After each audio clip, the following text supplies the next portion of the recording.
The Book's Galaxy. Bleak House. Chapter 44. The Letter and the Answer. My guardian called me into his room next morning, and then I told him what had been left untold on the previous night. There was nothing to be done, he said, but to keep the secret and to avoid another such encounter as that of yesterday. He understood my feeling and entirely shared it. He charged himself even with restraining Mr. Skimpole from improving his opportunity. One person whom he need not name to me, it was not now possible for him to advise or help. He wished it were, but no such thing could be. If her mistrust of the lawyer whom she had mentioned were well-founded, which he scarcely doubted, he dreaded discovery. He knew something of him, both by sight and by reputation, and it was certain that he was a dangerous man. Whatever happened, he repeatedly impressed upon me with anxious affection and kindness. I was as innocent of as himself and as unable to influence. "Nor do I understand," said he, "that any doubts tend towards you, my dear. Much suspicion may exist without that connection." With the lawyer I returned. But 2 other persons have come into my mind since I have been anxious. Then I told him all about Mr. Guppy, who I feared might have had his vague surmises when I little understood his meaning, but in whose silence after our last interview I expressed perfect confidence. "Well," said my guardian, "then we may dismiss him for the present. Who is the other?" I called to his recollection the French maid and the eager offer of herself she had made to me. "Ha," he returned thoughtfully, "that is a more alarming person than the clerk. But after all, my dear, it was but seeking for a new service. She had seen you and Ada a little while before, and it was natural that you should come into her head.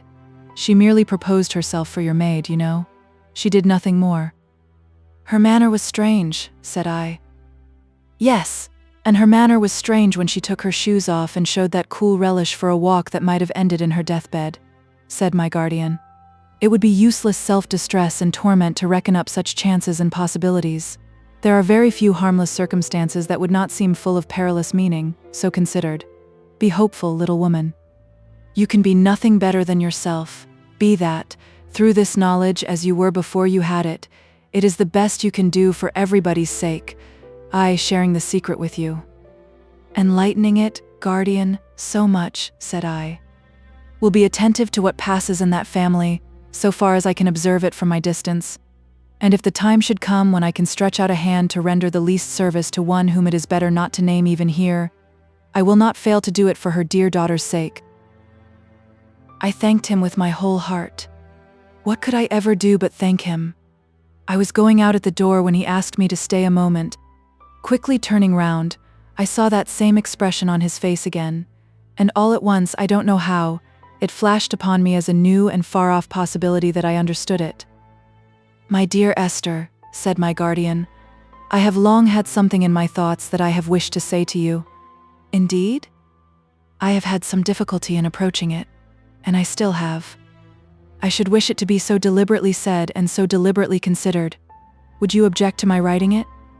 "Dear guardian, how could I object to your writing anything for me to read?" "Then see, my love," said he with his cheery smile. "Am I at this moment quite as plain and easy? Do I seem as open, as honest and old-fashioned as I am at any time?"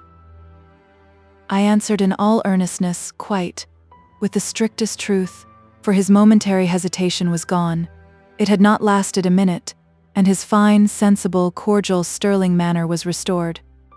"Do I look as if I suppressed anything, meant anything but what I said, had any reservation at all, no matter what?" said he with his bright, clear eyes on mine. I answered, most assuredly he did not.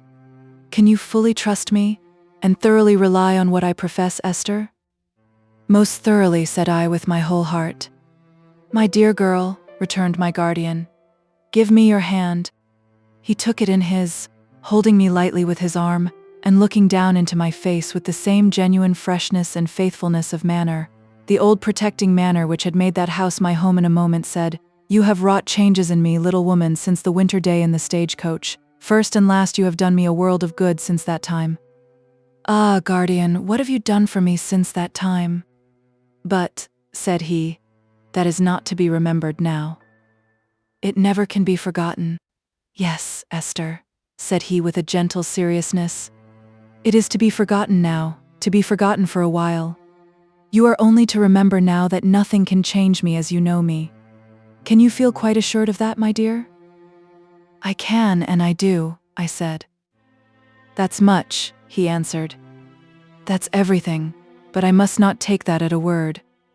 I will not write this something in my thoughts until you have quite resolved within yourself that nothing can change me as you know me. If you doubt that in the least degree, I will never write it. If you are sure of that, on good consideration, send Charlie to me this night week for the letter. But if you are not quite certain, never send. Mind, I trust to your truth in this thing as in everything. If you are not quite certain on that one point, never send. Guardian, said I am already certain. I can no more be changed in that conviction than you can be changed towards me. I shall send Charlie for the letter. He shook my hand and said no more, nor was any more said in reference to this conversation, either by him or me, through the whole week. When the appointed night came, I said to Charlie as soon as I was alone, Go and knock at Mr. Jarndyce's door, Charlie, and say you have come from me, for the letter. Charlie went up the stairs and down the stairs, and along the passages. The zigzag way about the old-fashioned house seemed very long in my listening ears that night, and so came back, along the passages, and down the stairs, and up the stairs, and brought the letter. Lay it on the table, Charlie, said I. So Charlie laid it on the table and went to bed, and I sat looking at it without taking it up, thinking of many things. I began with my overshadowed childhood, and passed through those timid days to the heavy time when my aunt lay dead, with her resolute face so cold and set, and when I was more solitary with Mrs. Rachel than if I had had no one in the world to speak to or to look at. I passed to the altered days when I was so blessed as to find friends in all around me, and to be beloved. I came to the time when I first saw my dear girl and was received into that sisterly affection which was the grace and beauty of my life. I recalled the first bright gleam of welcome which had shone out of those very windows upon our expectant faces on that cold bright night, and which had never paled. I lived my happy life there over again. I went through my illness and recovery. I thought of myself so altered and of those around me so unchanged, and all this happiness shone like a light from one central figure, represented before me by the letter on the table. I opened it and read it. It was so impressive in its love for me, and in the unselfish caution it gave me, and the consideration it showed for me in every word, that my eyes were too often blinded to read much at a time. But I read it through 3 times before I laid it down. I had thought beforehand that I knew its purport, and I did. It asked me, would I be the mistress of Bleak House? It was not a love letter, though it expressed so much love, but was written just as he would at any time have spoken to me. I saw his face, and heard his voice, and felt the influence of his kind protecting manner in every line. It addressed me as if our places were reversed, as if all the good deeds had been mine and all the feelings they had awakened his. It dwelt on my being young, and he passed the prime of life, on his having attained a ripe age while I was a child, on his writing to me with a silvered head, and knowing all this so well as to set it in full before me for mature deliberation. It told me that I would gain nothing by such a marriage, and lose nothing by rejecting it, for no new relation could enhance the tenderness in which he held me, and whatever my decision was, he was certain it would be right.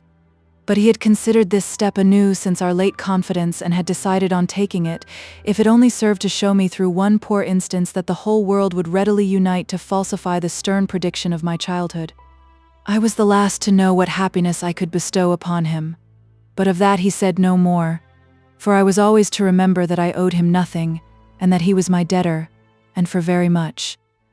He had often thought of our future, and foreseeing that the time must come, and fearing that it might come soon when Ada, now very nearly of age, would leave us, and when our present mode of life must be broken up, had become accustomed to reflect on this proposal. Thus he made it. If I felt that I could ever give him the best right he could have to be my protector, and if I felt that I could happily and justly become the dear companion of his remaining life, superior to all lighter chances and changes than death, even then he could not have me bind myself irrevocably while this letter was yet so new to me.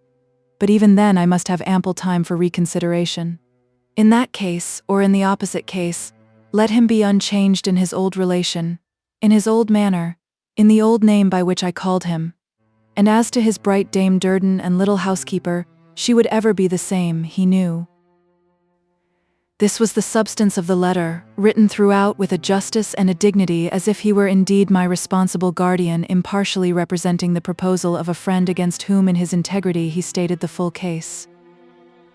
But he did not hint to me that when I had been better looking, he had had this same proceeding in his thoughts and had refrained from it. That when my old face was gone from me and I had no attractions, he could love me just as well as in my fairer days.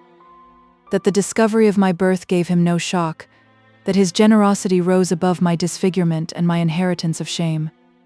That the more I stood in need of such fidelity, the more firmly I might trust in him to the last. But I knew it well now. It came upon me as the close of the benignant history I had been pursuing, and I felt that I had but one thing to do. To devote my life to his happiness was to thank him poorly, and what had I wished for the other night but some new means of thanking him? Still, I cried very much, not only in the fullness of my heart after reading the letter, not only in the strangeness of the prospect, for it was strange though I had expected the contents, but as if something for which there was no name or distinct idea were indefinitely lost to me. I was very happy, very thankful, very hopeful, but I cried very much. By and by I went to my old glass. My eyes were red and swollen, and I said, "Oh, Esther! Esther, can that be you?" I'm afraid the face in the glass was going to cry again at this reproach, but I held up my finger at it, and it stopped. "That is more like the composed look you comforted me with, my dear, when you showed me such a change," said I, beginning to let down my hair. "When you are mistress of Bleak House, you are to be as cheerful as a bird. In fact, you are always to be cheerful, so let us begin for once and for all." I went on with my hair now, quite comfortably. I sobbed a little still, but that was because I had been crying, not because I was crying then. "And so, Esther, my dear, you are happy for life, happy with your best friends, happy in your old home, happy in the power of doing a great deal of good, and happy in the undeserved love of the best of men." I thought, all at once, if my guardian had married someone else, how should I have felt, and what should I have done? That would have been a change indeed. It presented my life in such a new and blank form that I rang my housekeeping keys and gave them a kiss before I laid them down in their basket again.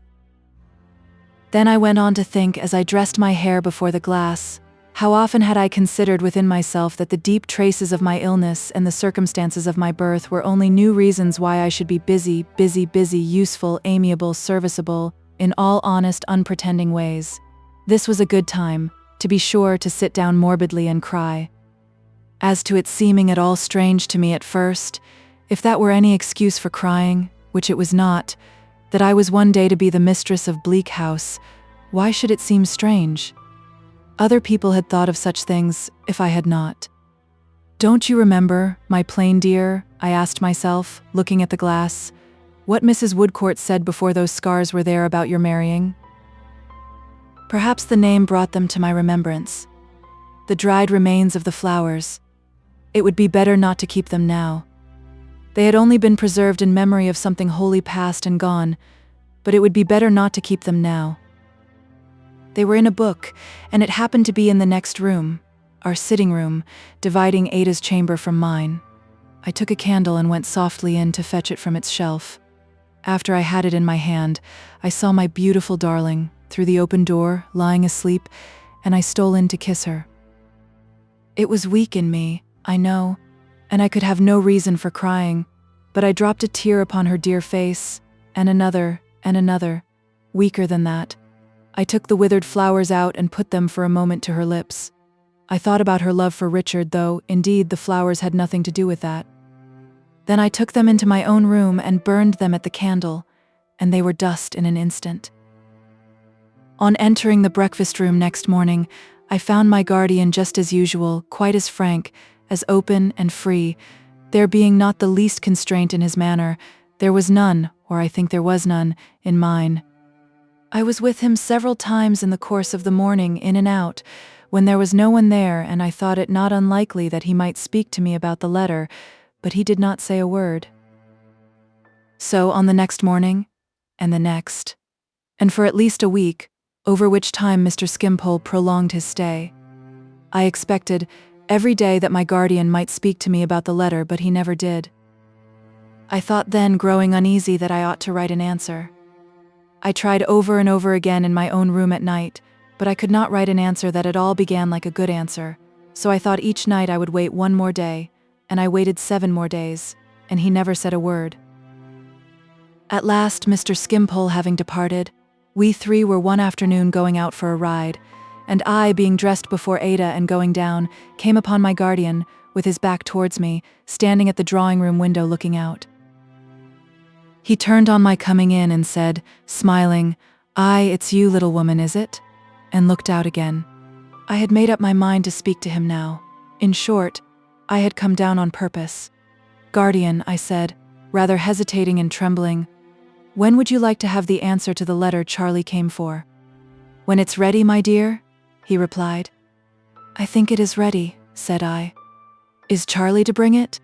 he asked pleasantly. "No, I have brought it myself, guardian," I returned. I put my 2 arms round his neck and kissed him, and he said, "Was this the mistress of Bleak House?" And I said yes, and it made no difference presently, and we all went out together, and I said nothing to my precious pet about it. Chapter 45. In Trust. One morning when I had done jingling about with my baskets of keys, as my beauty and I were walking round and round the garden, I happened to turn my eyes towards the house and saw a long thin shadow going in which looked like Mr. Vholes. Ada had been telling me only that morning of her hopes that Richard might exhaust his ardor in the Chancery suit by being so very earnest in it, and therefore, not to damp my dear girl's spirits, I said nothing about Mr. Vholes's shadow. Presently came Charlie, lightly winding among the bushes and tripping along the paths, as rosy and pretty as one of Flora's attendants instead of my maid, saying, "Oh, if you please, miss, would you step and speak to Mr. Jarndyce?" It was one of Charlie's peculiarities that whenever she was charged with a message, she always began to deliver it as soon as she beheld at any distance the person for whom it was intended. Therefore I saw Charlie asking me in her usual form of words to step and speak to Mr. Jarndyce long before I heard her. And when I did hear her, she had said it so often that she was out of breath. I told Ada I would make haste back, and inquired of Charlie as we went in whether there was not a gentleman with Mr. Jarndyce, to which Charlie, whose grammar, I confess to my shame, never did any credit to my educational powers, replied, "Yes, miss, him has come down in the country with Mr. Richard." A more complete contrast than my guardian and Mr. Vholes I suppose there could not be. I found them looking at one another across a table, the one so open and the other so close, the one so broad and upright and the other so narrow and stooping, the one giving out what he had to say in such a rich ringing voice, and the other keeping it in such a cold-blooded gasping, fish-like manner that I thought I never had seen 2 people so unmatched. "You know Mr. Vholes, my dear?" said my guardian, not with the greatest urbanity, I must say. Mr. Vholes rose, gloved and buttoned up as usual, and seated himself again, just as he had seated himself beside Richard in the gig. Not having Richard to look at, he looked straight before him. "Mr. Vholes," said my guardian, eyeing his black figure as if he were a bird of ill omen, "has brought an ugly report of our most unfortunate Rick," laying a marked emphasis on most unfortunate, as if the words were rather descriptive of his connection with Mr. Vholes. I sat down between them. Mr. Vholes remained immovable, except that he secretly picked at one of the red pimples on his yellow face with his black glove. "And as Rick and you are happily good friends, I should like to know," said my guardian, "what you think, my dear. Would you be so good as to speak up, Mr. Vholes?" "Doing anything but that," Mr. Vholes observed. "I have been saying that I have reason to know Miss Summerson, as Mr. C's professional adviser, that Mr. C's circumstances are at the present moment in an embarrassed state. Not so much in point of amount as owing to the peculiar and pressing nature of liabilities Mr. C has incurred and the means he has of liquidating or meeting the same. I have staved off many little matters for Mr. C, but there is a limit to staving off, and we have reached it. I have made some advances out of pocket to accommodate these unpleasantnesses, but I necessarily look to being repaid, for I do not pretend to be a man of capital, and I have a father to support in the Vale of Taunton, besides striving to realize some little independence for 3 dear girls at home. My apprehension is, Mr. C's circumstances being such, lest it should end in his obtaining leave to part with his commission, which at all events is desirable to be made known to his connections. Mr. Vholes, who had looked at me while speaking, here emerged into the silence he could hardly be said to have broken, so stifled was his tone, and looked before him again. "Imagine the poor fellow without even his present resource," said my guardian to me. "Yet what can I do? You know him, Esther. He would never accept of help from me now. To offer it or hint at it would be to drive him to an extremity, if nothing else did." Mr. Vholes hereupon addressed me again. "What Mr. Jarndyce remarks, miss, is no doubt the case, and is the difficulty. I do not see that anything is to be done. I do not say that anything is to be done. Far from it. I merely come down here under the seal of confidence and mention it in order that everything may be openly carried on, and that it may not be said afterwards that everything was not openly carried on. My wish is that everything should be openly carried on. I desire to leave a good name behind me. If I consulted merely my own interests with Mr. C, I should not be here. So insurmountable, as you must well know, would be his objections. This is not a professional attendance. This can he charge to nobody. I have no interest in it except as a member of society and a father, and a son," said Mr. Vholes, who had nearly forgotten that point.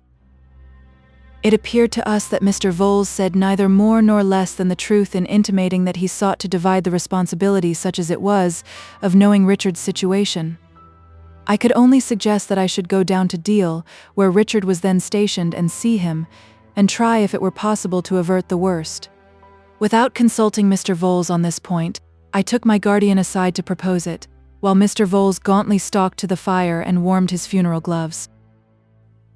The fatigue of the journey formed an immediate objection on my guardian's part, but as I saw he had no other, and as I was only too happy to go, I got his consent. We had then merely to dispose of Mr. Vholes. "Well, sir," said Mr. Jarndyce, "Miss Summerson will communicate with Mr. Carstone, and you can only hope that his position may be yet retrievable. You will allow me to order you lunch after your journey, sir."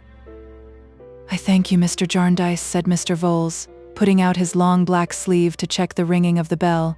"Not any. I thank you. No, not a morsel. My digestion is much impaired, and I am but a poor knife and fork at any time. If I was to partake of solid food at this period of the day, I don't know what the consequences might be. Everything having been openly carried on, sir, I will now with your permission take my leave." "And I would that you could take your leave and we could all take our leave, Mr. Vholes," returned my guardian bitterly, "of a cause you know of."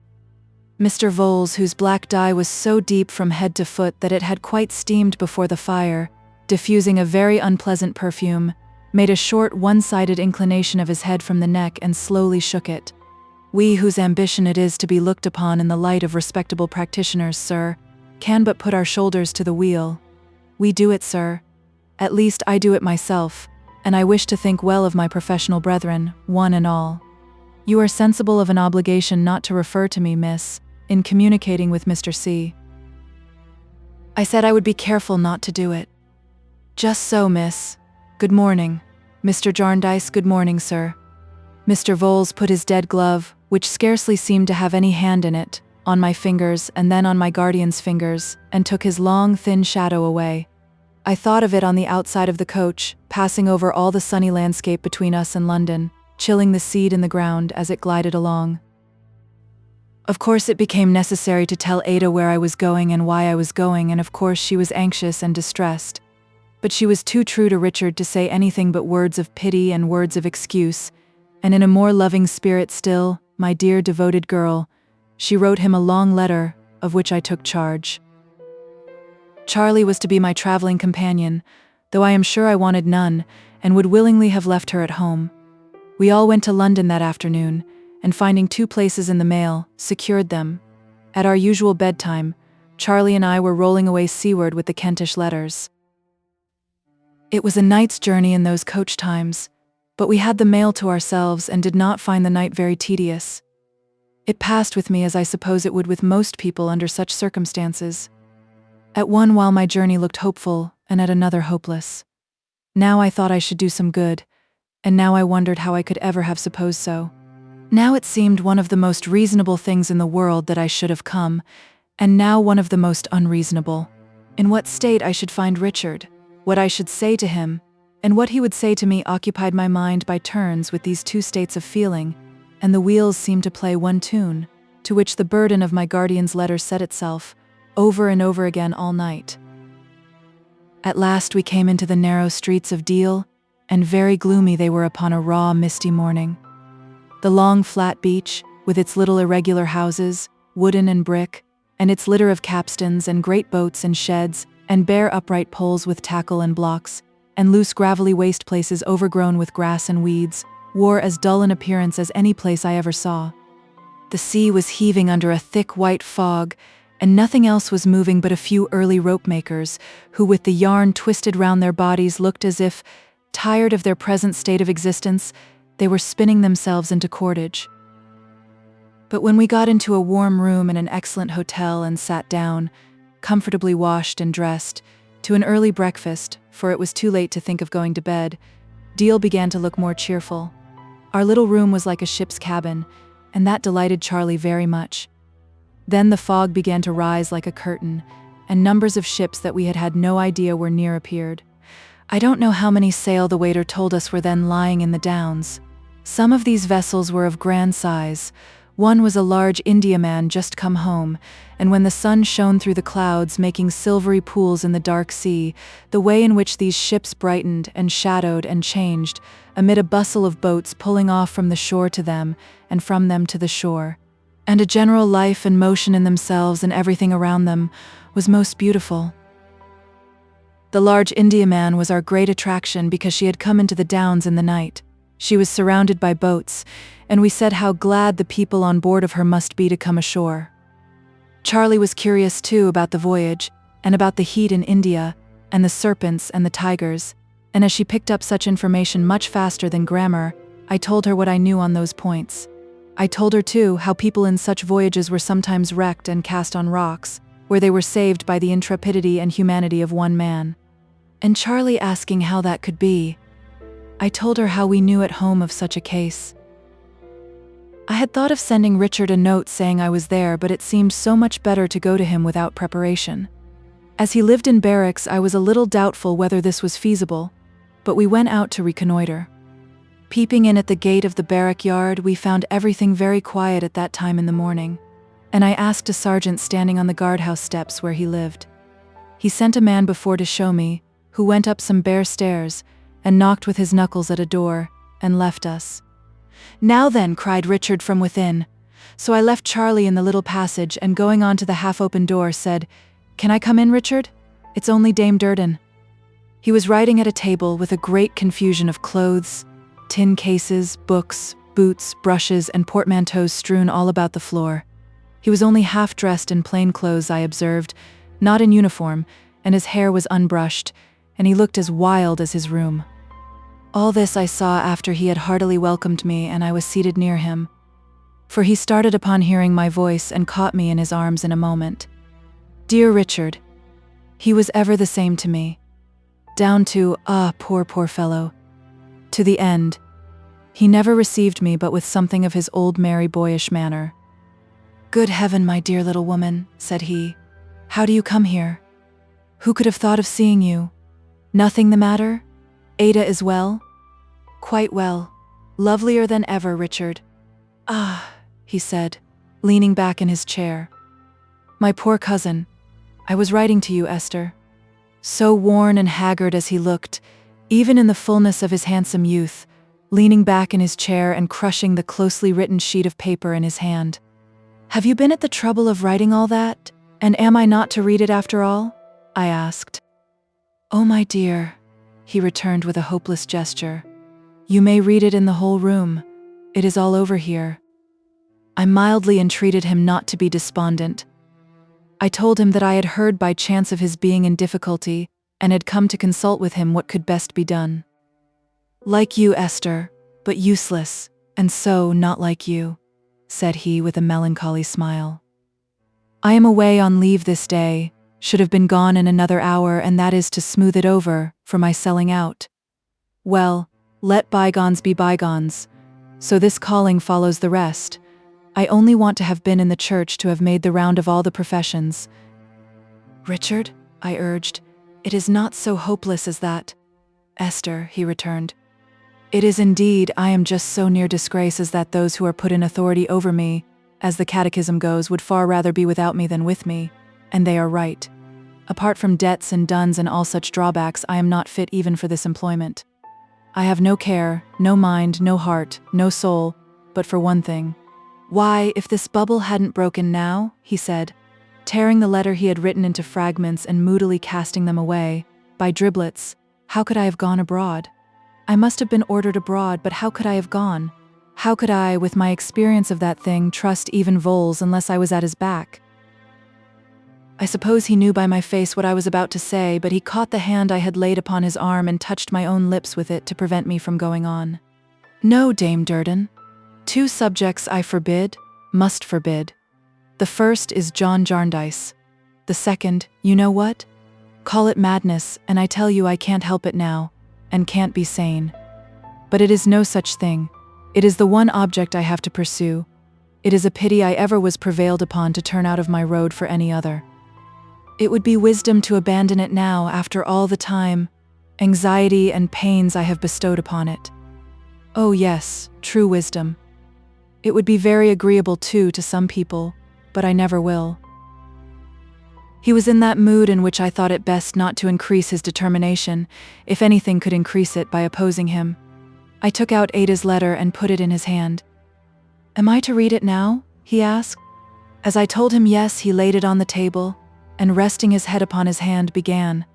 He had not read far when he rested his head upon his 2 hands to hide his face from me. In a little while he rose as if the light were bad and went to the window. He finished reading it there with his back towards me, and after he had finished and had folded it up, stood there for some minutes with the letter in his hand. When he came back to his chair, I saw tears in his eyes. Of course, Esther, you know what she says here? He spoke in a softened voice and kissed the letter as he asked me. Yes, Richard. Offers me, he went on, tapping his foot upon the floor, the little inheritance she is certain of so soon, just as little and as much as I have wasted, and begs and prays me to take it, set myself right with it, and remain in the service. I know your welfare to be the dearest wish of her heart, said I. And oh, my dear Richard, Ada's is a noble heart. I am sure it is. I wish I was dead. He went back to the window and, laying his arm across it, leaned his head down on his arm. It greatly affected me to see him so, but I hoped he might become more yielding, and I remained silent. My experience was very limited. I was not at all prepared for his rousing himself out of this emotion to a new sense of injury. And this is the heart that the same John Jarndyce, who is not otherwise to be mentioned between us, stepped in to estrange from me, said he indignantly. And the dear girl makes me this generous offer from under the same John Jarndyce's roof, and with the same John Jarndyce's gracious consent and connivance, I dare say, as a new means of buying me off. Richard, I cried out, rising hastily. I will not hear you say such shameful words. I was very angry with him indeed, for the first time in my life, but it only lasted a moment. When I saw his worn young face looking at me as if he were sorry, I put my hand on his shoulder and said, If you please, my dear Richard, do not speak in such a tone to me. Consider. He blamed himself exceedingly and told me in the most generous manner that he had been very wrong and that he begged my pardon 1,000 times. At that I laughed, but trembled a little too, for I was rather fluttered after being so fiery. To accept this offer, my dear Esther, said he, sitting down beside me and resuming our conversation. Once more, pray forgive me. I am deeply grieved to accept my dearest cousin's offer is, I need not say, impossible. Besides, I have letters and papers that I could show you which would convince you it is all over here. I have done with the red coat, believe me. But it is some satisfaction, in the midst of my troubles and perplexities, to know that I am pressing Ada's interests in pressing my own. Voles has his shoulder to the wheel, and he cannot help urging it on as much for her as for me, thank God. His sanguine hopes were rising within him and lighting up his features, but they made his face more sad to me than it had been before. No, no, cried Richard exultingly. If every farthing of Ada's little fortune were mine, no part of it should be spent in retaining me in what I am not fit for, can take no interest in, and am weary of. It should be devoted to what promises a better return, and should be used where she has a larger stake. Don't be uneasy for me. I shall now have only one thing on my mind, and Voles and I will work it. I shall not be without means. Free of my commission, I shall be able to compound with some small usurers who will hear of nothing but their bond now Voles says so. I should have a balance in my favor anyway, but that would swell it. Come, come. You shall carry a letter to Ada from me, Esther, and you must both of you be more hopeful of me and not believe that I am quite cast away just yet, my dear. I will not repeat what I said to Richard. I know it was tiresome, and nobody is to suppose for a moment that it was at all wise.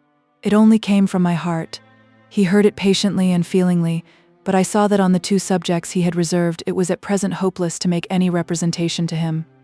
I saw too, and had experienced in this very interview, the sense of my guardian's remark that it was even more mischievous to use persuasion with him than to leave him as he was.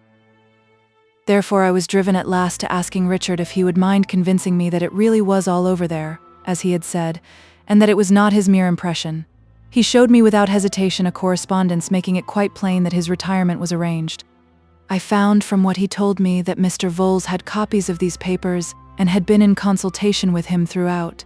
Beyond ascertaining this, and having been the bearer of Ada's letter, and being, as I was going to be, Richard's companion back to London, I had done no good by coming down.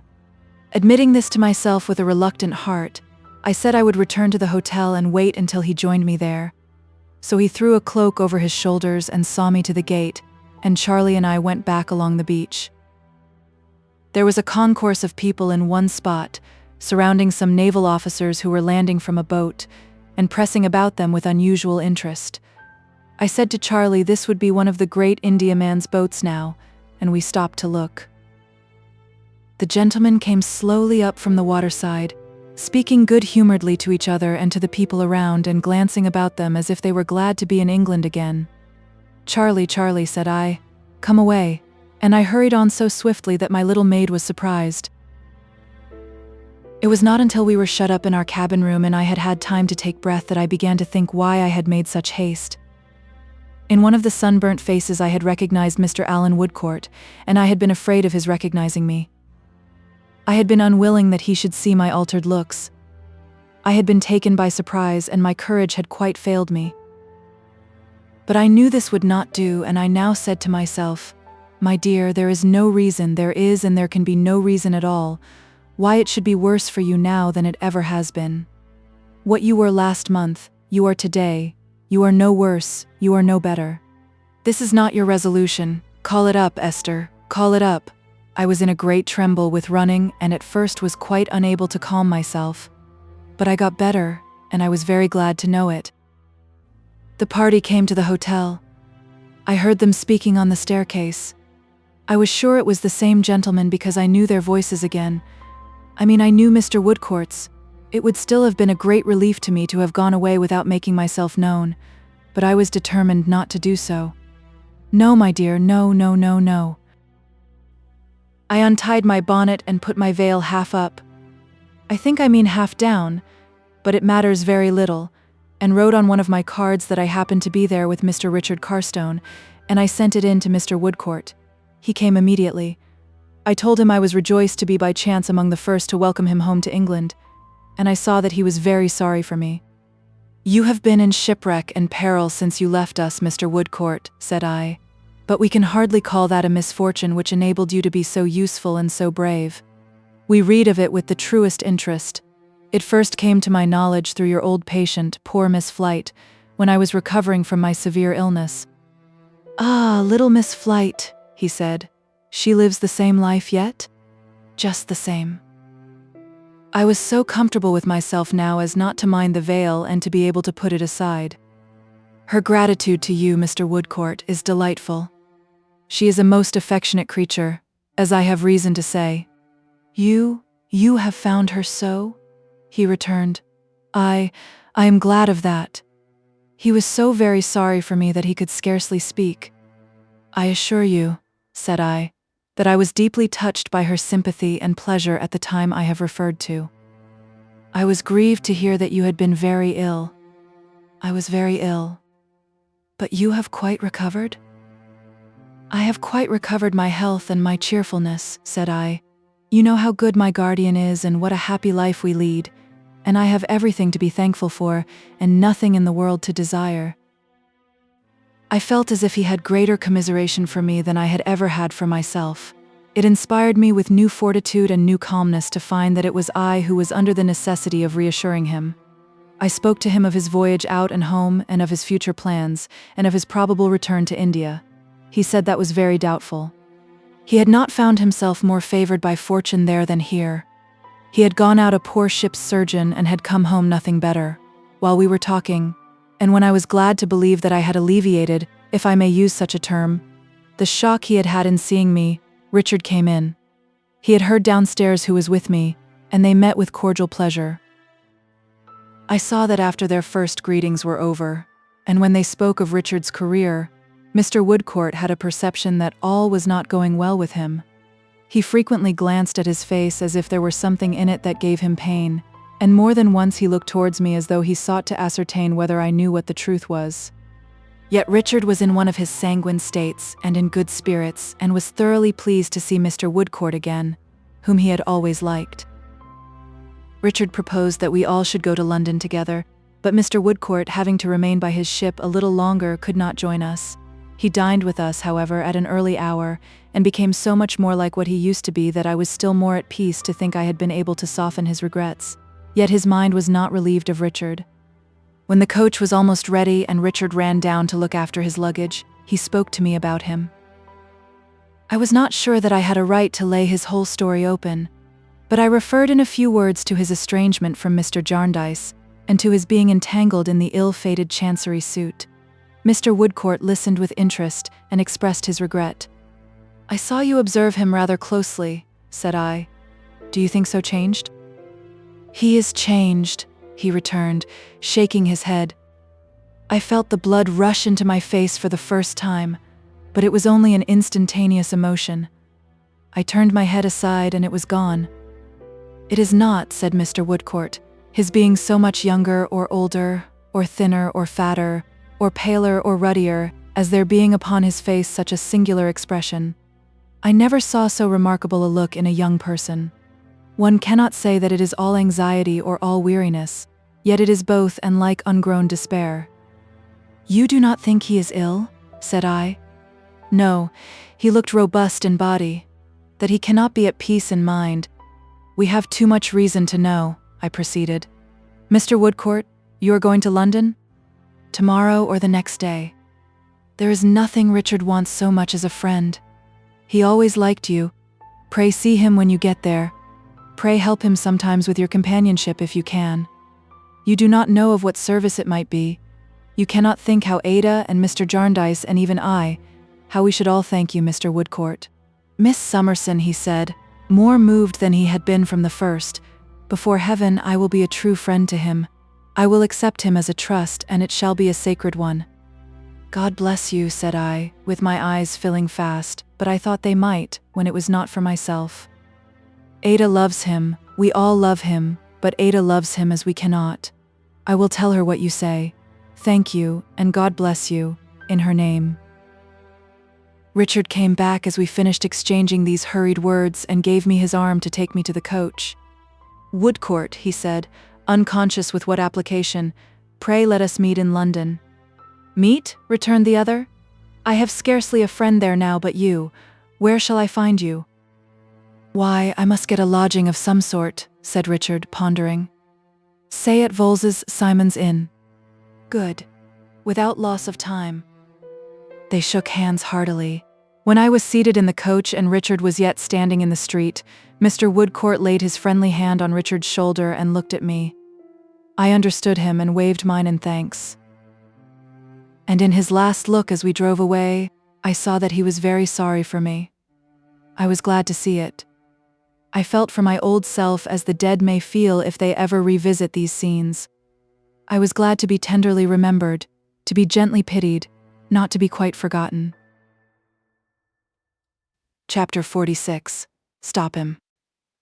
Darkness rests upon Tom all alone's, dilating and dilating since the sun went down last night. It has gradually swelled until it fills every void in the place.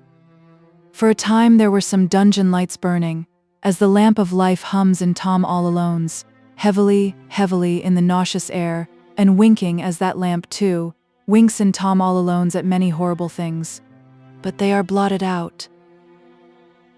The moon has eyed Tom with a dull, cold stare, as admitting some puny emulation of herself in his desert region unfit for life and blasted by volcanic fires. But she has passed on and is gone.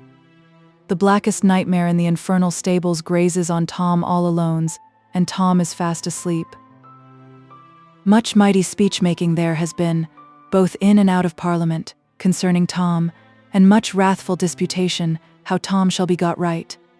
Whether he shall be put into the main road by constables, or by beadles, or by bell-ringing, or by force of figures, or by correct principles of taste, or by high church, or by low church, or by no church, whether he shall be set to splitting trusses of polemical straws with the crooked knife of his mind, or whether he shall be put to stone-breaking instead. In the midst of which dust and noise there is but one thing perfectly clear, to wit, that Tom only may and can, or shall and will, be reclaimed according to somebody's theory but nobody's practice. And in the hopeful meantime, Tom goes to perdition head foremost in his old determined spirit. But he has his revenge.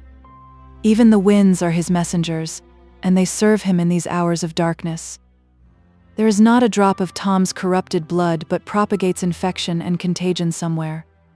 It shall pollute, this very night, the choice stream in which chemists on analysis would find the genuine nobility of a Norman house, and his grace shall not be able to say nay to the infamous alliance. There is not an atom of Tom's slime, not a cubic inch of any pestilential gas in which he lives, not one obscenity or degradation about him, not an ignorance, not a wickedness, not a brutality of his committing, but shall work its retribution through every order of society up to the proudest of the proud and to the highest of the high. Verily, what with tainting, plundering, and spoiling, Tom has his revenge. It is a moot point whether Tom all alone's be uglier by day or by night, but on the argument that the more that is seen of it the more shocking it must be, and that no part of it left to the imagination is at all likely to be made so bad as the reality, day carries it. The day begins to break now, and in truth it might be better for the national glory even that the sun should sometimes set upon the British dominions than that it should ever rise upon so vile a wonder as Tom. A brown sunburnt gentleman, who appears in some inaptitude for sleep to be wandering abroad rather than counting the hours on a restless pillow, strolls hitherward at this quiet time. Attracted by curiosity, he often pauses and looks about him, up and down the miserable byways. Nor is he merely curious, for in his bright dark eye there is compassionate interest, and as he looks here and there, he seems to understand such wretchedness and to have studied it before. On the banks of the stagnant channel of mud which is the main street of Tom all alone's, nothing is to be seen but the crazy houses, shut up and silent. No waking creature save himself appears except in one direction, where he sees the solitary figure of a woman sitting on a doorstep. He walks that way. Approaching, he observes that she has journeyed a long distance and is footsore and travel-stained. She sits on the doorstep in the manner of one who is waiting, with her elbow on her knee and her head upon her hand. Beside her is a canvas bag, or bundle, she has carried. She is dozing probably, for she gives no heed to his steps as he comes toward her. The broken footway is so narrow that when Alan Woodcourt comes to where the woman sits, he has to turn into the road to pass her. Looking down at her face, his eye meets hers, and he stops. "What is the matter?" "Nothing, sir." "Can't you make them hear? Do you want to be let in?" "I'm waiting till they get up at another house, a lodging house, not here," the woman patiently returns. "I'm waiting here because there will be sun here presently to warm me." "I am afraid you are tired. I am sorry to see you sitting in the street." "Thank you, sir. It don't matter."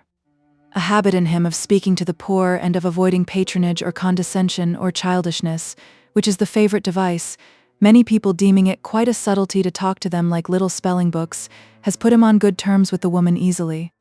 "Let me look at your forehead," he says, bending down. I am a doctor. Don't be afraid. I wouldn't hurt you for the world. He knows that by touching her with his skillful and accustomed hand, he can soothe her yet more readily. She makes a slight objection, saying, It's nothing, but he has scarcely laid his fingers on the wounded place when she lifts it up to the light. Aye, a bad bruise, and the skin sadly broken. This must be very sore.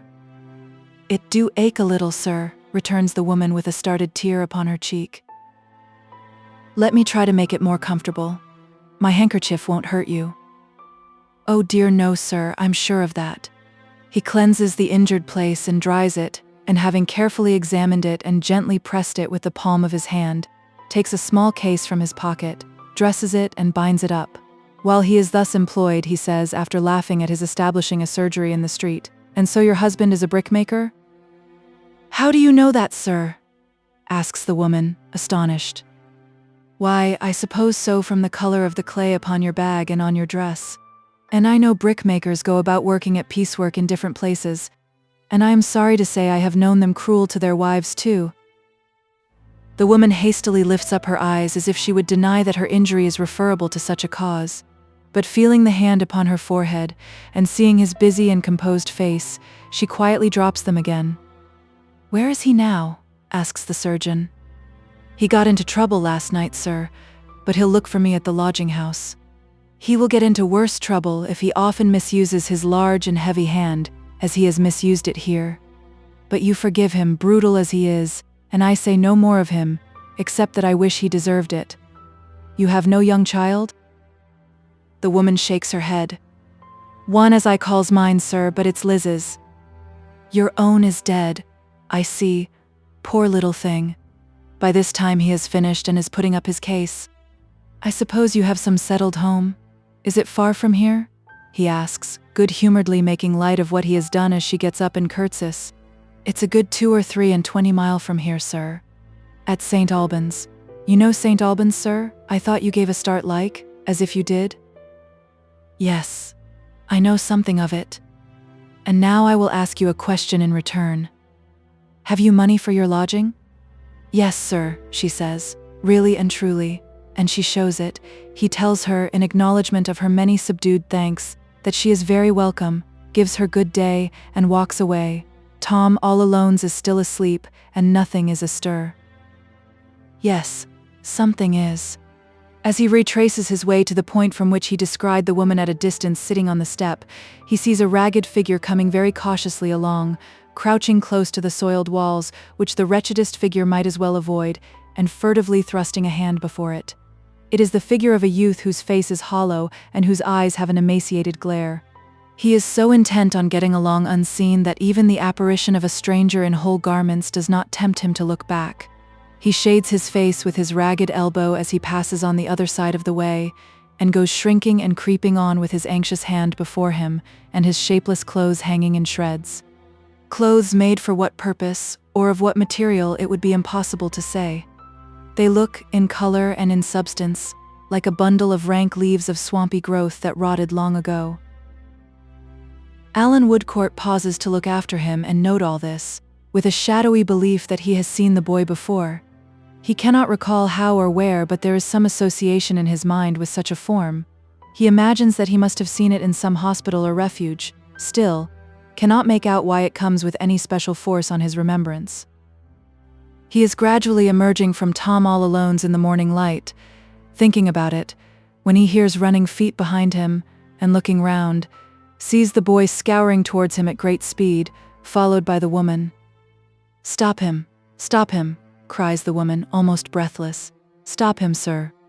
He darts across the road into the boy's path, but the boy is quicker than he, makes a curve, ducks, dives under his hands, comes up 6 yards beyond him, and scours away again. Still the woman follows, crying, Stop him, sir, pray stop him. Alan, not knowing but that he has just robbed her of her money, follows in chase and runs so hard that he runs the boy down 12 times, but each time he repeats the curve, the duck, the dive, and scours away again.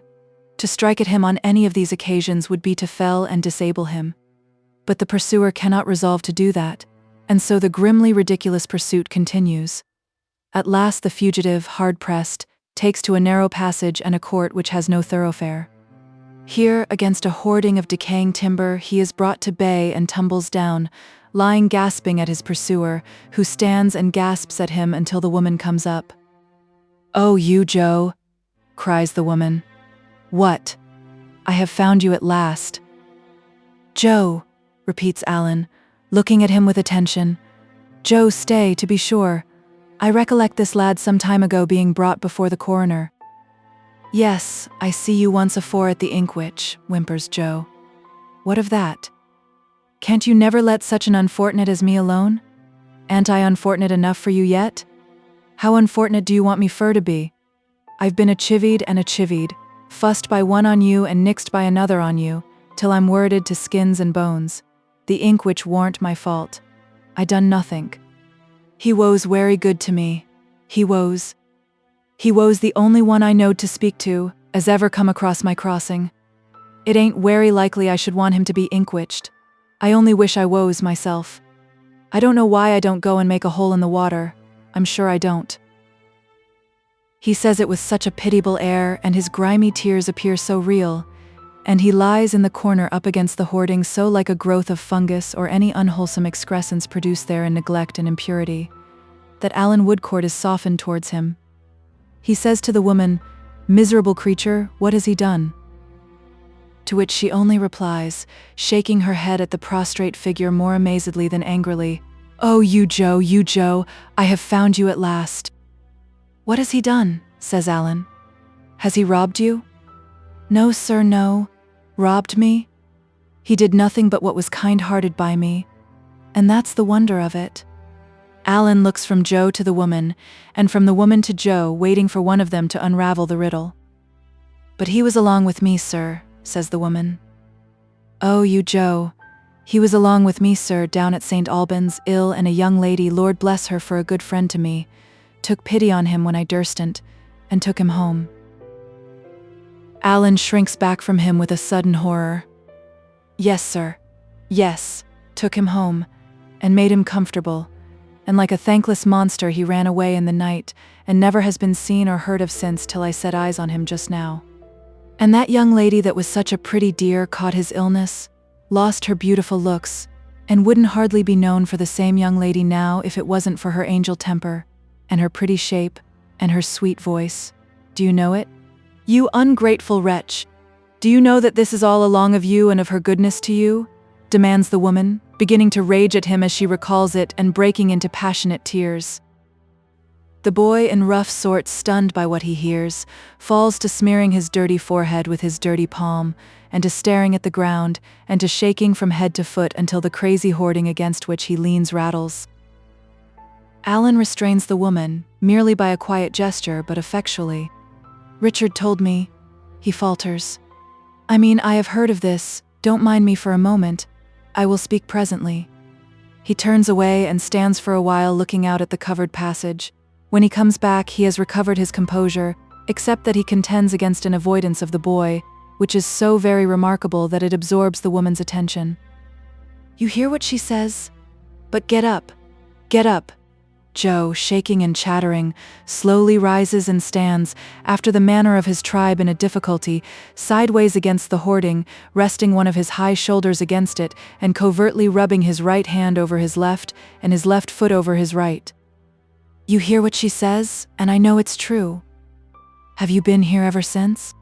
"Wish her, matey, if I seen Tom all alones till this blessed morning," replies Joe hoarsely. "Why have you come here now?" Joe looks all round the confined court, looks at his questioner no higher than the knees, and finally answers, "I don't know how to do nothink, and I can't get nothink to do. I'm wery poor and ill, and I thought I'd come back here when there warn't nobody about, and lay down and hide somewheres as I knows on till arter dark, and then go and beg a trifle of Mr. Snagsby. He woes Alice willin' fur to give me somethink he woes, though Mrs. Snagsby she was Alice a chivying on me, like everybody everywheres." "Where have you come from?" Joe looks all round the court again, looks at his questioner's knees again, and concludes by laying his profile against the hoarding in a sort of resignation. "Did you hear me ask you where you have come from?" "Tramp, then," says Joe. Now tell me, proceeds Alan, making a strong effort to overcome his repugnance, going very near to him and leaning over him with an expression of confidence. Tell me how it came about that you left that house when the good young lady had been so unfortunate as to pity you and take you home. Joe suddenly comes out of his resignation and excitedly declares, addressing the woman, that he never known about the young lady, that he never hearn about it, that he never went fur to hurt her, that he would sooner have hurt his own self, that he'd sooner have had his unfortunate Ed chopped off than ever gone anigh her, and that she woes very good to him, she woes, conducting himself throughout as if in his poor fashion he really meant it, and winding up with some very miserable sobs. Alan Woodcourt sees that this is not a sham. He constrains himself to touch him. Come, Joe, tell me. No, I dustn't, says Joe, relapsing into the profile state. I dustn't, or I would. But I must know, returns the other. All the same. Come, Joe. After 2 or 3 such adjurations, Joe lifts up his head again, looks round the court again, and says in a low voice, Well, I'll tell you something. I was took away. There. Took away? In the night? Ah.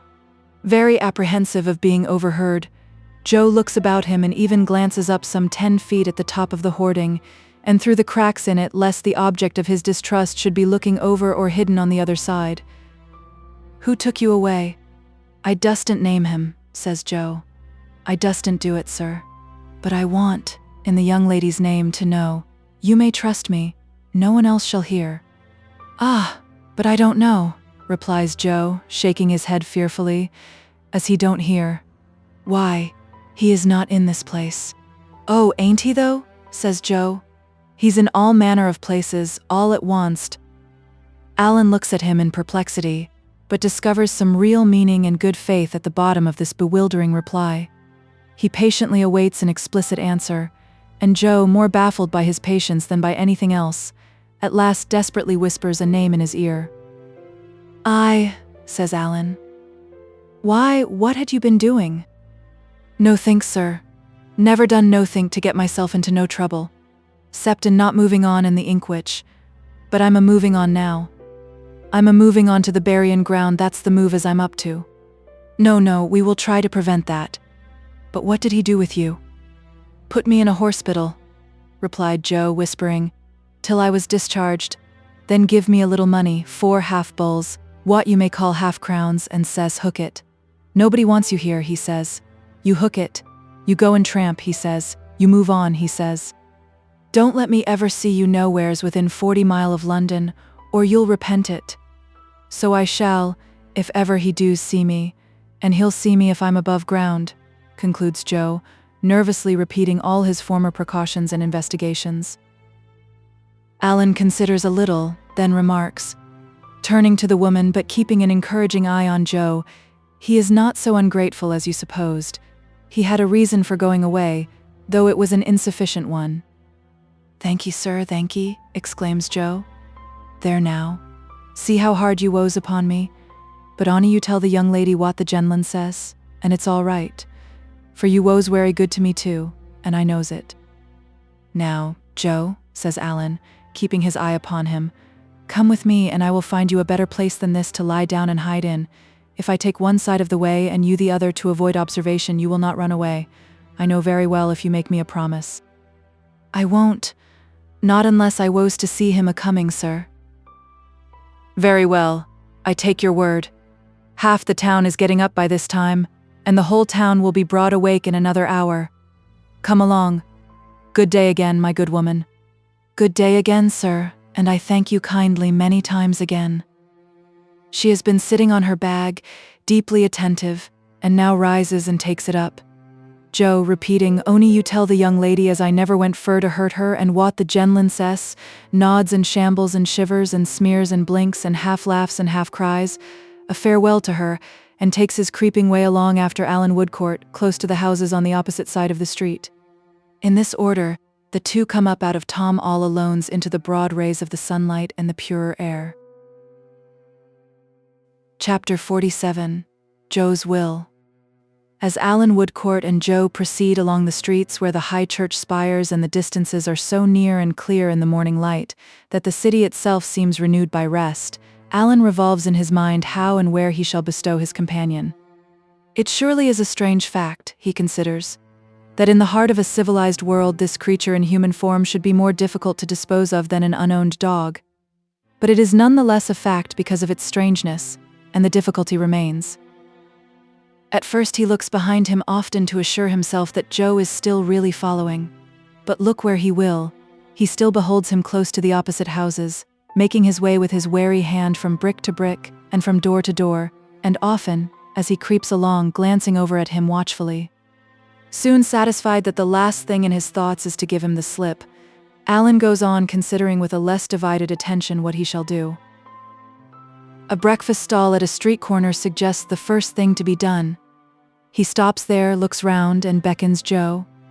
Joe crosses and comes halting and shuffling up, slowly scooping the knuckles of his right hand round and round in the hollowed palm of his left, kneading dirt with a natural pestle and mortar.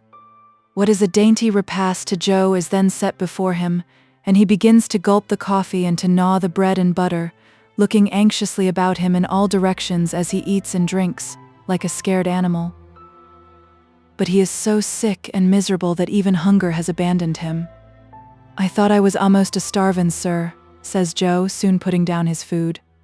"But I don't know nothink, not even that. I don't care for eating wittles nor yet for drinking on 'em." And Joe stands shivering and looking at the breakfast wonderingly. Alan Woodcourt lays his hand upon his pulse and on his chest. "Draw breath, Joe." "It draws," says Joe, "as heavy as a cart," he might add, "and rattles like it," but he only mutters, "I'm a-moving on, sir." Alan looks about for an apothecary's shop. There is none at hand, but a tavern does as well or better. He obtains a little measure of wine and gives the lad a portion of it very carefully. He begins to revive almost as soon as it passes his lips.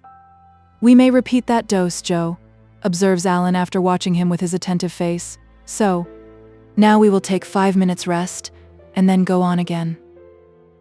Leaving the boy sitting on the bench of the breakfast stall, with his back against an iron railing, Alan Woodcourt paces up and down in the early sunshine, casting an occasional look towards him without appearing to watch him. It requires no discernment to perceive that he is warmed and refreshed. If a face so shaded can brighten, his face brightens somewhat, and by little and little he eats the slice of bread he had so hopelessly laid down.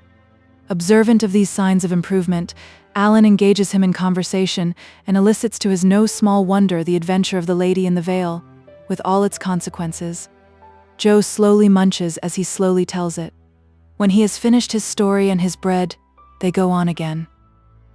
Intending to refer his difficulty in finding a temporary place of refuge for the boy to his old patient, zealous little Miss Flight, Alan leads the way to the court where he and Joe first foregathered. But all is changed at the rag and bottle shop. Miss Flight no longer lodges there, it is shut up, and a hard-featured female, much obscured by dust, whose age is a problem, but who is indeed no other than the interesting Judy, is tart and spare in her replies. These sufficing, however, to inform the visitor that Miss Flight and her birds are domiciled with a Mrs. Blinder, in Bell Yard, he repairs to that neighboring place where Miss Flight, who rises early that she may be punctual at the divan of justice held by her excellent friend the Chancellor, comes running downstairs with tears of welcome and with open arms. "My dear physician," cries Miss Flight, "my meritorious, distinguished, honorable officer." She uses some odd expressions, but is as cordial and full of heart as sanity itself can be, more so than it often is. Alan, very patient with her, waits until she has no more raptures to express, then points out Joe, trembling in a doorway, and tells her how he comes there. "Where can I lodge him hereabouts for the present? Now, you have a fund of knowledge and good sense and can advise me." Miss Flight, mighty proud of the compliment, sets herself to consider. But it is long before a bright thought occurs to her. Mrs. Blinder is entirely let, and she herself occupies poor Gridley's room. "Gridley?" exclaims Miss Flight, clapping her hands after a 20th repetition of this remark. "Gridley, to be sure, of course. My dear physician, General George will help us out." It is hopeless to ask for any information about General George, and would be, though Miss Flite had not already run upstairs to put on her pinched bonnet and her poor little shawl and to arm herself with her reticule of documents. But as she informs her physician in her disjointed manner on coming down in full array that General George, whom she often calls upon, knows her dear Fitz-Jarndyce and takes a great interest in all connected with her, Alan is induced to think that they may be in the right way.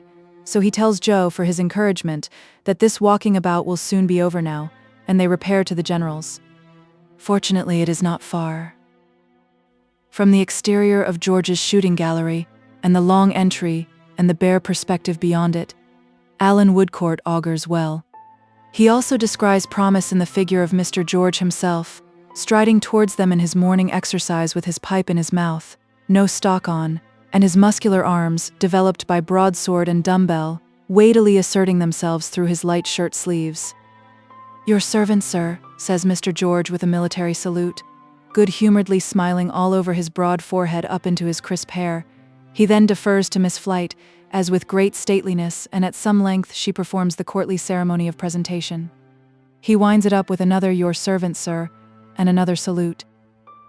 "Excuse me, sir, a sailor, I believe," says Mr. George. "I am proud to find I have the air of one," returns Alan, "but I am only a sea-going doctor." "Indeed, sir, I should have thought you was a regular bluejacket myself." Alan hopes Mr. George will forgive his intrusion the more readily on that account, and particularly that he will not lay aside his pipe, which, in his politeness, he has testified some intention of doing. "You are very good, sir," returns the trooper. "As I know by experience that it's not disagreeable to Miss Flite, and since it's equally agreeable to yourself," and finishes the sentence by putting it between his lips again. Alan proceeds to tell him all he knows about Joe, unto which the trooper listens with a grave face. "And that's the lad, sir, is it?" he inquires, looking along the entry to where Joe stands staring up at the great letters on the whitewashed front, which have no meaning in his eyes. "That's he," says Alan, "and Mr. George, I am in this difficulty about him. I am unwilling to place him in a hospital, even if I could procure him immediate admission, because I foresee that he would not stay there many hours if he could be so much as got there. The same objection applies to a workhouse, supposing I had the patience to be evaded and shirked, and handed about from post to pillar in trying to get him into one, which is a system that I don't take kindly to." "No man does, sir," returns Mr. George. "I am convinced that he would not remain in either place, because he is possessed by an extraordinary terror of this person who ordered him to keep out of the way. In his ignorance, he believes this person to be everywhere, and cognizant of everything." "I ask your pardon, sir," says Mr. George, "but you have not mentioned that party's name. Is it a secret, sir?" "The boy makes it one, but his name is Bucket." "Bucket the detective, sir?" "The same man." "The man is known to me, sir," returns the trooper after blowing out a cloud of smoke and squaring his chest, "and the boy is so far correct that he undoubtedly is a rum customer." Mr. George smokes with a profound meaning after this and surveys Miss Flite in silence. "Now, I wish Mr. Jarndyce and Miss Summerson at least to know that this Joe who tells so strange a story has reappeared, and to have it in their power to speak with him if they should desire to do so. Therefore I want to get him, for the present moment, into any poor lodging kept by decent people where he would be admitted." "Decent people and Joe, Mr. George," says Alan, following the direction of the trooper's eyes along the entry, "have not been much acquainted, as you see, hence the difficulty. Do you happen to know anyone in this neighborhood who would receive him for a while on my paying for him beforehand?" As he puts the question, he becomes aware of a dirty-faced little man standing at the trooper's elbow and looking up, with an oddly twisted figure and countenance, into the trooper's face. After a few more puffs at his pipe, the trooper looks down askant at the little man, and the little man winks up at the trooper. "Well, sir," says Mr. George, "I can assure you that I would willingly be knocked on the head at any time if it would be at all agreeable to Miss Summerson, and consequently I esteem it a privilege to do that young lady any service, however small. We are naturally in the vagabond way here, sir, both myself and Phil. You see what the place is? You are welcome to a quiet corner of it for the boy if the same would meet your views. No charge made, except for rations. We are not in a flourishing state of circumstances here, sir. We are liable to be tumbled out neck and crop at a moment's notice. However, sir, such as the place is, and so long as it lasts, here it is at your service." With a comprehensive wave of his pipe, Mr. George places the whole building at his visitor's disposal. "I take it for granted, sir," he adds, "you being one of the medical staff, that there is no present infection about this unfortunate subject?" Alan is quite sure of it. "Because, sir," says Mr. George, shaking his head sorrowfully, "we have had enough of that." His tone is no less sorrowfully echoed by his new acquaintance. "Still, I am bound to tell you," observes Alan after repeating his former assurance, "that the boy is deplorably low and reduced, and that he may be, I do not say that he is too far gone to recover." "Do you consider him in present danger, sir?" inquires the trooper. "Yes, I fear so." "Then, sir," returns the trooper in a decisive manner, "it appears to me, being naturally in the vagabond way myself, that the sooner he comes out of the street, the better. You, Phil, bring him in." Mr. Squad tacks out, all on one side, to execute the word of command, and the trooper, having smoked his pipe, lays it by. Joe is brought in. He is not one of Mrs. Pardigle's Takahopo Indians. He is not one of Mrs. Jellyby's lambs, being wholly unconnected with Borrioboola Gha. He is not softened by distance and unfamiliarity. He is not a genuine foreign-grown savage. He is the ordinary homemade article. Dirty, ugly, disagreeable to all the senses, in body a common creature of the common streets, only in soul a heathen. Homely filth begrimes him, homely parasites devour him, homely sores are in him, homely rags are on him. Native ignorance, the growth of English soil and climate, sinks his immortal nature lower than the beasts that perish. Stand forth, Joe, in uncompromising colors. From the sole of thy foot to the crown of thy head, there is nothing interesting about thee. He shuffles slowly into Mr. George's gallery and stands huddled together in a bundle, looking all about the floor. He seems to know that they have an inclination to shrink from him, partly for what he is and partly for what he has caused. He too shrinks from them. He is not of the same order of things, not of the same place in creation. He is of no order and no place, neither of the beasts nor of humanity. "Look here, Joe," says Alan. "This is Mr. George." Joe searches the floor for some time longer, then looks up for a moment, and then down again. "He is a kind friend to you, for he is going to give you lodging room here." Joe makes a scoop with one hand, which is supposed to be a bow. After a little more consideration and some backing and changing of the foot on which he rests, he mutters that he is very thankful. "You are quite safe here. All you have to do at present is to be obedient and to get strong. And mind you tell us the truth here, whatever you do, Joe." "Wisher matey if I don't, sir," says Joe, reverting to his favorite declaration. "I never done nothink yit, but what you knows on to get myself into no trouble. I never was in no other trouble at all, sir, 'cept not knowin' nothink and starwation. I believe it now. Attend to Mr. George. I see he is going to speak to you." "My intention merely was, sir," observes Mr. George, amazingly broad and upright, "to point out to him where he can lie down and get a thorough good dose of sleep. Now, look here." As the trooper speaks, he conducts them to the other end of the gallery and opens one of the little cabins. "There you are, you see. Here is a mattress, and here you may rest on good behavior, as long as I ask your pardon, sir."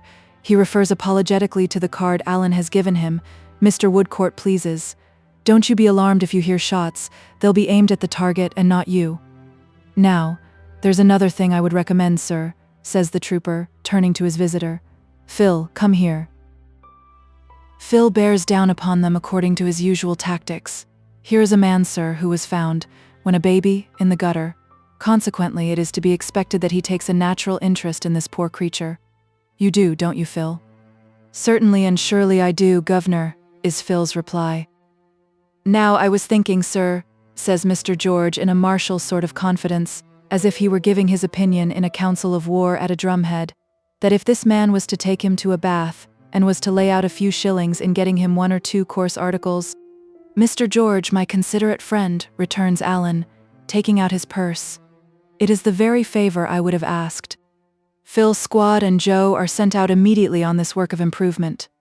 Miss Flight, quite enraptured by her success, makes the best of her way to court, having great fears that otherwise her friend the Chancellor may be uneasy about her, or may give the judgment she has so long expected in her absence, and observing which my dear physician and general, after so many years, would be too absurdly unfortunate. Alan takes the opportunity of going out to procure some restorative medicines, and obtaining them near at hand, soon returns to find the trooper walking up and down the gallery, and to fall into step and walk with him. "I take it, sir," says Mr. George, "that you know Miss Summerson pretty well?" "Yes, it appears." "Not related to her, sir?" "No, it appears." "Excuse the apparent curiosity," says Mr. George. "It seemed to me probable that you might take more than a common interest in this poor creature because Miss Summerson had taken that unfortunate interest in him." "'Tis my case, sir, I assure you." "And mine, Mr. George." The trooper looks sideways at Alan's sunburnt cheek and bright dark eye, rapidly measures his height and build, and seems to approve of him. "Since you have been out, sir, I have been thinking that I unquestionably know the rooms in Lincoln's Inn Fields where Bucket took the lad, according to his account. Though he is not acquainted with the name, I can help you to it. It's Tulkinghorn, that's what it is." Alan looks at him inquiringly, repeating the name, Tulkinghorn. "That's the name, sir. I know the man, and know him to have been in communication with Bucket before, respecting a deceased person who had given him offense. I know the man, sir, to my sorrow." Alan naturally asks what kind of man he is. "What kind of man do you mean to look at?" "I think I know that much of him. I mean to deal with. Generally, what kind of man?" "Why, then I'll tell you, sir," returns the trooper, stopping short and folding his arms on his square chest so angrily that his face fires and flushes all over. "He is a confoundedly bad kind of man. He is a slow torturing kind of man. He is no more like flesh and blood than a rusty old carbine is. He is a kind of man, by George, that has caused me more restlessness and more uneasiness and more dissatisfaction with myself than all other men put together. That's the kind of man Mr. Tulkinghorn is." "I am sorry," says Alan, "to have touched so sore a place." "Sore?" The trooper plants his legs wider apart, wets the palm of his broad right hand, and lays it on the imaginary mustache. "It's no fault of yours, sir, but you shall judge. He has got a power over me. He is the man I spoke of just now as being able to tumble me out of this place neck and crop. He keeps me on a constant seesaw. He won't hold off, and he won't come on. If I have a payment to make him, or time to ask him for, or anything to go to him about, he don't see me, don't hear me. Passes me on to Melchizedek's in Clifford's Inn. Melchizedek's in Clifford's Inn passes me back again to him. He keeps me prowling and dangling about him as if I was made of the same stone as himself. Why, I spend half my life now, pretty well, loitering and dodging about his door. What does he care? Nothing. Just as much as the rusty old carbine I have compared him to. He chafes and goads me till… Bah! Nonsense. I'm forgetting myself. Mr. Woodcourt," the trooper resumes his march. "All I say is, he is an old man, but I am glad I shall never have the chance of setting spurs to my horse and riding at him in a fair field. For if I had that chance in one of the humors he drives me into, he'd go down, sir." Mr. George has been so excited that he finds it necessary to wipe his forehead on his shirt sleeve. Even while he whistles his impetuosity away with the national anthem, some involuntary shakings of his head and heavings of his chest still linger behind, not to mention an occasional hasty adjustment with both hands of his open shirt collar, as if it were scarcely open enough to prevent his being troubled by a choking sensation. In short, Alan Woodcourt has not much doubt about the going down of Mr. Tulkinghorn on the field referred to. Joe and his conductor presently return, and Joe is assisted to his mattress by the careful Phil, to whom, after due administration of medicine by his own hands, Alan confides all needful means and instructions. The morning is by this time getting on apace. He repairs to his lodgings to dress and breakfast, and then, without seeking rest, goes away to Mr. Jarndyce to communicate his discovery. With him, Mr. Jarndyce returns alone, confidentially telling him that there are reasons for keeping this matter very quiet indeed and showing a serious interest in it. To Mr. Jarndyce, Joe repeats in substance what he said in the morning, without any material variation, only that cart of his is heavier to draw, and draws with a hollower sound. "Let me lay here quiet and not be chivied no more," falters Joe, and be so kind any person as is a passin' nigh where I used fur to sleep, as just to say to Mr. Sangsby that Joe, what he known once, is a moving on right forwards with his duty, and I'll be wery thankful. I'd be more thankful than I am already if it was anyways possible for an unfortunate to be it. He makes so many of these references to the law stationer in the course of a day or two that Alan, after conferring with Mr. Jarndyce, good-naturedly resolves to call in Cook's Court, the rather as the cart seems to be breaking down. To Cook's Court, therefore, he repairs. Mr. Snagsby is behind his counter in his grey coat and sleeves, inspecting an indenture of several skins which has just come in from the engrosser's, an immense desert of lawhand and parchment, with here and there a resting place of a few large letters to break the awful monotony and save the traveller from despair. Mr. Snagsby puts up at one of these inky wells and greets the stranger with his cough of general preparation for business. "You don't remember me, Mr. Snagsby?" The stationer's heart begins to thump heavily, for his old apprehensions have never abated. It is as much as he can do to answer, "No, sir, I can't say I do. I should have considered not to put too fine a point upon it, that I never saw you before, sir." "Twice before," says Alan Woodcourt. "Once at a poor bedside, and once—" "It's come at last," thinks the afflicted stationer as recollection breaks upon him. It's got to a head now and is going to burst.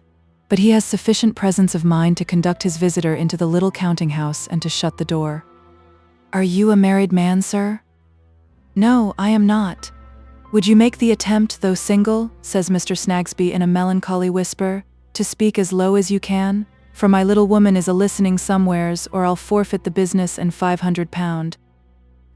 In deep dejection, Mr. Snagsby sits down on his stool, with his back against his desk, protesting, "I never had a secret of my own, sir. I can't charge my memory with ever having once attempted to deceive my little woman on my own account since she named the day.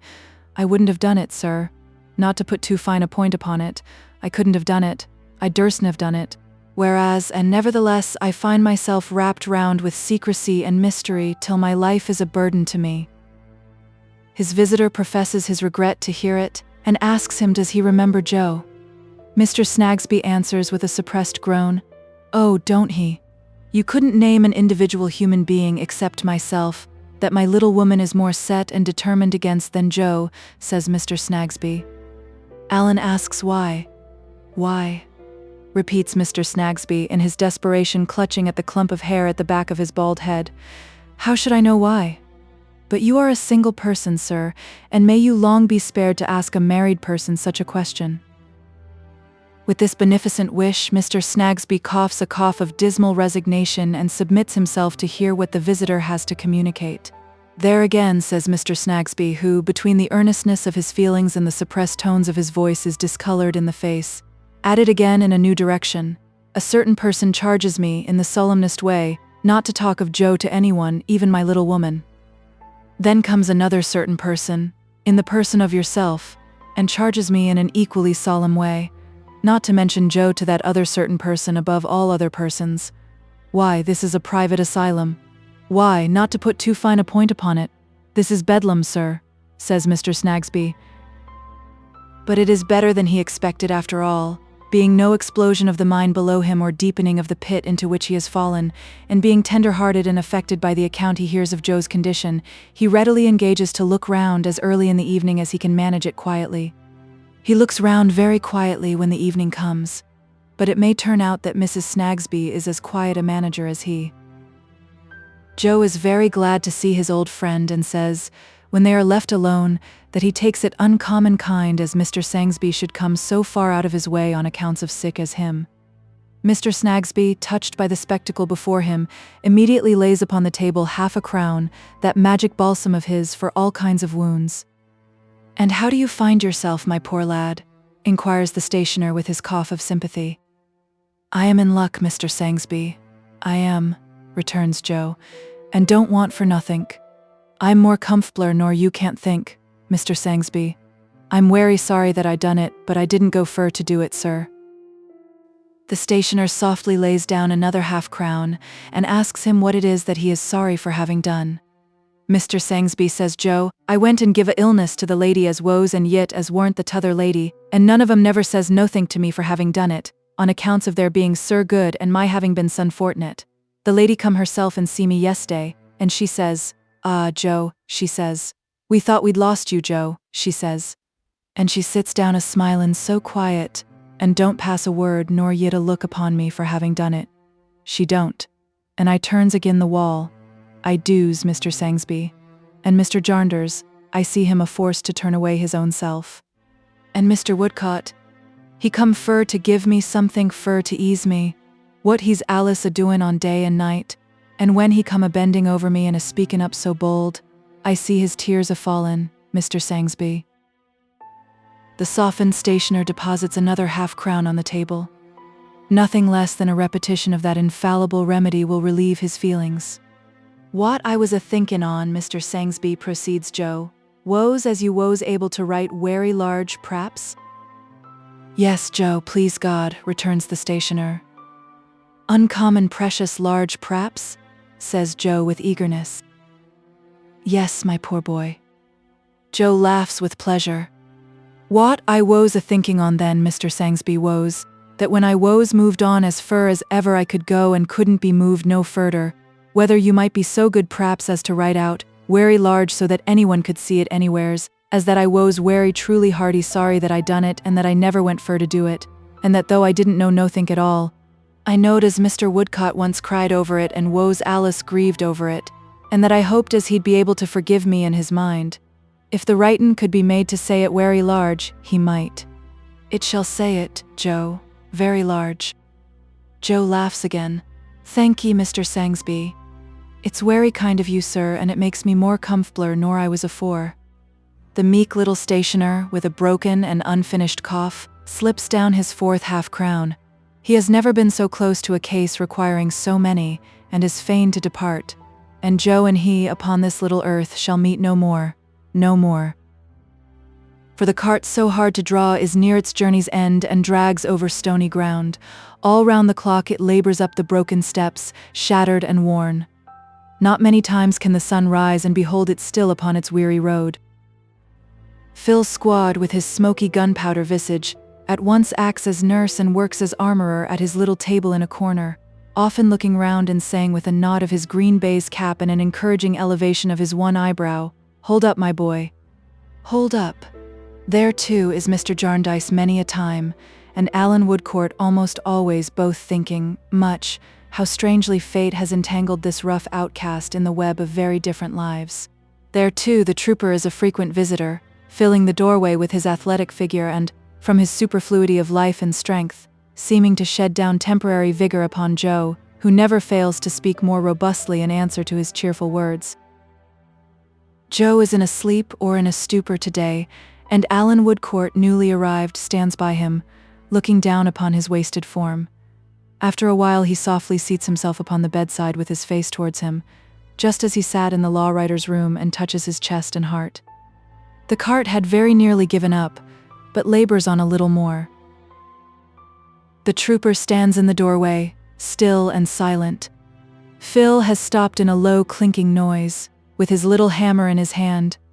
Mr. Woodcourt looks round with that grave professional interest and attention on his face, and glancing significantly at the trooper, signs to Phil to carry his table out. When the little hammer is next used, there will be a speck of rust upon it. "Well, Joe, what is the matter? Don't be frightened." "I thought," says Joe, who has started and is looking round, "I thought I was in Tom all Alone's again. Ain't there nobody here but you, Mr. Woodcott?" "Nobody. And I ain't took back to Tom all Alone's. Am I, sir?" "No." Joe closes his eyes, muttering, "I'm werry thankful." After watching him closely a little while, Alan puts his mouth very near his ear and says to him in a low, distinct voice, "Joe, did you ever know a prayer?" "Never knowed nothink, sir." "Not so much as one short prayer?" "No, sir, nothink at all. Mr. Chadbands he wos a prayin' wunst at Mr. Sangsby's and I heard him, but he sounded as if he wos a speakin' to hisself, and not to me. He prayed a lot, but I couldn't make out nothink on it. Different times there was other gentlemen come down Tom all Alone's a prayin', but they all mostly said as the t'other ones prayed wrong, and all mostly sounded to be a talking to theirselves, or a passing blame on the t'others, and not a talkin' to us. We never knowed nothink. I never knowed what it was all about." It takes him a long time to say this, and few but an experienced and attentive listener could hear, or hearing understand him. After a short relapse into sleep or stupor, he makes of a sudden a strong effort to get out of bed. "Stay, Joe? What now?" "It's time for me to go to that there burying ground, sir," he returns with a wild look. "Lie down and tell me. What burying ground, Joe? Where they laid him as woes wery good to me. Wery good to me indeed he woes. It's time for me to go down to that there burying ground, sir, and ask to be put along with him. I wants to go there and be buried. He used fur to say to me, 'I am as poor as you today, Joe,' he says. I wants to tell him that I am as poor as him now and have come there to be laid along with him. By and by, Joe, by and by. Ah, perhaps they wouldn't do it if I was to go myself. But will you promise to have me took there, sir, and laid along with him?" "I will, indeed." Thank ye, sir, thank ye, sir. They'll have to get the key of the gate afore they can take me in, for it's allus locked, and there's a step there as I used for to clean with my broom. It's turned wery dark, sir. Is there any light a-comin'?" "It is coming fast, Joe. Fast. The cart is shaken all to pieces, and the rugged road is very near its end."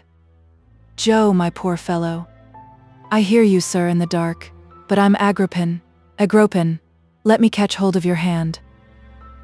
"Joe, can you say what I say?" "I'll say anythink as you say, sir, for I knows it's good. Our Father." "Our Father? Yes, that's wery good, sir. Which art in heaven." "Art in heaven is the light a-comin', sir? It is close at hand. Hallowed be thy name. Hallowed be thy. The light is come upon the dark, benighted way. Dead. Dead, your majesty. Dead, my lords and gentlemen. Dead, right, reverends and wrong reverends of every order. Dead, men and women, born with heavenly compassion in your hearts, and dying thus around us every day." Chapter 48. Closing in. The place in Lincolnshire has shut its many eyes again, and the house in town is awake. In Lincolnshire, the deadlocks of the past doze in their picture frames, and the low wind murmurs through the long drawing room as if they were breathing pretty regularly. In town, the deadlocks of the present rattle in their fire-eyed carriages through the darkness of the night, and the deadlock Mercuries with ashes or hair powder on their heads, symptomatic of their great humility, loll away the drowsy mornings in the little windows of the hall. The fashionable world, tremendous orb, nearly 5 miles round, is in full swing, and the solar system works respectfully at its appointed distances. Where the throng is thickest, where the lights are brightest, where all the senses are ministered to with the greatest delicacy and refinement, Lady Dedlock is. From the shining heights she has scaled and taken, she is never absent. Though the belief she of old reposed in herself as one able to reserve whatsoever she would under her mantle of pride is beaten down, though she has no assurance that what she is to those around her she will remain another day, it is not in her nature when envious eyes are looking on to yield or to droop. They say of her that she has lately grown more handsome and more haughty.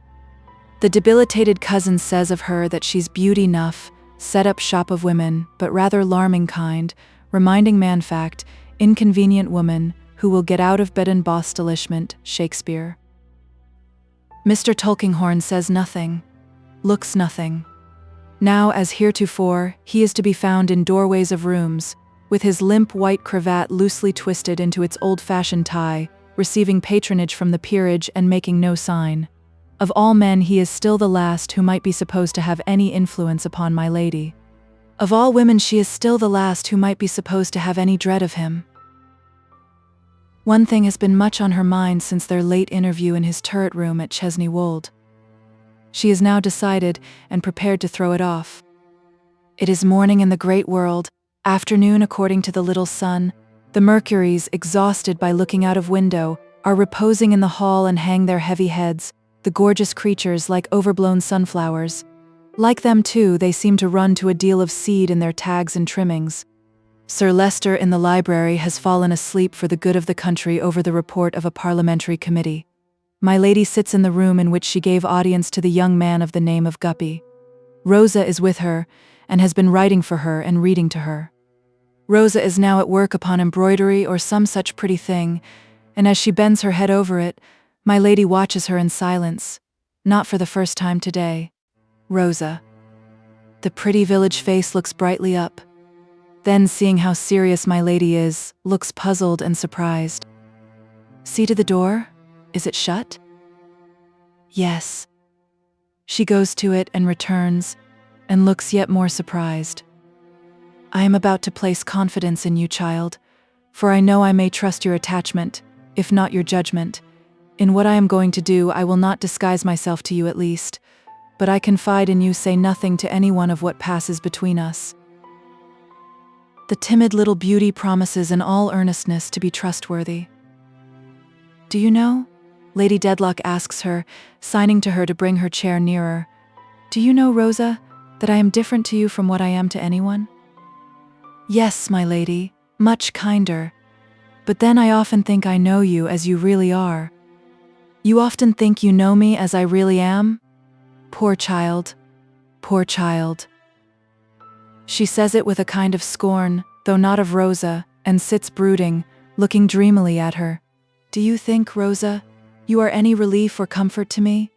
Do you suppose your being young and natural, and fond of me and grateful to me, makes it any pleasure to me to have you near me? I don't know, my lady, I can scarcely hope so. But with all my heart, I wish it was so. It is so, little one. The pretty face is checked in its flush of pleasure by the dark expression on the handsome face before it. It looks timidly for an explanation. And if I were to say today, go, leave me, I should say what would give me great pain and disquiet, child, and what would leave me very solitary. My lady, have I offended you? In nothing. Come here. Rosa bends down on the footstool at my lady's feet. My lady, with that motherly touch of the famous ironmaster knight, lays her hand upon her dark hair and gently keeps it there. I told you, Rosa, that I wished you to be happy and that I would make you so if I could make anybody happy on this earth. I cannot. There are reasons now known to me, reasons in which you have no part, rendering it far better for you that you should not remain here. You must not remain here. I have determined that you shall not. I have written to the father of your lover, and he will be here today. All this I have done for your sake. The weeping girl covers her hand with kisses and says, what shall she do? What shall she do when they are separated? Her mistress kisses her on the cheek and makes no other answer. Now be happy, child, under better circumstances. Be beloved and happy. Ah, my lady, I have sometimes thought, forgive my being so free that you are not happy. Will you be more so when you have sent me away? Pray, pray, think again. Let me stay a little while. I have said, my child, that what I do for your sake, not my own. It is done. What I am towards you, Rosa, is what I am now, not what I shall be a little while hence. Remember this and keep my confidence. Do so much for my sake, and thus all ends between us. She detaches herself from her simple-hearted companion and leaves the room. Late in the afternoon, when she next appears upon the staircase, she is in her haughtiest and coldest state, as indifferent as if all passion, feeling, and interest had been worn out in the earlier ages of the world and had perished from its surface with its other departed monsters.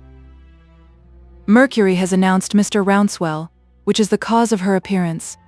Mr. Rouncewell is not in the library, but she repairs to the library. Sir Leicester is there, and she wishes to speak to him first. Sir Leicester, I am desirous, but you are engaged. Oh dear, no. Not at all. Only Mr. Tulkinghorn. Always at hand, haunting every place. No relief or security from him for a moment. I beg your pardon, Lady Dedlock. Will you allow me to retire? With a look that plainly says, you know you have the power to remain if you will, she tells him it is not necessary and moves towards a chair. Mr. Tulkinghorn brings it a little forward for her with his clumsy bow and retires into a window opposite. Interposed between her and the fading light of day in the now quiet street, his shadow falls upon her, and he darkens all before her. Even so does he darken her life.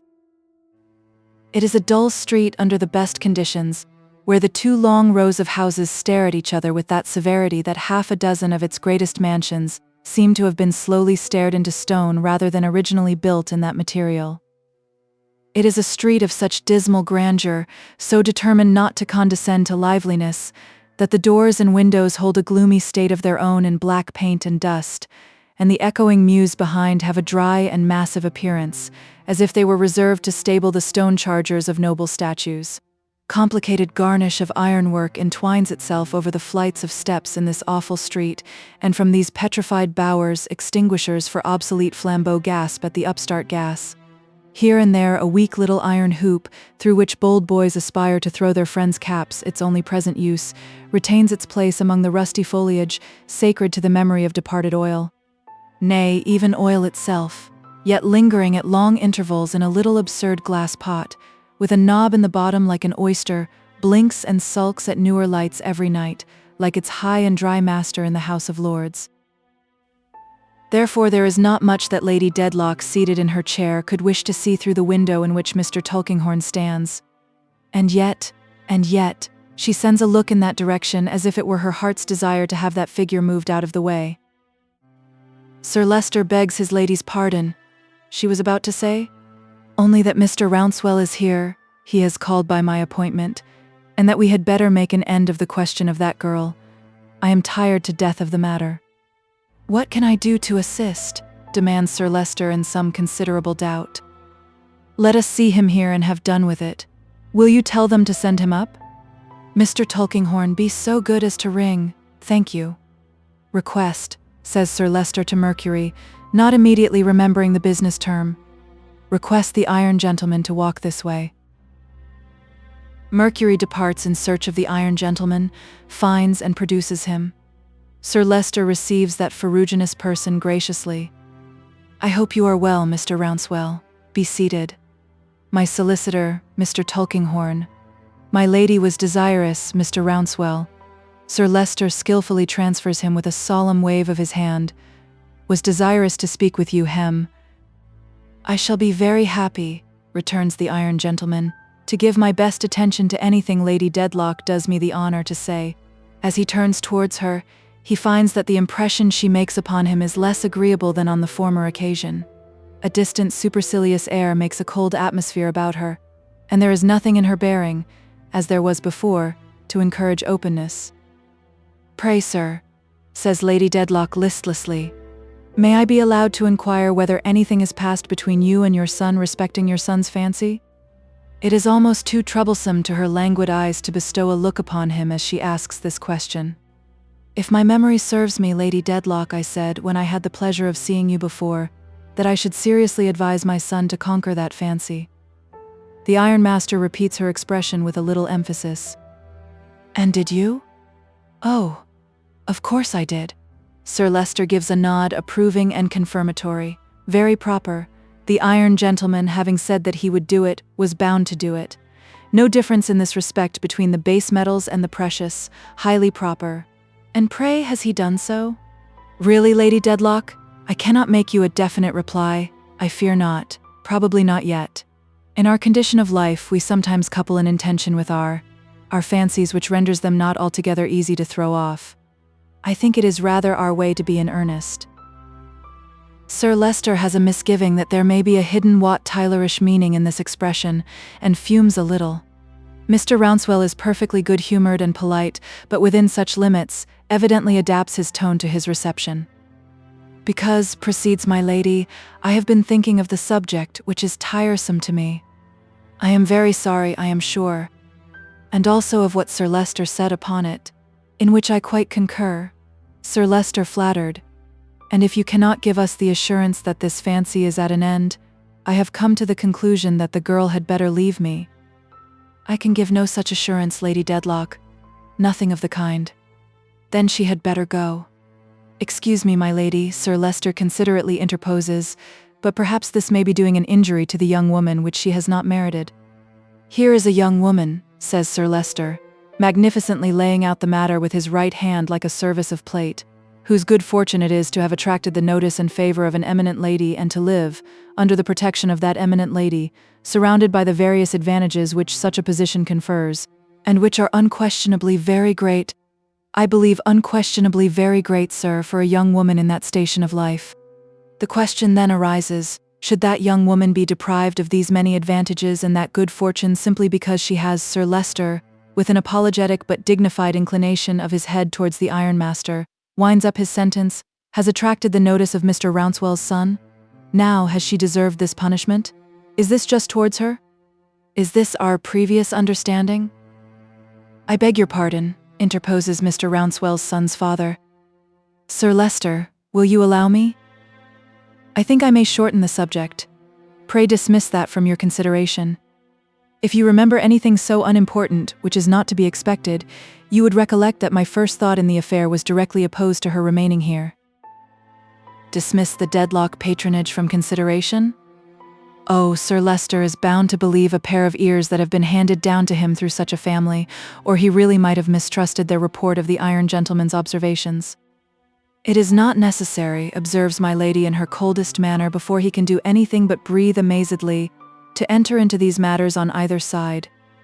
The girl is a very good girl. I have nothing whatever to say against her, but she is so far insensible to her many advantages and her good fortune that she is in love, or supposes she is, poor little fool, and unable to appreciate them. Sir Leicester begs to observe that wholly alters the case.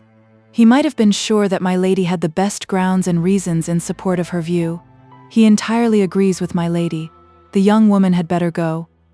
As Sir Leicester observed, Mr. Rouncewell, on the last occasion when we were fatigued by this business, Lady Dedlock languidly proceeds, "We cannot make conditions with you. Without conditions, and under present circumstances, the girl is quite misplaced here and had better go. I have told her so. Would you wish to have her sent back to the village? Or would you like to take her with you? Or what would you prefer?" Lady Dedlock, if I may speak plainly, by all means. I should prefer the course which will the soonest relieve you of the encumbrance and remove her from her present position. And to speak as plainly, she returns with the same studied carelessness. So should I? Do I understand that you will take her with you? The iron gentleman makes an iron bow. Sir Leicester, will you ring? Mr. Tulkinghorn steps forward from his window and pulls the bell. I had forgotten you. Thank you. He makes his usual bow and goes quietly back again. Mercury, swift responsive, appears, receives instructions whom to produce, skims away, produces the aforesaid, and departs. Rosa has been crying and is yet in distress. On her coming in, the ironmaster leaves his chair, takes her arm in his, and remains with her near the door ready to depart. You are taken charge of, you see, says my lady in her weary manner, and are going away well protected. I have mentioned that you are a very good girl, and you have nothing to cry for. She seems, after all, observes Mr. Tulkinghorn, loitering a little forward with his hands behind him, as if she were crying at going away. Why, she is not well bred, you see, returns Mr. Rouncewell with some quickness in his manner, as if he were glad to have the lawyer to retort upon, and she is an inexperienced little thing and knows no better. If she had remained here, sir, she would have improved, no doubt. No doubt, is Mr. Tulkinghorn's composed reply. Rosa sobs out that she is very sorry to leave my lady, and that she was happy at Chesney Wold, and has been happy with my lady, and that she thanks my lady over and over again. Out, you silly little puss, says the ironmaster, checking her in a low voice, though not angrily. Have a spirit if you're fond of Watt. My lady merely waves her off with indifference, saying, There, there, child. You are a good girl. Go away. Sir Leicester has magnificently disengaged himself from the subject, and retired into the sanctuary of his blue coat. Mr. Tulkinghorn, an indistinct form against the dark street now dotted with lamps, looms in my lady's view, bigger and blacker than before. Sir Leicester and Lady Dedlock, says Mr. Rouncewell after a pause of a few moments, I beg to take my leave, with an apology for having again troubled you, though not of my own act, on this tiresome subject. I can very well understand, I assure you, how tiresome so small a matter must have become to Lady Dedlock. If I am doubtful of my dealing with it, it is only because I did not at first quietly exert my influence to take my young friend here away without troubling you at all. But it appeared to me, I dare say magnifying the importance of the thing, that it was respectful to explain to you how the matter stood and candid to consult your wishes and convenience. I hope you will excuse my want of acquaintance with the polite world. Sir Leicester considers himself evoked out of the sanctuary by these remarks. Mr. Rouncewell, he returns. Do not mention it. Justifications are unnecessary, I hope, on either side. I am glad to hear it, Sir Leicester, and if I may, by way of a last word, revert to what I said before of my mother's long connection with the family and the worth it bespeaks on both sides. I would point out this little instance here on my arm who shows herself so affectionate and faithful in parting, and in whom my mother, I dare say, has done something to awaken such feelings, though of course Lady Dedlock, by her heartfelt interest and her genial condescension, has done much more. If he mean this ironically, it may be truer than he thinks. He points it, however, by no deviation from his straightforward manner of speech, though in saying it he turns towards that part of the dim room where my lady sits. Sir Leicester stands to return his parting salutation. Mr. Tulkinghorn again rings, Mercury takes another flight, and Mr. Rouncewell and Rosa leave the house. Then lights are brought in, discovering Mr. Tulkinghorn still standing in his window with his hands behind him, and my lady still sitting with his figure before her, closing up her view of the night as well as of the day. She is very pale. Mr. Tulkinghorn, observing it as she rises to retire, thinks, well, she may be. The power of this woman is astonishing. She has been acting a part the whole time. But he can act a part too, his one unchanging character, and as he holds the door open for this woman, 50 pairs of eyes, each 50 times sharper than Sir Leicester's pair, should find no flaw in him. Lady Dedlock dines alone in her own room today. Sir Leicester is whipped in to the rescue of the Doodle party and the discomfiture of the Coodle faction. Lady Dedlock asks on sitting down to dinner, still deadly pale, and quite an illustration of the debilitated cousin's text, whether he has gone out? Yes. Whether Mr. Tulkinghorn is gone yet? No. Presently she asks again, is he gone yet? No. What is he doing? Mercury thinks he is writing letters in the library. Would my lady wish to see him? Anything but that. But he wishes to see my lady. Within a few more minutes he is reported as sending his respects, and could my lady please to receive him for a word or two after her dinner? My lady will receive him now. He comes now, apologizing for intruding, even by her permission, while she is at table. When they are alone, my lady waves her hand to dispense with such mockeries. What do you want, sir?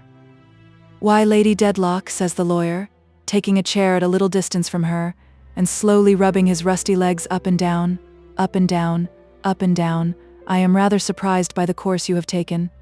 Indeed? Yes, decidedly. I was not prepared for it. I consider it a departure from our agreement and your promise. It puts us in a new position, Lady Dedlock. I feel myself under the necessity of saying that I don't approve of it.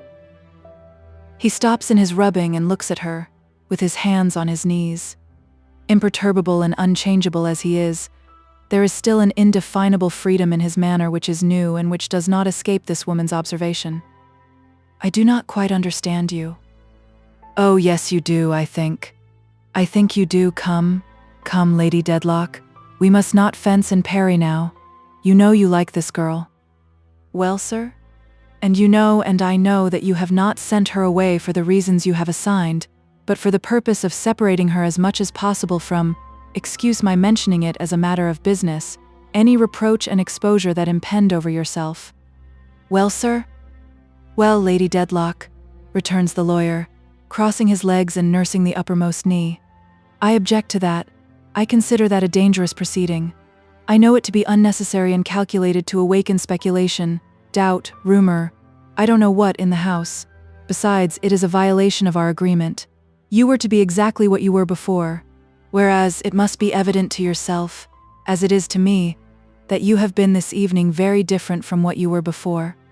Why, bless my soul, Lady Dedlock, transparently so. If, sir, she begins, in my knowledge of my secret, but he interrupts her. Now, Lady Dedlock, this is a matter of business, and in a matter of business the ground cannot be kept too clear. It is no longer your secret. Excuse me, that is just the mistake. It is my secret, in trust for Sir Leicester and the family. If it were your secret, Lady Dedlock, we should not be here holding this conversation. That is very true. If in my knowledge of the secret I do what I can to spare an innocent girl, especially remembering your own reference to her when you told my story to the assembled guests at Chesney Wold, from the taint of my impending shame, I act upon a resolution I have taken. Nothing in the world, and no one in the world could shake it or could move me. This she says with great deliberation and distinctness, and with no more outward passion than himself. As for him, he methodically discusses his matter of business as if she were any insensible instrument used in business. Really? Then you see, Lady Dedlock, he returns, you are not to be trusted. You have put the case in a perfectly plain way, and according to the literal fact, and that being the case, you are not to be trusted.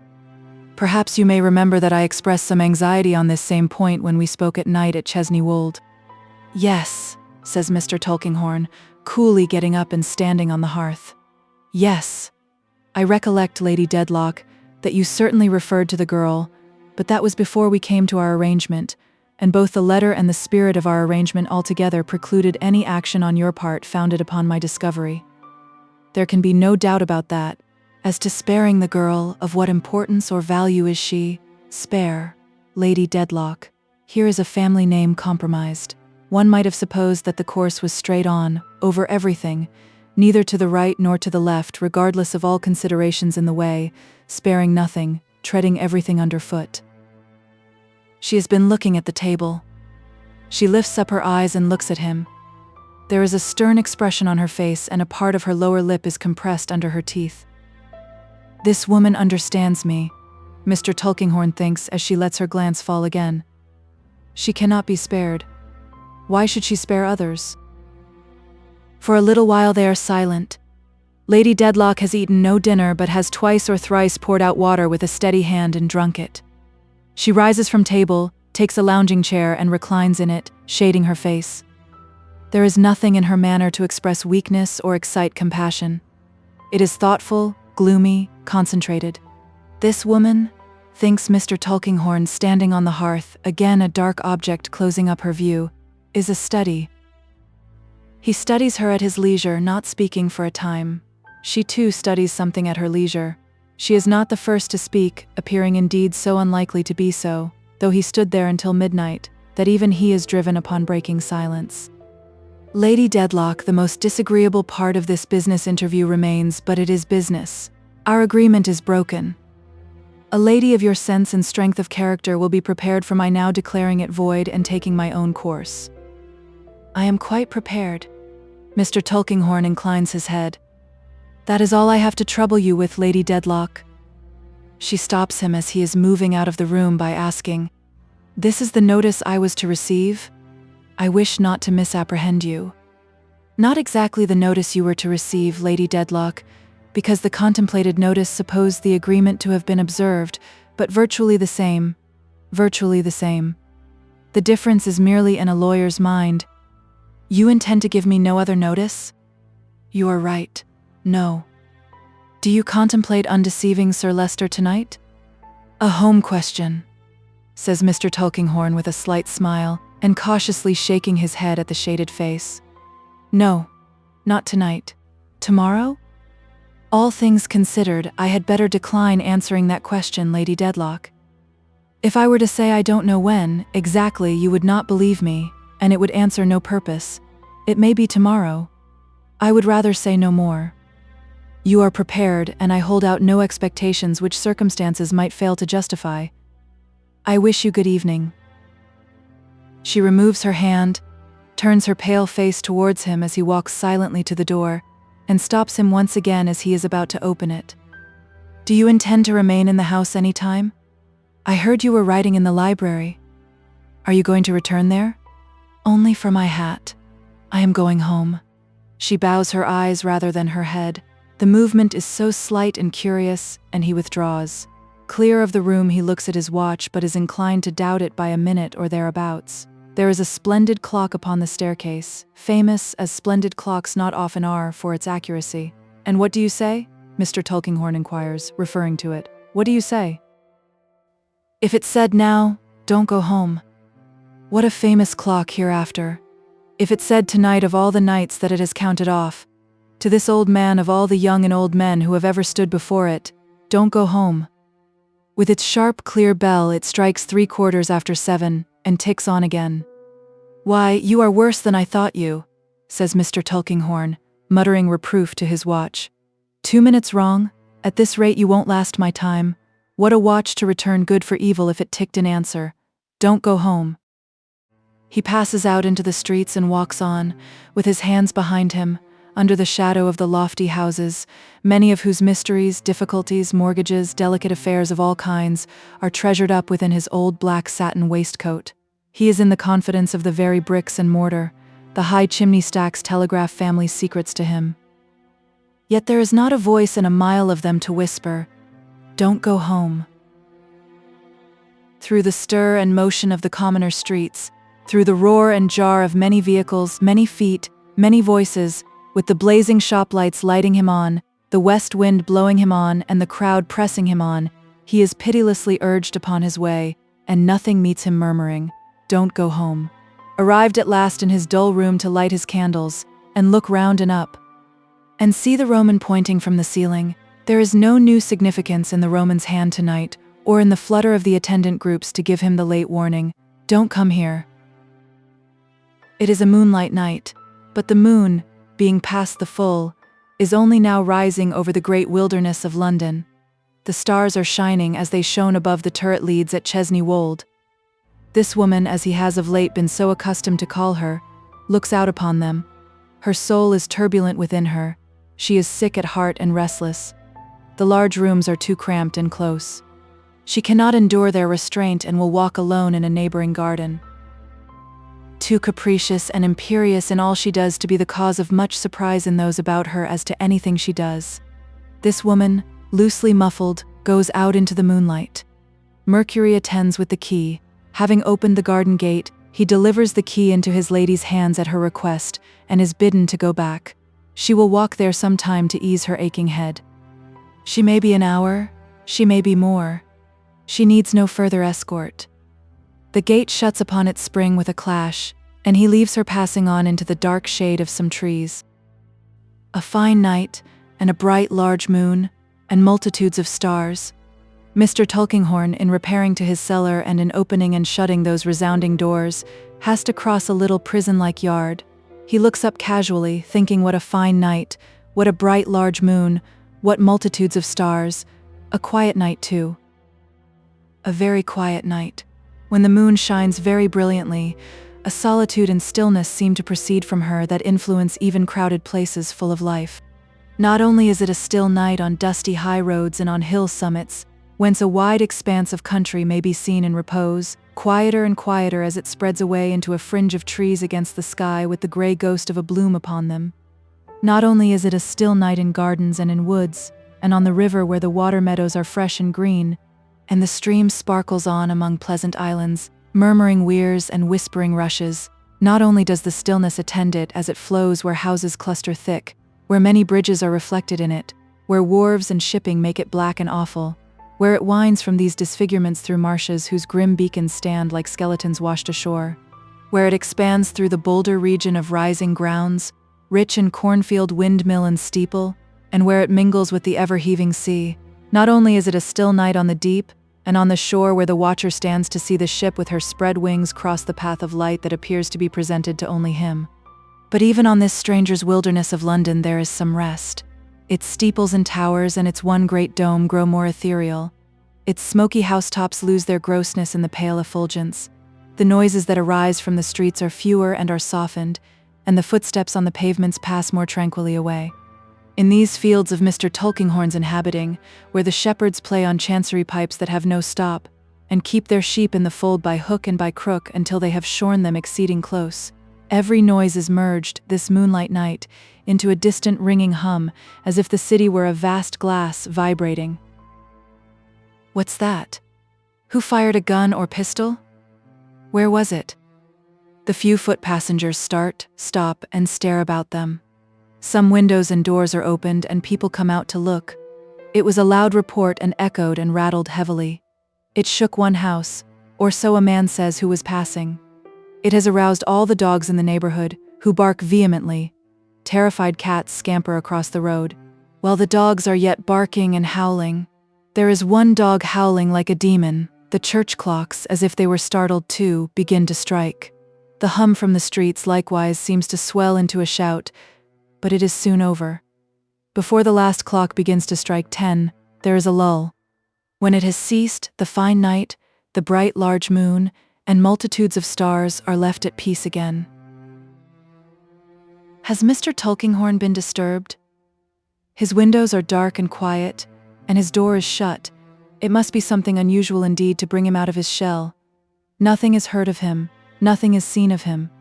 What power of cannon might it take to shake that rusty old man out of his immovable composure?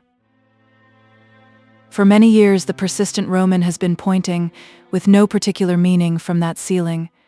It is not likely that he has any new meaning in him tonight. Once pointing, always pointing like any Roman, or even Briton, with a single idea. There he is, no doubt, in his impossible attitude, pointing, unavailingly, all night long. Moonlight, darkness, dawn, sunrise, day. There he is still, eagerly pointing, and no one minds him. But a little after the coming of the day come people to clean the rooms. And either the Roman has some new meaning in him, not expressed before, or the foremost of them goes wild, for looking up at his outstretched hand and looking down at what is below it, that person shrieks and flies. The others, looking in as the first one looked, shriek and fly too, and there is an alarm in the street. What does it mean? No light is admitted into the darkened chamber, and people unaccustomed to it enter, and treading softly but heavily, carry a weight into the bedroom and lay it down. There is whispering and wondering all day, strict search of every corner, careful tracing of steps, and careful noting of the disposition of every article of furniture. All eyes look up at the Roman, and all voices murmur, if he could only tell what he saw. He is pointing at a table with a bottle, nearly full of wine, and a glass upon it, and 2 candles that were blown out suddenly soon after being lighted. He is pointing at an empty chair and at a stain upon the ground before it that might be almost covered with a hand. These objects lie directly within his range. An excited imagination might suppose that there was something in them so terrific as to drive the rest of the composition, not only the attendant big-legged boys, but the clouds and flowers and pillars too, in short, the very body and soul of allegory, and all the brains it has, stark mad. It happens surely that everyone who comes into the darkened room and looks at these things looks up at the Roman, and that he is invested in all eyes with mystery and awe, as if he were a paralyzed dumb witness. So it shall happen surely through many years to come that ghostly stories shall be told of the stain upon the floor, so easy to be covered, so hard to be got out, and that the Roman, pointing from the ceiling, shall point, so long as dust and damp and spiders spare him, with far greater significance than he ever had in Mr. Tulkinghorn's time, and with a deadly meaning.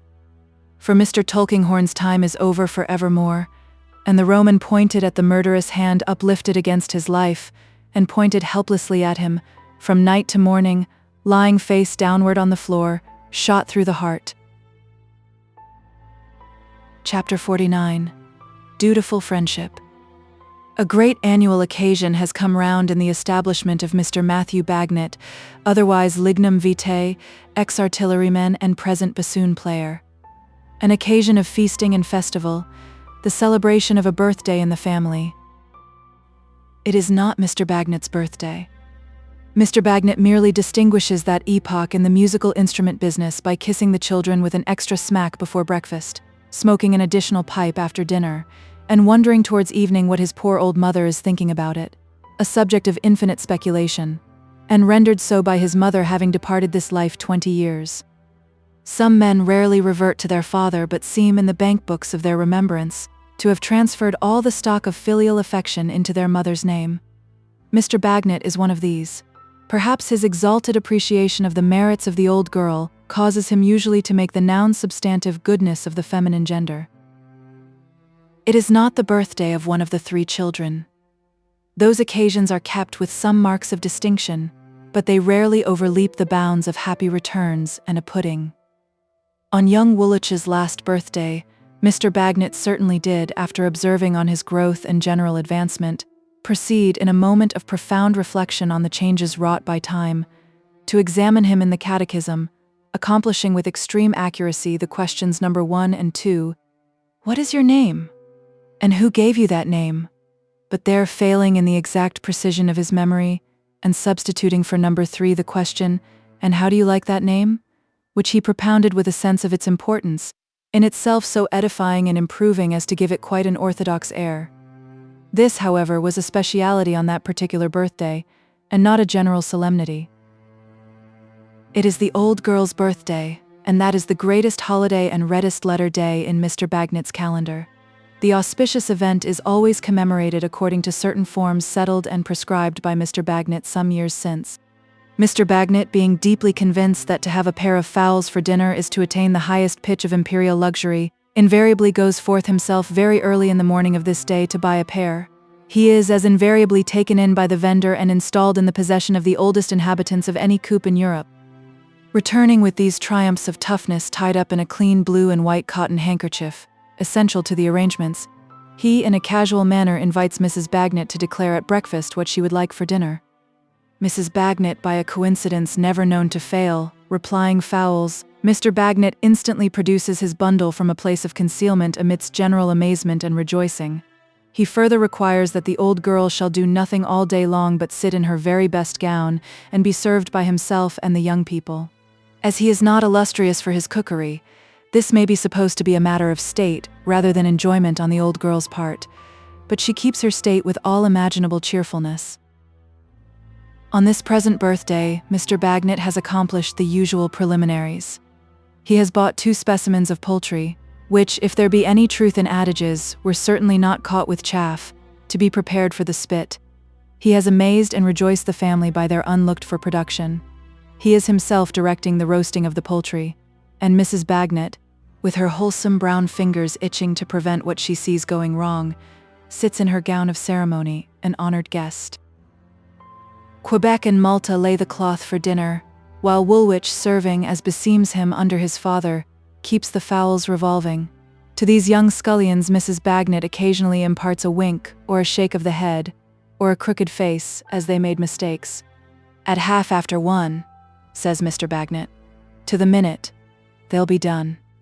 Mrs. Bagnet, with anguish, beholds one of them at a standstill before the fire and beginning to burn. "You shall have a dinner, old girl," says Mr. Bagnet. "Fit for a queen." Mrs. Bagnet shows her white teeth cheerfully, but to the perception of her son, betrays so much uneasiness of spirit that he is impelled by the dictates of affection to ask her, with his eyes, what is the matter, thus standing, with his eyes wide open, more oblivious of the fowls than before, and not affording the least hope of a return to consciousness.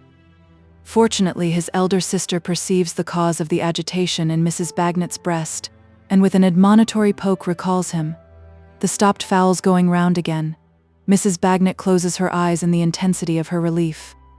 "George will look us up," says Mr. Bagnet, "at 4:30, to the moment. How many years, old girl, has George looked us up?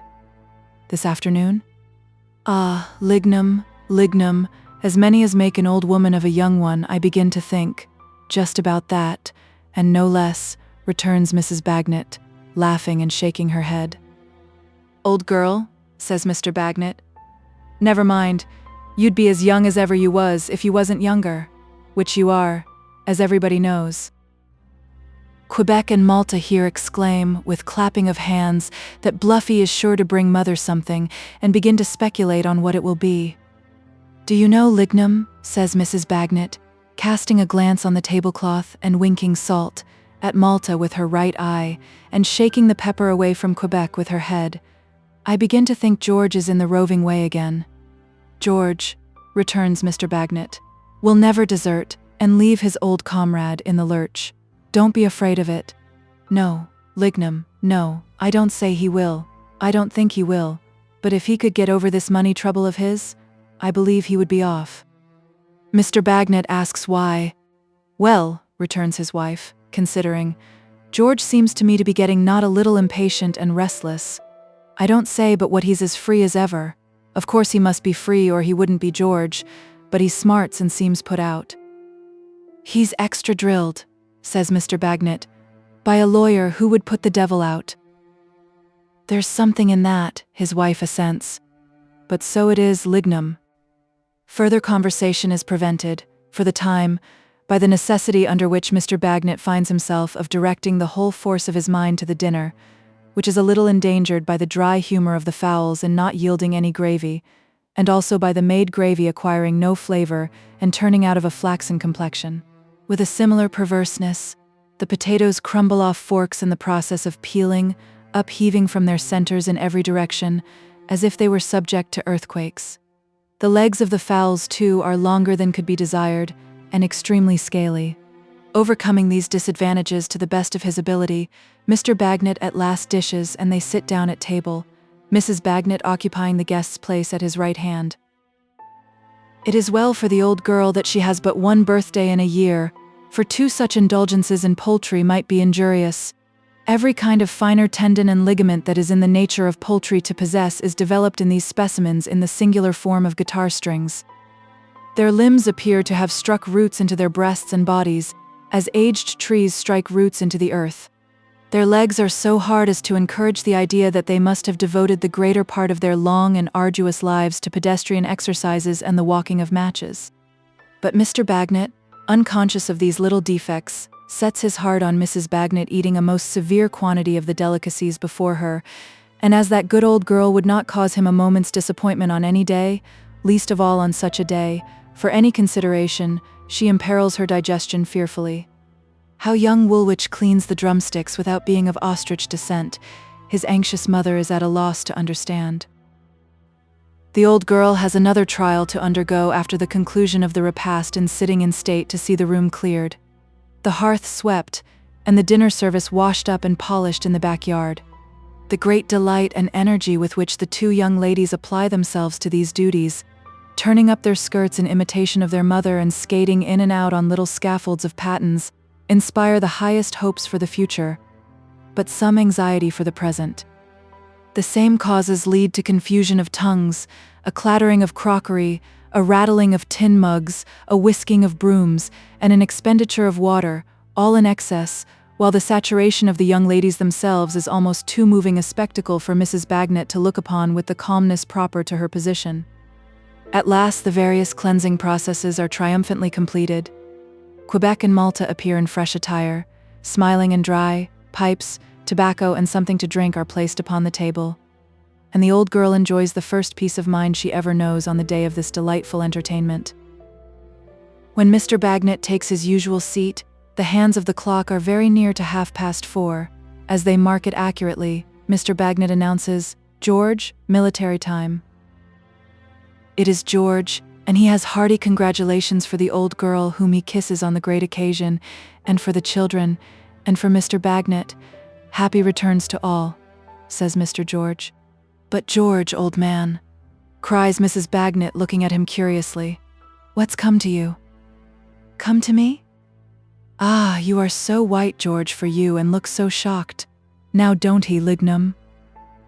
"George," says Mr. Bagnet, "tell the old girl, what's the matter?" "I didn't know I looked white," says the trooper, passing his hand over his brow, "and I didn't know I looked shocked, and I'm sorry I do.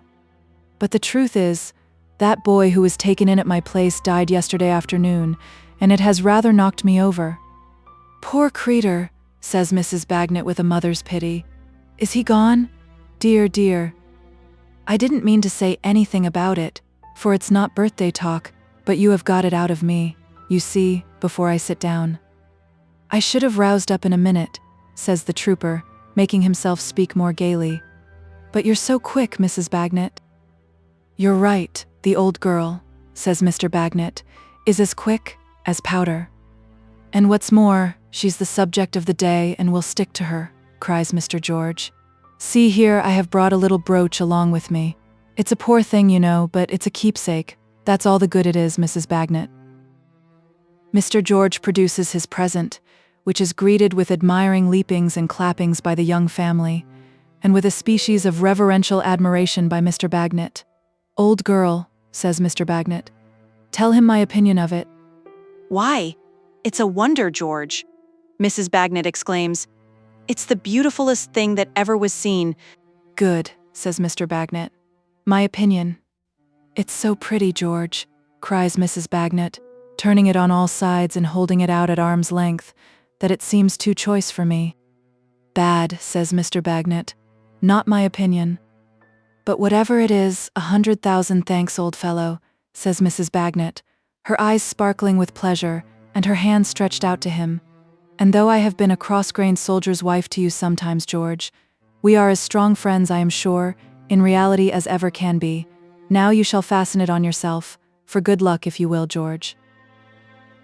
The children close up to see it done, and Mr. Bagnet looks over young Woolwich's head to see it done with an interest so maturely wooden, yet pleasantly childish, that Mrs. Bagnet cannot help laughing in her airy way and saying, "Oh, Lignum, Lignum, what a precious old chap you are."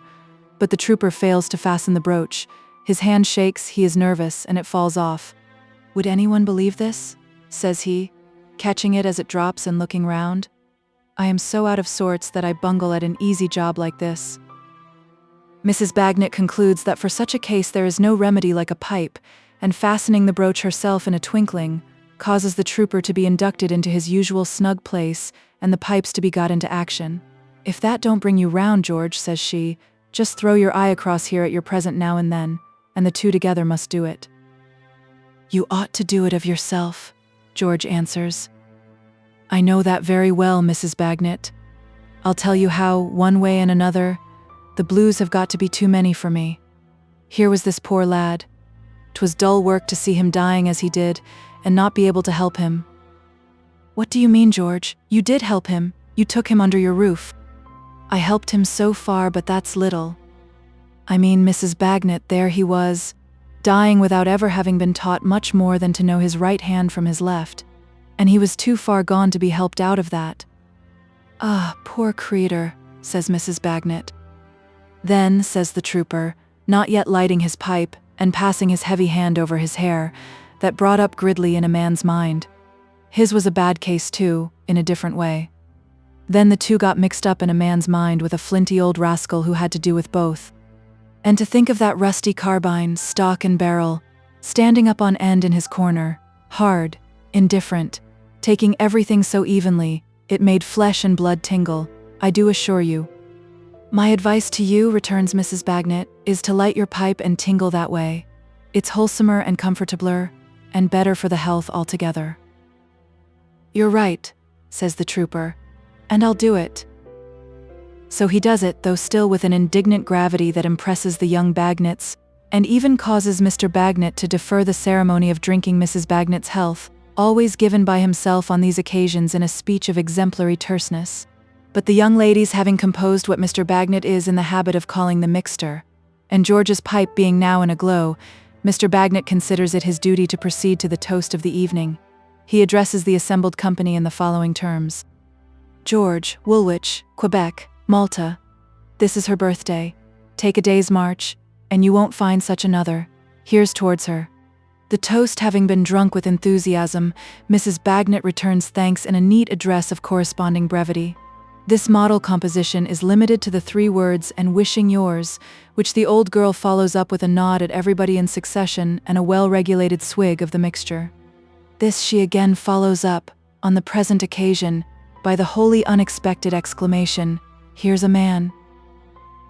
Here is a man, much to the astonishment of the little company, looking in at the parlor door.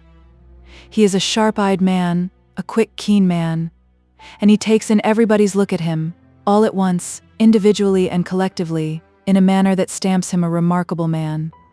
"George," says the man, nodding, "how do you find yourself?" "Why, it's Bucket," cries Mr. George. "Yes," says the man, coming in and closing the door. "I was going down the street here when I happened to stop and look in at the musical instruments in the shop window. A friend of mine is in want of a second-hand wheelin seller of a good tone, and I saw a party enjoying themselves, and I thought it was you in the corner. I thought I couldn't be mistaken. How goes the world with you, George, at the present moment? Pretty smooth? And with you, ma'am? And with you, governor? And Lord," says Mr. Bucket, opening his arms, "here's children too. You may do anything with me if you only show me children. Give us a kiss, my pets. No occasion to inquire who your father and mother is. Never saw such a likeness in my life." Mr. Bucket, not unwelcome, has sat himself down next to Mr. George and taken Quebec and Malta on his knees. "You pretty dears," says Mr. Bucket. "Give us another kiss. It's the only thing I'm greedy in. Lord bless you, how healthy you look. And what may be the ages of these two, ma'am? I should put 'em down at the figures of about 8 and 10. "You're very near, sir," says Mrs. Bagnet. "I generally am near," returns Mr. Bucket, "being so fond of children. A friend of mine has had 19 of 'em, ma'am, all by one mother, and she's still as fresh and rosy as the morning. Not so much so as yourself, but upon my soul she comes near you. And what do you call these, my darling?" pursues Mr. Bucket, pinching Malta's cheeks. "These are peaches, these are. Bless your heart. And what do you think about father? Do you think father could recommend a second-hand violin seller of a good tone for Mr. Bucket's friend, my dear? My name's Bucket. Ain't that a funny name?" These blandishments have entirely won the family heart. Mrs. Bagnet forgets the day to the extent of filling a pipe and a glass for Mr. Bucket, and waiting upon him hospitably. She would be glad to receive so pleasant a character under any circumstances. But she tells him that as a friend of George's she is particularly glad to see him this evening, for George has not been in his usual spirits. "Not in his usual spirits?" exclaims Mr. Bucket. "Why, I never heard of such a thing. What's the matter, George? You don't intend to tell me you've been out of spirits. What should you be out of spirits for? You haven't got anything on your mind, you know." "Nothing particular," returns the trooper. "I should think not," rejoins Mr. Bucket. "What could you have on your mind, you know? And have these pets got anything on their minds, eh?" "Not they, but they'll be upon the minds of some of the young fellows some of these days and make 'em precious low-spirited. I ain't much of a prophet, but I can tell you that, ma'am." Mrs. Bagnet, quite charmed, hopes Mr. Bucket has a family of his own. "There, ma'am," says Mr. Bucket. "Would you believe it? No, I haven't. My wife and a lodger constitute my family. Mrs. Bucket is as fond of children as myself and as wishful to have 'em, but no. So it is. Worldly goods are divided unequally, and man must not repine. What a very nice backyard, ma'am. Any way out of that yard now?" "There is no way out of that yard." "Ain't there really?" says Mr. Bucket. "I should have thought there might have been. Well, I don't know as I ever saw a backyard that took my fancy more. Would you allow me to look at it?" "Thank you. No, I see there's no way out. But what a very good proportioned yard it is." Having cast his sharp eye all about it, Mr. Bucket returns to his chair next his friend Mr. George and pats Mr. George affectionately on the shoulder. "How are your spirits now, George?" "All right now," returns the trooper. "That's your sort," says Mr. Bucket. "Why should you ever have been otherwise? A man of your fine figure and constitution has no right to be out of spirits. That ain't a chest to be out of spirits, is it, ma'am? And you haven't got anything on your mind, you know, George. What could you have on your mind?" Somewhat harping on this phrase, considering the extent and variety of his conversational powers, Mr. Bucket twice or thrice repeats it to the pipe he lights, and with a listening face that is particularly his own. But the sun of his sociality soon recovers from this brief eclipse and shines again. "And this is brother, is it, my dears?" says Mr. Bucket, referring to Quebec and Malta for information on the subject of young Woolwich. "And a nice brother he is, half-brother, I mean to say. For he's too old to be your boy, ma'am. I can certify at all events that he is not anybody else's," returns Mrs. Bagnet, laughing. "Well, you do surprise me. Yet he's like you, there's no denying, Lord. He's wonderfully like you. But about what you may call the brow, you know, there his father comes out." Mr. Bucket compares the faces with one eye shut up, while Mr. Bagnet smokes in stolid satisfaction. This is an opportunity for Mrs. Bagnet to inform him that the boy is George's godson. "George's godson, is he?" rejoins Mr. Bucket with extreme cordiality. "I must shake hands over again with George's godson. Godfather and godson do credit to one another. And what do you intend to make of him, ma'am? Does he show any turn for any musical instrument?" Mr. Bagnet suddenly interposes, "Plays the fife. Beautiful." "Would you believe it, Governor," says Mr. Bucket, struck by the coincidence, "that when I was a boy I played the fife myself? Not in a scientific way, as I expect he does, but by ear. Lord bless you, British Grenadiers, there's a tune to warm an Englishman up. Could you give us British Grenadiers, my fine fellow?" Nothing could be more acceptable to the little circle than this call upon young Woolwich, who immediately fetches his fife and performs the stirring melody, during which performance Mr. Bucket, much enlivened, beats time and never fails to come in sharp with the burden, British Grenadiers. In short, he shows so much musical taste that Mr. Bagnet actually takes his pipe from his lips to express his conviction that he is a singer.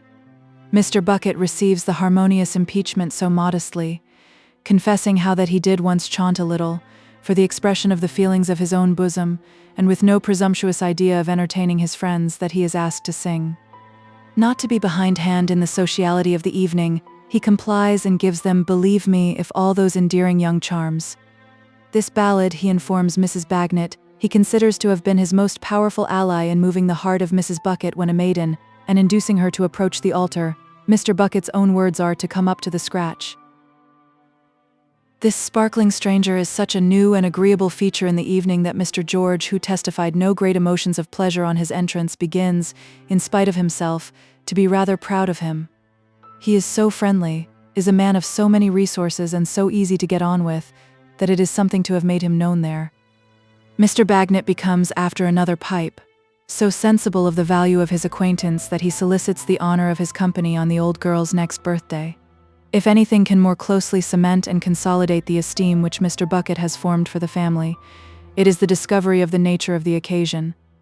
He drinks to Mrs. Bagnet with a warmth approaching to rapture, engages himself for that day 12 months more than thankfully, makes a memorandum of the day in a large black pocketbook with a girdle to it, and breathes a hope that Mrs. Bucket and Mrs. Bagnet may before then become in a manner sisters.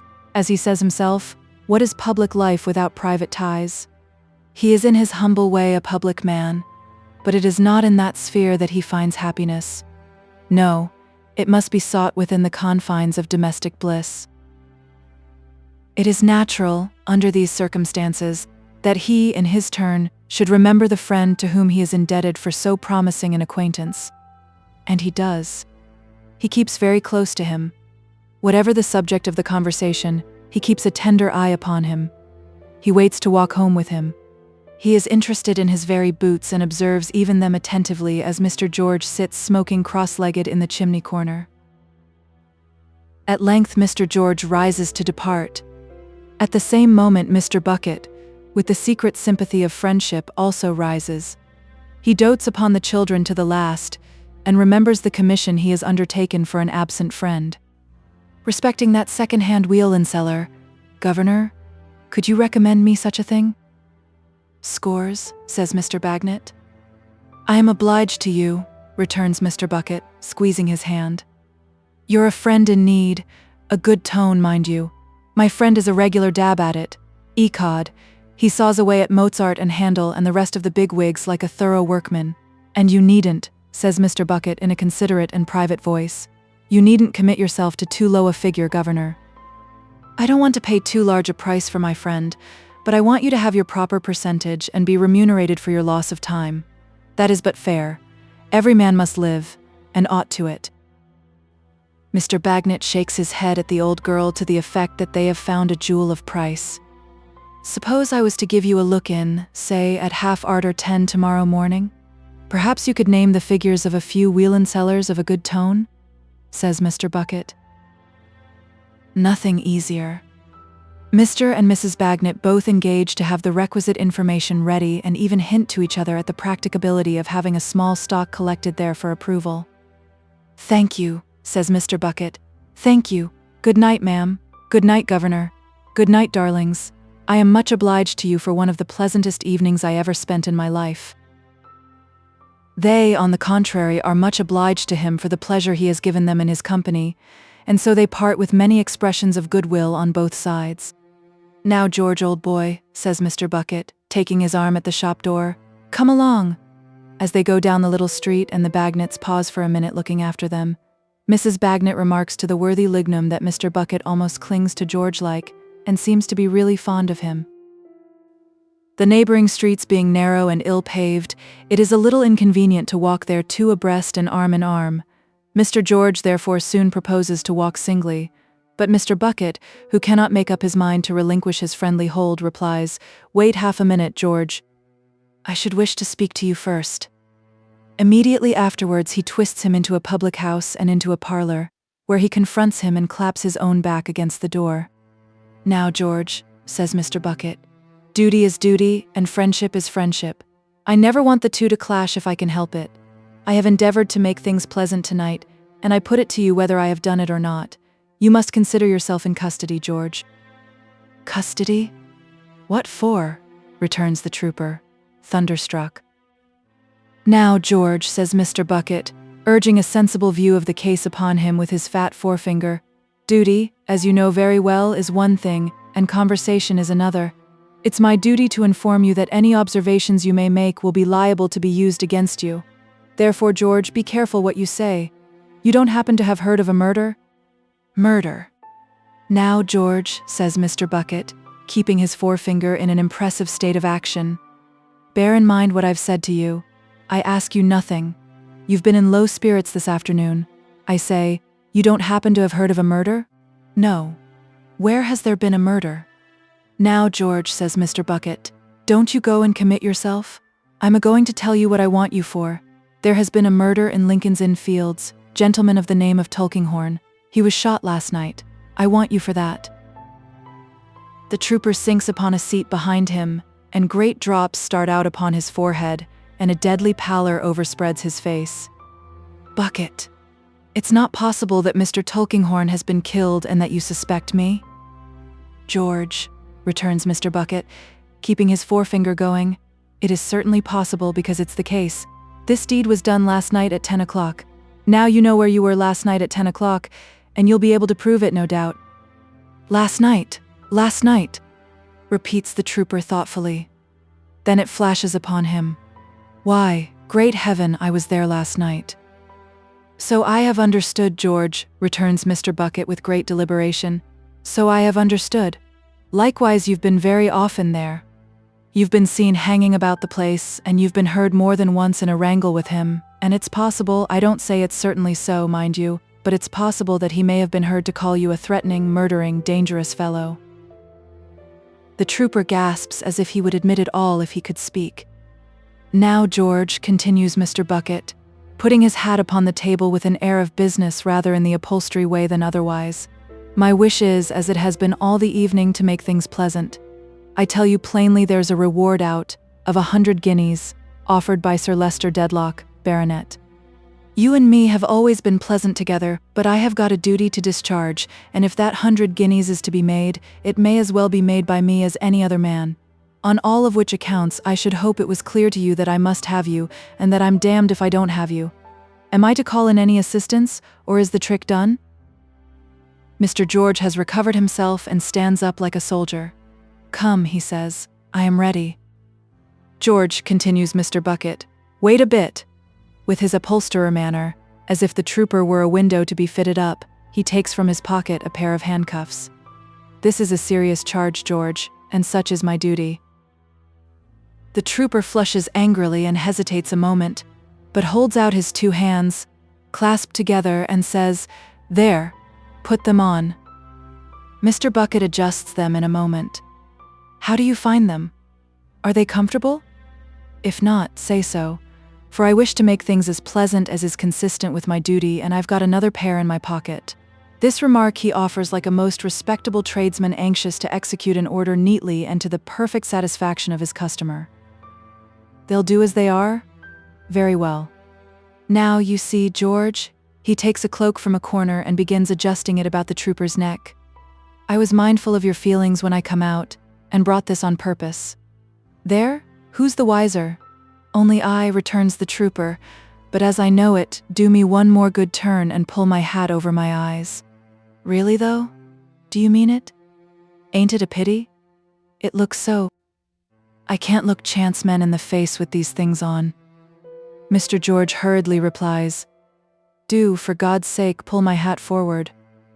So strongly entreated, Mr. Bucket complies, puts his own hat on, and conducts his prize into the streets, the trooper marching on as steadily as usual, though with his head less erect, and Mr. Bucket steering him with his elbow over the crossings and up the turnings.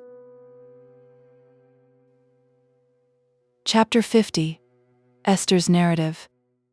It happened that when I came home from Deal, I found a note from Caddy Jellyby, as we always continued to call her, informing me that her health, which had been for some time very delicate, was worse and that she would be more glad than she could tell me if I would go to see her.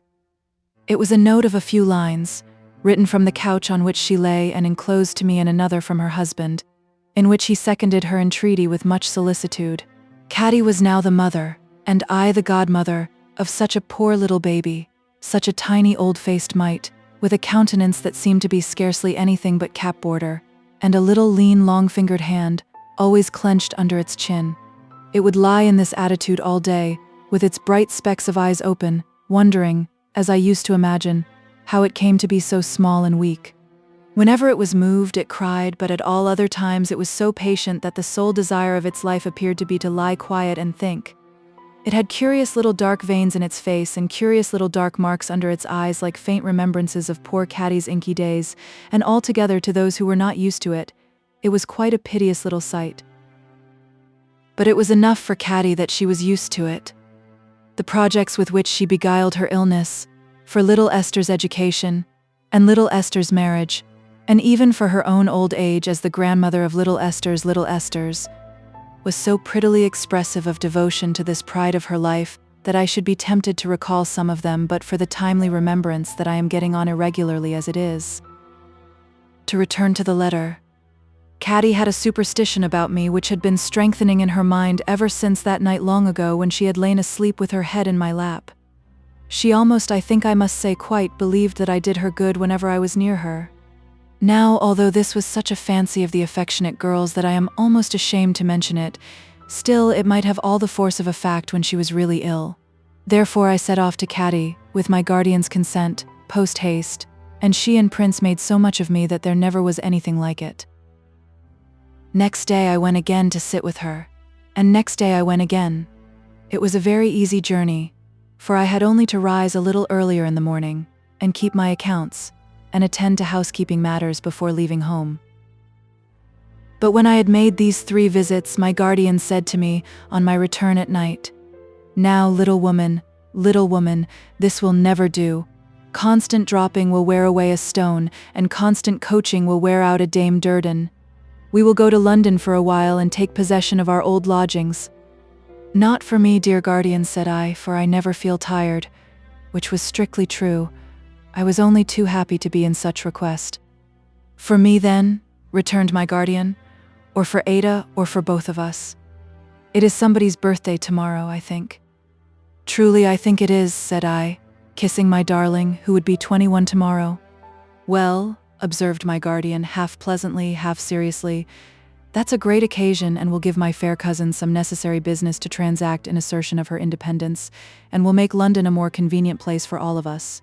So to London we will go. That being settled, there is another thing. How have you left Caddy?" "Very unwell, guardian. I fear it will be some time before she regains her health and strength." "What do you call some time now?" asked my guardian thoughtfully. "Some weeks, I am afraid." "Ah."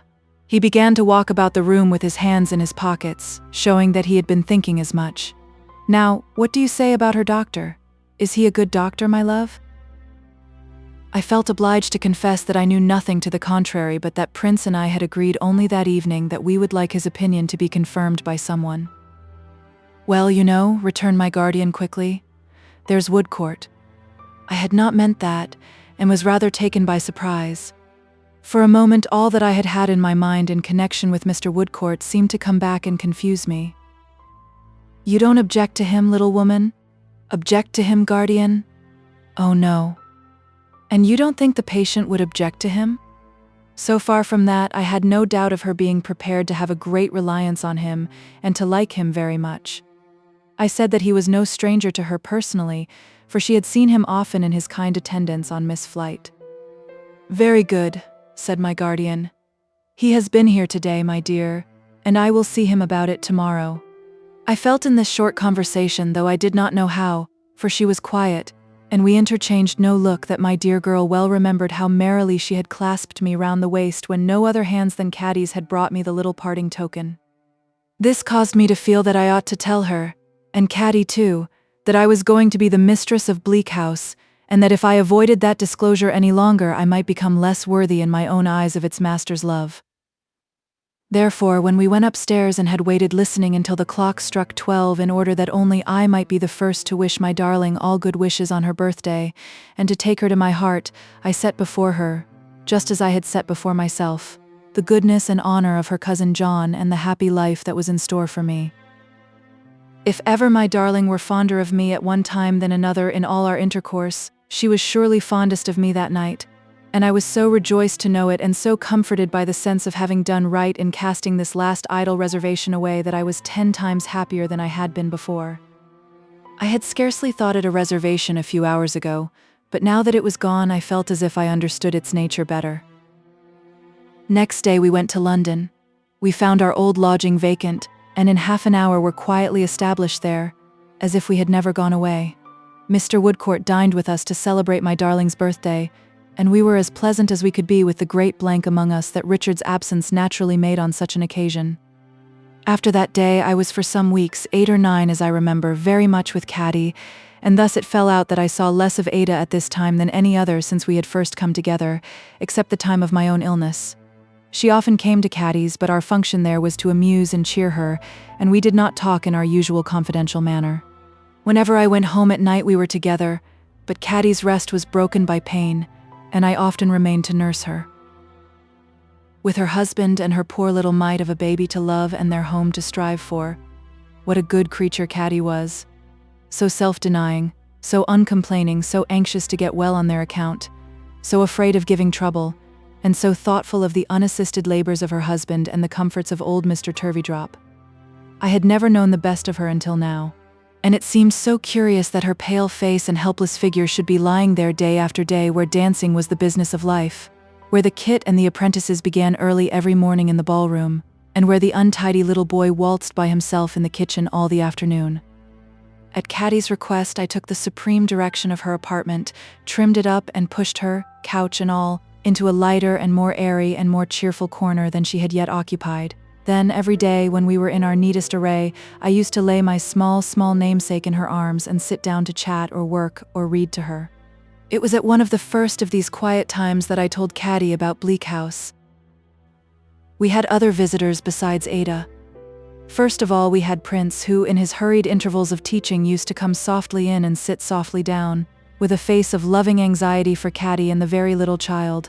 Whatever Caddy's condition really was, she never failed to declare to Prince that she was all but well, which I, heaven forgive me, never failed to confirm.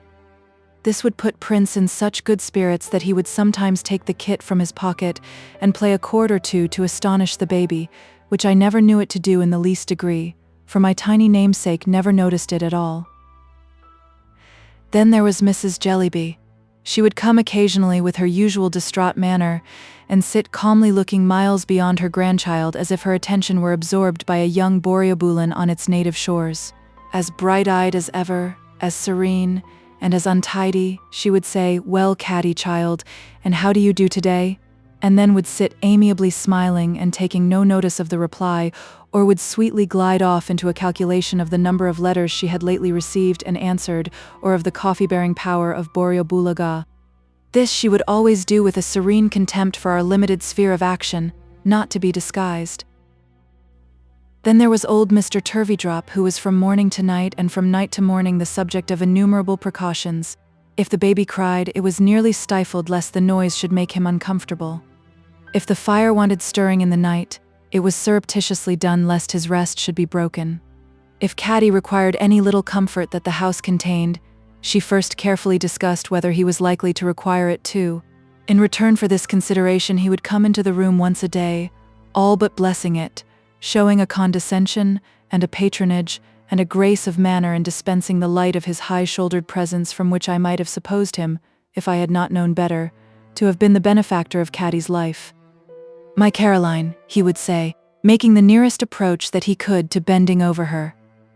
"Tell me that you are better today." "Oh, much better, thank you, Mr. Turveydrop," Caddy would reply. Delighted, enchanted. "And our dear Miss Summerson, she is not quite prostrated by fatigue?" Here he would crease up his eyelids and kiss his fingers to me, though I am happy to say he had ceased to be particular in his attentions since I had been so altered. Not at all, I would assure him. Charming. We must take care of our dear Caroline, Miss Summerson. We must spare nothing that will restore her. We must nourish her, my dear Caroline. He would turn to his daughter-in-law with infinite generosity and protection. Want for nothing, my love. Frame a wish and gratify it, my daughter. Everything this house contains, everything my room contains, is at your service, my dear. Do not, he would sometimes add in a burst of deportment, even allow my simple requirements to be considered if they should at any time interfere with your own. My Caroline, your necessities are greater than mine. He had established such a long prescriptive right to this deportment, his son's inheritance from his mother, that I several times knew both Caddy and her husband to be melted to tears by these affectionate self-sacrifices.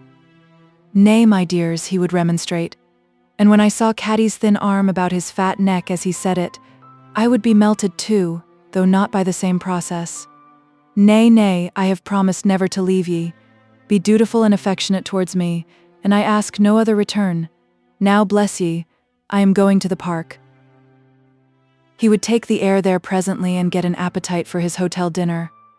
I hope I do old Mr. Turveydrop no wrong, but I never saw any better traits in him than these I faithfully record, except that he certainly conceived a liking for Peepy and would take the child out walking with great pomp, always on those occasions sending him home before he went to dinner himself, and occasionally with a halfpenny in his pocket.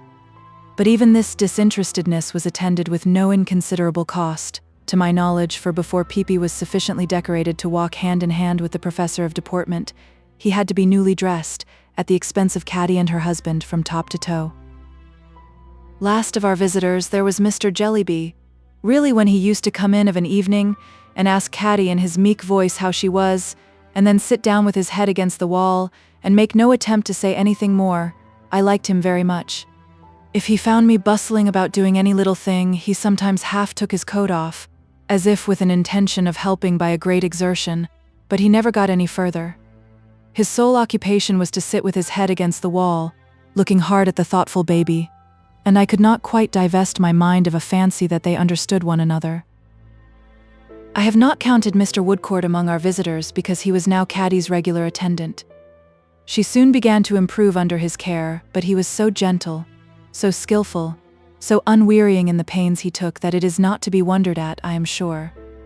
I saw a good deal of Mr. Woodcourt during this time, though not so much as might be supposed, for knowing Caddy to be safe in his hands, I often slipped home at about the hours when he was expected. We frequently met, notwithstanding. I was quite reconciled to myself now, but I still felt glad to think that he was sorry for me, and he still was sorry for me, I believed. He helped Mr. Badger in his professional engagements, which were numerous, and had as yet no settled projects for the future. It was when Caddy began to recover that I began to notice a change in my dear girl. I cannot say how it first presented itself to me, because I observed it in many slight particulars which were nothing in themselves and only became something when they were pieced together. But I made it out, by putting them together, that Ada was not so frankly cheerful with me as she used to be. Her tenderness for me was as loving and true as ever. I did not for a moment doubt that, but there was a quiet sorrow about her which she did not confide to me, and in which I traced some hidden regret. Now, I could not understand this, and I was so anxious for the happiness of my own pet, that it caused me some uneasiness and set me thinking often. At length, feeling sure that Ada suppressed this something from me lest it should make me unhappy too, it came into my head that she was a little grieved for me by what I had told her about Bleak House. How I persuaded myself that this was likely, I don't know. I had no idea that there was any selfish reference in my doing so. I was not grieved for myself. I was quite contented and quite happy. Still, that Ada might be thinking for me, though I had abandoned all such thoughts of what once was, but was now all changed, seemed so easy to believe that I believed it. What could I do to reassure my darling, I considered then, and show her that I had no such feelings? Well, I could only be as brisk and busy as possible, and that I had tried to be all along. However, as Caddy's illness had certainly interfered more or less with my home duties, though I had always been there in the morning to make my guardian's breakfast, and he had 100 times laughed and said there must be 2 little women, for his little woman was never missing, I resolved to be doubly diligent and gay. So I went about the house humming all the tunes I knew, and I sat working and working in a desperate manner, and I talked and talked, morning, noon, and night. And still there was the same shade between me and my darling. So Dame Trot, observed my guardian, shutting up his book one night when we were all three together, so Woodcourt has restored Caddy Jellyby to the full enjoyment of life again? Yes, I said, and to be repaid by such gratitude as hers is to be made rich, guardian. I wish it was, he returned, with all my heart. So did I too, for that matter. I said so. Aye, we would make him as rich as a Jew if we knew how. Would we not, little woman? I laughed as I worked and replied that I was not sure about that, for it might spoil him and he might not be so useful, and there might be many who could ill spare him, as Miss Flite, and Caddy herself, and many others. True, said my guardian. I had forgotten that, but we would agree to make him rich enough to live, I suppose. Rich enough to work with tolerable peace of mind, rich enough to have his own happy home and his own household gods and household goddess too, perhaps. That was quite another thing, I said. We must all agree in that. To be sure, said my guardian. All of us. I have a great regard for Woodcourt, a high esteem for him, and I have been sounding him delicately about his plans. It is difficult to offer aid to an independent man with that just kind of pride which he possesses. And yet I would be glad to do it if I might, or if I knew how. He seems half inclined for another voyage. But that appears like casting such a man away. It might open a new world to him, said I. So it might, little woman, my guardian assented. I doubt if he expects much of the old world. Do you know I have fancied that he sometimes feels some particular disappointment or misfortune encountered in it? You never heard of anything of that sort? I shook my head. Humph, said my guardian. I am mistaken, I dare say, as there was a little pause here which I thought, for my dear girl's satisfaction, had better be filled up. I hummed an air as I worked which was a favorite with my guardian. And do you think Mr. Woodcourt will make another voyage? I asked him when I had hummed it quietly all through. I don't quite know what to think, my dear, but I should say it was likely at present that he will give a long trip to another country. I am sure he will take the best wishes of all our hearts with him wherever he goes, said I, and though they are not riches, he will never be the poorer for them, guardian, at least. Never, little woman, he replied. I was sitting in my usual place, which was now beside my guardian's chair. That had not been my usual place before the letter, but it was now. I looked up to Ada, who was sitting opposite, and I saw as she looked at me that her eyes were filled with tears and that tears were falling down her face. I felt that I had only to be placid and merry once for all to undeceive my dear and set her loving heart at rest. I really was so, and I had nothing to do but to be myself. So I made my sweet girl lean upon my shoulder, how little thinking what was heavy on her mind, and I said she was not quite well, and put my arm about her and took her upstairs. When we were in our own room, and when she might perhaps have told me what I was so unprepared to hear, I gave her no encouragement to confide in me. I never thought she stood in need of it. Oh, my dear good Esther, said Ada, if I could only make up my mind to speak to you and my cousin John when you are together. Why, my love, I remonstrated. Ada, why should you not speak to us? Ada only dropped her head and pressed me closer to her heart. You surely don't forget, my beauty, said I, smiling. What quiet, old-fashioned people we are, and how I have settled down to be the discreetest of dames. You don't forget how happily and peacefully my life is all marked out for me, and by whom? I am certain that you don't forget by what a noble character, Ada. That can never be. No, never, Esther. Why then, my dear, said I, there can be nothing amiss, and why should you not speak to us? Nothing amiss, Esther, returned Ada. Oh, when I think of all these years, and of his fatherly care and kindness, and of the old relations among us, and of you, what shall I do? What shall I do?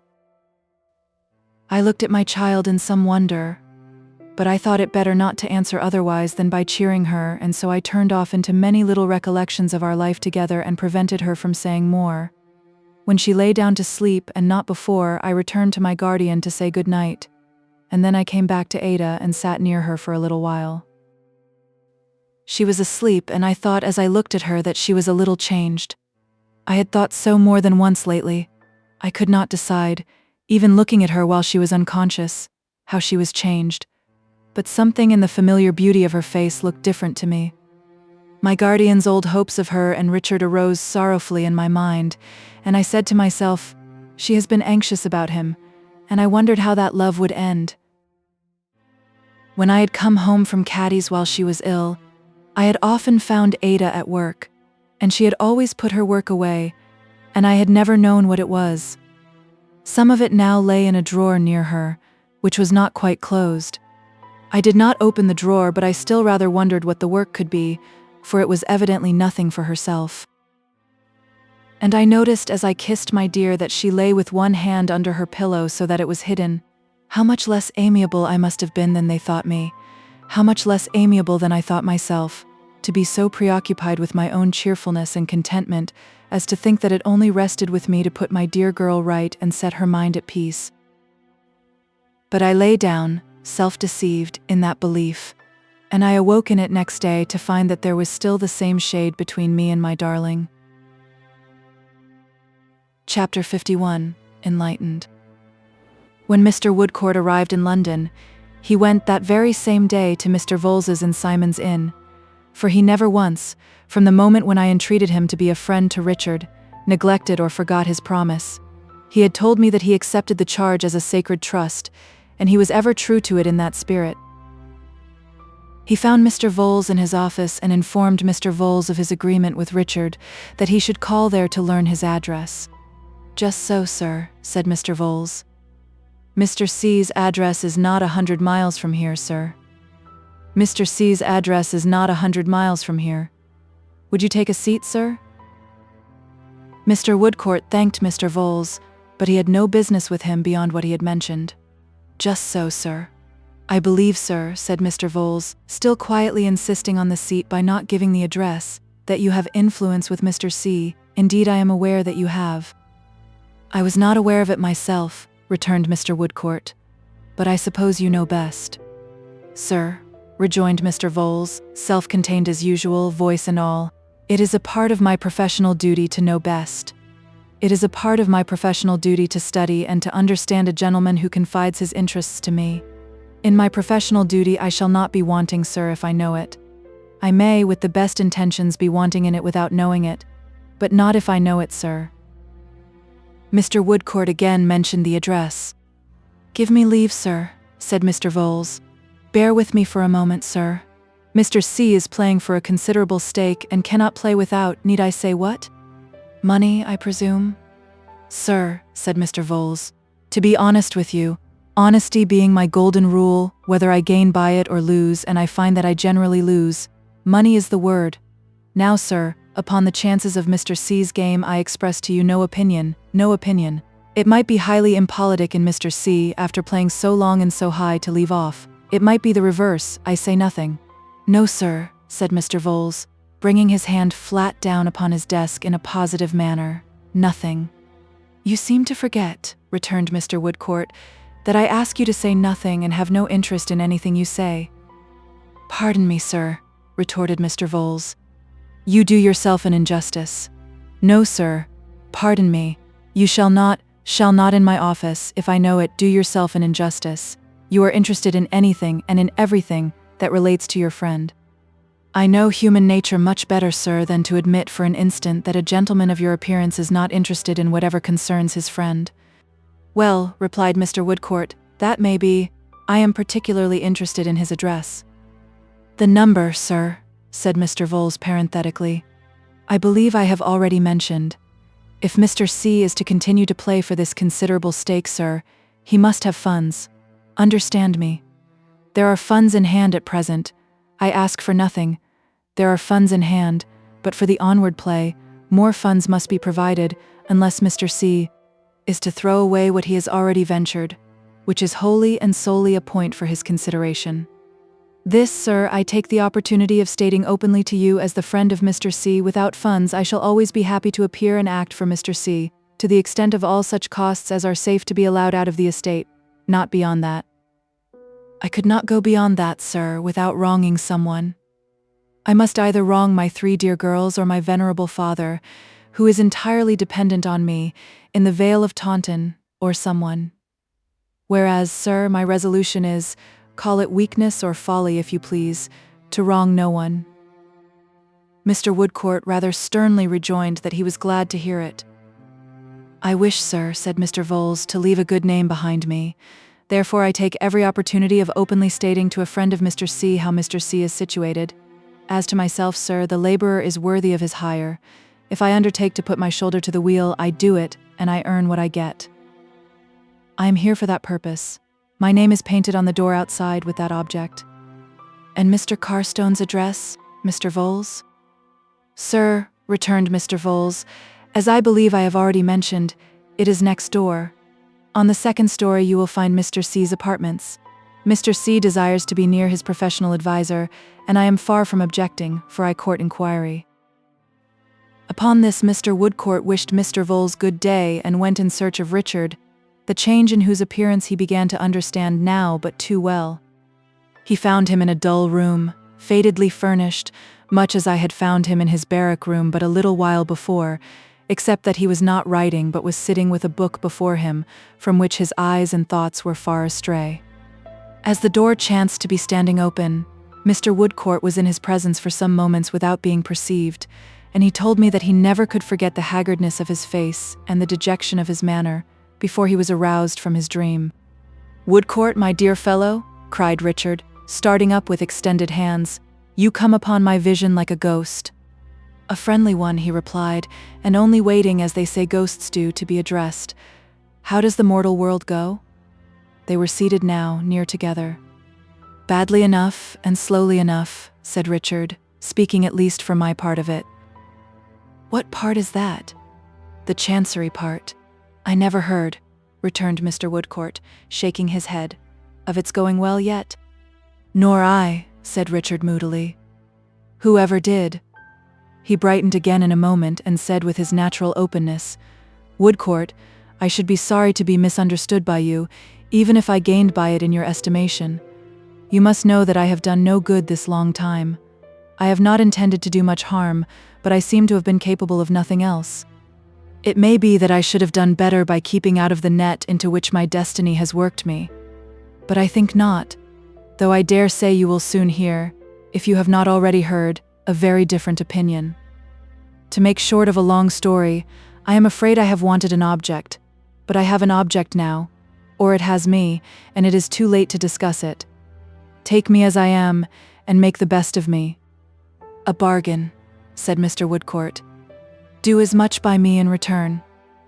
"Oh, you," returned Richard, "you can pursue your art for its own sake, and can put your hand upon the plough and never turn, and can strike a purpose out of anything. You and I are very different creatures." He spoke regretfully and lapsed for a moment into his weary condition. "Well, well," he cried, shaking it off. "Everything has an end. We shall see. So you will take me as I am, and make the best of me?" "Aye, indeed I will." They shook hands upon it laughingly, but in deep earnestness. I can answer for one of them with my heart of hearts. "You come as a godsend," said Richard, "for I have seen nobody here yet but Vholes. Woodcourt, there is one subject I should like to mention, for once and for all, in the beginning of our treaty. You can hardly make the best of me if I don't. You know, I dare say that I have an attachment to my cousin Ada?" Mr. Woodcourt replied that I had hinted as much to him. "Now pray," returned Richard, "don't think me a heap of selfishness. Don't suppose that I am splitting my head and half breaking my heart over this miserable chancery suit for my own rights and interests alone. Ada's are bound up with mine. They can't be separated. Vholes works for both of us. Do think of that." He was so very solicitous on this head that Mr. Woodcourt gave him the strongest assurances that he did him no injustice. "You see," said Richard, with something pathetic in his manner of lingering on the point, though it was offhand and unstudied, "to an upright fellow like you, bringing a friendly face like yours here, I cannot bear the thought of appearing selfish and mean. I want to see Ada righted, Woodcourt, as well as myself.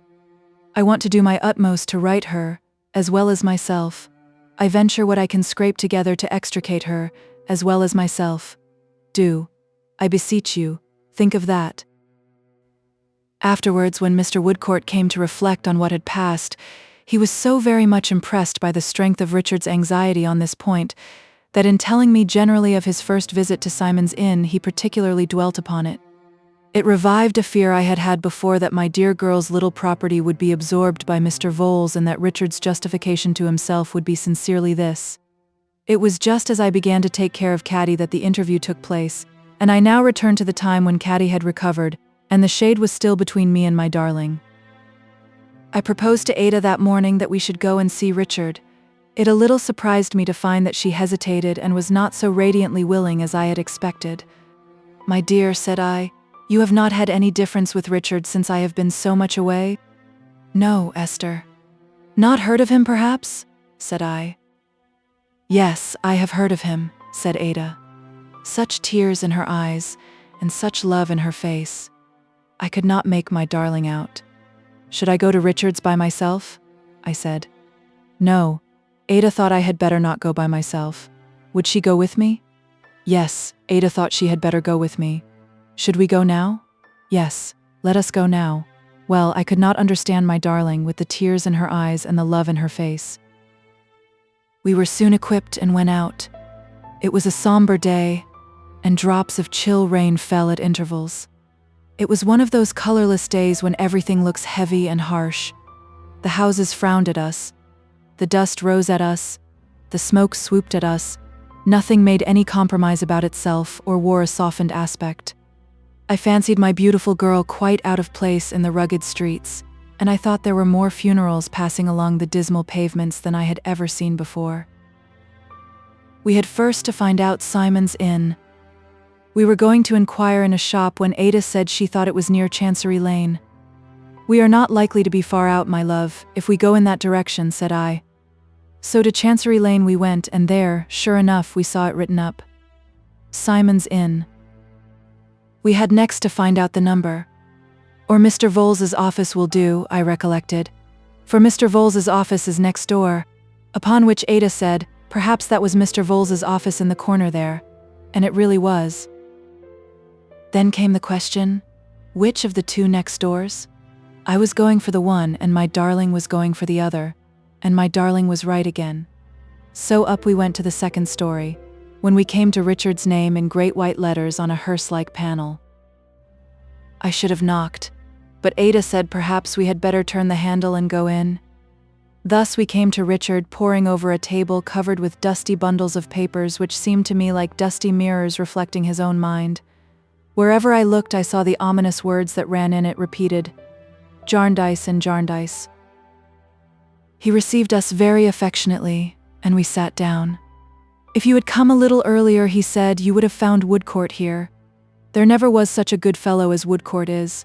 He finds time to look in between whiles when anybody else with half his work to do would be thinking about not being able to come. And he is so cheery, so fresh, so sensible, so earnest, so everything that I am not, that the place brightens whenever he comes and darkens whenever he goes again. God bless him," I thought, "for his truth to me." "He is not so sanguine, Ada," continued Richard, casting his dejected look over the bundles of papers, "as Vholes and I are usually, but he is only an outsider and is not in the mysteries. We have gone into them, and he is not. He can't be expected to know much of such a labyrinth."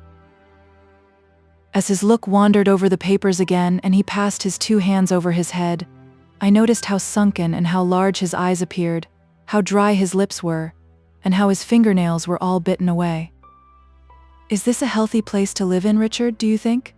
said I. "Why, my dear Minerva," answered Richard with his old gay laugh, "it is neither a rural nor a cheerful place, and when the sun shines here you may lay a pretty heavy wager that it is shining brightly in an open spot. But it's well enough for the time. It's near the offices and near Vholes." "Perhaps," I hinted, "a change from both might do me good," said Richard, forcing a laugh as he finished the sentence. "I shouldn't wonder, but it can only come in one way now, in one of two ways, I should rather say. Either the suit must be ended, Esther, or the suitor, but it shall be the suit, my dear girl, the suit, my dear girl." These latter words were addressed to Ada, who was sitting nearest to him. Her face being turned away from me and towards him, I could not see it. "We are doing very well," pursued Richard. "Voles will tell you so. We are really spinning along. Ask Voles. We are giving them no rest. Voles knows all their windings and turnings, and we are upon them everywhere. We have astonished them already. We shall rouse up that nest of sleepers, mark my words." His hopefulness had long been more painful to me than his despondency. It was so unlike hopefulness, had something so fierce in its determination to be it, was so hungry and eager, and yet so conscious of being forced and unsustainable that it had long touched me to the heart.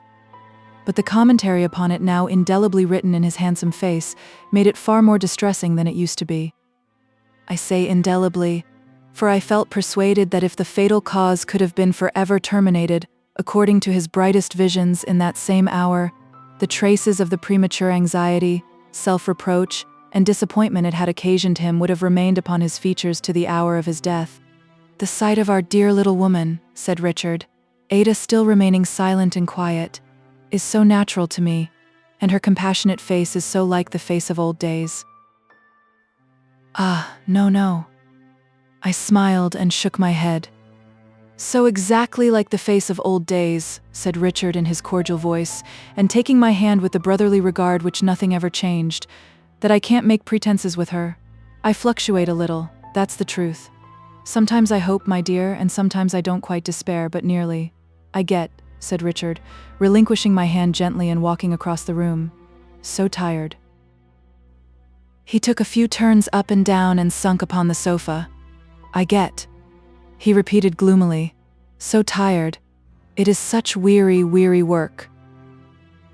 He was leaning on his arm, saying these words in a meditative voice and looking at the ground when my darling rose, put off her bonnet, kneeled down beside him with her golden hair falling like sunlight on his head, clasped her two arms round his neck, and turned her face to me. Oh, what a loving and devoted face I saw. "Esther, dear," she said very quietly, "I am not going home again." A light shone in upon me all at once. "Never any more. I am going to stay with my dear husband. We have been married above 2 months. Go home without me, my own Esther. I shall never go home any more." With those words, my darling drew his head down on her breast and held it there. And if ever in my life I saw a love that nothing but death could change, I saw it then before me. "Speak to Esther, my dearest," said Richard, breaking the silence presently. "Tell her how it was." I met her before she could come to me and folded her in my arms. We neither of us spoke, but with her cheek against my own, I wanted to hear nothing. "My pet," said I, "my love, my poor, poor girl." I pitied her so much. I was very fond of Richard, but the impulse that I had upon me was to pity her so much. "Esther, will you forgive me? Will my cousin John forgive me?" "My dear," said I, "to doubt it for a moment is to do him a great wrong. And as to me, why, as to me, what had I to forgive?" I dried my sobbing darling's eyes and sat beside her on the sofa, and Richard sat on my other side. And while I was reminded of that so different night when they had first taken me into their confidence and had gone on in their own wild, happy way, they told me between them how it was. "All I had was Richard's," Ada said, "and Richard would not take it, Esther, and what could I do but be his wife when I loved him dearly? And you were so fully and so kindly occupied, excellent Dame Durden," said Richard, "that how could we speak to you at such a time? And besides, it was not a long considered step. We went out one morning and were married." "And when it was done, Esther," said my darling, "I was always thinking how to tell you and what to do for the best, and sometimes I thought you ought to know it directly, and sometimes I thought you ought not to know it and keep it from my cousin John, and I could not tell what to do, and I fretted very much. How selfish I must have been not to have thought of this before. I don't know what I said now. I was so sorry, and yet I was so fond of them and so glad that they were fond of me. I pitied them so much, and yet I felt a kind of pride in their loving one another.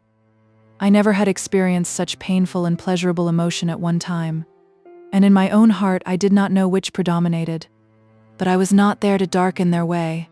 I did not do that. When I was less foolish and more composed, my darling took her wedding ring from her bosom and kissed it and put it on. Then I remembered last night and told Richard that ever since her marriage, she had worn it at night when there was no one to see. Then Ada blushingly asked me, "How did I know that, my dear?" Then I told Ada how I had seen her hand concealed under her pillow and had little thought why, my dear. Then they began telling me how it was all over again, and I began to be sorry and glad again, and foolish again, and to hide my plain old face as much as I could lest I should put them out of heart. Thus the time went on until it became necessary for me to think of returning. When that time arrived, it was the worst of all, for then my darling completely broke down. She clung round my neck, calling me by every dear name she could think of and saying what should she do without me. Nor was Richard much better, and as for me, I should have been the worst of the three if I had not severely said to myself, "Now, Esther, if you do, I'll never speak to you again." "Why, I declare," said I never saw such a wife. I don't think she loves her husband at all. Here, Richard, take my child for goodness sake." But I held her tight all the while, and could have wept over her I don't know how long. "I give this dear young couple notice," said I, "that I am only going away to come back tomorrow, and that I shall be always coming backwards and forwards until Simon's Inn is tired of the sight of me. So I shall not say goodbye, Richard. For what would be the use of that, you know, when I am coming back so soon?" I had given my darling to him now, and I meant to go, but I lingered for one more look of the precious face which it seemed to rive my heart to turn from. So I said in a merry bustling manner that unless they gave me some encouragement to come back, I was not sure that I could take that liberty, upon which my dear girl looked up, faintly smiling through her tears, and I folded her lovely face between my hands, and gave it one last kiss, and laughed, and ran away. And when I got downstairs, oh, how I cried. It almost seemed to me that I had lost my Ada forever. I was so lonely and so blank without her, and it was so desolate to be going home with no hope of seeing her there, that I could get no comfort for a little while as I walked up and down in a dim corner sobbing and crying. I came to myself by and by after a little scolding and took a coach home. The poor boy whom I had found at St. Albans had reappeared a short time before and was lying at the point of death. Indeed, was then dead, though I did not know it. My guardian had gone out to inquire about him and did not return to dinner. Being quite alone, I cried a little again, though on the whole I don't think I behaved so very, very ill. It was only natural that I should not be quite accustomed to the loss of my darling yet. 3 or 4 hours were not a long time after years. But my mind dwelt so much upon the uncongenial scene in which I had left her, and I pictured it as such an overshadowed, stony-hearted one, and I so longed to be near her and taking some sort of care of her, that I determined to go back in the evening only to look up at her windows. It was foolish, I dare say, but it did not then seem at all so to me, and it does not seem quite so even now. I took Charlie into my confidence, and we went out at dusk. It was dark when we came to the new strange home of my dear girl, and there was a light behind the yellow blinds. We walked past cautiously 3 or 4 times, looking up, and narrowly missed encountering Mr. Vholes, who came out of his office while we were there and turned his head to look up too before going home. The sight of his lank black figure and the lonesome air of that nook in the dark were favorable to the state of my mind. I thought of the youth and love and beauty of my dear girl, shut up in such an ill-assorted refuge, almost as if it were a cruel place. It was very solitary and very dull, and I did not doubt that I might safely steal upstairs. I left Charlie below and went up with a light foot, not distressed by any glare from the feeble oil lanterns on the way. I listened for a few moments, and in the musty, rotting silence of the house believed that I could hear the murmur of their young voices. I put my lips to the hearse-like panel of the door as a kiss for my dear and came quietly down again, thinking that one of these days I would confess to the visit. And it really did me good, for though nobody but Charlie and I knew anything about it, I somehow felt as if it had diminished the separation between Ada and me and had brought us together again for those moments. I went back, not quite accustomed yet to the change, but all the better for that hovering about my darling. My guardian had come home and was standing thoughtfully by the dark window. When I went in, his face cleared and he came to his seat, but he caught the light upon my face as I took mine. "Little woman," said he, "you have been crying." "Why, yes, guardian," said I, I am afraid I have been a little. Ada has been in such distress, and is so very sorry, guardian. I put my arm on the back of his chair, and I saw in his glance that my words and my look at her empty place had prepared him. Is she married, my dear? I told him all about it, and how her first entreaties had referred to his forgiveness. She has no need of it, said he. Heaven bless her and her husband. But just as my first impulse had been to pity her, so was his. Poor girl, poor girl, poor Rick, poor Ada. Neither of us spoke after that until he said with a sigh, Well, well, my dear, Bleak House is thinning fast. But its mistress remains guardian. Though I was timid about saying it, I ventured because of the sorrowful tone in which he had spoken. She will do all she can to make it happy, said I. She will succeed, my love. The letter had made no difference between us, except that the seat by his side had come to be mine. It made none now. He turned his old bright fatherly look upon me, laid his hand on my hand in his old way, and said again, She will succeed, my dear. Nevertheless, Bleak House is thinning fast, O little woman.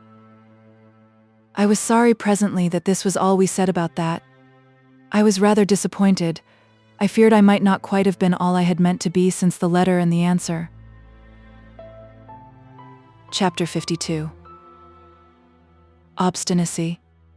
But one other day had intervened when, early in the morning as we were going to breakfast, Mr. Woodcourt came in haste with the astounding news that a terrible murder had been committed for which Mr. George had been apprehended and was in custody. When he told us that a large reward was offered by Sir Leicester Dedlock for the murderer's apprehension, I did not in my first consternation understand why, but a few more words explained to me that the murdered person was Sir Leicester's lawyer, and immediately my mother's dread of him rushed into my remembrance. This unforeseen and violent removal of one whom she had long watched and distrusted, and who had long watched and distrusted her, one for whom she could have had few intervals of kindness, always dreading in him a dangerous and secret enemy, appeared so awful that my first thoughts were of her. How appalling to hear of such a death and be able to feel no pity. How dreadful to remember perhaps that she had sometimes even wished the old man away who was so swiftly hurried out of life. Such crowding reflections, increasing the distress and fear I always felt when the name was mentioned, made me so agitated that I could scarcely hold my place at the table. I was quite unable to follow the conversation until I had had a little time to recover. But when I came to myself and saw how shocked my guardian was and found that they were earnestly speaking of the suspected man and recalling every favorable impression we had formed of him out of the good we had known of him, my interest and my fears were so strongly aroused in his behalf that I was quite set up again. Guardian, you don't think it possible that he is justly accused? My dear, I can't think so. This man whom we have seen so open-hearted and compassionate, who with the might of a giant has the gentleness of a child, who looks as brave a fellow as ever lived and is so simple and quiet with it, this man justly accused of such a crime? I can't believe it. It's not that I don't or I won't, I can't. And I can't, said Mr. Woodcourt. Still, whatever we believe or know of him, we had better not forget that some appearances are against him. He bore an animosity towards the deceased gentleman. He has openly mentioned it in many places. He is said to have expressed himself violently towards him, and he certainly did about him, to my knowledge. He admits that he was alone on the scene of the murder within a few minutes of its commission. I sincerely believe him to be as innocent of any participation in it as I am, but these are all reasons for suspicion falling upon him. True, said my guardian, and he added, turning to me, it would be doing him a very bad service, my dear, to shut our eyes to the truth in any of these respects. I felt, of course, that we must admit, not only to ourselves but to others, the full force of the circumstances against him. Yet I knew withal I could not help saying that their weight would not induce us to desert him in his need. Heaven forbid, returned my guardian. We will stand by him, as he himself stood by the two poor creatures who are gone. He meant Mr. Gridley and the boy, to both of whom Mr. George had given shelter. Mr. Woodcourt then told us that the trooper's man had been with him before day, after wandering about the streets all night like a distracted creature, that one of the trooper's first anxieties was that we should not suppose him guilty, that he had charged his messenger to represent his perfect innocence with every solemn assurance he could send us, that Mr. Woodcourt had only quieted the man by undertaking to come to our house very early in the morning with these representations. He added that he was now upon his way to see the prisoner himself. My guardian said directly he would go too. Now, besides that I liked the retired soldier very much and that he liked me, I had that secret interest in what had happened which was only known to my guardian. I felt as if it came close and near to me. It seemed to become personally important to myself that the truth should be discovered and that no innocent people should be suspected, for suspicion, once run wild, might run wilder. In a word, I felt as if it were my duty and obligation to go with them. My guardian did not seek to dissuade me, and I went. It was a large prison with many courts and passages so like one another and so uniformly paved that I seemed to gain a new comprehension, as I passed along, of the fondness that solitary prisoners, shut up among the same staring walls from year to year, have had, as I have read, for a weed or a stray blade of grass. In an arched room by himself, like a cellar upstairs, with walls so glaringly white that they made the massive iron window bars and iron-bound door even more profoundly black than they were, we found the trooper standing in a corner. He had been sitting on a bench there and had risen when he heard the locks and bolts turn. When he saw us, he came forward a step with his usual heavy tread, and there stopped and made a slight bow. But as I still advanced, putting out my hand to him, he understood us in a moment. "This is a load off my mind, I do assure you, miss and gentlemen," said he, saluting us with great heartiness and drawing a long breath. "And now I don't so much care how it ends." He scarcely seemed to be the prisoner. What with his coolness and his soldierly bearing, he looked far more like the prison guard. "This is even a rougher place than my gallery to receive a lady in," said Mr. George, "but I know Miss Summerson will make the best of it." As he handed me to the bench on which he had been sitting, I sat down, which seemed to give him great satisfaction. "I thank you, miss," said he. "Now, George," observed my guardian, "as we require no new assurances on your part, so I believe we need give you none on ours." "Not at all, sir. I thank you with all my heart. If I was not innocent of this crime, I couldn't look at you and keep my secret to myself, under the condescension of the present visit. I feel the present visit very much. I am not one of the eloquent sort, but I feel it, Miss Summerson and gentlemen, deeply." He laid his hand for a moment on his broad chest and bent his head to us. Although he squared himself again directly, he expressed a great amount of natural emotion by these simple means. "First," said my guardian, "can we do anything for your personal comfort, George?" "For which, sir?" he inquired, clearing his throat.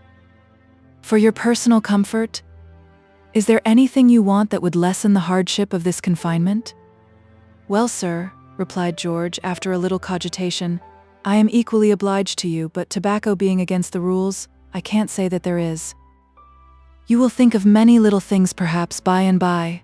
Whenever you do, George, let us know." "Thank you, sir.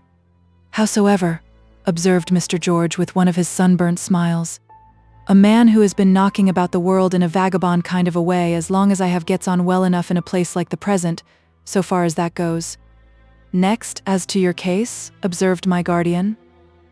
"Exactly so, sir," returned Mr. George, folding his arms upon his breast with perfect self-possession and a little curiosity. "How does it stand now?" "Why, sir, it is under remand at present. Bucket gives me to understand that he will probably apply for a series of remands from time to time until the case is more complete. How it is to be made more complete I don't myself see, but I dare say Bucket will manage it somehow." "Why, heaven save us, man," exclaimed my guardian, surprised into his old oddity and vehemence. "You talk of yourself as if you were somebody else." "No offense, sir," said Mr. George. "I am very sensible of your kindness, but I don't see how an innocent man is to make up his mind to this kind of thing without knocking his head against the walls, unless he takes it in that point of view." "That is true enough to a certain extent," returned my guardian, softened. "But my good fellow, even an innocent man must take ordinary precautions to defend himself." "Certainly, sir. And I have done so. I have stated to the magistrates, gentlemen, I am as innocent of this charge as yourselves. What has been stated against me in the way of facts is perfectly true. I know no more about it. I intend to continue stating that, sir. What more can I do? It's the truth." But the mere truth won't do, rejoined my guardian. Won't it indeed, sir? Rather a bad lookout for me, Mr. George good-humoredly observed. You must have a lawyer, pursued my guardian. We must engage a good one for you. I ask your pardon, sir, said Mr. George with a step backward. I am equally obliged, but I must decidedly beg to be excused from anything of that sort. You won't have a lawyer? No, sir. Mr. George shook his head in the most emphatic manner. I thank you all the same, sir, but no lawyer. Why not? I don't take kindly to the breed, said Mr. George. Gridley didn't. And if you'll excuse my saying so much, I should hardly have thought you did yourself, sir. That's equity, my guardian explained, a little at a loss. That's equity, George. Is it indeed, sir? Returned the trooper in his offhand manner.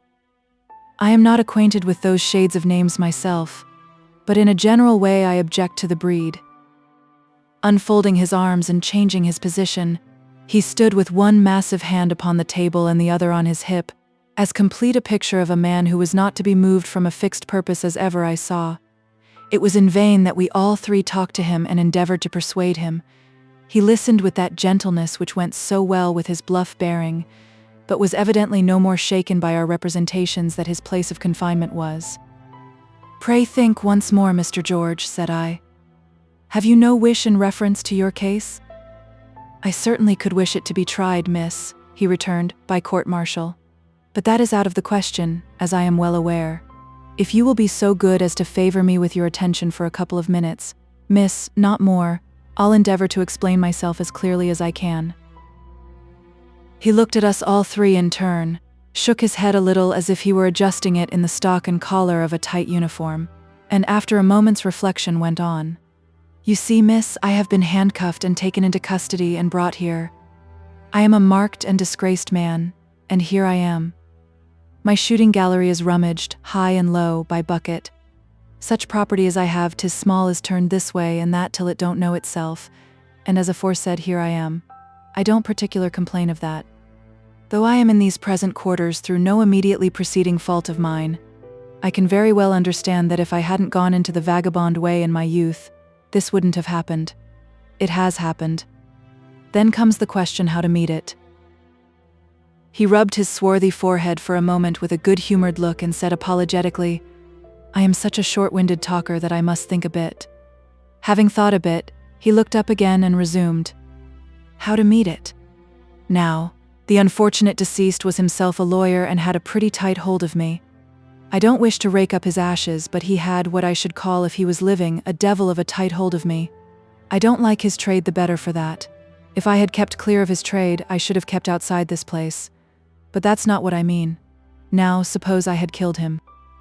Suppose I really had discharged into his body any one of those pistols recently fired off that Bucket has found at my place, and dear me, might have found there any day since it has been my place. What should I have done as soon as I was hard and fast here? Got a lawyer. He stopped on hearing someone at the locks and bolts, and did not resume until the door had been opened and was shut again. For what purpose opened I will mention presently. I should have got a lawyer, and he would have said, as I have often read in the newspapers, my client says nothing, my client reserves his defense, my client this, that, and t'other. Well, 'tis not the custom of that breed to go straight, according to my opinion, or to think that other men do. Say I am innocent and I get a lawyer. He would be as likely to believe me guilty as not. Perhaps more. What would he do, whether or not? Act as if I was shut my mouth up. Tell me not to commit myself, keep circumstances back, chop the evidence small, quibble, and get me off perhaps. But Miss Summerson, do I care for getting off in that way? Or would I rather be hanged in my own way, if you'll excuse my mentioning anything so disagreeable to a lady? He had warmed into his subject now, and was under no further necessity to wait a bit. I would rather be hanged in my own way, and I mean to be. I don't intend to say, looking round upon us with his powerful arms akimbo and his dark eyebrows raised, that I am more partial to being hanged than another man. What I say is, I must come off clear and full or not at all. Therefore, when I hear stated against me what is true, I say it's true, and when they tell me whatever you say will be used, I tell them I don't mind that, I mean it to be used. If they can't make me innocent out of the whole truth, they are not likely to do it out of anything less or anything else, and if they are, it's worth nothing to me." Taking a pace or two over the stone floor, he came back to the table and finished what he had to say. "I thank you, miss and gentlemen both, many times for your attention, and many times more for your interest. That's the plain state of the matter as it points itself out to a mere trooper with a blunt broadsword kind of a mind. I have never done well in life beyond my duty as a soldier, and if the worst comes after all, I shall reap pretty much as I have sown. When I got over the first crash of being seized as a murderer, it don't take a rover who has knocked about so much as myself so very long to recover from a crash. I worked my way round to what you find me now, as such I shall remain. No relations will be disgraced by me or made unhappy for me, and that's all I've got to say." The door had been opened to admit another soldier-looking man of less prepossessing appearance at first sight, and a weather-tanned, bright-eyed, wholesome woman with a basket, who from her entrance had been exceedingly attentive to all Mr. George had said. Mr. George had received them with a familiar nod and a friendly look, but without any more particular greeting in the midst of his address. He now shook them cordially by the hand and said, "Miss Summerson and gentlemen, this is an old comrade of mine, Matthew Bagnet, and this is his wife, Mrs. Bagnet." Mr. Bagnet made us a stiff military bow, and Mrs. Bagnet dropped us a curtsy. "Real good friends of mine, they are," said Mr. George. "It was at their house I was taken, with a second-hand wheel and cellar," Mr. Bagnet put in, twitching his head angrily, "of a good tone, for a friend. That money was no object to." "Matt," said Mr. George, "you have heard pretty well all I have been saying to this lady and these two gentlemen. I know it meets your approval?" Mr. Bagnet, after considering, referred the point to his wife. "Old girl," said he, "tell him, whether or not, it meets my approval." "Why, George," exclaimed Mrs. Bagnet, who had been unpacking her basket, in which there was a piece of cold pickled pork, a little tea and sugar, and a brown loaf. "You ought to know it don't. You ought to know it's enough to drive a person wild to hear you. You won't be got off this way, and you won't be got off that way. What do you mean by such picking and choosing?" "It's stuff and nonsense, George." "Don't be severe upon me and my misfortunes, Mrs. Bagnet," said the trooper lightly. "Oh, bother your misfortunes," cried Mrs. Bagnet. "If they don't make you more reasonable than that comes to. I never was so ashamed in my life to hear a man talk folly as I have been to hear you talk this day to the present company. Lawyers? Why, what but too many cooks should hinder you from having a dozen lawyers if the gentleman recommended them to you?" "This is a very sensible woman," said my guardian. "I hope you will persuade him, Mrs. Bagnet." "Persuade him, sir?" she returned. "Lord bless you, no, you don't know George now, there." Mrs. Bagnet left her basket to point him out with both her bare brown hands.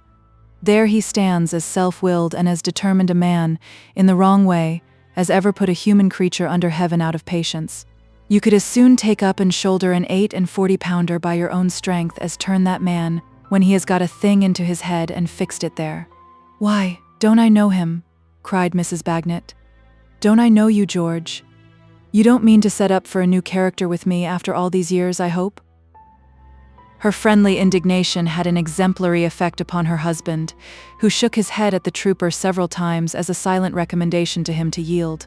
Between whiles Mrs. Bagnet looked at me, and I understood from the play of her eyes that she wished me to do something, though I did not comprehend what.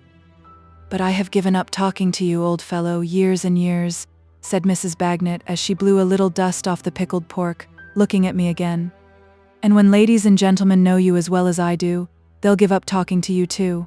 If you are not too headstrong to accept of a bit of dinner, here it is." "I accept it with many thanks," returned the trooper. "Do you though indeed?" said Mrs. Bagnet, continuing to grumble good-humoredly.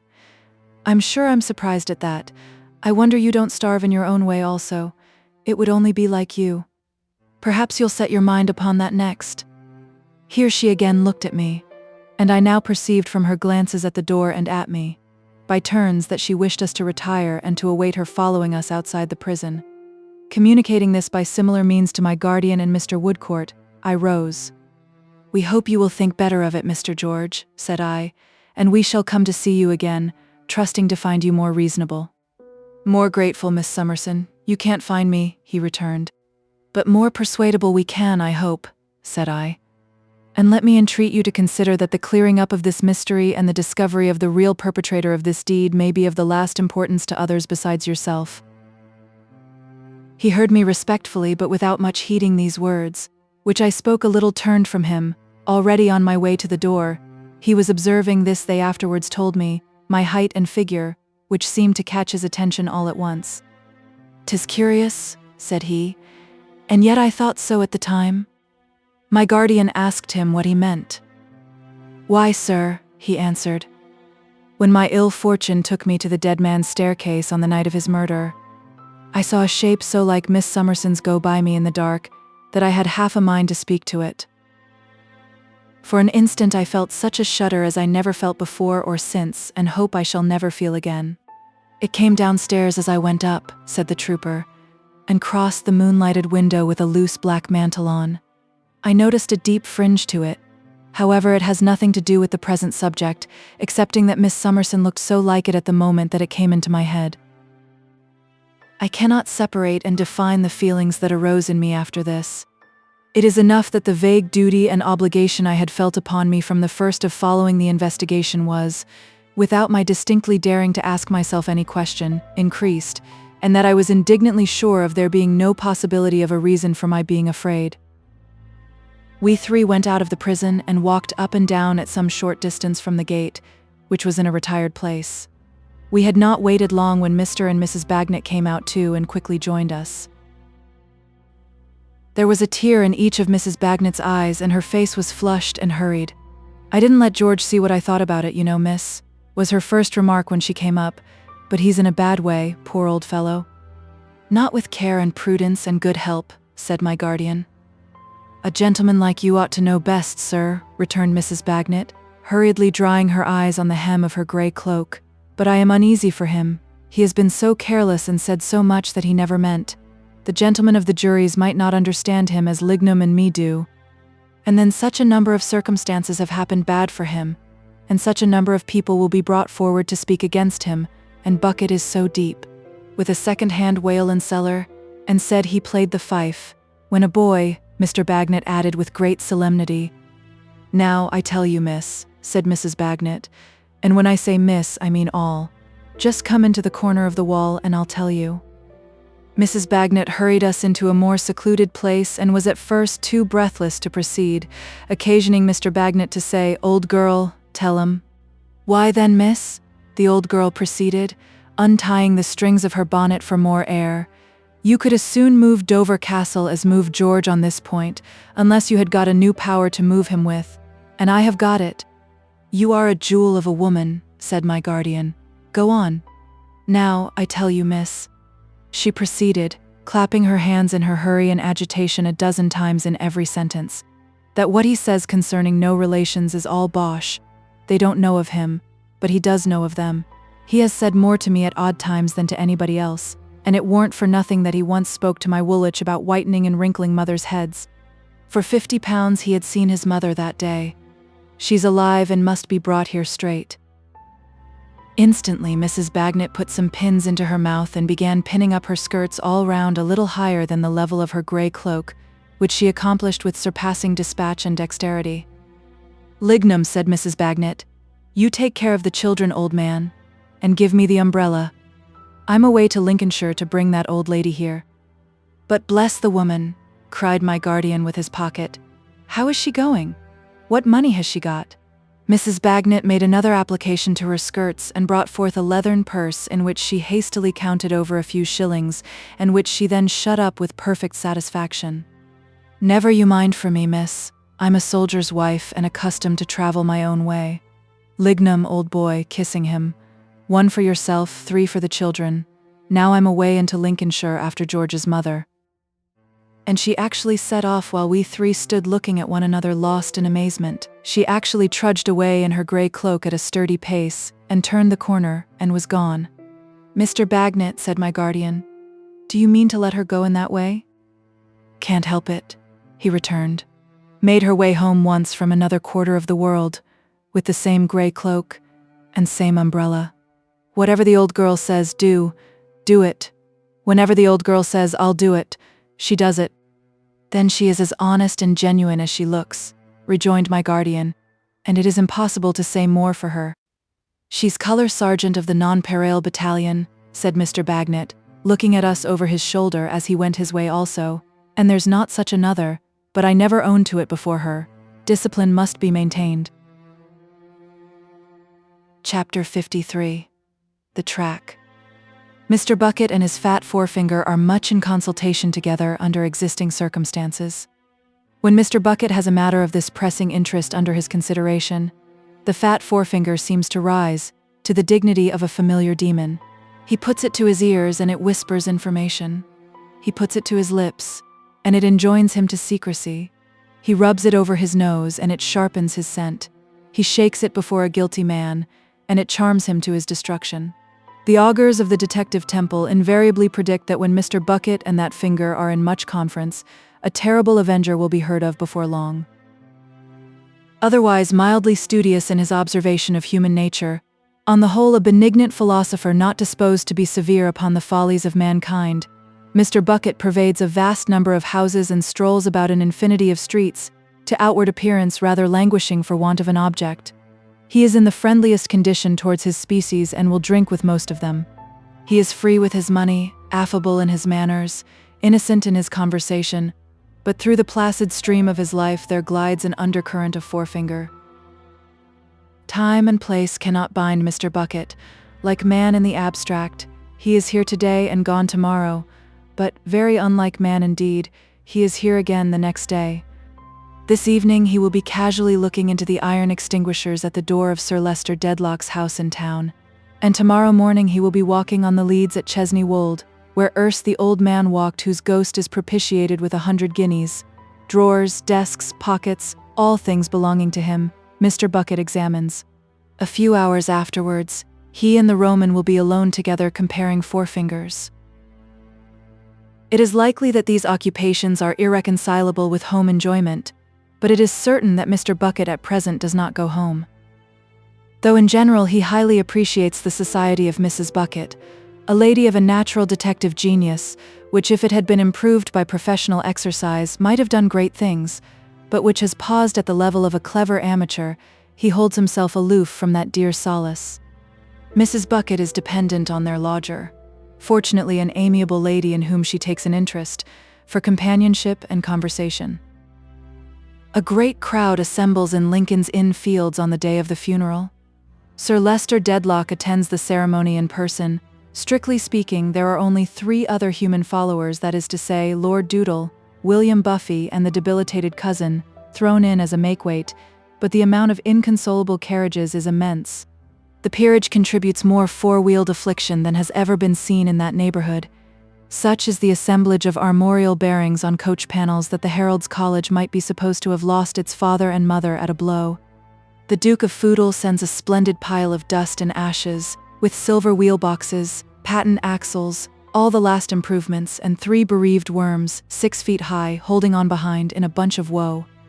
All the state coachmen in London seem plunged into mourning, and if that dead old man of the rusty garb be not beyond a taste in horseflesh, which appears impossible, it must be highly gratified this day. Quiet among the undertakers and the equipages and the calves of so many legs all steeped in grief, Mr. Bucket sits concealed in one of the inconsolable carriages and at his ease surveys the crowd through the lattice blinds. He has a keen eye for a crowd as for what not, and looking here and there, now from this side of the carriage, now from the other, now up at the house windows, now along the people's heads, nothing escapes him. "And there you are, my partner, eh?" says Mr. Bucket to himself, apostrophizing Mrs. Bucket, stationed by his favour, on the steps of the deceased's house.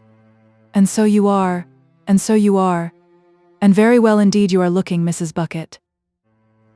The procession has not started yet, but is waiting for the cause of its assemblage to be brought out. Mr. Bucket, in the foremost emblazoned carriage, uses his 2 fat forefingers to hold the lattice a hair's breadth open while he looks. And it says a great deal for his attachment, as a husband, that he is still occupied with Mrs. B. "There you are, my partner, eh?" he murmuringly repeats. "And our lodger with you. I'm taking notice of you, Mrs. Bucket. I hope you're all right in your health, my dear." Not another word does Mr. Bucket say, but sits with most attentive eyes until the sacked depository of noble secrets is brought down. Where are all those secrets now? Does he keep them yet? Did they fly with him on that sudden journey? And until the procession moves and Mr. Bucket's view is changed, after which he composes himself for an easy ride and takes note of the fittings of the carriage in case he should ever find such knowledge useful. Contrast enough between Mr. Tulkinghorn shut up in his dark carriage and Mr. Bucket shut up in his, between the immeasurable track of space beyond the little wound that has thrown the one into the fixed sleep which jolts so heavily over the stones of the streets, and the narrow track of blood which keeps the other in the watchful state expressed in every hair of his head. But it is all one to both. Neither is troubled about that. Mr. Bucket sits out the procession in his own easy manner and glides from the carriage when the opportunity he has settled with himself arrives. He makes for Sir Leicester Dedlock's, which is at present a sort of home to him, where he comes and goes as he likes at all hours, where he is always welcome and made much of, where he knows the whole establishment and walks in an atmosphere of mysterious greatness.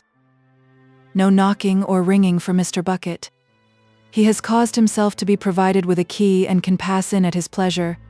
As he is crossing the hall, Mercury informs him, "Here's another letter for you, Mr. Bucket. Come by post," and gives it him. "Another one, eh?" says Mr. Bucket.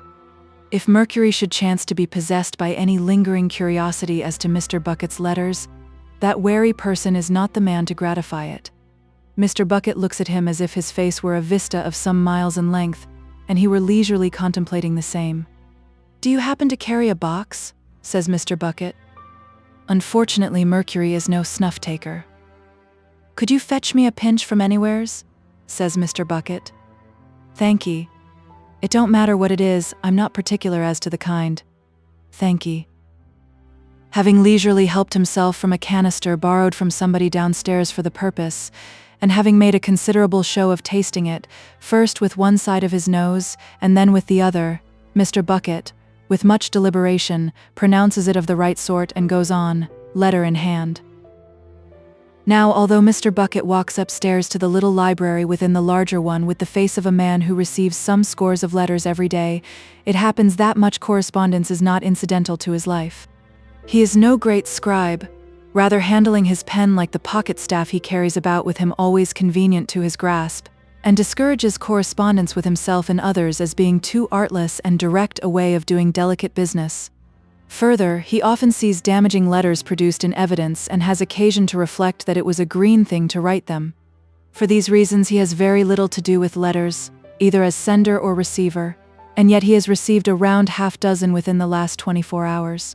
"And this," says Mr. Bucket, spreading it out on the table, "is in the same hand, and consists of the same 2 words. What 2 words? He turns the key in the door, ungirdles his black pocket-book, book of fate to many, lays another letter by it, and reads, boldly written in each, Lady Dedlock. Yes, yes, says Mr. Bucket. But I could have made the money without this anonymous information. Having put the letters in his book of fate and girdled it up again, he unlocks the door just in time to admit his dinner, which is brought upon a goodly tray with a decanter of sherry.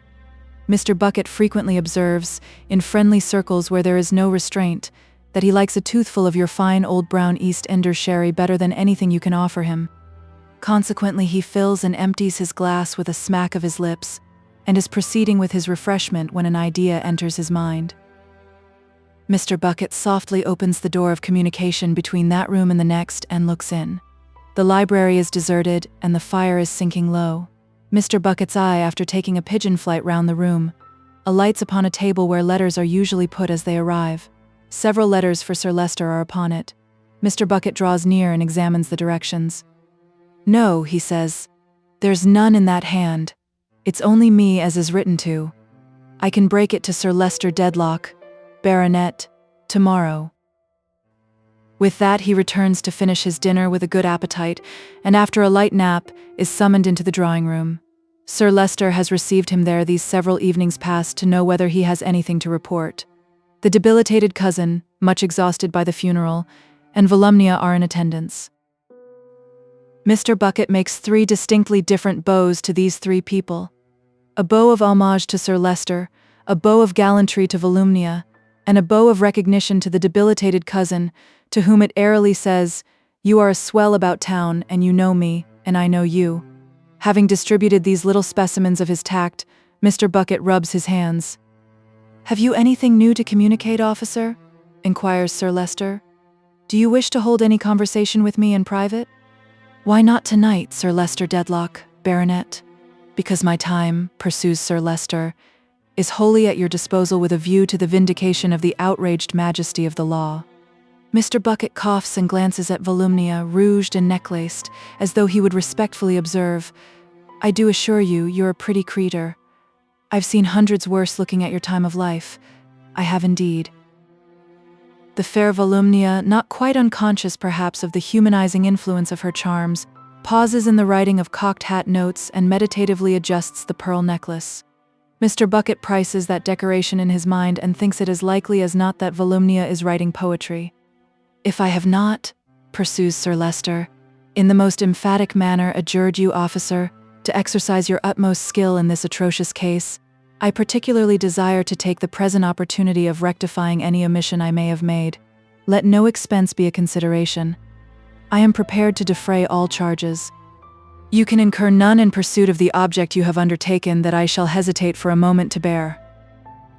Mr. Bucket made Sir Leicester's bow again as a response to this liberality.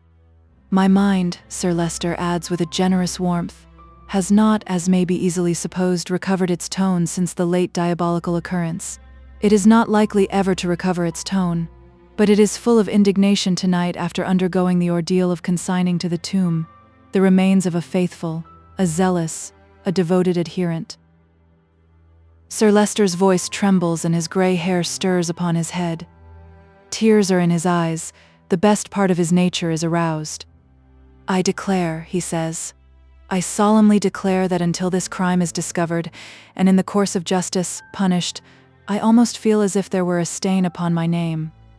A gentleman who has devoted a large portion of his life to me, a gentleman who has devoted the last day of his life to me, a gentleman who has constantly sat at my table and slept under my roof, goes from my house to his own, and is struck down within an hour of his leaving my house. I cannot say but that he may have been followed from my house, watched at my house, even first marked because of his association with my house, which may have suggested his possessing greater wealth and being altogether of greater importance than his own retiring demeanor would have indicated. If I cannot with my means and influence and my position bring all the perpetrators of such a crime to light, I fail in the assertion of my respect for that gentleman's memory and of my fidelity towards one who was ever faithful to me." While he makes this protestation with great emotion and earnestness, looking round the room as if he were addressing an assembly, Mr. Bucket glances at him with an observant gravity in which there might be, but for the audacity of the thought, a touch of compassion. "The ceremony of today," continues Sir Leicester, "strikingly illustrative of the respect in which my deceased friend, he lays a stress upon the word, for death levels all distinctions, was held by the flower of the land, has, I say, aggravated the shock I have received from this most horrible and audacious crime. If it were my brother who had committed it, I would not spare him." Mr. Bucket looks very grave. Volumnia remarks of the deceased that he was the trustiest and dearest person. "You must feel it as a deprivation to you, miss," replies Mr. Bucket soothingly. "No doubt, he was calculated to be a deprivation, I'm sure he was." Volumnia gives Mr. Bucket to understand in reply that her sensitive mind is fully made up never to get the better of it as long as she lives, that her nerves are unstrung forever, and that she has not the least expectation of ever smiling again. Meanwhile, she folds up a cocked hat for that redoubtable old general at Bath, descriptive of her melancholy condition. "It gives a start to a delicate female," says Mr. Bucket sympathetically, "but it'll wear off." Volumnia wishes of all things to know what is doing, whether they are going to convict, or whatever it is, that dreadful soldier, whether he had any accomplices, or whatever the thing is called in the law, and a great deal more to the like artless purpose. "Why, you see, miss," returns Mr. Bucket, bringing the finger into persuasive action, and such is his natural gallantry that he had almost said, "My dear, it ain't easy to answer those questions at the present moment. Not at the present moment. I've kept myself on this case, Sir Leicester Dedlock, Baronet, whom Mr. Bucket takes into the conversation in right of his importance, morning, noon, and night. But for a glass or two of sherry, I don't think I could have had my mind so much upon the stretch as it has been. I could answer your questions, miss, but duty forbids it. Sir Leicester Dedlock, Baronet, will very soon be made acquainted with all that has been traced, and I hope that he may find it. Mr. Bucket again looks grave to his satisfaction. The debilitated cousin only hopes some flur'll be executed. Zample. Thinks more interests wanted. Get man hanged present time than get man placed 10,000 a year. Hasn't a doubt. Zample. Far better hang wrong flare than no flare. You know life, you know, sir, says Mr. Bucket with a complimentary twinkle of his eye and crook of his finger. And you can confirm what I've mentioned to this lady. You don't want to be told that from information I have received I have gone to work. You're up to what a lady can't be expected to be up to. Lord. Especially in your elevated station of society, miss, says Mr. Bucket, quite reddening at another narrow escape from, my dear. The officer Volumnia, observes Sir Leicester, is faithful to his duty and perfectly right. Mr. Bucket murmurs, glad to have the honor of your approbation, Sir Leicester Dedlock, Baronet. In fact, Volumnia, proceeds Sir Leicester, it is not holding up a good model for imitation to ask the officer any such questions as you have put to him. He is the best judge of his own responsibility, he acts upon his responsibility, and it does not become us, who assist in making the laws, to impede or interfere with those who carry them into execution. Or, says Sir Leicester somewhat sternly, for Volumnia was going to cut in before he had rounded his sentence, or who vindicate their outraged majesty. Volumnia with all humility explains that she had not merely the plea of curiosity to urge, in common with the giddy youth of her sex in general, but that she is perfectly dying with regret and interest for the darling man whose loss they all deplore. Very well, Volumnia, returns Sir Leicester. Then you cannot be too discreet. Mr. Bucket takes the opportunity of a pause to be heard again. Sir Leicester Dedlock, Baronet, I have no objections to telling this lady, with your leave and among ourselves, that I look upon the case as pretty well complete. It is a beautiful case, and what little is wanting to complete it, I expect to be able to supply in a few hours. I am very glad indeed to hear it, says Sir Leicester, highly creditable to you. Sir Leicester Dedlock, Baronet, returns Mr. Bucket very seriously, I hope it may at one and the same time do me credit and prove satisfactory to all. When I depict it as a beautiful case, you see, miss, Mr. Bucket goes on, glancing gravely at Sir Leicester, I mean from my point of view. As considered from other points of view, such cases will always involve more or less unpleasantness. Very strange things comes to our knowledge in families, miss. Bless your heart, what you would think to be phenomenons, quite. Volumnia, with her innocent little scream, supposes so. Aye, and even in genteel families, in high families, in great families, says Mr. Bucket, again gravely eyeing Sir Leicester aside. I have had the honor of being employed in high families before, and you have no idea, I'll go so far as to say not even you have any idea, sir. This to the debilitated cousin. What games goes on? The cousin, who has been casting sofa pillows on his head, in a prostration of boredom yawns, Vailey, being the used up for very likely. Sir Leicester, deeming it time to dismiss the officer, here majestically interposes with the words, very good, thank you, and also with a wave of his hand, implying not only that there is an end of the discourse, but that if high families fall into low habits they must take the consequences. You will not forget, officer, he adds with condescension, that I am at your disposal when you please. Mr. Bucket, still grave, inquires if tomorrow morning now would suit, in case he should be as for'ard as he expects to be. Sir Leicester replies, all times are alike to me. Mr. Bucket makes his 3 bows and is withdrawing when a forgotten point occurs to him. Might I ask, by the by, he says in a low voice, cautiously returning, who posted the reward bill on the staircase? I ordered it to be put up there, replies Sir Leicester. Would it be considered a liberty, Sir Leicester Dedlock, Baronet, if I was to ask you? Not at all. I chose it as a conspicuous part of the house. I think it cannot be too prominently kept before the whole establishment. I wish my people to be impressed with the enormity of the crime, the determination to punish it, and the hopelessness of escape. At the same time, officer, if you in your better knowledge of the subject see any objection— Mr. Bucket sees none now. The bill having been put up had better not be taken down. Repeating his 3 bows, he withdraws, closing the door on Volumnia's little scream, which is a preliminary to her remarking that that charmingly horrible person is a perfect blue chamber. In his fondness for society and his adaptability to all grades, Mr. Bucket is presently standing before the hall fire, bright and warm on the early winter night, admiring Mercury. "Why, you're 6'2", I suppose?" says Mr. Bucket. "3", says Mercury.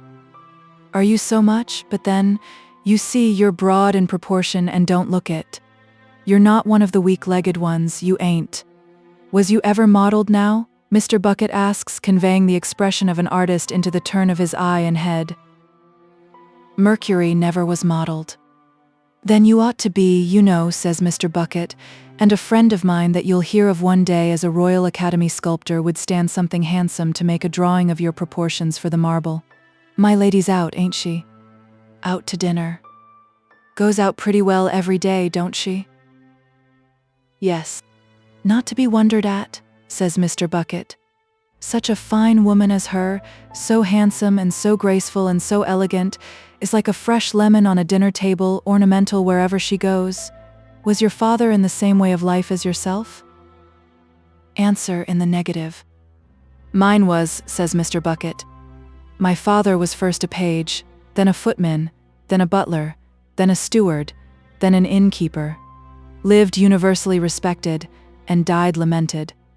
Said with his last breath that he considered service the most honorable part of his career, and so it was. I've a brother in service, and a brother-in-law. My lady a good temper?" Mercury replies, "As good as you can expect." "Ah," says Mr. Bucket. "A little spoilt, a little capricious? Lord, what can you anticipate when they're so handsome as that? And we like 'em all the better for it, don't we?" Mercury, with his hands in the pockets of his bright peach-blossom small clothes, stretches his symmetrical silk legs with the air of a man of gallantry and can't deny it. Come the roll of wheels and a violent ringing at the bell. "Talk of the angels," says Mr. Bucket. "Here she is." The doors are thrown open, and she passes through the hall. Still very pale, she is dressed in slight mourning, and wears 2 beautiful bracelets. Either their beauty or the beauty of her arms is particularly attractive to Mr. Bucket. He looks at them with an eager eye and rattles something in his pocket, halfpence perhaps. Noticing him at his distance, she turns an inquiring look on the other Mercury who has brought her home. "Mr. Bucket, my lady." Mr. Bucket makes a leg and comes forward, passing his familiar demon over the region of his mouth. "Are you waiting to see Sir Leicester?" "No, my lady. I've seen him." "Have you anything to say to me?" "Not just at present, my lady." "Have you made any new discoveries?" "A few, my lady." "This is merely in passing." She scarcely makes a stop, and sweeps upstairs alone. Mr. Bucket, moving towards the staircase foot, watches her as she goes up the steps the old man came down to his grave, past murderous groups of statuary repeated with their shadowy weapons on the wall, past the printed bill, which she looks at going by, out of view. "She's a lovely woman too." "She really is," says Mr. Bucket, coming back to Mercury. "Don't look quite healthy, though." "Is not quite healthy," Mercury informs him. "Suffers much from headaches." "Really? That's a pity. Walking, Mr. Bucket would recommend for that." "Well, she tries walking," Mercury rejoins. "Walks sometimes for 2 hours when she has them bad. By night, too." "Are you sure you're quite so much as 6'3", asks Mr. Bucket. "Begging your pardon for interrupting you a moment?" "Not a doubt about it. You're so well put together that I shouldn't have thought it. But the household troops, though considered fine men, are built so straggling. Walks by night, does she? When it's moonlight, though?" "Oh, yes. When it's moonlight, of course. Oh, of course." Conversational and acquiescent on both sides. "I suppose you ain't in the habit of walking yourself?" says Mr. Bucket. "Not much time for it, I should say. Besides which, Mercury don't like it. prefers carriage exercise. To be sure, says Mr. Bucket. That makes a difference. Now I think of it, says Mr. Bucket, warming his hands and looking pleasantly at the blaze, she went out walking the very night of this business. To be sure she did. I let her into the garden over the way, and left her there. Certainly you did. I saw you doing it. I didn't see you, says Mercury. I was rather in a hurry, returns Mr. Bucket, for I was going to visit an aunt of mine that lives at Chelsea next door but two to the old original Bun House. 90-year-old the old lady is, a single woman, and got a little property. Yes, I chanced to be passing at the time. Let's see. What time might it be? It wasn't 10. 9:30. You're right. So it was. And if I don't deceive myself, my lady was muffled in a loose black mantle with a deep fringe to it? Of course she was. Of course she was. Mr. Bucket must return to a little work he has to get on with upstairs, but he must shake hands with Mercury in acknowledgement of his agreeable conversation. And will he, this is all he asks, will he, when he has a leisure half-hour, think of bestowing it on that Royal Academy sculptor for the advantage of both parties? Chapter 54. Springing a Mine. Refreshed by sleep, Mr. Bucket rises betimes in the morning and prepares for a field day, smartened up by the aid of a clean shirt and a wet hairbrush, with which instrument, on occasions of ceremony, he lubricates such thin locks as remain to him after his life of severe study. Mr. Bucket lays in a breakfast of 2 mutton chops as a foundation to work upon, together with tea, eggs, toast, and marmalade on a corresponding scale.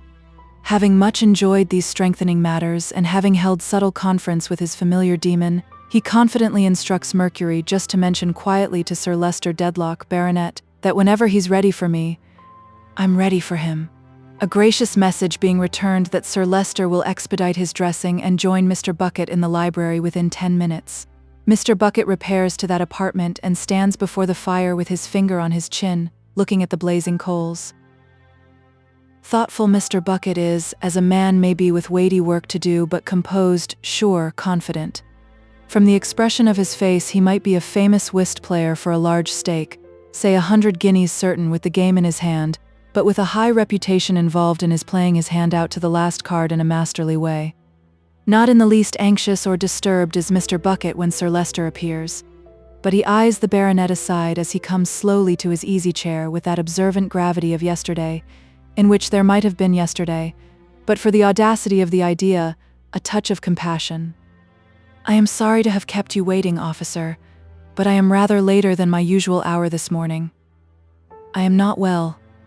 The agitation and the indignation from which I have recently suffered have been too much for me. I am subject to gout. Sir Leicester was going to say indisposition and would have said it to anybody else, but Mr. Bucket palpably knows all about it, and recent circumstances have brought it on. As he takes his seat with some difficulty and with an air of pain, Mr. Bucket draws a little nearer, standing with one of his large hands on the library table. I am not aware, officer, Sir Leicester observes, raising his eyes to his face, whether you wish us to be alone, but that is entirely as you please. If you do, well and good. If not, Miss Dedlock would be interested. Why Sir Leicester Dedlock, Baronet? Returns Mr. Bucket with his head persuasively on one side and his forefinger pendant at one ear like an earring. We can't be too private just at present. You will presently see that we can't be too private. A lady under the circumstances, and especially in Miss Dedlock's elevated station of society, can't but be agreeable to me, but speaking without a view to myself, I will take the liberty of assuring you that I know we can't be too private. That is enough. So much so, Sir Leicester Dedlock, Baronet, Mr. Bucket resumes, that I was on the point of asking your permission to turn the key in the door. By all means. Mr. Bucket skillfully and softly takes that precaution, stooping on his knee for a moment from mere force of habit so to adjust the key in the lock as that no one shall peep in from the outer side. Sir Leicester Dedlock, Baronet, I mentioned yesterday evening that I wanted but a very little to complete this case. I have now completed it and collected proof against the person who did this crime. Against the soldier? No, Sir Leicester Dedlock, not the soldier. Sir Leicester looks astounded and inquires, is the man in custody? Mr. Bucket tells him after a pause, it was a woman. Sir Leicester leans back in his chair and breathlessly ejaculates, "Good heaven!" "Now, Sir Leicester Dedlock, Baronet," Mr. Bucket begins, standing over him with one hand spread out on the library table and the forefinger of the other in impressive use. "It's my duty to prepare you for a train of circumstances that may, and I go so far as to say that will, give you a shock. But Sir Leicester Dedlock, Baronet, you are a gentleman, and I know what a gentleman is and what a gentleman is capable of. A gentleman can bear a shock when it must come, boldly and steadily. A gentleman can make up his mind to stand up against almost any blow. Why, take yourself, Sir Leicester Dedlock, Baronet. If there's a blow to be inflicted on you, you naturally think of your family. You ask yourself, how would all them ancestors of yours, away to Julius Caesar, not to go beyond him at present, have borne that blow? You remember scores of them that would have borne it well, and you bear it well on their accounts, and to maintain the family credit. That's the way you argue, and that's the way you act, Sir Leicester Dedlock, Baronet." Sir Leicester, leaning back in his chair and grasping the elbows, sits looking at him with a stony face. "Now, Sir Leicester Dedlock," proceeds Mr. Bucket, "thus preparing you, let me beg of you not to trouble your mind for a moment as to anything having come to my knowledge. I know so much about so many characters, high and low, that a piece of information more or less don't signify a straw. I don't suppose there's a move on the board that would surprise me, and as to this or that move having taken place, why, my knowing it is no odds at all, any possible move whatever, provided it's in a wrong direction, being a probable move according to my experience. Therefore, what I say to you, Sir Leicester Dedlock, Baronet, is, don't you go and let yourself be put out of the way because of my knowing anything of your family affairs." "I thank you for your preparation," returns Sir Leicester after a silence, without moving hand, foot, or feature, which I hope is not necessary, though I give it credit for being well intended. Be so good as to go on. Also, Sir Leicester seems to shrink in the shadow of his figure, also to take a seat, if you have no objection." "None at all." Mr. Bucket brings a chair and diminishes his shadow. "Now, Sir Leicester Dedlock, Baronet, with this short preface I come to the point. Lady Dedlock." Sir Leicester raises himself in his seat and stares at him fiercely. Mr. Bucket brings the finger into play as an emollient. "Lady Dedlock, you see, she's universally admired. That's what her ladyship is. She's universally admired," says Mr. Bucket. "I would greatly prefer, officer," Sir Leicester returns stiffly, "my lady's name being entirely omitted from this discussion." "So would I, Sir Leicester Dedlock, Baronet, but it's impossible." "Impossible?" Mr. Bucket shakes his relentless head.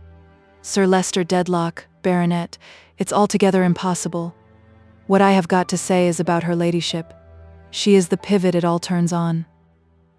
"Officer," retorts Sir Leicester with a fiery eye and a quivering lip, "you know your duty. Do your duty, but be careful not to overstep it. I would not suffer it. I would not endure it. You bring my lady's name into this communication upon your responsibility, upon your responsibility. My lady's name is not a name for common persons to trifle with. Sir Leicester Dedlock, Baronet, I say what I must say, and no more. I hope it may prove so. Very well. Go on. Go on, sir." Glancing at the angry eyes which now avoid him and at the angry figure trembling from head to foot, yet striving to be still, Mr. Bucket feels his way with his forefinger and in a low voice proceeds. "Sir Leicester Dedlock, Baronet, it becomes my duty to tell you that the deceased Mr. Tulkinghorn long entertained mistrusts and suspicions of Lady Dedlock. If he had dared to breathe them to me, sir, which he never did, I would have killed him myself," exclaims Sir Leicester, striking his hand upon the table. But in the very heat and fury of the act he stops, fixed by the knowing eyes of Mr. Bucket, whose forefinger is slowly going, and who, with mingled confidence and patience, shakes his head. Sir Leicester Dedlock, the deceased Mr. Tulkinghorn, was deep and close, and what he fully had in his mind in the very beginning I can't quite take upon myself to say. But I know from his lips that he long ago suspected Lady Dedlock of having discovered, through the sight of some handwriting in this very house, and when you yourself, Sir Leicester Dedlock, were present, the existence in great poverty of a certain person who had been her lover before you courted her, and who ought to have been her husband. Mr. Bucket stops and deliberately repeats, "Ought to have been her husband, not a doubt about it. I know from his lips that when that person soon afterwards died, he suspected Lady Dedlock of visiting his wretched lodging and his wretched grave alone and in secret. I know from my own inquiries and through my eyes and ears that Lady Dedlock did make such visit in the dress of her own maid, for the deceased Mr. Tulkinghorn employed me to reckon up her ladyship, if you'll excuse my making use of the term we commonly employ, and I reckoned her up, so far, completely. I confronted the maid in the chambers in Lincoln's Inn Fields with a witness who had been Lady Dedlock's guide, and there couldn't be the shadow of a doubt that she had worn the young woman's dress unknown to her. Sir Leicester Dedlock, Baronet, I did endeavour to pave the way a little towards these unpleasant disclosures yesterday by saying that very strange things happened even in high families sometimes. All this and more has happened in your own family, and to and through your own lady. It's my belief that the deceased Mr. Tulkinghorn followed up these inquiries to the hour of his death, and that he and Lady Dedlock even had bad blood between them upon the matter that very night. Now, only you put that to Lady Dedlock, Sir Leicester Dedlock, Baronet, and ask her ladyship whether, even after he had left here, she didn't go down to his chambers with the intention of saying something further to him, dressed in a loose black mantle with a deep fringe to it. Sir Leicester sits like a statue, gazing at the cruel finger that is probing the lifeblood of his heart. You put that to her ladyship, Sir Leicester Dedlock, Baronet, from me, Inspector Bucket of the detective, and if her ladyship makes any difficulty about admitting of it, you tell her that it's no use, that Inspector Bucket knows it, and knows that she passed the soldier as you called him, though he's not in the army now, and knows that she passed him on the staircase. Now, Sir Leicester Dedlock, Baronet, why do I relate all this? Sir Leicester, who has covered his face with his hands, uttering a single groan, requests him to pause for a moment. By and by he takes his hands away, and so preserves his dignity and outward calmness, though there is no more color in his face than in his white hair, that Mr. Bucket is a little awed by him. Something frozen and fixed is upon his manner, over and above its usual shell of haughtiness, and Mr. Bucket soon detects an unusual slowness in his speech, with now and then a curious trouble in beginning, which occasions him to utter inarticulate sounds. With such sounds he now breaks silence, soon, however, controlling himself to say that he does not comprehend why a gentleman so faithful and zealous as the late Mr. Tulkinghorn should have communicated to him nothing of this painful, this distressing, this unlooked for, this overwhelming, this incredible intelligence. Again, Sir Leicester Dedlock, Baronet, returns Mr. Bucket. Put it to her ladyship to clear that up. Put it to her ladyship, if you think it right, from Inspector Bucket of the detective. You'll find, or I'm much mistaken, that the deceased Mr. Tulkinghorn had the intention of communicating the whole to you as soon as he considered it ripe, and further, that he had given her ladyship so to understand. Why, he might have been going to reveal it the very morning when I examined the body. You don't know what I'm going to say and do 5 minutes from this present time, Sir Leicester Dedlock, Baronet, and supposing I was to be picked off now, you might wonder why I hadn't done it, don't you see? True. Sir Leicester, avoiding with some trouble those obtrusive sounds, says true. At this juncture a considerable noise of voices is heard in the hall. Mr. Bucket, after listening, goes to the library door, softly unlocks and opens it, and listens again. Then he draws in his head and whispers hurriedly but composedly, Sir Leicester Dedlock, Baronet, this unfortunate family affair has taken air, as I expected it might, the deceased Mr. Tulkinghorn being cut down so sudden. The chance to hush it is to let in these people now in a wrangle with your footman. Would you mind sitting quiet on the family account, while I reckon 'em up? And would you just throw in a nod when I seem to ask you for it?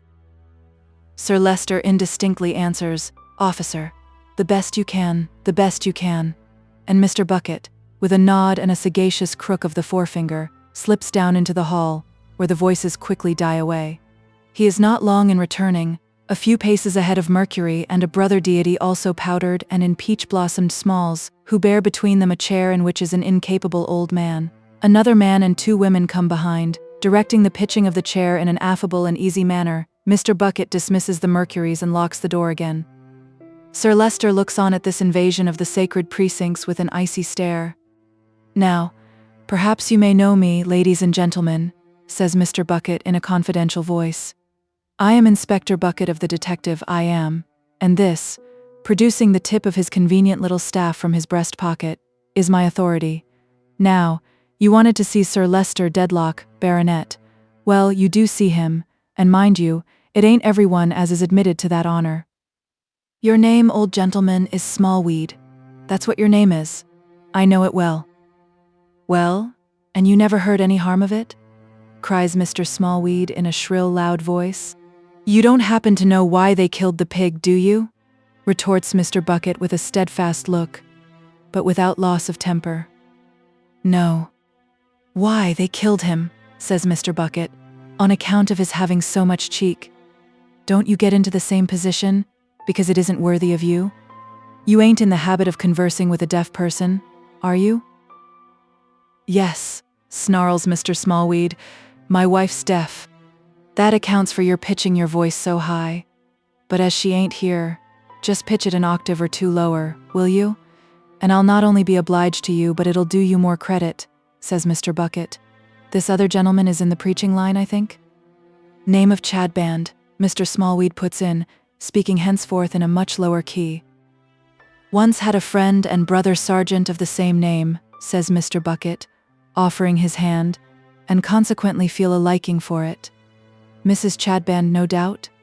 And Mrs. Snagsby, Mr. Smallweed introduces. Husband a law stationer and a friend of my own, says Mr. Bucket. Love him like a brother. Now what's up? Do you mean what business have we come upon? Mr. Smallweed asks, a little dashed by the suddenness of this turn. Ah, you know what I mean? Let us hear what it's all about in presence of Sir Leicester Dedlock, Baronet. Come. Mr. Smallweed, beckoning Mr. Chadband, takes a moment's counsel with him in a whisper. Mr. Chadband, expressing a considerable amount of oil from the pores of his forehead and the palms of his hands, says aloud, Yes, you first, and retires to his former place. I was the client and friend of Mr. Tulkinghorn, Pipe's grandfather Smallweed then. I did business with him. I was useful to him, and he was useful to me. Crook, dead and gone, was my brother-in-law. He was own brother to a brimstone magpie, leastways Mrs. Smallweed. I come into Crook's property. I examined all his papers and all his effects. They was all dug out under my eyes. There was a bundle of letters belonging to a dead and gone lodger as was hid away at the back of a shelf in the side of Lady Jane's bed, his cat's bed. He hid all manner of things away, everywheres. Mr. Tulkinghorn wanted 'em and got 'em, but I looked 'em over first. I'm a man of business, and I took a squint at 'em. They was letters from the lodger's sweetheart, and she signed Honoria. Dear me, that's not a common name, Honoria, is it? There's no lady in this house that signs Honoria, is there? Oh no, I don't think so. Oh no, I don't think so. And not in the same hand, perhaps? Oh no, I don't think so. Here Mr. Smallweed, seized with a fit of coughing in the midst of his triumph, breaks off to ejaculate, Oh dear me, oh Lord, I'm shaken all to pieces. Now when you're ready, says Mr. Bucket after awaiting his recovery, to come to anything that concerns Sir Leicester Dedlock, Baronet, here the gentleman sits, you know. Haven't I come to it, Mr. Bucket? Cries Grandfather Smallweed. Isn't the gentleman concerned yet? Not with Captain Hawdon and his ever-affectionate Honoria and their child into the bargain? Come then. I want to know where those letters are. That concerns me if it don't concern Sir Leicester Dedlock. I will know where they are. I won't have 'em disappear so quietly. I handed 'em over to my friend and solicitor, Mr. Tulkinghorn, not to anybody else. Why, he paid you for them, you know, and handsome too, says Mr. Bucket. I don't care for that. I want to know who's got 'em. And I tell you what we want. What we all here want, Mr. Bucket. We want more painstaking and search-making into this murder.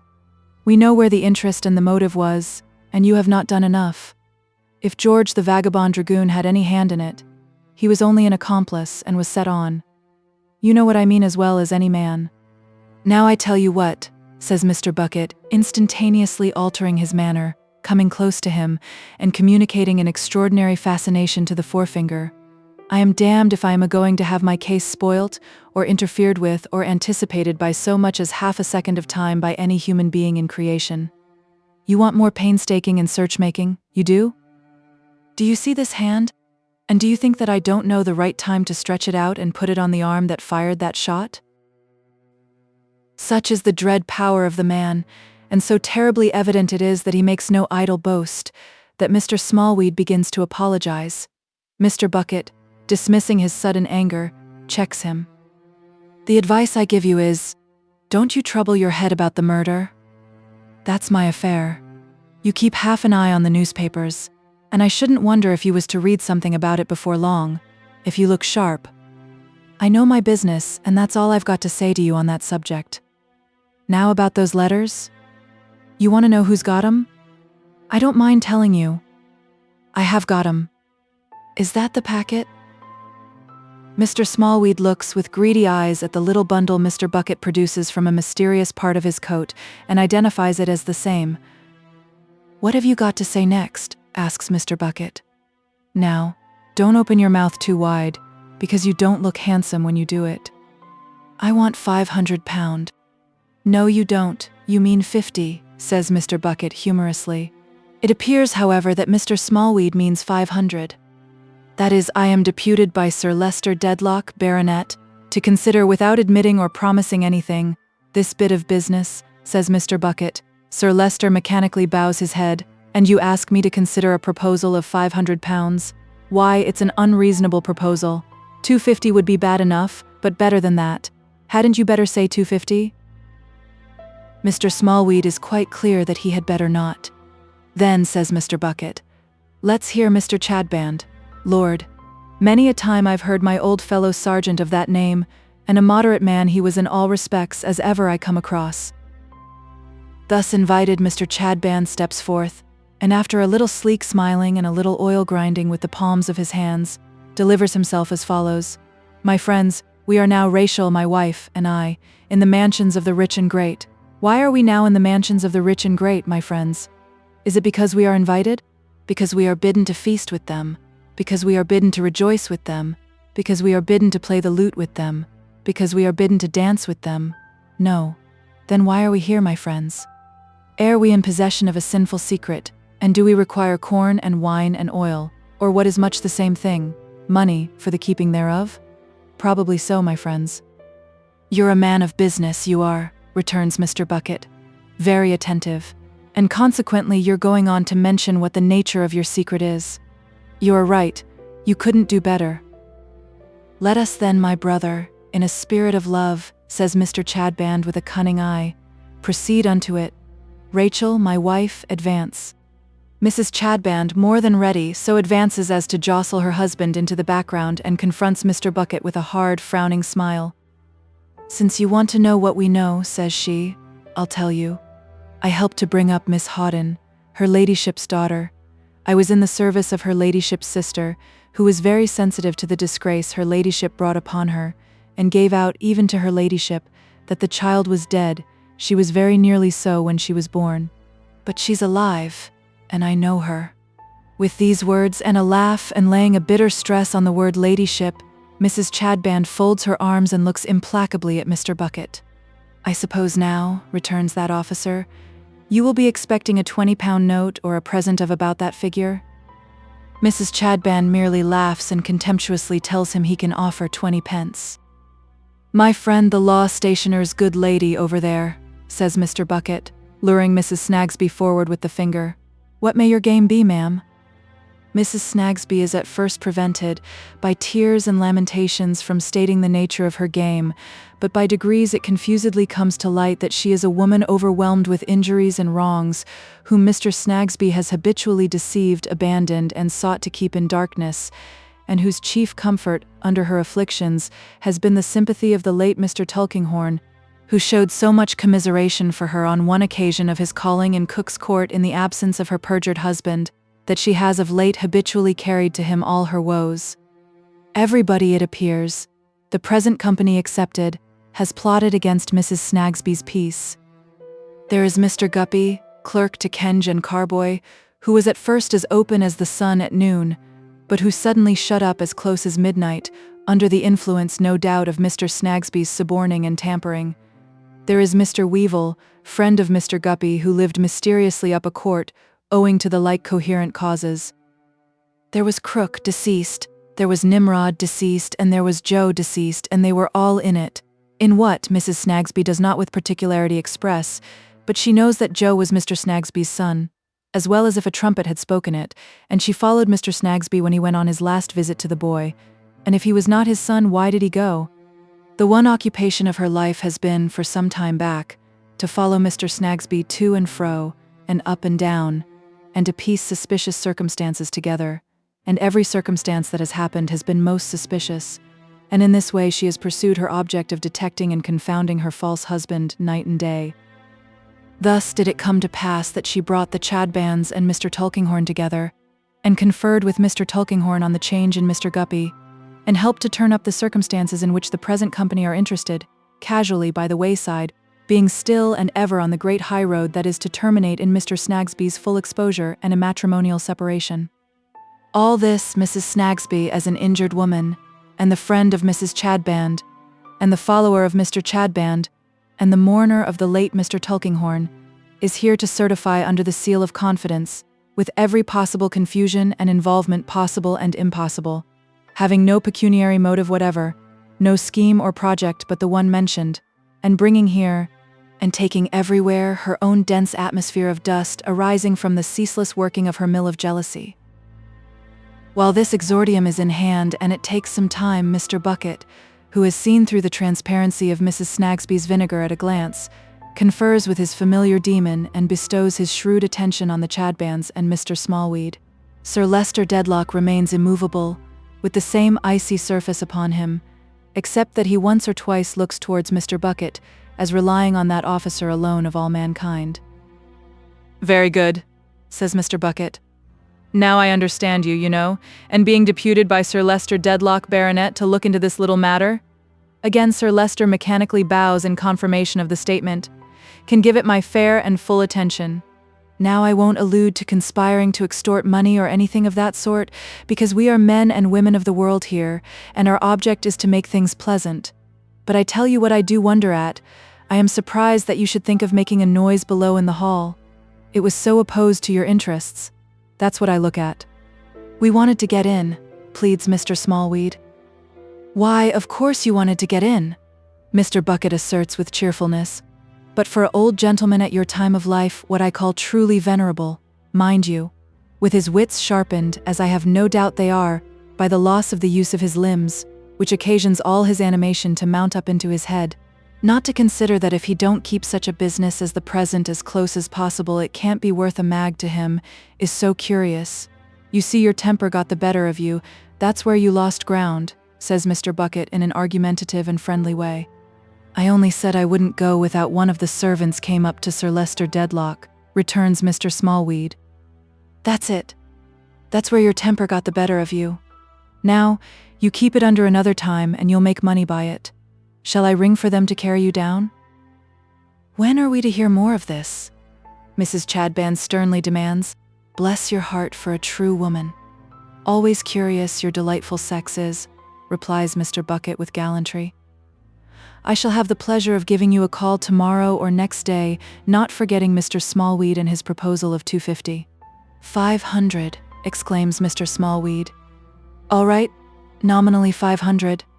Mr. Bucket has his hand on the bell rope. Shall I wish you good day for the present on the part of myself and the gentlemen of the house? He asks in an insinuating tone.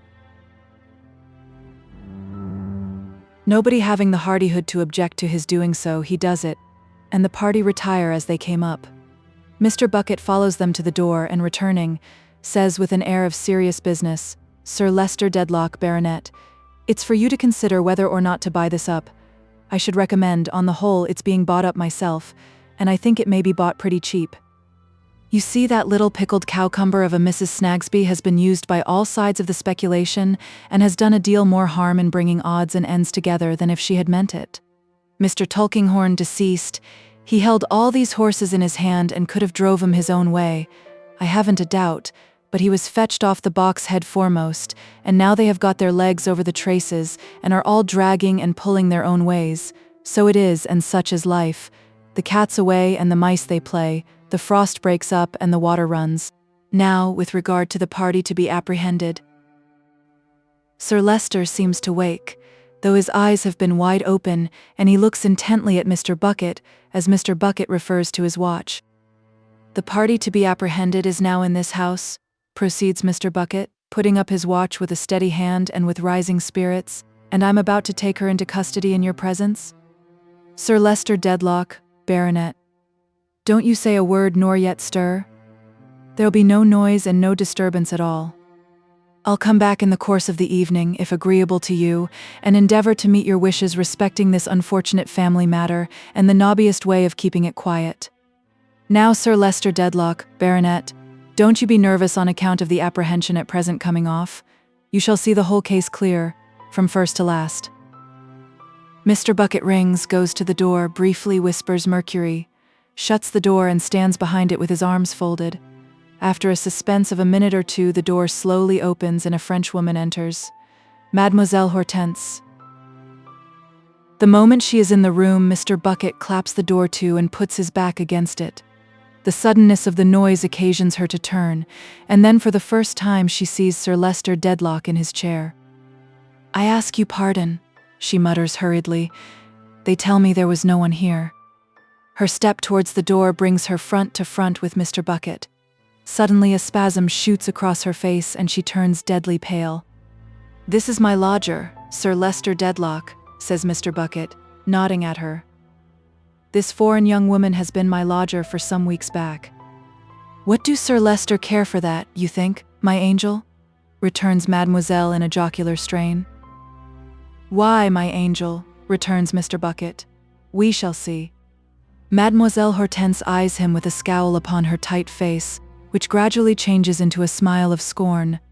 "You are very mysterious. Are you drunk?"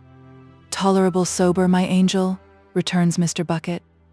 "I come from arriving at this so detestable house with your wife. Your wife have left me since some minutes. They tell me downstairs that your wife is here. I come here, and your wife is not here. What is the intention of this fool's play, say then?" Mademoiselle demands, with her arms composedly crossed but with something in her dark cheek beating like a clock. Mr. Bucket merely shakes the finger at her. "Ah, my God, you are an unhappy idiot," cries Mademoiselle with a toss of her head and a laugh. "Leave me to pass downstairs, great pig," with a stamp of her foot and a menace. "Now, Mademoiselle," says Mr. Bucket in a cool, determined way, "you go and sit down upon that sofa." "I will not sit down upon nothing," she replies with a shower of nods. "Now, Mademoiselle," repeats Mr. Bucket, making no demonstration except with the finger, "you sit down upon that sofa." "Why?" "Because I take you into custody on a charge of murder, and you don't need to be told it. Now, I want to be polite to one of your sex and a foreigner if I can. If I can't, I must be rough, and there's rougher ones outside. What I am to be depends on you. So I recommend you, as a friend, afore another half a blessed moment has passed over your head, to go and sit down upon that sofa." Mademoiselle complies, saying in a concentrated voice while that something in her cheek beats fast and hard, "You are a devil." "Now, you see," Mr. Bucket proceeds approvingly, "you're comfortable in conducting yourself as I should expect a foreign young woman of your sense to do. So I'll give you a piece of advice, and it's this. Don't you talk too much. You're not expected to say anything here, and you can't keep too quiet a tongue in your head. In short, the less you parlez, the better, you know." Mr. Bucket is very complacent over this French explanation. Mademoiselle, with that tigerish expansion of the mouth and her black eyes darting fire upon him, sits upright on the sofa in a rigid state, with her hands clenched, and her feet too, one might suppose, muttering, "Oh, you Bucket, you are a devil." "Now, Sir Leicester Dedlock, Baronet," says Mr. Bucket, and from this time forth the finger never rests. "This young woman, my lodger, was her ladyship's maid at the time I have mentioned to you, and this young woman, besides being extraordinary vehement and passionate against her ladyship after being discharged—" "Lie," cries Mademoiselle, "I discharge myself." "Now, why don't you take my advice?" returns Mr. Bucket in an impressive, almost in an imploring tone. "I'm surprised at the indiscreetness you commit. You'll say something that'll be used against you, you know. You're sure to come to it. Never you mind what I say till it's given in evidence. It is not addressed to you." "Discharged too," cries Mademoiselle furiously, "by her ladyship, My faith, a pretty ladyship. Why, I ruin my character by remaining with a ladyship so infame. Upon my soul, I wonder at you. Mr. Bucket remonstrates. I thought the French were a polite nation. I did really. Yet to hear a female going on like that before Sir Leicester Dedlock, Baronet. He is a poor abused, cries Mademoiselle. I spit upon his house, upon his name, upon his imbecility, all of which she makes the carpet represent. Oh, that he is a great man. Oh yes, superb. Oh heaven, bah. Well, Sir Leicester Dedlock, proceeds Mr. Bucket, this intemperate foreigner also angrily took it into her head that she had established a claim upon Mr. Tulkinghorn, deceased, by attending on the occasion I told you of at his chambers, though she was liberally paid for her time and trouble. Lie, cries Mademoiselle. I refuse his money altogether. If you will parley, you know, says Mr. Bucket parenthetically, you must take the consequences. Now, whether she became my lodger, Sir Leicester Dedlock, with any deliberate intention then of doing this deed and blinding me, I give no opinion on. But she lived in my house in that capacity at the time that she was hovering about the chambers of the deceased Mr. Tulkinghorn with a view to a wrangle, and likewise persecuting and half frightening the life out of an unfortunate stationer. Lie, cries Mademoiselle, all lie. The murder was committed, Sir Leicester Dedlock, Baronet, and you know under what circumstances. Now I beg of you to follow me close with your attention for a minute or two. I was sent for, and the case was entrusted to me. I examined the place and the body and the papers and everything.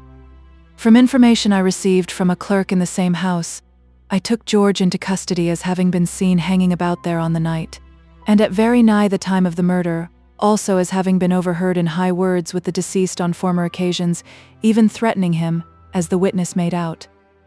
If you ask me, Sir Leicester Dedlock, whether from the first I believed George to be the murderer, I tell you candidly no, but he might be, notwithstanding, and there was enough against him to make it my duty to take him and get him kept under remand. Now observe. As Mr. Bucket bends forward in some excitement for him, and inaugurates what he is going to say with one ghostly beat of his forefinger in the air, Mademoiselle Hortense fixes her black eyes upon him with a dark frown and sets her dry lips closely and firmly together. I went home, Sir Leicester Dedlock, Baronet, at night, and found this young woman having supper with my wife, Mrs. Bucket. She had made a mighty show of being fond of Mrs. Bucket from her first offering herself as our lodger, but that night she made more than ever, in fact, overdid it. Likewise, she overdid her respect, and all that, for the lamented memory of the deceased Mr. Tulkinghorn. By the living Lord, it flashed upon me, as I sat opposite to her at the table and saw her with a knife in her hand, that she had done it. Mademoiselle is hardly audible in straining through her teeth and lips the words, "You are a devil." Now where, pursues Mr. Bucket, had she been on the night of the murder? She had been to the theatre. She really was there, I have since found, both before the deed and after it. I knew I had an artful customer to deal with, and that proof would be very difficult, and I laid a trap for her, such a trap as I never laid yet, and such a venture as I never made yet. I worked it out in my mind while I was talking to her at supper. When I went upstairs to bed, our house being small and this young woman's ears sharp, I stuffed the sheet into Mrs. Bucket's mouth that she shouldn't say a word of surprise, and told her all about it. My dear, don't you give your mind to that again, or I shall link your feet together at the ankles. Mr. Bucket, breaking off, has made a noiseless descent upon Mademoiselle and laid his heavy hand upon her shoulder. What is the matter with you now? She asks him. Don't you think any more? Returns Mr. Bucket with admonitory finger, of throwing yourself out of window? That's what's the matter with me. Come, just take my arm. You needn't get up, I'll sit down by you. Now take my arm, will you? I'm a married man, you know. You're acquainted with my wife. Just take my arm.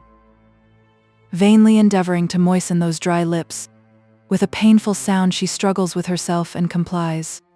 Now we're all right again, Sir Leicester Dedlock, Baronet. This case could never have been the case it is but for Mrs. Bucket, who is a woman in 50,000 in 150,000.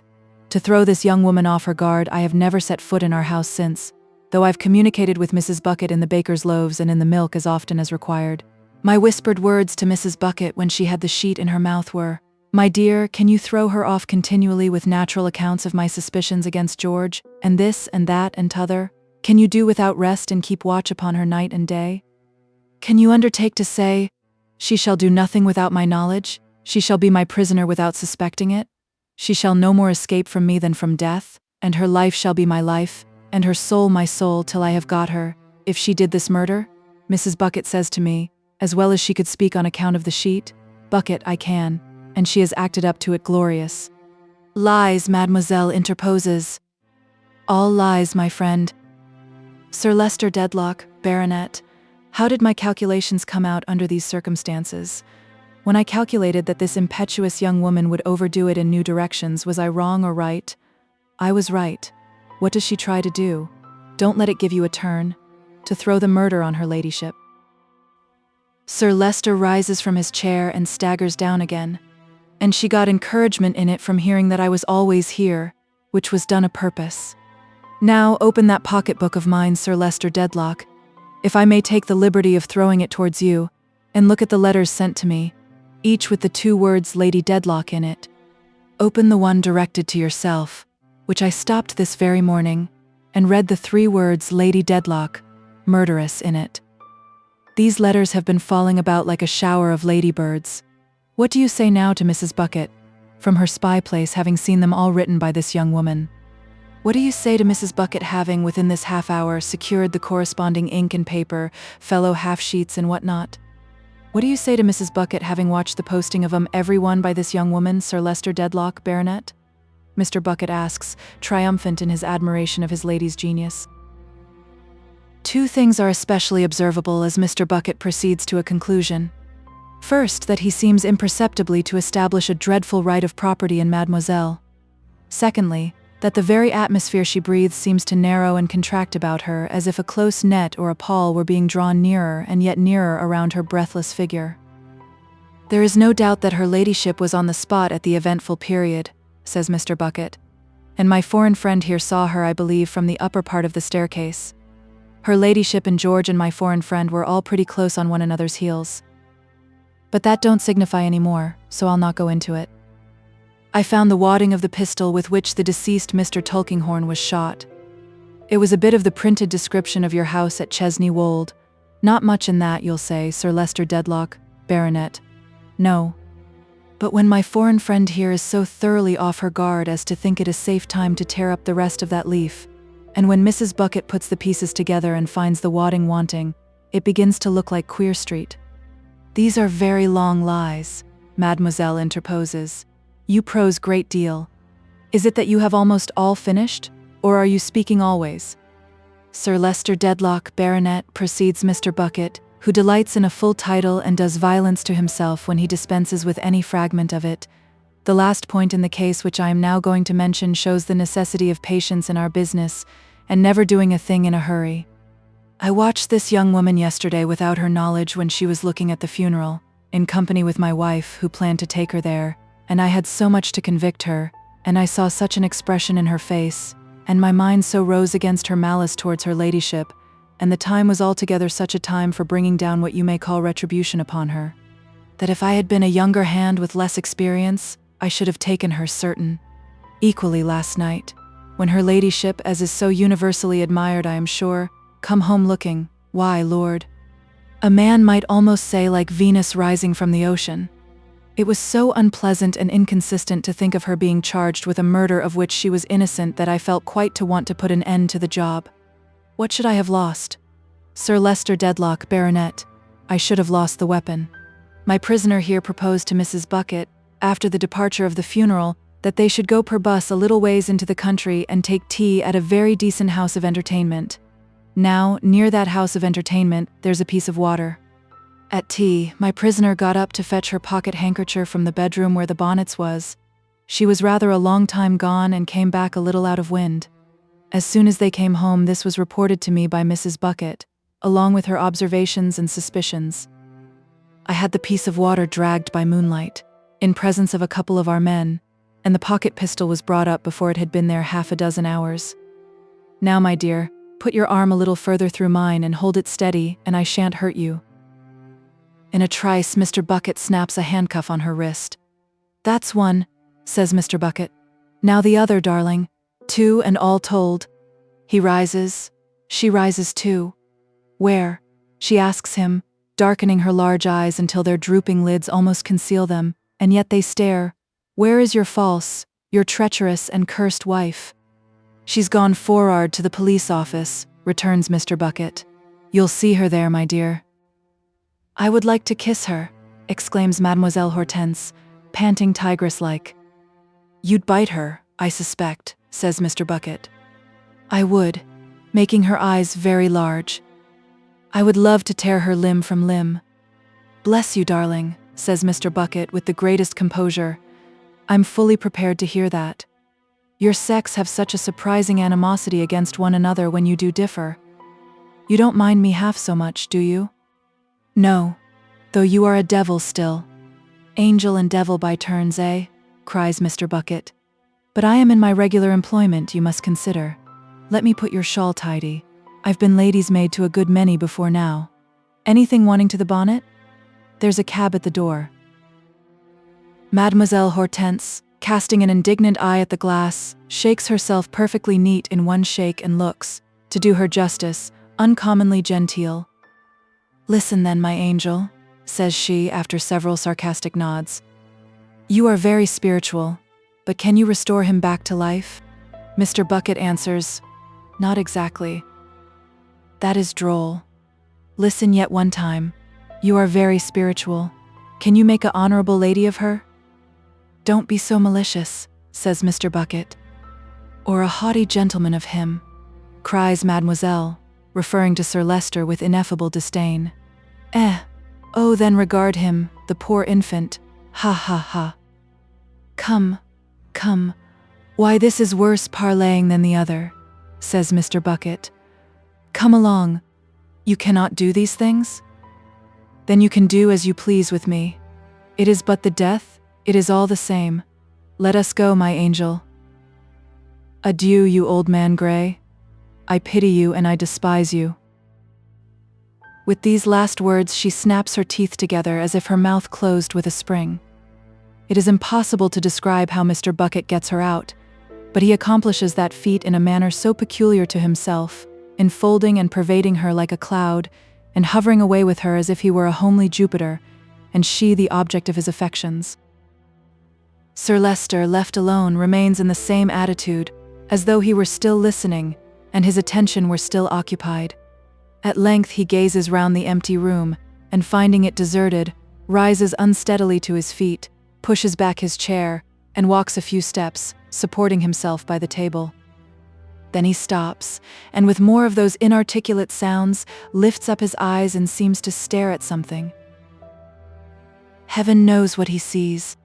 The green, green woods of Chesney Wold, the noble house, the pictures of his forefathers, strangers defacing them, officers of police coarsely handling his most precious heirlooms, thousands of fingers pointing at him, thousands of faces sneering at him.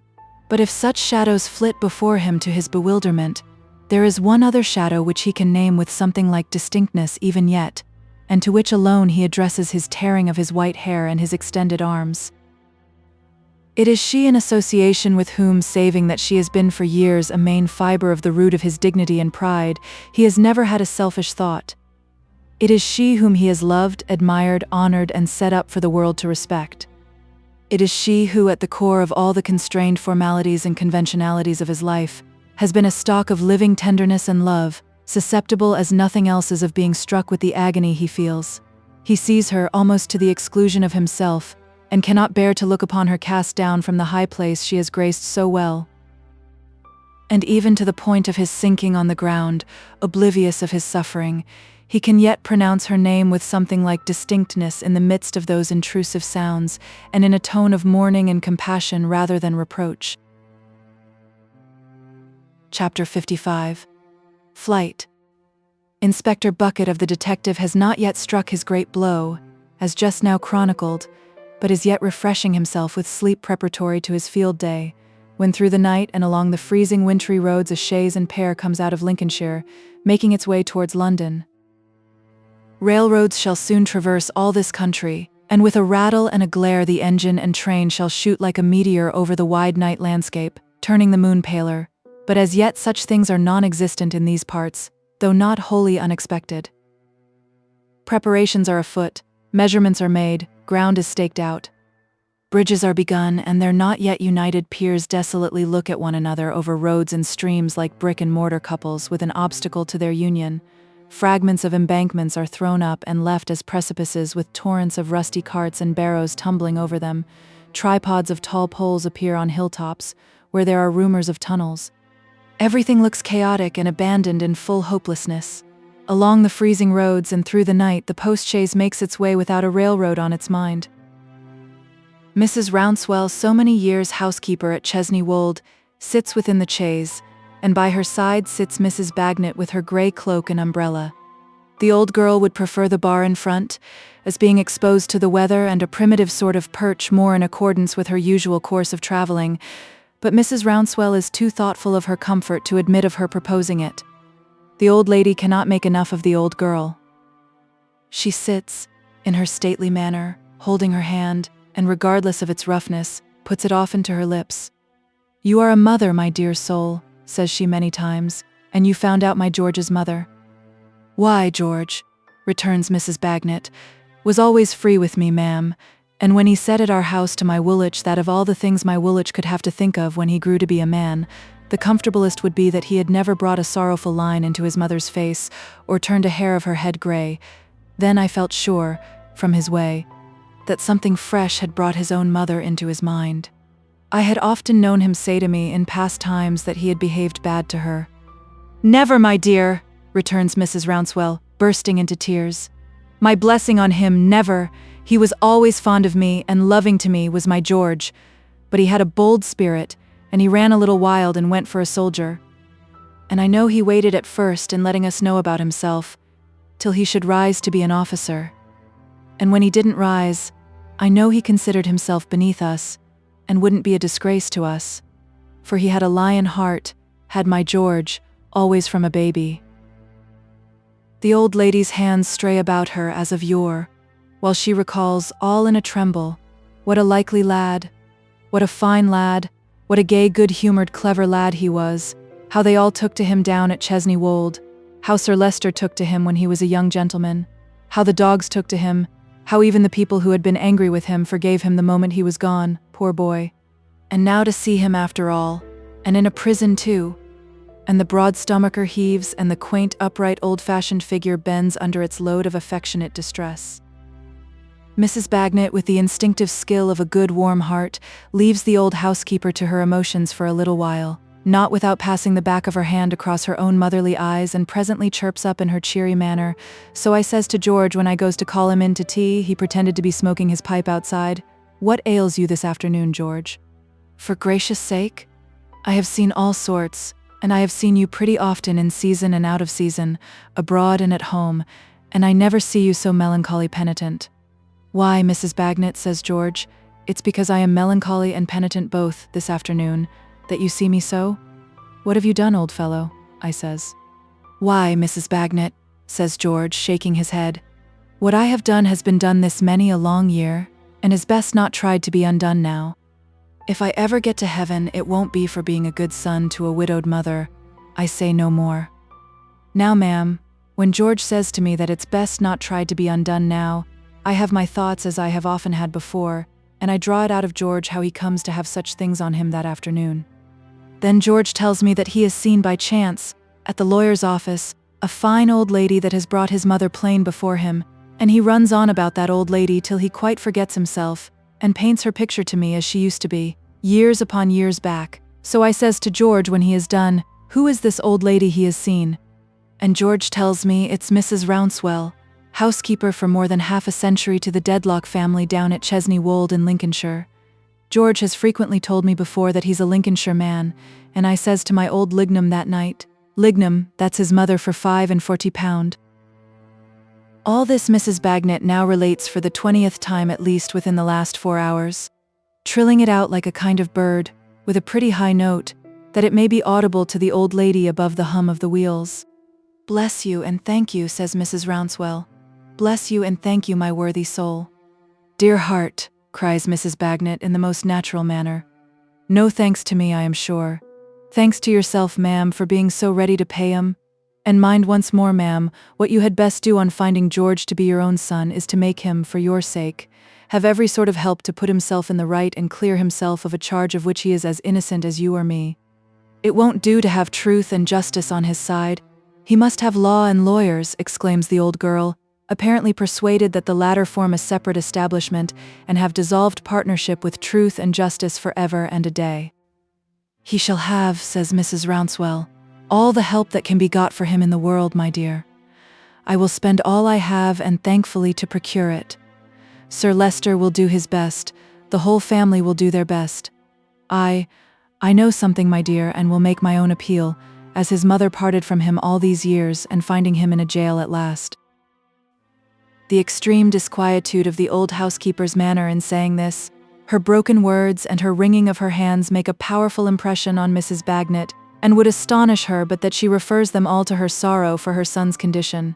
And yet Mrs. Bagnet wonders too why Mrs. Rouncewell should murmur so distractedly, "My lady, my lady, my lady," over and over again. The frosty night wears away, and the dawn breaks, and the post-chaise comes rolling on through the early mist like the ghost of a chaise departed. It has plenty of spectral company in ghosts of trees and hedges, slowly vanishing and giving place to the realities of day. London reached, the travellers alight, the old housekeeper in great tribulation and confusion, Mrs. Bagnet quite fresh and collected, as she would be if her next point, with no new equipage and outfit, were the Cape of Good Hope, the Island of Ascension, Hong Kong, or any other military station. But when they set out for the prison where the trooper is confined, the old lady has managed to draw about her, with her lavender-colored dress, much of the staid calmness which is its usual accompaniment. A wonderfully grave, precise, and handsome piece of old china she looks, though her heart beats fast and her stomacher is ruffled more than even the remembrance of this wayward son has ruffled it these many years. Approaching the cell, they find the door opening and a warder in the act of coming out. The old girl promptly makes a sign of entreaty to him to say nothing. Assenting with a nod, he suffers them to enter as he shuts the door. So George, who is writing at his table, supposing himself to be alone, does not raise his eyes but remains absorbed. The old housekeeper looks at him, and those wandering hands of hers are quite enough for Mrs. Bagnet's confirmation, even if she could see the mother and the son together, knowing what she knows and doubt their relationship. Not a rustle of the housekeeper's dress, not a gesture, not a word betrays her. She stands looking at him as he writes on, all unconscious, and only her fluttering hands give utterance to her emotions. But they are very eloquent, very, very eloquent. Mrs. Bagnet understands them. They speak of gratitude, of joy, of grief, of hope, of inextinguishable affection, cherished with no return since this stalwart man was a stripling, of a better son loved less, and this son loved so fondly and so proudly, and they speak in such touching language that Mrs. Bagnet's eyes brim up with tears and they run glistening down her sun-brown face. "George Rouncewell, oh my dear child, turn and look at me." The trooper starts up, clasps his mother round the neck, and falls down on his knees before her. Whether in a late repentance, whether in the first association that comes back upon him, he puts his hands together as a child does when it says its prayers, and raising them towards her breast, bows down his head and cries, "My George, my dearest son, always my favorite, and my favorite still, where have you been these cruel years and years? Grown such a man too, grown such a fine strong man, grown so like what I knew he must be, if it pleased God he was alive." She can ask and he can answer. Nothing connected for a time.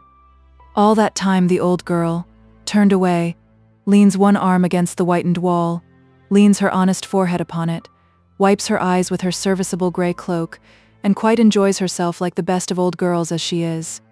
"Mother," says the trooper when they are more composed, "forgive me first of all, for I know my need of it. Forgive him."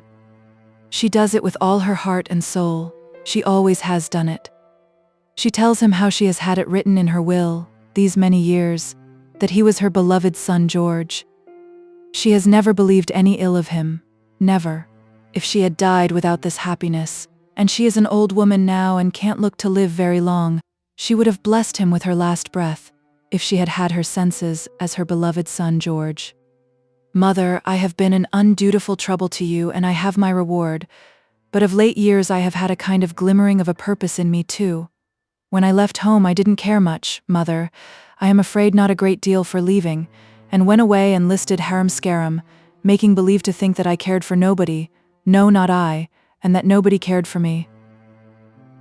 The trooper has dried his eyes and put away his handkerchief, but there is an extraordinary contrast between his habitual manner of expressing himself and carrying himself and the softened tone in which he speaks, interrupted occasionally by a half-stifled sob. So I wrote a line home, Mother, as you too well know, to say I had listed under another name, and I went abroad.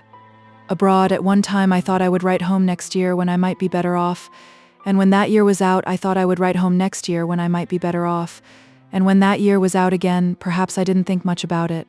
So on from year to year through a service of 10 years, till I began to get older, and to ask myself why should I ever write. I don't find any fault, child, but not to ease my mind, George. Not a word to your loving mother, who was growing older too. This almost overturns the trooper afresh, but he sets himself up with a great rough-sounding clearance of his throat. Heaven forgive me, Mother, but I thought there would be small consolation then in hearing anything about me. There were you, respected and esteemed. There was my brother, as I read in chance North Country papers now and then, rising to be prosperous and famous. There was I, a dragoon, roving, unsettled, not self-made like him, but self-unmade, all my earlier advantages thrown away, all my little learning unlearnt, nothing picked up but what unfitted me for most things that I could think of. What business had I to make myself known? After letting all that time go by me, what good could come of it? The worst was past with you, Mother. I knew by that time, being a man, how you had mourned for me, and wept for me, and prayed for me, and the pain was over, or was softened down, and I was better in your mind as it was. The old lady sorrowfully shakes her head, and taking one of his powerful hands, lays it lovingly upon her shoulder. No, I don't say that it was so, Mother, but that I made it out to be so. I said just now, what good could come of it? Well, my dear Mother, some good might have come of it to myself, and there was the meanness of it. You would have sought me out. You would have purchased my discharge. You would have taken me down to Chesney Wold. You would have brought me and my brother's family together. You would all have considered anxiously how to do something for me and set me up as a respectable civilian. But how could any of you feel sure of me when I couldn't so much as feel sure of myself? How could you help regarding as an encumbrance and a discredit to you an idle dragooning chap who was an encumbrance and a discredit to himself, excepting under discipline? How could I look my brother's children in the face and pretend to set them an example, I, the vagabond boy who had run away from home and been the grief and unhappiness of my mother's life? No, George. Such were my words, Mother, when I passed this in review before me. You have made your bed. Now, lie upon it. Mrs. Rouncewell, drawing up her stately form, shakes her head at the old girl with a swelling pride upon her, as much as to say, I told you so. The old girl relieves her feelings and testifies her interest in the conversation by giving the trooper a great poke between the shoulders with her umbrella. This action she afterwards repeats, at intervals, in a species of affectionate lunacy, never failing after the administration of each of these remonstrances to resort to the whitened wall and the grey cloak again. This was the way I brought myself to think, Mother, that my best amends was to lie upon that bed I had made, and die upon it. And I should have done it, though I have been to see you more than once down at Chesney Wold when you little thought of me.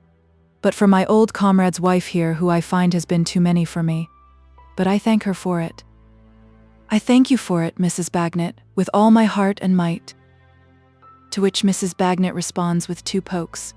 And now the old lady impresses upon her son George, her own dear recovered boy, her joy and pride, the light of her eyes, the happy close of her life, and every fond name she can think of, that he must be governed by the best advice obtainable by money and influence, that he must yield up his case to the greatest lawyers that can be got, that he must act in this serious plight as he shall be advised to act and must not be self-willed, however right, but must promise to think only of his poor old mother's anxiety and suffering until he is released, or he will break her heart.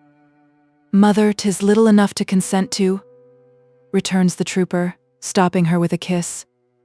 "Tell me what I shall do, and I'll make a late beginning and do it. Mrs. Bagnet, you'll take care of my mother, I know?"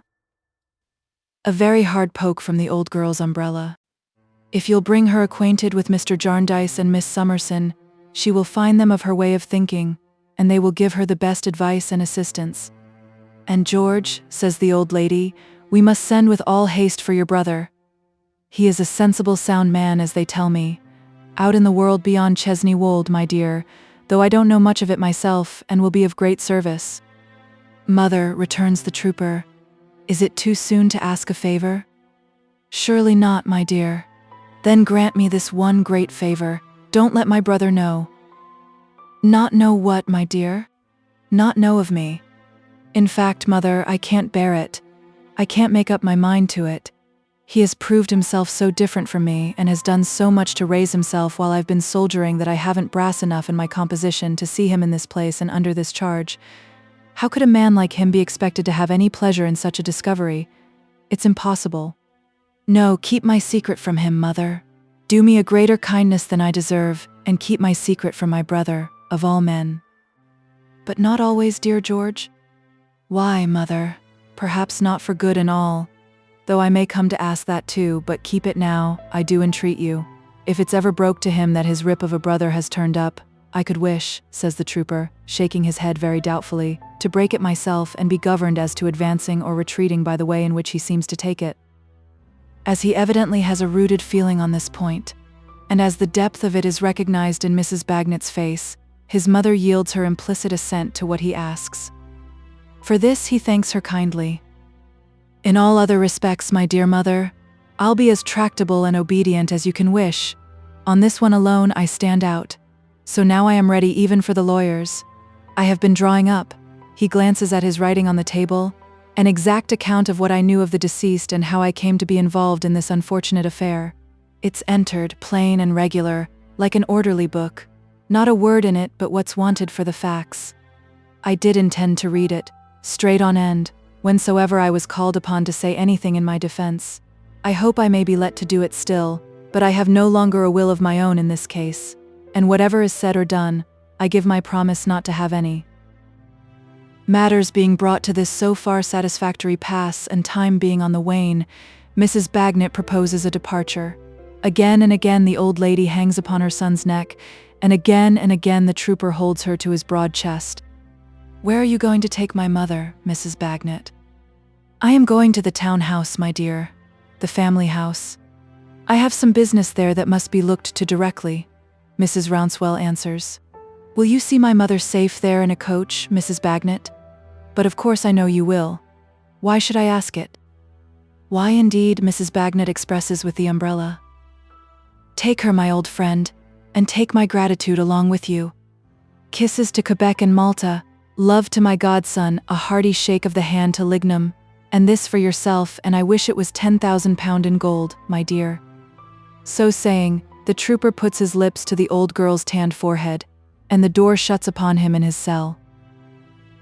No entreaties on the part of the good old housekeeper will induce Mrs. Bagnet to retain the coach for her own conveyance home. Jumping out cheerfully at the door of the Dedlock mansion and handing Mrs. Rouncewell up the steps, the old girl shakes hands and trudges off, arriving soon afterwards in the bosom of the Bagnet family and falling to washing the greens as if nothing had happened. My lady is in that room in which she held her last conference with the murdered man, and is sitting where she sat that night, and is looking at the spot where he stood upon the hearth studying her so leisurely, when a tap comes at the door. Who is it? Mrs. Rouncewell. What has brought Mrs. Rouncewell to town so unexpectedly? Trouble, my lady. Sad trouble. Oh, my lady, may I beg a word with you? What new occurrence is it that makes this tranquil old woman tremble so? Far happier than her lady, as her lady has often thought. Why does she falter in this manner and look at her with such strange mistrust? What is the matter? Sit down and take your breath. Oh, my lady, I have found my son, my youngest, who went away for a soldier so long ago, and he is in prison. Debt? Oh no, my lady. I would have paid any debt, and joyful. For what is he in prison then? Charged with a murder, my lady, of which he is as innocent as I am, accused of the murder of Mr. Tulkinghorn. What does she mean by this look and this imploring gesture? Why does she come so close? What is the letter that she holds? Lady Dedlock, my dear lady, my good lady, my kind lady, you must have a heart to feel for me. You must have a heart to forgive me. I was in this family before you were born. I am devoted to it. But think of my dear son wrongfully accused. I do not accuse him. No, my lady, no, but others do, and he is in prison and in danger. Oh, Lady Dedlock, if you can say but a word to help to clear him, say it. What delusion can this be? What power does she suppose is in the person she petitions to avert this unjust suspicion, if it be unjust? Her lady's handsome eyes regard her with astonishment, almost with fear. My lady, I came away last night from Chesney Wold to find my son in my old age, and the step upon the ghost's walk was so constant and so solemn that I never heard the like in all these years. Night after night, as it has fallen dark, the sound has echoed through your rooms, but last night it was awfulest, and as it fell dark last night, my lady, I got this letter. What letter is it? Hush, hush. The housekeeper looks round and answers in a frightened whisper. My lady, I have not breathed a word of it. I don't believe what's written in it. I know it can't be true. I am sure and certain that it is not true. But my son is in danger, and you must have a heart to pity me. If you know of anything that is not known to others, if you have any suspicion, if you have any clue at all, and any reason for keeping it in your own breast, oh, my dear lady, think of me, and conquer that reason and let it be known. This is the most I consider possible. I know you are not a hard lady, but you go your own way always without help, and you are not familiar with your friends, and all who admire you and all do as a beautiful and elegant lady know you to be one far away from themselves who can't be approached close. My lady, you may have some proud or angry reasons for disdaining to utter something that you know. If so, pray, oh pray, think of a faithful servant whose whole life has been passed in this family which she dearly loves, and relent and help to clear my son. My lady, my good lady, the old housekeeper pleads with genuine simplicity. I am so humble in my place, and you are by nature so high and distant that you may not think what I feel for my child, but I feel so much that I have come here to make so bold as to beg and pray you not to be scornful of us if you can do us any right or justice at this fearful time. Lady Dedlock raises her without one word until she takes the letter from her hand. Am I to read this? When I am gone, my lady, if you please, and then remembering the most that I consider possible. I know of nothing I can do. I know of nothing I reserve that can affect your son. I have never accused him. My lady, you may pity him the more under a false accusation after reading the letter. The old housekeeper leaves her with the letter in her hand. In truth, she is not a hard lady naturally, and the time has been when the sight of the venerable figure suing to her with such strong earnestness would have moved her to great compassion. But so long accustomed to suppress emotion and keep down reality, so long schooled for her own purposes in that destructive school which shuts up the natural feelings of the heart like flies in amber and spreads one uniform and dreary gloss over the good and bad, the feeling and the unfeeling, the sensible and the senseless, she had subdued even her wonder until now. She opens the letter. Spread out upon the paper is a printed account of the discovery of the body as it lay face downward on the floor, shot through the heart, and underneath is written her own name, with the word murderess attached. It falls out of her hand. How long it may have lain upon the ground she knows not, but it lies where it fell when a servant stands before her announcing the young man of the name of Guppy. The words have probably been repeated several times, for they are ringing in her head before she begins to understand them. Let him come in. He comes in. Holding the letter in her hand, which she has taken from the floor, she tries to collect her thoughts. In the eyes of Mr. Guppy, she is the same Lady Dedlock, holding the same prepared, proud, chilling state. Your ladyship may not be at first disposed to excuse this visit from one who has never been welcome to your ladyship, which he don't complain of, for he is bound to confess that there never has been any particular reason on the face of things why he should be. But I hope when I mention my motives to your ladyship you will not find fault with me, says Mr. Guppy. Do so. Thank your ladyship. I ought first to explain to your ladyship. Mr. Guppy sits on the edge of a chair and puts his hat on the carpet at his feet. that Miss Summerson, whose image, as I formerly mentioned to your ladyship, was at one period of my life imprinted on my art until erased by circumstances over which I had no control, communicated to me, after I had the pleasure of waiting on your ladyship last, that she particularly wished me to take no steps whatever in any manner at all relating to her. And Miss Summerson's wishes being to me a law, except as connected with circumstances over which I have no control, I consequently never expected to have the distinguished honor of waiting on your ladyship again. And yet he is here now, Lady Dedlock moodily reminds him. And yet I am here now, Mr. Guppy admits. My object being to communicate to your ladyship, under the seal of confidence, why I am here. He cannot do so, she tells him, too plainly or too briefly. Nor can I, Mr. Guppy returns with a sense of injury upon him, to particularly request your ladyship to take particular notice that it's no personal affair of mine that brings me here. I have no interested views of my own to serve in coming here. If it was not for my promise to Miss Summerson and my keeping of it sacred, I, in point of fact, shouldn't have darkened these doors again, but should have seen 'em further first. Mr. Guppy considers this a favorable moment for sticking up his hair with both hands. Your ladyship will remember when I mention it that the last time I was here I run against a party very eminent in our profession, and whose loss we all deplore. That party certainly did from that time apply himself to cutting in against me in a way that I will call sharp practice, and did make it, at every turn and point, extremely difficult for me to be sure that I hadn't inadvertently led up to something contrary to Miss Summerson's wishes. Self-praise is no recommendation, but I may say for myself that I am not so bad a man of business neither. Lady Dedlock looks at him in stern inquiry. Mr. Guppy immediately withdraws his eyes from her face and looks anywhere else. Indeed, it has been made so hard, he goes on, to have any idea what that party was up to in combination with others that until the loss which we all deplore I was gravelled, an expression which your ladyship, moving in the higher circles, will be so good as to consider tantamount to knocked over. Small likewise, a name by which I refer to another party, a friend of mine that your ladyship is not acquainted with, got to be so close and double-faced that at times it wasn't easy to keep one's hands off his head.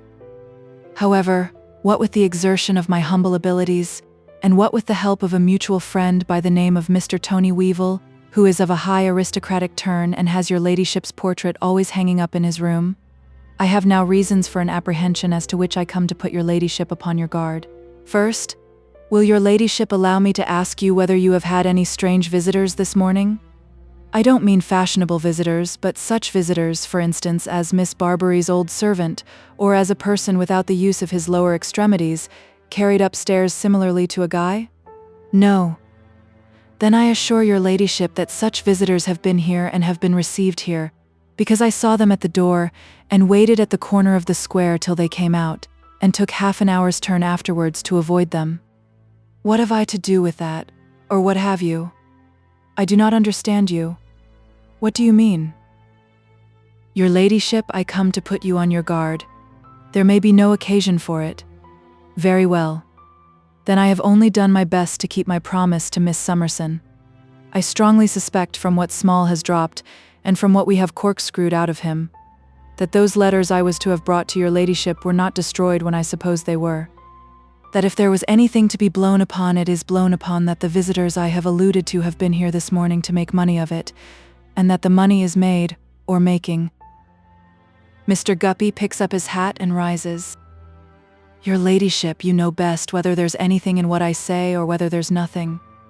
Something or nothing, I have acted up to Miss Summerson's wishes in letting things alone and in undoing what I had begun to do as far as possible. That's sufficient for me. In case I should be taking a liberty in putting your ladyship on your guard when there's no necessity for it, you will endeavor, I should hope, to outlive my presumption, and I shall endeavor to outlive your disapprobation. I now take my farewell of your ladyship, and assure you that there's no danger of your ever being waited on by me again. She scarcely acknowledges these parting words by any look, but when he has been gone a little while, she rings her bell. Where is Sir Leicester? Mercury reports that he is at present shut up in the library alone. Has Sir Leicester had any visitors this morning? Several on business. Mercury proceeds to a description of them which has been anticipated by Mr. Guppy. Enough. He may go. So all is broken down. Her name is in these many mouths. Her husband knows his wrongs.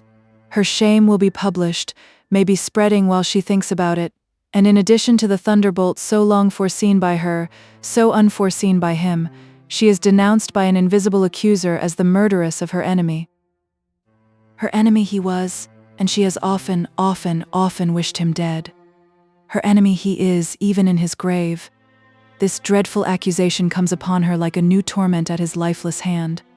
And when she recalls how she was secretly at his door that night, and how she may be represented to have sent her favorite girl away so soon before merely to release herself from observation, she shudders as if the hangman's hands were at her neck. She has thrown herself upon the floor and lies with her hair all wildly scattered and her face buried in the cushions of a couch. She rises up, hurries to and fro, flings herself down again, and rocks and moans. The horror that is upon her is unutterable. If she really were the murderess, it could hardly be, for the moment, more intense. For as her murderous perspective before the doing of the deed, however subtle the precautions for its commission, would have been closed up by a gigantic dilatation of the hateful figure, preventing her from seeing any consequences beyond it, and as those consequences would have rushed in an unimagined flood, the moment the figure was laid low, which always happens when a murder is done, so now she sees that when he used to be on the watch before her, and she used to think, if some mortal stroke would but fall on this old man and take him from my way. It was but wishing that all he held against her in his hand might be flung to the winds and chance sown in many places. So too with the wicked relief she has felt in his death.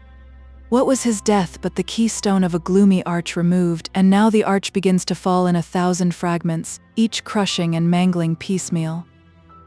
Thus, a terrible impression steals upon and overshadows her, that from this pursuer, living or dead, obdurate and imperturbable before her in his well-remembered shape, or not more obdurate and imperturbable in his coffin bed, there is no escape but in death. Hunted, she flies. The complication of her shame, her dread, remorse, and misery overwhelms her at its height, and even her strength of self-reliance is overturned and whirled away like a leaf before a mighty wind. She hurriedly addresses these lines to her husband, seals and leaves them on her table. If I am sought for, or accused of, his murder, believe that I am wholly innocent. Believe no other good of me, for I am innocent of nothing else that you have heard or will hear, laid to my charge. He prepared me on that fatal night for his disclosure of my guilt to you. After he had left me, I went out on pretense of walking in the garden where I sometimes walk, but really to follow him and make one last petition that he would not protract the dreadful suspense on which I have been racked by him. You do not know how long, but would mercifully strike next morning. I found his house dark and silent. I rang twice at his door, but there was no reply, and I came home. I have no home left. I will encumber you no more. May you, in your just resentment, be able to forget the unworthy woman on whom you have wasted a most generous devotion, who avoids you only with a deeper shame than that with which she hurries from herself, and who writes this last adieu. She veils and dresses quickly, leaves all her jewels and her money, listens, goes downstairs at a moment when the hall is empty, opens and shuts the great door, flutters away in the shrill, frosty wind. Chapter 56. Pursuit. Impassive as behoves its high breeding, the deadlocked townhouse stares at the other houses in the street of dismal grandeur and gives no outward sign of anything going wrong within. Carriages rattle, doors are battered at, the world exchanges calls, ancient charmers with skeleton throats and peachy cheeks that have a rather ghastly bloom upon them seen by daylight, when indeed these fascinating creatures look like death and the lady fused together, dazzle the eyes of men. Forth from the frigid mews come easily swinging carriages guided by short-legged coachmen in flaxen wigs, deep sunk into downy hammercloths, and up behind mount luscious Mercuries bearing sticks of state and wearing cocked hats broadwise, a spectacle for the angels. The deadlocked townhouse changes not externally, and hours pass before its exalted dullness is disturbed within. But Volumnia the fair, being subject to the prevalent complaint of boredom and finding that disorder attacking her spirits with some virulence, ventures at length to repair to the library for change of scene.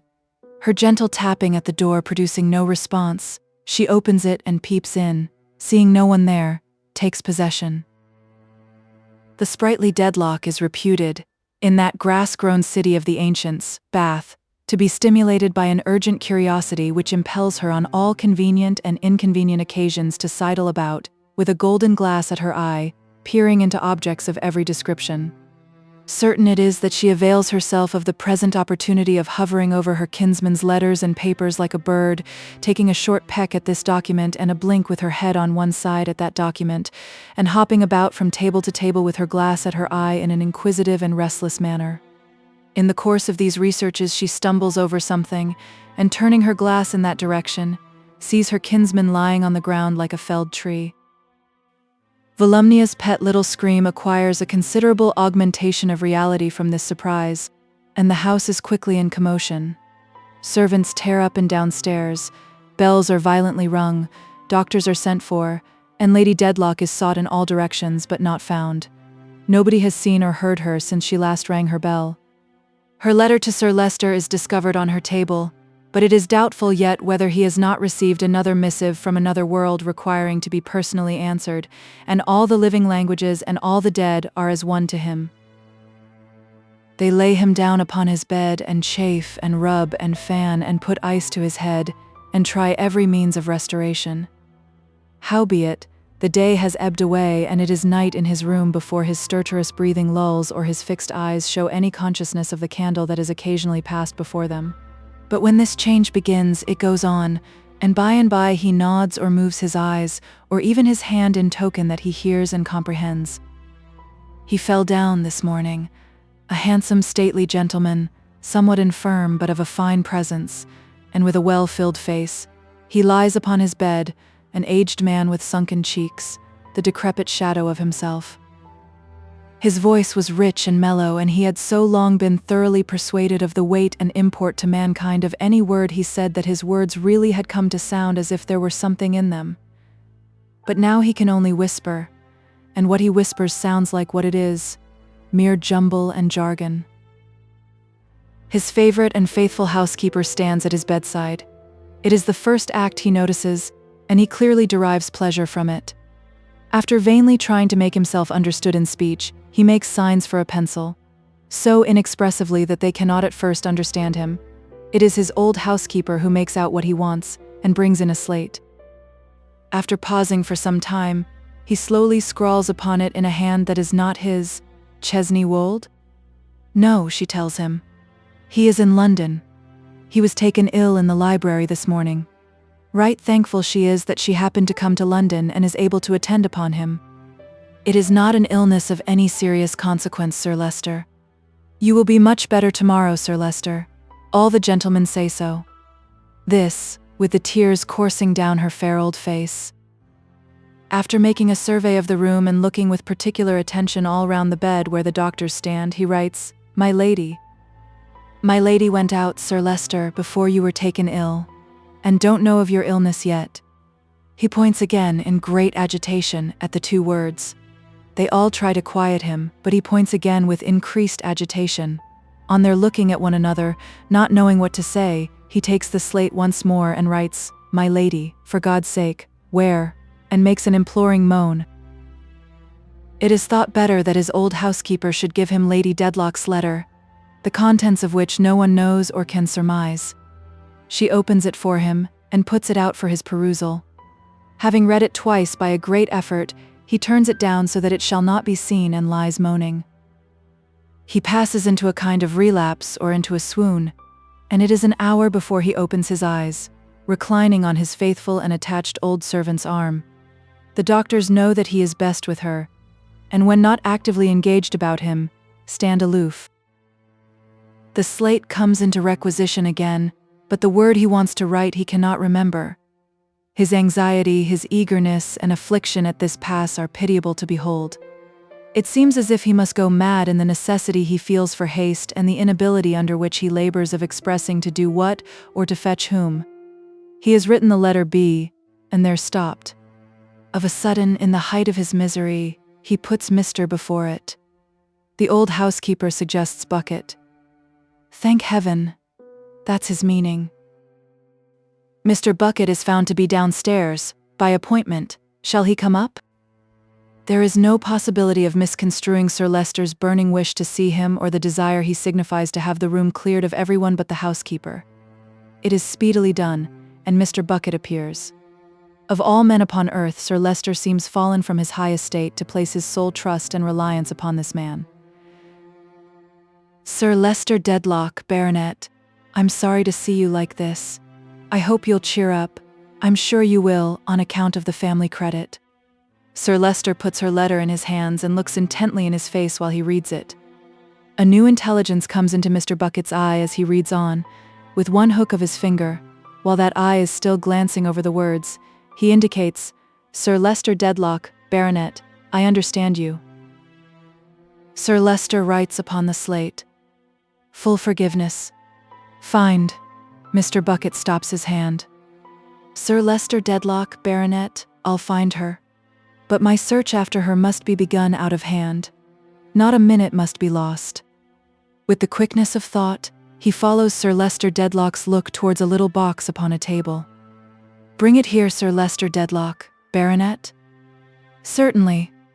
Open it with one of these here keys? Certainly. The littlest key? To be sure. Take the notes out? So I will. Count 'em. That's soon done. 20 and 30s 50, and 20s 70, and 50s 120, and 40s 160. Take 'em for expenses? That I'll do, and render an account, of course. Don't spare money? No, I won't. The velocity and certainty of Mr. Bucket's interpretation on all these heads is little short of miraculous. Mrs. Rouncewell, who holds the light, is giddy with the swiftness of his eyes and hands as he starts up, furnished for his journey. You're George's mother, old lady, that's about what you are, I believe, says Mr. Bucket aside, with his hat already on and buttoning his coat. Yes, sir. I am his distressed mother. So I thought, according to what he mentioned to me just now. Well then, I'll tell you something. You needn't be distressed no more.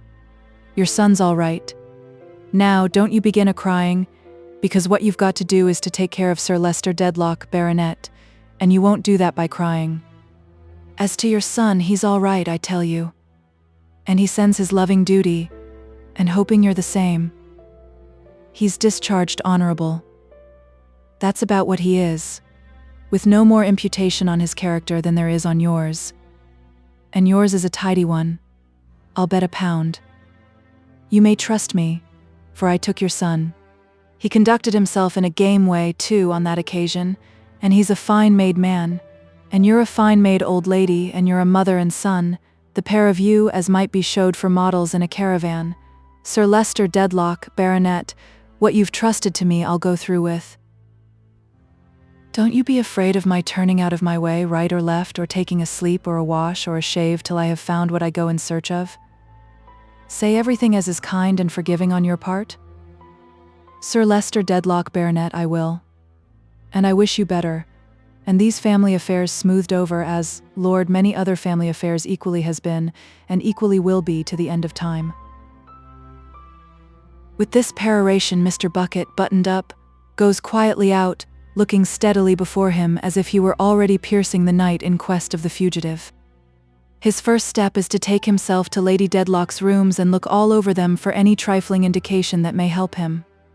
The rooms are in darkness now, and to see Mr. Bucket with a wax light in his hand, holding it above his head and taking a sharp mental inventory of the many delicate objects so curiously at variance with himself, would be to see a sight which nobody does see, as he is particular to lock himself in.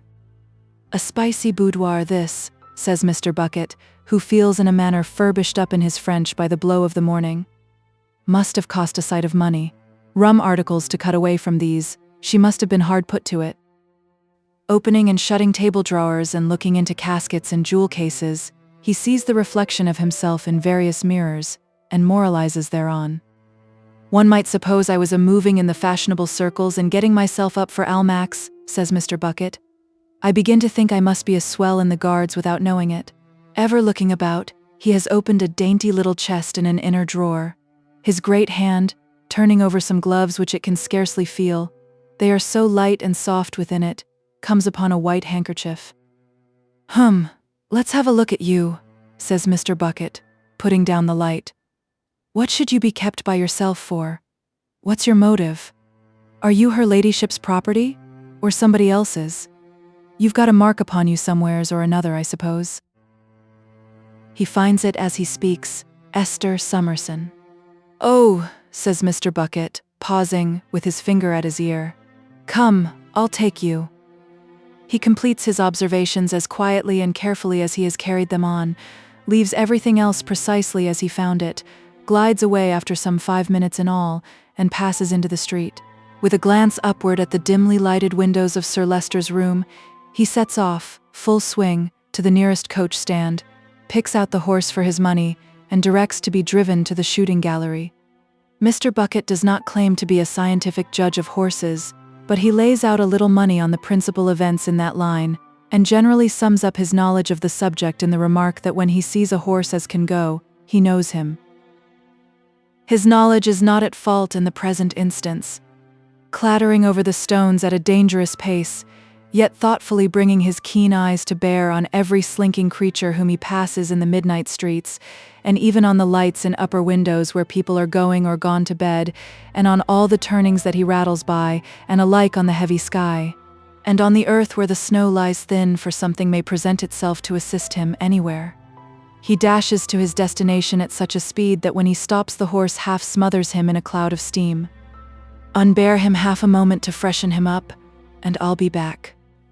He runs up the long wooden entry and finds the trooper smoking his pipe. "I thought I should, George, after what you have gone through, my lad. I haven't a word to spare now. Honor, all to save a woman. Miss Summerson that was here when Gridley died, that was the name, I know, all right. Where does she live?"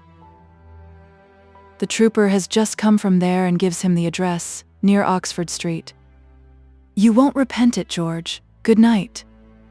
He is off again, with an impression of having seen Phil sitting by the frosty fire staring at him open-mouthed, and gallops away again, and gets out in a cloud of steam again. Mr. Jarndyce, the only person up in the house, is just going to bed, rises from his book on hearing the rapid ringing at the bell, and comes down to the door in his dressing gown. "Don't be alarmed, sir." In a moment his visitor is confidential with him in the hall, has shut the door, and stands with his hand upon the lock. "I've had the pleasure of seeing you before, Inspector Bucket. Look at that handkerchief, sir, Miss Esther Summerson's. Found it myself put away in a drawer of Lady Dedlock's, quarter of an hour ago. Not a moment to lose, matter of life or death." "You know Lady Dedlock?" "Yes. There has been a discovery there today. Family affairs have come out. Sir Leicester Dedlock, Baronet, has had a fit, apoplexy or paralysis, and couldn't be brought to, and precious time has been lost. Lady Dedlock disappeared this afternoon and left a letter for him that looks bad. Run your eye over it. Here it is." Mr. Jarndyce, having read it, asks him what he thinks. "I don't know. It looks like suicide.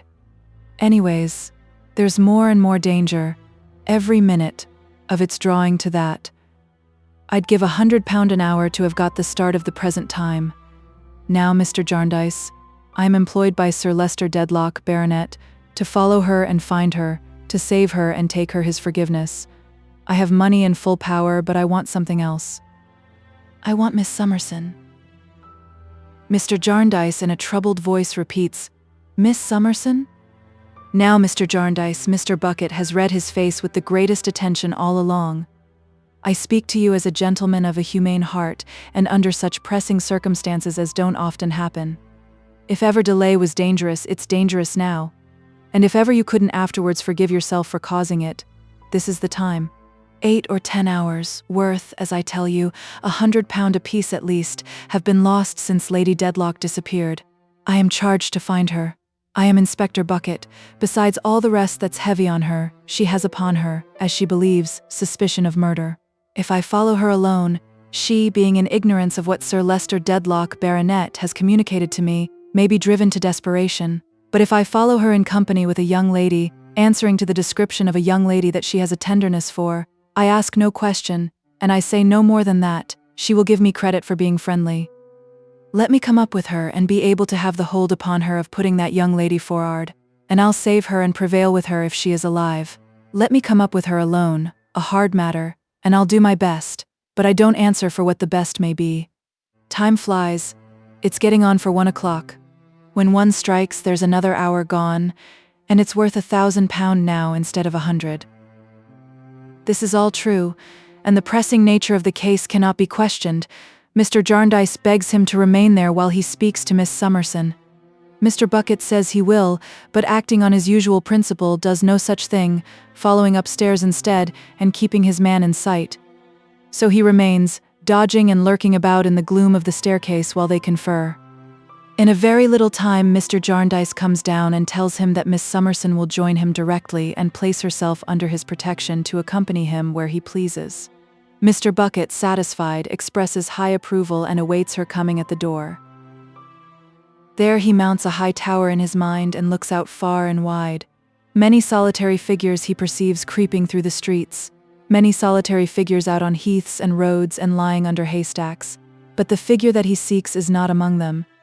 Other solitaries he perceives in nooks of bridges looking over, and in shadowed places down by the river's level, and a dark, shapeless object drifting with the tide, more solitary than all, clings with a drowning hold on his attention. Where is she? Living or dead? Where is she? If, as he folds the handkerchief and carefully puts it up, it were able with an enchanted power to bring before him the place where she found it and the night landscape near the cottage where it covered the little child, would he descry her there? On the waste where the brick kilns are burning with a pale blue flare, where the straw roofs of the wretched huts in which the bricks are made are being scattered by the wind, where the clay and water are hard frozen and the mill in which the gaunt blind horse goes round all day looks like an instrument of human torture, traversing this deserted, blighted spot there is a lonely figure with the sad world to itself, pelted by the snow and driven by the wind, and cast out, it would seem, from all companionship. It is the figure of a woman, too, but it is miserably dressed, and no such clothes ever came through the hall and out at the great door of the Dedlock mansion. Chapter 57. Esther's Narrative. I had gone to bed and fallen asleep when my guardian knocked at the door of my room and begged me to get up directly. On my hurrying to speak to him and learn what had happened, he told me, after a word or two of preparation, that there had been a discovery at Sir Leicester Dedlock's, that my mother had fled, that a person was now at our door who was empowered to convey to her the fullest assurances of affectionate protection and forgiveness if he could possibly find her, and that I was sought for to accompany him in the hope that my entreaties might prevail upon her if his failed. Something to this general purpose I made out, but I was thrown into such a tumult of alarm and hurry and distress that in spite of every effort I could make to subdue my agitation, I did not seem to myself fully to recover my right mind until hours had passed. But I dressed and wrapped up expeditiously without waking Charlie or anyone, and went down to Mr. Bucket, who was the person entrusted with the secret. In taking me to him, my guardian told me this, and also explained how it was that he had come to think of me. Mr. Bucket, in a low voice, by the light of my guardian's candle, read to me in the hall a letter that my mother had left upon her table, and I suppose within 10 minutes of my having been aroused I was sitting beside him, rolling swiftly through the streets. His manner was very keen and yet considerate when he explained to me that a great deal might depend on my being able to answer, without confusion, a few questions that he wished to ask me. These were, chiefly, whether I had had much communication with my mother, to whom he only referred as Lady Dedlock, when and where I had spoken with her last, and how she had become possessed of my handkerchief. When I had satisfied him on these points, he asked me particularly to consider, taking time to think, whether within my knowledge there was anyone, no matter where, in whom she might be at all likely to confide under circumstances of the last necessity. I could think of no one but my guardian, but by and by I mentioned Mr. Boythorn. He came into my mind as connected with his old chivalrous manner of mentioning my mother's name, and with what my guardian had informed me of his engagement to her sister and his unconscious connection with her unhappy story. My companion had stopped the driver while we held this conversation, that we might the better hear each other. He now told him to go on again and said to me, after considering within himself for a few moments, that he had made up his mind how to proceed. He was quite willing to tell me what his plan was, but I did not feel clear enough to understand it. We had not driven very far from our lodgings when we stopped in a by-street at a public-looking place lighted up with gas. Mr. Bucket took me in and sat me in an armchair by a bright fire. It was now past 1, as I saw by the clock against the wall. 2 police officers, looking in their perfectly neat uniform, not at all like people who were up all night, were quietly writing at a desk, and the place seemed very quiet altogether, except for some beating and calling out at distant doors underground, to which nobody paid any attention. A third man in uniform, whom Mr. Bucket called and to whom he whispered his instructions, went out, and then the 2 others advised together while one wrote from Mr. Bucket's subdued dictation. It was a description of my mother that they were busy with, for Mr. Bucket brought it to me when it was done and read it in a whisper. It was very accurate indeed. The second officer, who had attended to it closely, then copied it out and called in another man in uniform. There were several in an outer room, who took it up and went away with it. All this was done with the greatest dispatch and without the waste of a moment. Yet nobody was at all hurried. As soon as the paper was sent out upon its travels, the 2 officers resumed their former quiet work of writing with neatness and care. Mr. Bucket thoughtfully came and warmed the soles of his boots, first one and then the other, at the fire. "Are you well wrapped up, Miss Summerson?" he asked me as his eyes met mine. "It's a desperate sharp night for a young lady to be out in." I told him I cared for no weather and was warmly clothed. "It may be a long job," he observed, "but so that it ends well. Never mind, miss." "I pray to heaven it may end well," said I. He nodded comfortingly. "You see, whatever you do, don't you go and fret yourself. You keep yourself cool and equal for anything that may happen, and it'll be the better for you, the better for me, the better for Lady Dedlock, and the better for Sir Leicester Dedlock, Baronet." He was really very kind and gentle, and as he stood before the fire warming his boots and rubbing his face with his forefinger, I felt a confidence in his sagacity which reassured me. It was not yet 1:45 when I heard horses' feet and wheels outside. "Now, Miss Summerson," said he, "we are off, if you please." He gave me his arm, and the 2 officers courteously bowed me out, and we found at the door a phaeton or barouche with a postilion and post-horses.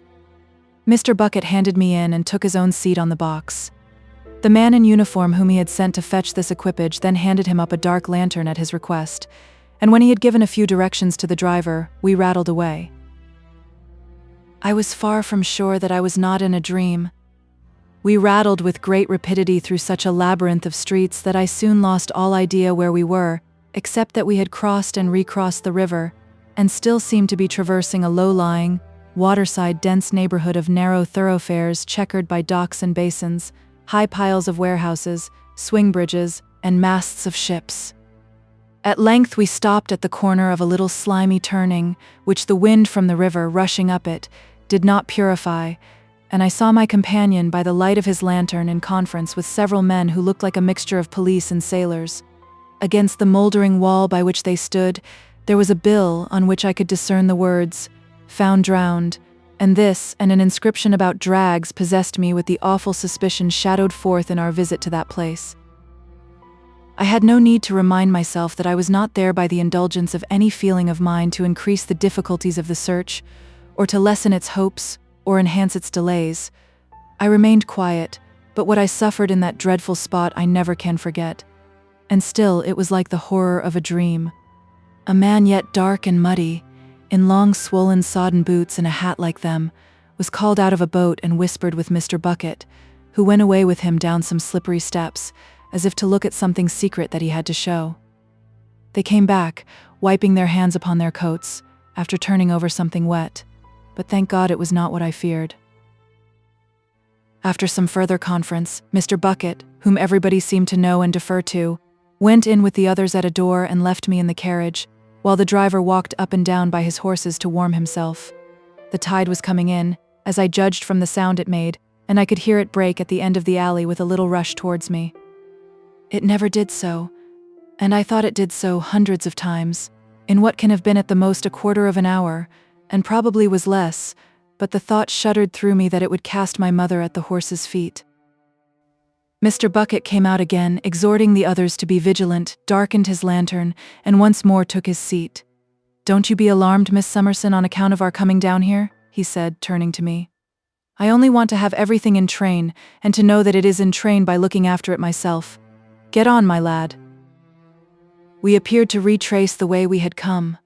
Not that I had taken note of any particular objects in my perturbed state of mind, but judging from the general character of the streets. We called at another office or station for a minute, and crossed the river again. During the whole of this time, and during the whole search, my companion, wrapped up on the box, never relaxed in his vigilance a single moment. But when we crossed the bridge, he seemed, if possible, to be more on the alert than before. He stood up to look over the parapet. He alighted and went back after a shadowy female figure that flitted past us. And he gazed into the profound black pit of water with a face that made my heart die within me. The river had a fearful look, so overcast and secret, creeping away so fast between the low flat lines of shore, so heavy with indistinct and awful shapes, both of substance and shadow, so death-like and mysterious. I have seen it many times since then, by sunlight and by moonlight, but never free from the impressions of that journey. In my memory, the lights upon the bridge are always burning dim, the cutting wind is eddying round the homeless woman whom we pass, the monotonous wheels are whirling on, and the light of the carriage lamps reflected back looks palely in upon me, a face rising out of the dreaded water. Clattering and clattering through the empty streets, we came at length from the pavement on to dark, smooth roads and began to leave the houses behind us. After a while, I recognized the familiar way to St. Albans. At Barnet fresh horses were ready for us, and we changed and went on. It was very cold indeed, and the open country was white with snow, though none was falling then. An old acquaintance of yours, this road, Miss Summerson, said Mr. Bucket cheerfully. Yes, I returned. Have you gathered any intelligence? None that can be quite depended on as yet, he answered. But it's early times as yet. He had gone into every late or early public house where there was a light. They were not a few at that time, the road being then much frequented by drovers, and had got down to talk to the turnpike keepers. I had heard him ordering drink, and chinking money, and making himself agreeable and merry everywhere, but whenever he took his seat upon the box again, his face resumed its watchful, steady look, and he always said to the driver in the same business tone, "Get on, my lad."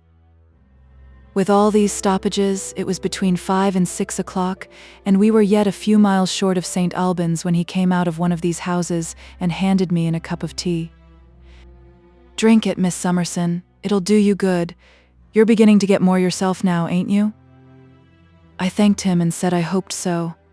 "You was what you may call stunned at first," he returned, "and Lord, no wonder. Don't speak loud, my dear. It's all right. She's on ahead." I don't know what joyful exclamation I made or was going to make, but he put up his finger and I stopped myself.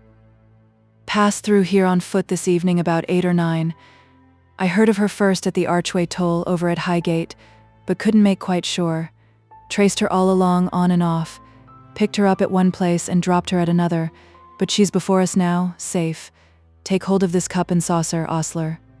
Now, if you wasn't brought up to the butter trade, look out and see if you can catch half a crown in your t'other hand. 1, 2, 3, and there you are. Now, my lad, try a gallop."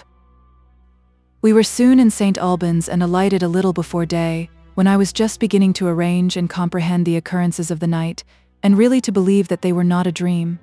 Leaving the carriage at the posting house and ordering fresh horses to be ready, my companion gave me his arm, and we went towards home. "As this is your regular abode, Miss Summerson, you see," he observed, "I should like to know whether you've been asked for by any stranger answering the description, or whether Mr. Jarndyce has. I don't much expect it, but it might be."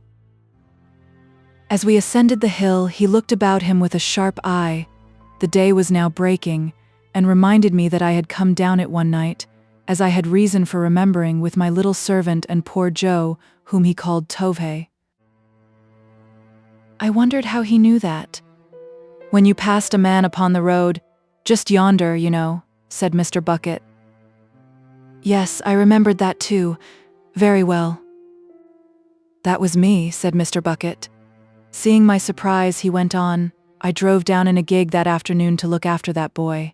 You might have heard my wheels when you came out to look after him yourself, for I was aware of you and your little maid going up when I was walking the horse down. Making an inquiry or two about him in the town, I soon heard what company he was in, and was coming among the brickfields to look for him when I observed you bringing him home here. Had he committed any crime? I asked. None was charged against him, said Mr. Bucket, coolly lifting off his hat, but I suppose he wasn't over-particular. No, what I wanted him for was in connection with keeping this very matter of Lady Dedlock quiet. He had been making his tongue more free than welcome as to a small accidental service he had been paid for by the deceased Mr. Tulkinghorn, and it wouldn't do at any sort of price to have him playing those games. So having warned him out of London, I made an afternoon of it to warn him to keep out of it now he was away, and go farther from it, and maintain a bright lookout that I didn't catch him coming back again. Poor creature, said I. Poor enough, assented Mr. Bucket, and trouble enough, and well enough away from London, or anywhere else. I was regularly turned on my back when I found him taken up by your establishment, I do assure you. I asked him why. Why, my dear, said Mr. Bucket. Naturally there was no end to his tongue then. He might as well have been born with 1.5 yards of it, and a remnant over. Although I remember this conversation now, my head was in confusion at the time, and my power of attention hardly did more than enable me to understand that he entered into these particulars to divert me. With the same kind intention, manifestly, he often spoke to me of indifferent things. While his face was busy with the one object that we had in view, he still pursued this subject as we turned in at the garden gate. Ah, said Mr. Bucket, here we are, and a nice retired place it is. Puts a man in mind of the country house in the woodpecker tapping, that was known by the smoke which so gracefully curled, there early with the kitchen fire, and that denotes good servants. But what you've always got to be careful of with servants is who comes to see 'em. You never know what they're up to if you don't know that. And another thing, my dear, whenever you find a young man behind the kitchen door, you give that young man in charge on suspicion of being secreted in a dwelling house with an unlawful purpose. We were now in front of the house. He looked attentively and closely at the gravel for footprints before he raised his eyes to the windows. Do you generally put that elderly young gentleman in the same room when he's on a visit here, Miss Summerson? He inquired, glancing at Mr. Skimpole's usual chamber. You know Mr. Skimpole, said I. What do you call him again? Returned Mr. Bucket, bending down his ear. Skimpole, is it? I've often wondered what his name might be. Skimpole. Not John, I should say, nor yet Jacob? Harold, I told him.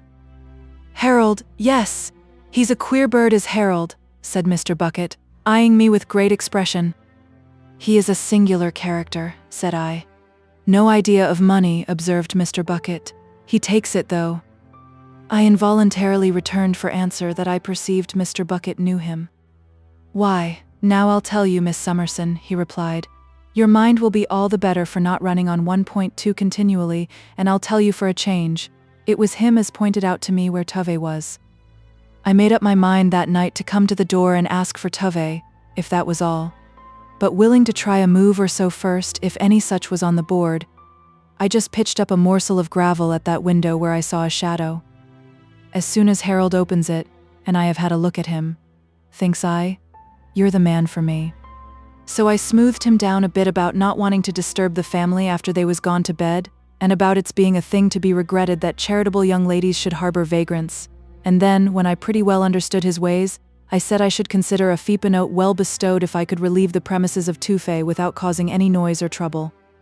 Then says he, lifting up his eyebrows in the gayest way, it's no use mentioning a FIPA note to me, my friend, because I'm a mere child in such matters and have no idea of money. Of course I understood what his taking it so easy meant, and being now quite sure he was the man for me, I wrapped the note round a little stone and threw it up to him. Well, he laughs and beams, and looks as innocent as you like, and says, but I don't know the value of these things. What am I to do with this? Spend it, sir, says I. But I shall be taken in, he says. They won't give me the right change, I shall lose it, it's no use to me. Lord, you never saw such a face as he carried it with. Of course he told me where to find Tove, and I found him. I regarded this as very treacherous on the part of Mr. Skimpole towards my guardian, and as passing the usual bounds of his childish innocence. Bounds, my dear? Returned Mr. Bucket. Bounds now, Miss Summerson? I'll give you a piece of advice that your husband will find useful when you are happily married and have got a family about you. Whenever a person says to you that they are as innocent as can be in all concerning money, look well after your own money, for they are dead certain to collar it if they can. Whenever a person proclaims to you in worldly matters, I'm a child, you consider that that person is only a crying off from being held accountable, and that you have got that person's number, and it's number 1. Now, I am not a poetical man myself, except in a vocal way when it goes round a company, but I'm a practical one, and that's my experience. So's this rule. Fast and loose in one thing. Fast and loose in everything. I never knew it fail. No more will you, nor no one. With which caution to the unwary, my dear, I take the liberty of pulling this here bell, and so go back to our business. I believe it had not been for a moment out of his mind, any more than it had been out of my mind, or out of his face.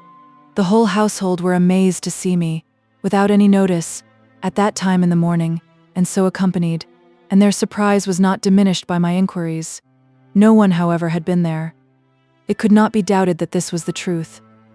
Then, Miss Summerson, said my companion, we can't be too soon at the cottage where those brickmakers are to be found. Most inquiries there I leave to you if you'll be so good as to make 'em. The naturalist way is the best way, and the naturalist way is your own way. We set off again immediately. On arriving at the cottage, we found it shut up and apparently deserted, but one of the neighbors who knew me and who came out when I was trying to make someone hear informed me that the 2 women and their husbands now lived together in another house, made of loose, rough bricks, which stood on the margin of the piece of ground where the kilns were and where the long rows of bricks were drying. We lost no time in repairing to this place, which was within a few hundred yards, and as the door stood ajar, I pushed it open.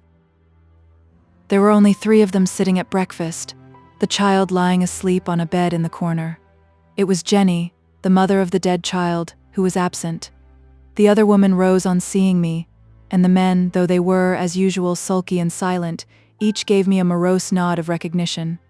A look passed between them when Mr. Bucket followed me in, and I was surprised to see that the woman evidently knew him.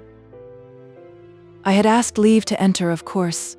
Liz, the only name by which I knew her, rose to give me her own chair, but I sat down on a stool near the fire, and Mr. Bucket took a corner of the bedstead. Now that I had to speak and was among people with whom I was not familiar, I became conscious of being hurried and giddy. It was very difficult to begin, and I could not help bursting into tears. Liz, said I have come a long way in the night and through the snow to inquire after a lady. Who has been here, you know? Mr. Bucket struck in, addressing the whole group with a composed, propitiatory face. That's the lady the young lady means. The lady that was here last night, you know. And who told you as there was anybody here? Inquired Jenny's husband, who had made a surly stop in his eating to listen, and now measured him with his eye. A person of the name of Michael Jackson, with a blue velveteen waistcoat with a double row of mother-of-pearl buttons, Mr. Bucket immediately answered. He had as good mind his own business, whoever he is, growled the man. He's out of employment, I believe, said Mr. Bucket apologetically for Michael Jackson, and so gets talking. The woman had not resumed her chair, but stood faltering with her hand upon its broken back, looking at me. I thought she would have spoken to me privately if she had dared. She was still in this attitude of uncertainty when her husband, who was eating with a lump of bread and fat in one hand and his clasp knife in the other, struck the handle of his knife violently on the table and told her with an oath to mind her own business at any rate and sit down. I should like to have seen Jenny very much, said I, for I am sure she would have told me all she could about this lady, whom I am very anxious indeed. You cannot think how anxious to overtake. Will Jenny be here soon? Where is she? The woman had a great desire to answer, but the man, with another oath, openly kicked at her foot with his heavy boot. He left it to Jenny's husband to say what he chose, and after a dogged silence the latter turned his shaggy head towards me. I'm not partial to gentlefolks coming into my place, as you've heard me say afore now, I think, miss. I let their places be, and it's curious they can't let my place be. There'd be a pretty shine made if I was to go a-wisitin' them, I think. Howsoever, I don't so much complain of you as of some others, and I'm agreeable to make you a civil answer, though I'm not a-going to be drawed like a badger. Will Jenny be here soon? No, she won't. Where is she? She's gone up to Lunnon. Did she go last night? I asked. Did she go last night? Ah, she went last night, he answered with a sulky jerk of his head.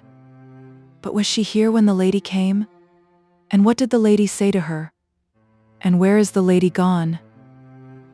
I beg and pray you to be so kind as to tell me, said I, for I am in great distress to know. If my master would let me speak, and not say a word of harm, the woman timidly began. Your master, said her husband, muttering an imprecation with slow emphasis, will break your neck if you meddle with what don't concern you. After another silence, the husband of the absent woman, turning to me again, answered me with his usual grumbling unwillingness. Was Jenny here when the lady come? Yes, she was here when the lady come. What did the lady say to her? Well, I'll tell you what the lady said to her. She said, you remember me as come one time to talk to you about the young lady as had been a visiting of you. You remember me as give you something handsome for a handkercher what she had left? Ah, she remembered. So we all did. Well then, was that young lady up at the house now? No, she warn't up at the house now. Well then, looky here. The lady was upon a journey all alone, strange as we might think it. And could she rest herself where you're a settin' for an hour or so? Yes, she could, and so she did. Then she went. It might be at 20 minutes past 11, and it might be at 20 minutes past 12. We ain't got no watches here to know the time by, nor yet clocks. Where did she go? I don't know where she goed. She went one way, and Jenny went another. One went right to Lunnon, and t'other went right from it. That's all about it. Ask this man, he heard it all, and see it all. He knows. The other man repeated, that's all about it. Was the lady crying? I inquired. Devil a bit, returned the first man. Her shoes was the worse, and her clothes was the worse, but she warn't, not as I see. The woman sat with her arms crossed and her eyes upon the ground. Her husband had turned his seat a little so as to face her, and kept his hammer-like hand upon the table, as if it were in readiness to execute his threat, if she disobeyed him. I hope you will not object to my asking your wife, said I, how the lady looked. Come then, he gruffly cried to her. You hear what she says? Cut it short and tell her. Bad, replied the woman, pale and exhausted, very bad. Did she speak much? Not much, but her voice was hoarse, she answered, looking all the while at her husband for leave. Was she faint? Said I. Did she eat or drink here? Go on, said the husband in answer to her look. Tell her and cut it short. She had a little water, miss, and Jenny fetched her some bread and tea, but she hardly touched it. And when she went from here, I was proceeding, when Jenny's husband impatiently took me up. When she went from here, she went right away nor'ard by the high road. Ask on the road if you doubt me, and see if it warn't so. Now there's the end. That's all about it. I glanced at my companion, and finding that he had already risen and was ready to depart, thanked them for what they had told me, and took my leave. The woman looked full at Mr. Bucket as he went out, and he looked full at her. Now, Miss Summerson, he said to me as we walked quickly away, they've got her ladyship's watch among 'em. That's a positive fact. You saw it? I exclaimed. Just as good as saw it, he returned. Else why should he talk about his 20 minutes past and about his having no watch to tell the time by? 20 minutes. He don't usually cut his time so fine as that. If he comes to half hours, it's as much as he does. Now, you see, either her ladyship gave him that watch or he took it. I think she gave it him. Now, what should she give it him for? What should she give it him for? He repeated this question to himself several times as we hurried on, appearing to balance between a variety of answers that arose in his mind.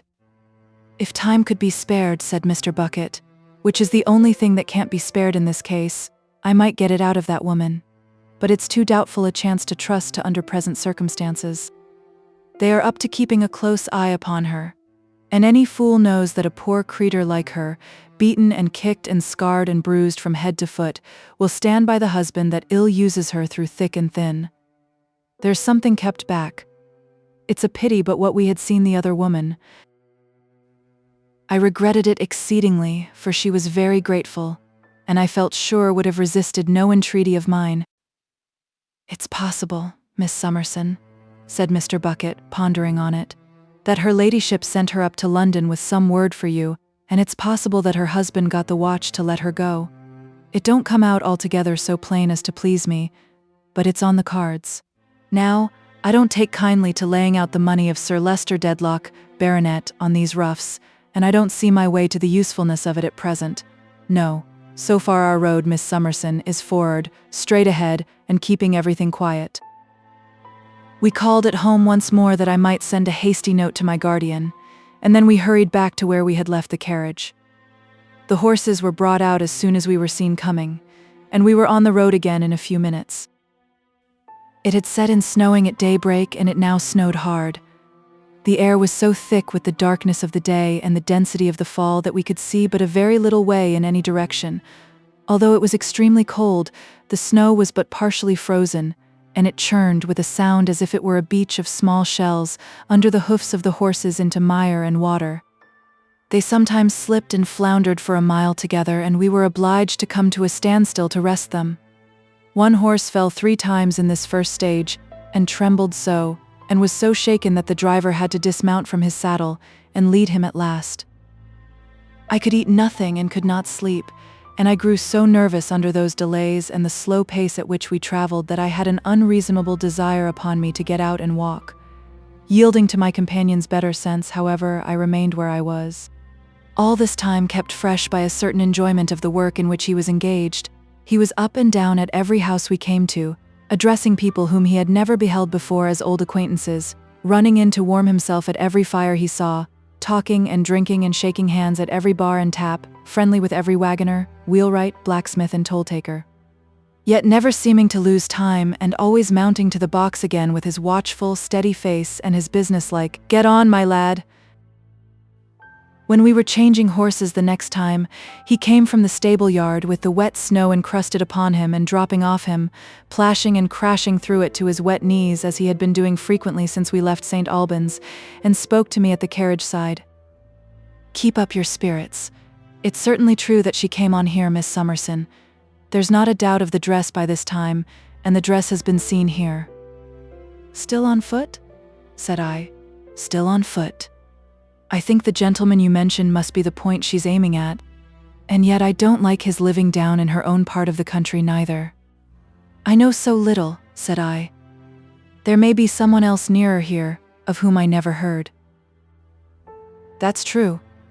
But whatever you do, don't you fall a-crying, my dear, and don't you worry yourself no more than you can help. Get on, my lad." The sleet fell all that day unceasingly. A thick mist came on early, and it never rose or lightened for a moment. Such roads I had never seen. I sometimes feared we had missed the way and got into the ploughed grounds or the marshes. If I ever thought of the time I had been out, it presented itself as an indefinite period of great duration, and I seemed, in a strange way, never to have been free from the anxiety under which I then labored. As we advanced, I began to feel misgivings that my companion lost confidence.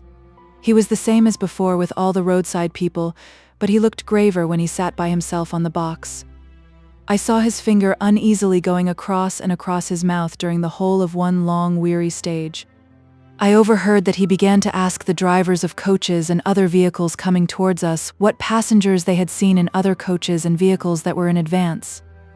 Their replies did not encourage him. He always gave me a reassuring beck of his finger and lift of his eyelid as he got upon the box again, but he seemed perplexed now when he said, "Get on, my lad." At last, when we were changing, he told me that he had lost the track of the dress so long that he began to be surprised. It was nothing, he said, to lose such a track for one while, and to take it up for another while, and so on, but it had disappeared here in an unaccountable manner, and we had not come upon it since. This corroborated the apprehensions I had formed when he began to look at direction posts, and to leave the carriage at crossroads for a quarter of an hour at a time while he explored them. But I was not to be downhearted, he told me, for it was as likely as not that the next stage might set us right again. The next stage, however, ended as that one ended. We had no new clue. There was a spacious inn here, solitary but a comfortable, substantial building, and as we drove in under a large gateway before I knew it, where a landlady and her pretty daughters came to the carriage door, entreating me to alight and refresh myself while the horses were making ready. I thought it would be uncharitable to refuse. They took me upstairs to a warm room and left me there. It was at the corner of the house, I remember, looking two ways. On one side to a stable yard open to a by-road, where the ostlers were unharnessing the splashed and tired horses from the muddy carriage, and beyond that to the by-road itself, across which the sign was heavily swinging, on the other side to a wood of dark pine trees. Their branches were encumbered with snow, and it silently dropped off in wet heaps while I stood at the window. Night was setting in, and its bleakness was enhanced by the contrast of the pictured fire glowing and gleaming in the window pane. As I looked among the stems of the trees and followed the discolored marks in the snow where the thaw was sinking into it and undermining it, I thought of the motherly face brightly set off by daughters that had just now welcomed me, and of my mother lying down in such a wood to die. I was frightened when I found them all about me, but I remembered that before I fainted I tried very hard not to do it, and that was some little comfort. They cushioned me up on a large sofa by the fire, and then the comely landlady told me that I must travel no further tonight, but must go to bed. But this put me into such a tremble lest they should detain me there that she soon recalled her words and compromised for a rest of half an hour. A good endearing creature she was, she and her 3 fair girls, all so busy about me. I was to take hot soup and broiled fowl, while Mr. Bucket dried himself and dined elsewhere, but I could not do it when a snug round table was presently spread by the fireside, though I was very unwilling to disappoint them. However, I could take some toast and some hot negus, and as I really enjoyed that refreshment, it made some recompense. Punctual to the time, at the half-hour's end the carriage came rumbling under the gateway, and they took me down, warmed, refreshed, comforted by kindness, and safe, I assured them, not to faint any more. After I had got in and had taken a grateful leave of them all, the youngest daughter, a blooming girl of 19, who was to be the first married, they had told me, got upon the carriage step, reached in and kissed me. I have never seen her, from that hour, but I think of her to this hour as my friend. The transparent windows with the fire and light, looking so bright and warm from the cold darkness out of doors, were soon gone, and again we were crushing and churning the loose snow. We went on with toil enough, but the dismal roads were not much worse than they had been, and the stage was only 9 miles. My companion smoking on the box, I had thought at the last inn of begging him to do so when I saw him standing at a great fire in a comfortable cloud of tobacco, was as vigilant as ever and as quickly down and up again when we came to any human abode or any human creature. He had lighted his little dark lantern, which seemed to be a favorite with him, for we had lamps to the carriage, and every now and then he turned it upon me to see that I was doing well. There was a folding window to the carriage head, but I never closed it, for it seemed like shutting out hope. We came to the end of the stage, and still the lost trace was not recovered. I looked at him anxiously when we stopped to change, but I knew by his yet graver face as he stood watching the ostlers that he had heard nothing. Almost in an instant afterwards, as I leaned back in my seat, he looked in, with his lighted lantern in his hand, an excited and quite different man. "What is it?" said I, starting. "Is she here?" No, don't deceive yourself, my dear. Nobody's here. But I've got it." The crystallized snow was in his eyelashes, in his hair, lying in ridges on his dress. He had to shake it from his face and get his breath before he spoke to me. "Now, Miss Summerson," said he, beating his finger on the apron, "don't you be disappointed at what I'm a-going to do. You know me. I'm Inspector Bucket, and you can trust me. We've come a long way. Never mind. 4 horses out there for the next stage up. Quick." There was a commotion in the yard, and a man came running out of the stables to know if he meant up or down. "Up, I tell you, up. Ain't it English? Up." "Up?" said I, astonished. "To London? Are we going back?" "Miss Summerson," he answered, "back, straight back as a die. You know me. Don't be afraid. I'll follow the other, by God." "The other?" I repeated. "Who?" "You called her Jenny, didn't you? I'll follow her. Bring those 2 pair out here for a crown a man. Wake up, some of you. You will not desert this lady we are in search of. You will not abandon her on such a night and in such a state of mind as I know her to be in, said I, in an agony, and grasping his hand. You are right, my dear, I won't. But I'll follow the other. Look alive here with them horses. Send a man forward in the saddle to the next stage, and let him send another forward again, and order 4 on, up, right through. My darling, don't you be afraid. These orders and the way in which he ran about the yard urging them caused a general excitement that was scarcely less bewildering to me than the sudden change. But in the height of the confusion, a mounted man galloped away to order the relays, and our horses were put to with great speed.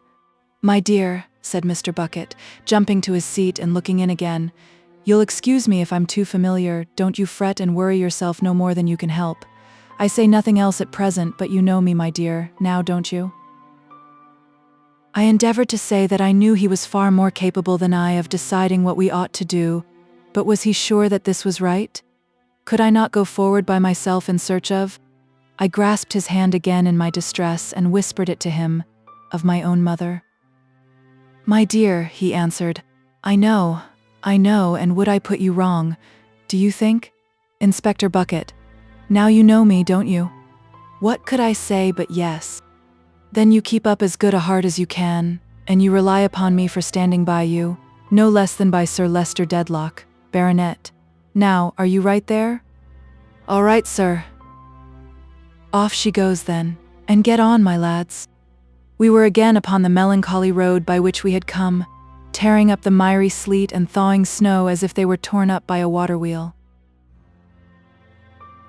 Chapter 58. A wintry day and night. Still impassive as behoves its breeding, the Dedlock townhouse carries itself as usual towards the street of dismal grandeur. There are powdered heads from time to time in the little windows of the hall, looking out at the untaxed powder falling all day from the sky. And in the same conservatory there is peach blossom turning itself exotically to the great hall fire from the nipping weather out of doors. It is given out that my lady has gone down into Lincolnshire, but is expected to return presently. Rumor busy overmuch, however, will not go down into Lincolnshire. It persists in flitting and chattering about town. It knows that that poor unfortunate man, Sir Leicester, has been sadly used. It hears, my dear child, all sorts of shocking things. It makes the world of 5 miles round quite merry.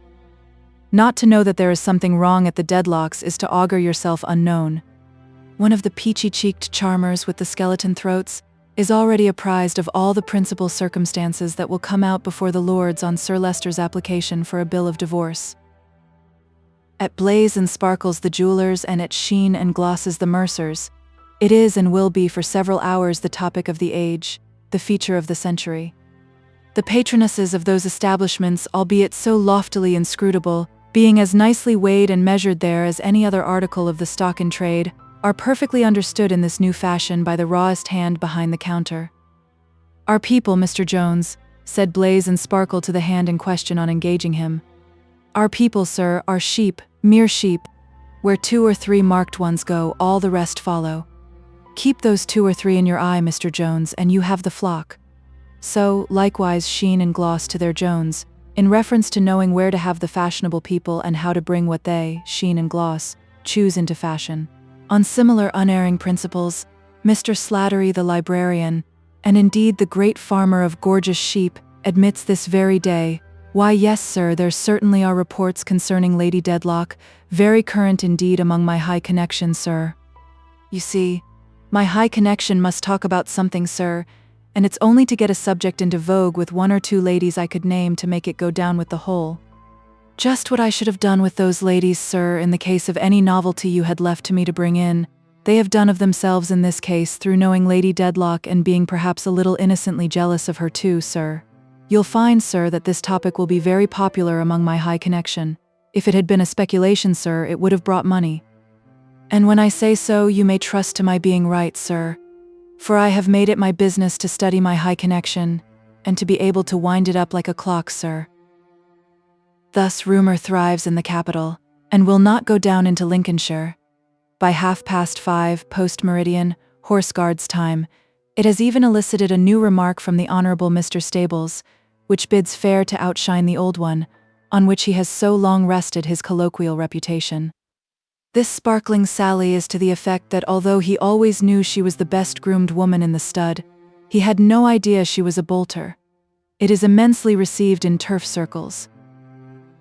At feasts and festivals also, in firmaments she is often graced, and among constellations she outshone, but yesterday, she is still the prevalent subject.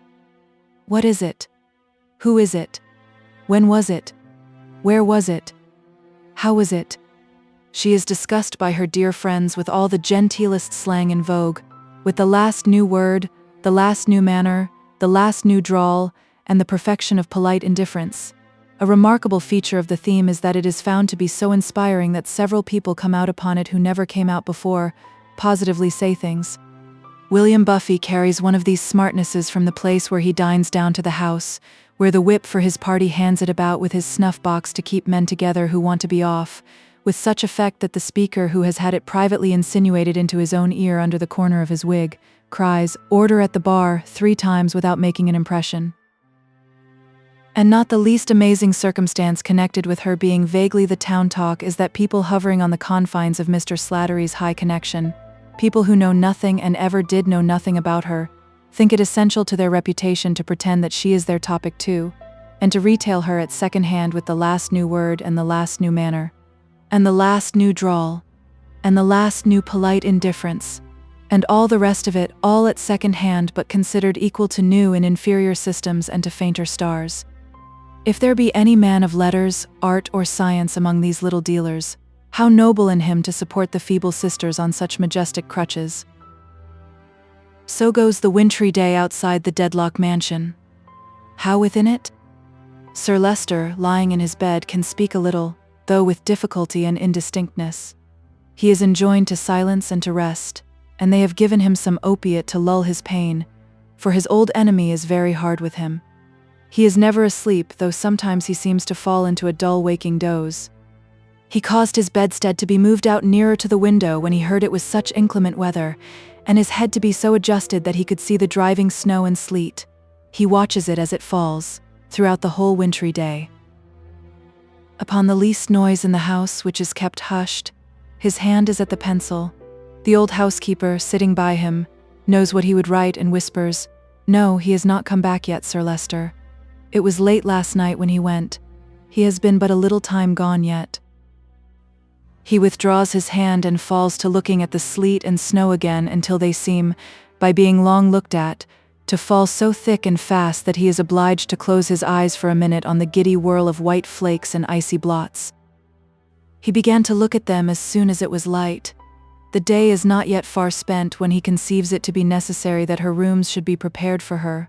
It is very cold and wet. Let there be good fires. Let them know that she is expected. Please see to it yourself. He writes to this purpose on his slate, and Mrs. Rouncewell with a heavy heart obeys. "For I dread, George," the old lady says to her son, who waits below to keep her company when she has a little leisure, "I dread, my dear, that my lady will never more set foot within these walls." "That's a bad presentiment, mother." "Nor yet within the walls of Chesney Wold, my dear." "That's worse. But why, mother?" "When I saw my lady yesterday, George, she looked to me, and I may say at me too, as if the step on the Ghost's Walk had almost walked her down." "Come, come, you alarm yourself with old story fears, mother."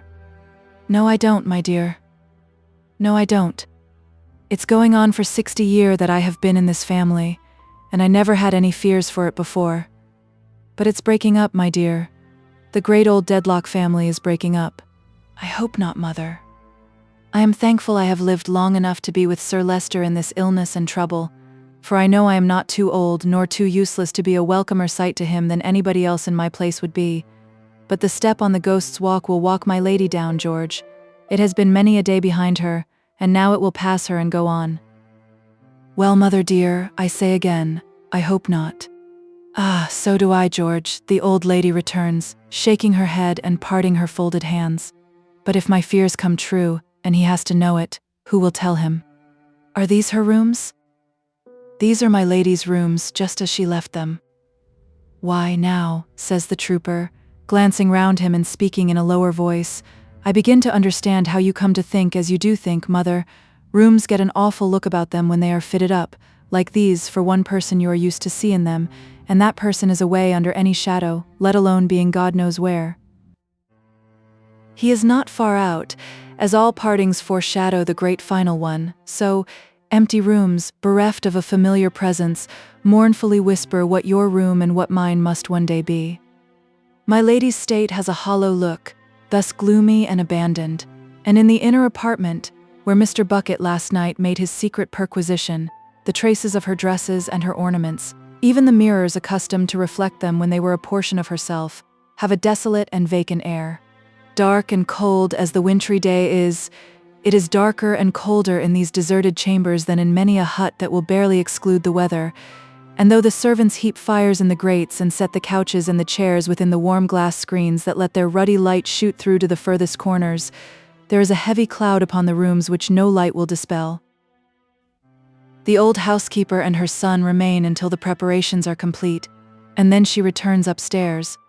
Volumnia has taken Mrs. Rouncewell's place in the meantime, though pearl necklaces and rouge pots, however calculated to embellish Bath, are but indifferent comforts to the invalid under present circumstances. Volumnia, not being supposed to know and indeed not knowing what is the matter, has found it a ticklish task to offer appropriate observations and consequently has supplied their place with distracting smoothings of the bed linen, elaborate locomotion on tiptoe, vigilant peeping at her kinsman's eyes, and one exasperating whisper to herself of, "He is asleep." In disproof of which superfluous remark Sir Leicester has indignantly written on the slate, "I am not." Yielding, therefore, the chair at the bedside to the quaint old housekeeper, Volumnia sits at a table a little removed, sympathetically sighing. Sir Leicester watches the sleet and snow and listens for the returning steps that he expects, in the ears of his old servant, looking as if she had stepped out of an old picture frame to attend a summoned deadlock to another world. The silence is fraught with echoes of her own words. Who will tell him? He has been under his valet's hands this morning to be made presentable and is as well got up as the circumstances will allow. He is propped with pillows, his grey hair is brushed in its usual manner, his linen is arranged to a nicety, and he is wrapped in a responsible dressing gown. His eyeglass and his watch are ready to his hand.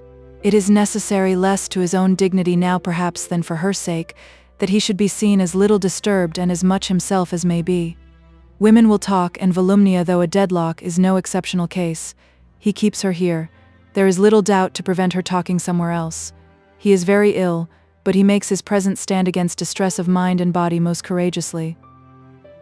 The fair Volumnia, being one of those sprightly girls who cannot long continue silent without imminent peril of seizure by the dragon boredom, soon indicates the approach of that monster with a series of undisguisable yawns. Finding it impossible to suppress those yawns by any other process than conversation, she compliments Mrs. Rouncewell on her son, declaring that he positively is one of the finest figures she ever saw, and as soldierly a looking person, she should think as what's his name, her favorite life guardsman, the man she dotes on, the dearest of creatures who was killed at Waterloo.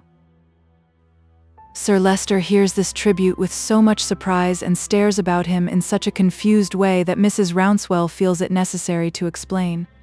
"Miss Dedlock don't speak of my eldest son, Sir Leicester, but my youngest. I have found him. He has come home."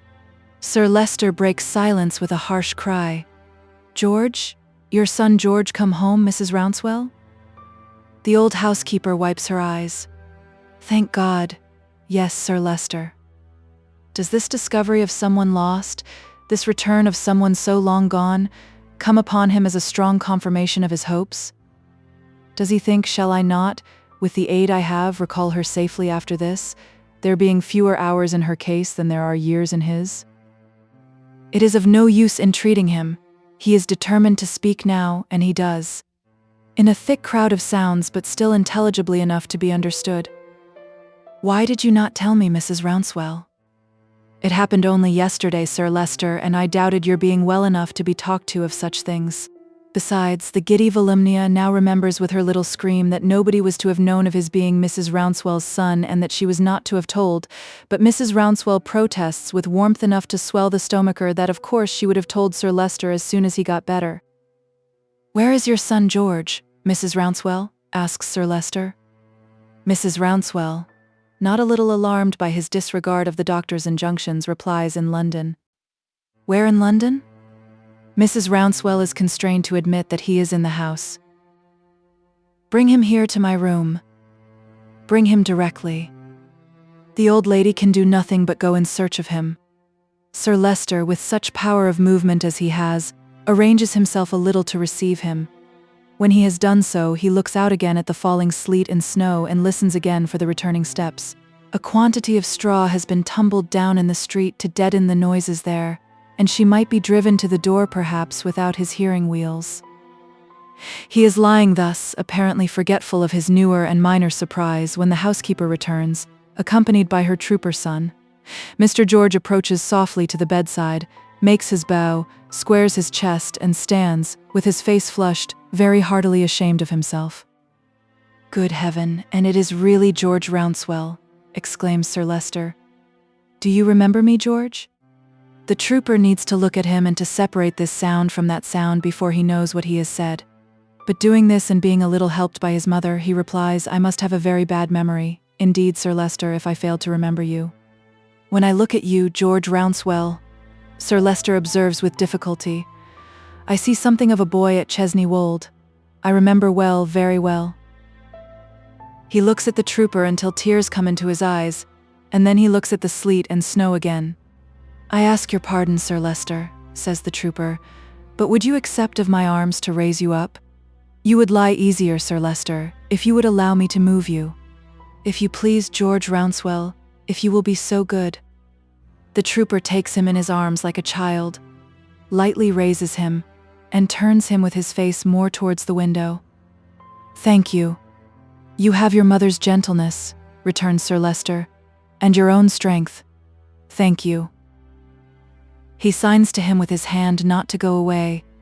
George quietly remains at the bedside waiting to be spoken to. "Why did you wish for secrecy?" It takes Sir Leicester some time to ask this.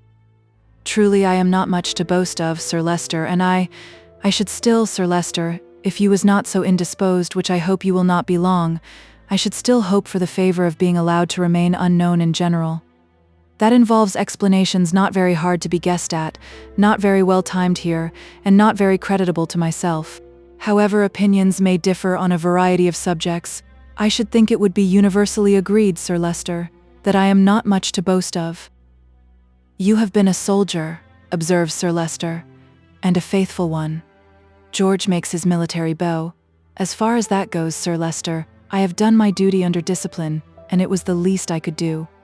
"You find me," says Sir Leicester, whose eyes are much attracted towards him, "far from well, George Rouncewell." "I am very sorry both to hear it and to see it, Sir Leicester." "I am sure you are." "No. In addition to my older malady, I have had a sudden and bad attack, something that deadens, making an endeavor to pass one hand down one side, and confuses, touching his lips." George, with a look of assent and sympathy, makes another bow. The different times when they were both young men, the trooper much the younger of the two, and looked at one another down at Chesney Wold, arise before them both and soften both. Sir Leicester, evidently with a great determination to say, in his own manner, something that is on his mind before relapsing into silence, tries to raise himself among his pillows a little more. George, observant of the action, takes him in his arms again and places him as he desires to be. "Thank you, George. You are another self to me. You have often carried my spare gun at Chesney Wold, George. You are familiar to me in these strange circumstances, very familiar."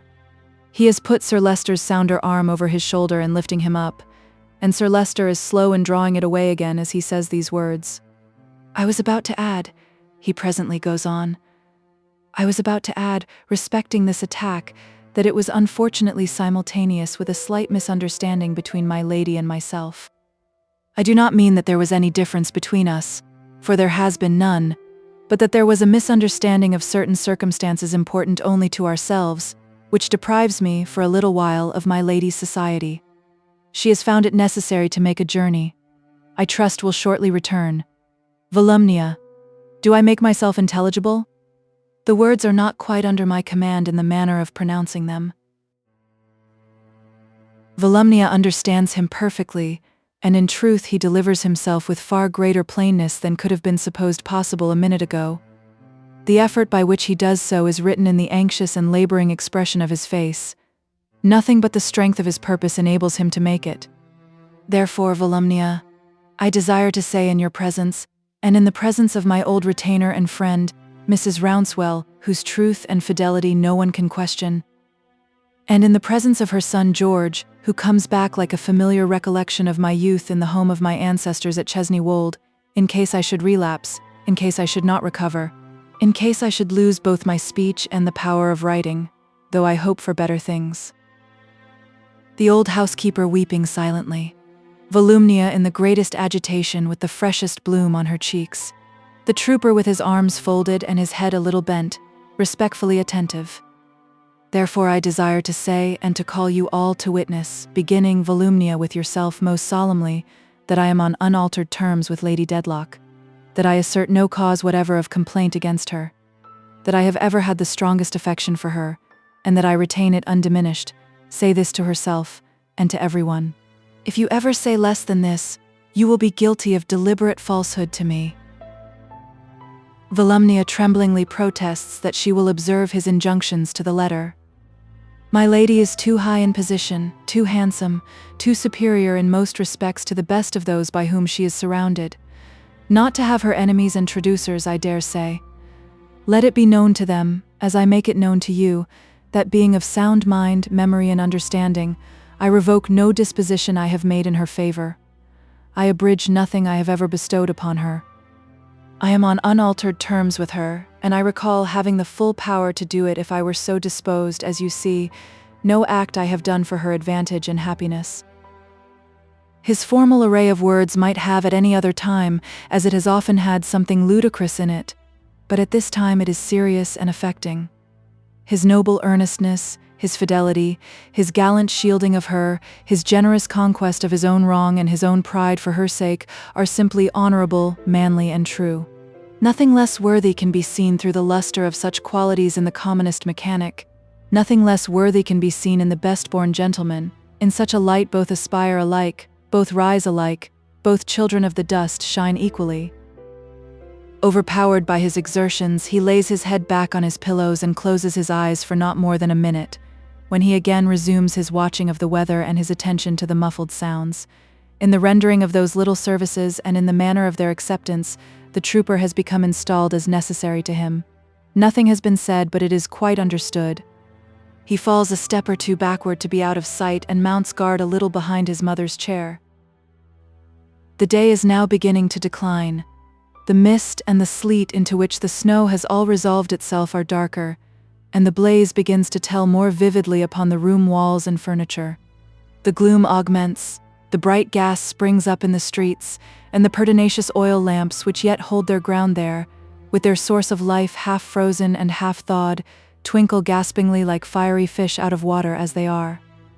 The world, which has been rumbling over the straw and pulling at the bell to inquire, begins to go home, begins to dress, to dine, to discuss its dear friend with all the last new modes, as already mentioned.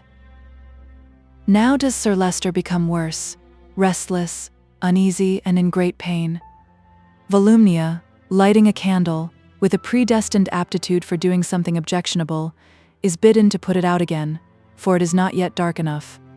Yet it is very dark too, as dark as it will be all night. By and by she tries again.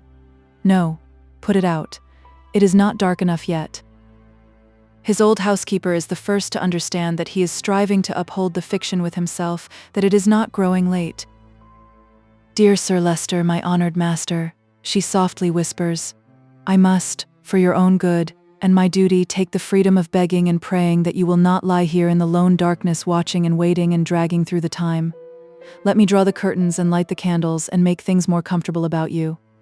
The church clocks will strike the hours just the same, Sir Leicester, and the night will pass away just the same. My lady will come back, just the same. I know it, Mrs. Rouncewell, but I am weak, and she has been so long gone. Not so very long, Sir Leicester, not 24 hours yet, but that is a long time. Oh, it is a long time. He says it with a groan that wrings her heart. She knows that this is not a period for bringing the rough light upon him. She thinks his tears too sacred to be seen even by her. Therefore she sits in the darkness for a while without a word, then gently begins to move about, now stirring the fire, now standing at the dark window looking out.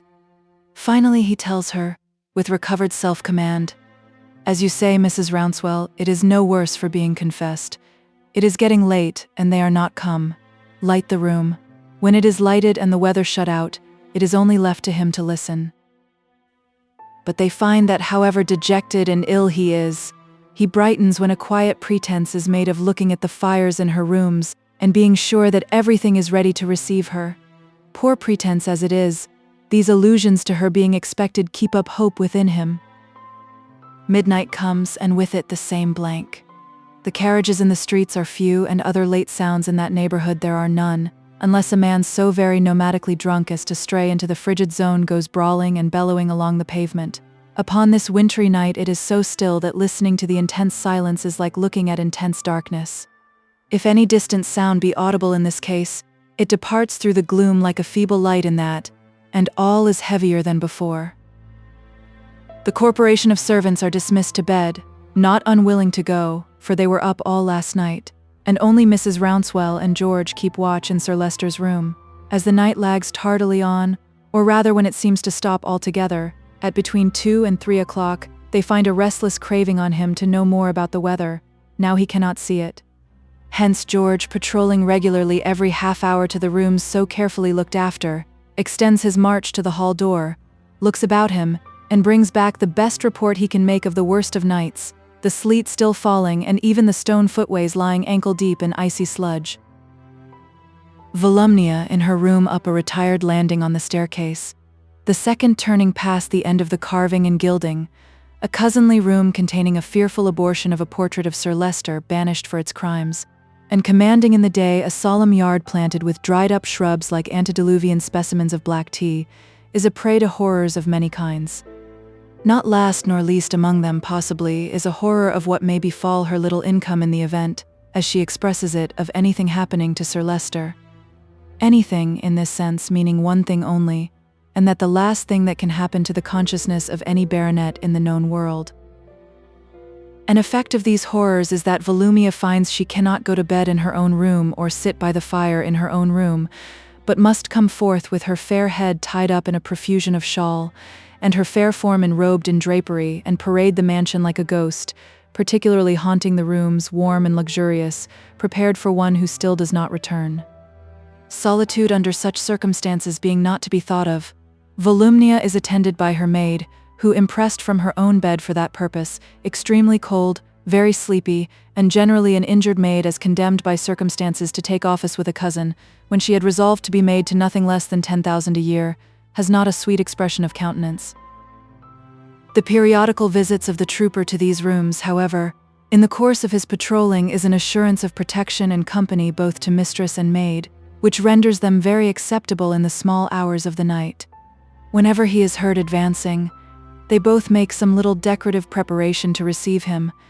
At other times they divide their watches into short scraps of oblivion and dialogues not wholly free from acerbity, as to whether Miss Dedlock, sitting with her feet upon the fender, was or was not falling into the fire when rescued, to her great displeasure, by her guardian genius, the maid.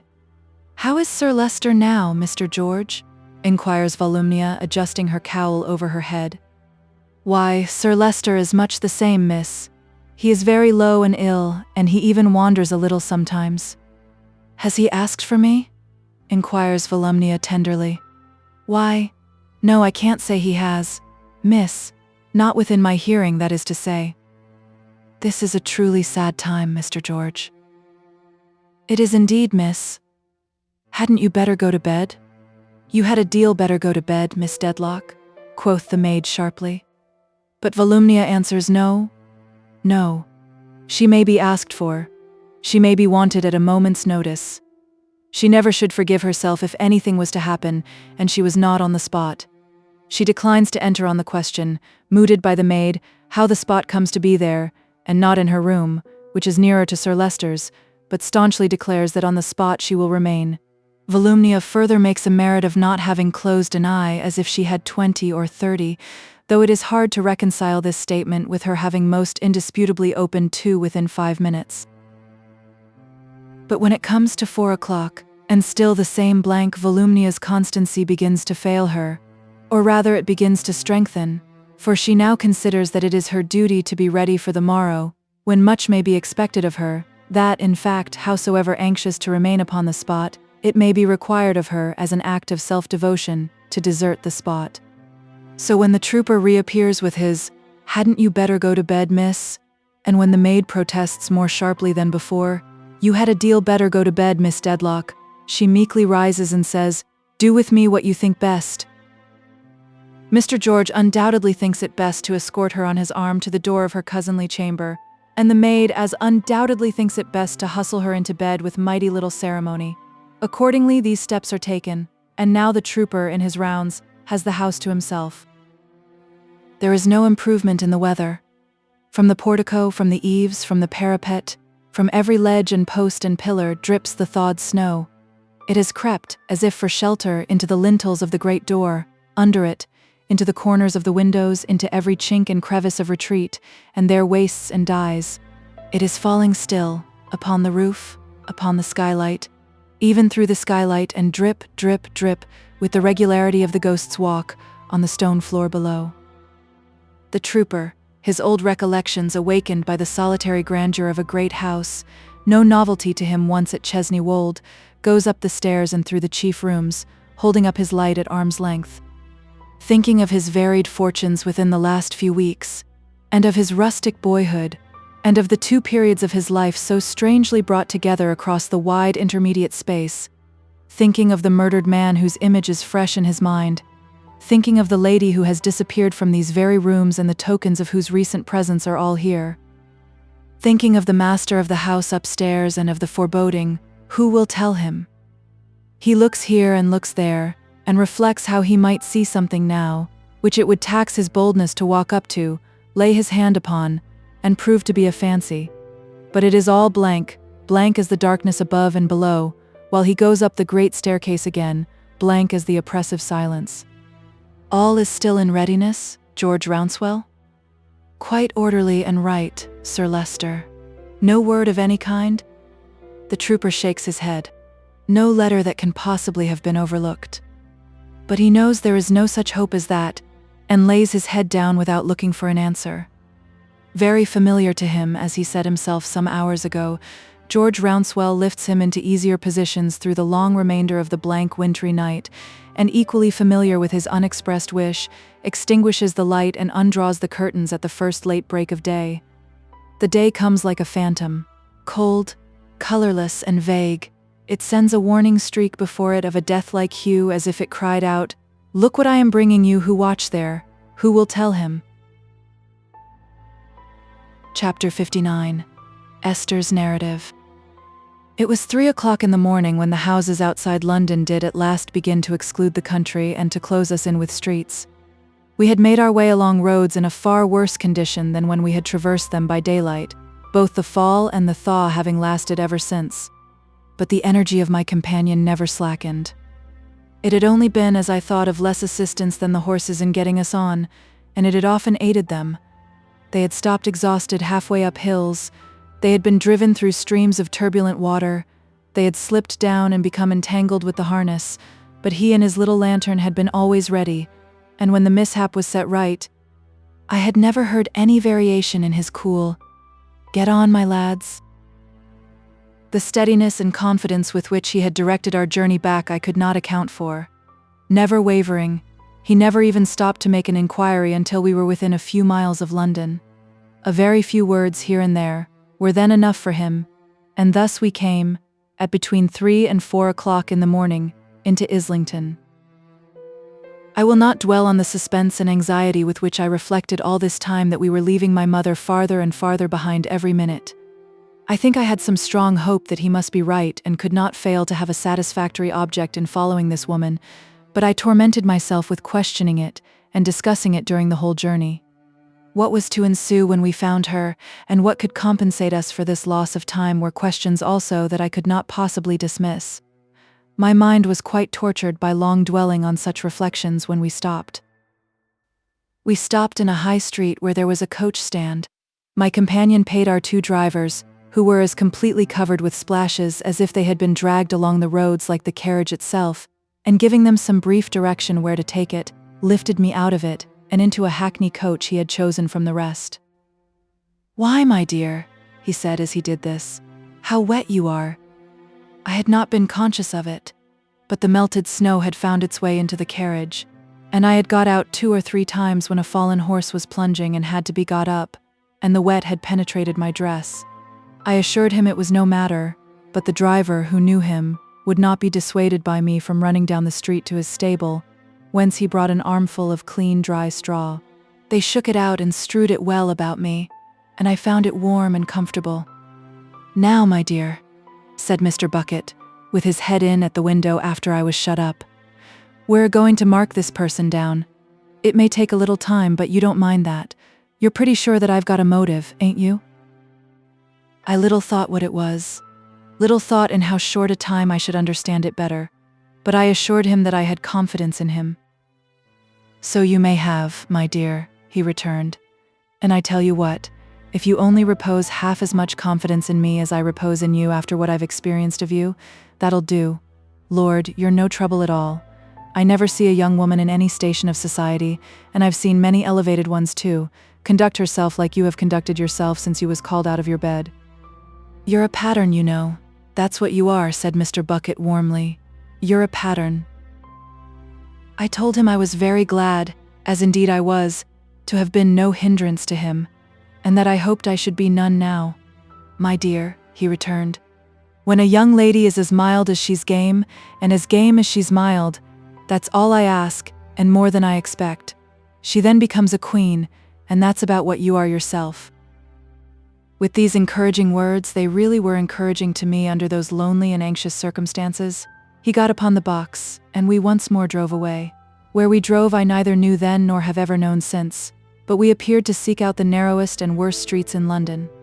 Whenever I saw him directing the driver, I was prepared for our descending into a deeper complication of such streets, and we never failed to do so. Sometimes we emerged upon a wider thoroughfare or came to a larger building than the generality, well lighted. Then we stopped at offices like those we had visited when we began our journey, and I saw him in consultation with others. Sometimes he would get down by an archway or at a street corner and mysteriously show the light of his little lantern. This would attract similar lights from various dark quarters, like so many insects, and a fresh consultation would be held. By degrees we appeared to contract our search within narrower and easier limits. Single police officers on duty could now tell Mr. Bucket what he wanted to know and point to him where to go. At last we stopped for a rather long conversation between him and one of these men, which I supposed to be satisfactory from his manner of nodding from time to time. When it was finished, he came to me looking very busy and very attentive. "Now, Miss Summerson," he said to me, "you won't be alarmed whatever comes off, I know. It's not necessary for me to give you any further caution than to tell you that we have marked this person down and that you may be of use to me before I know it myself.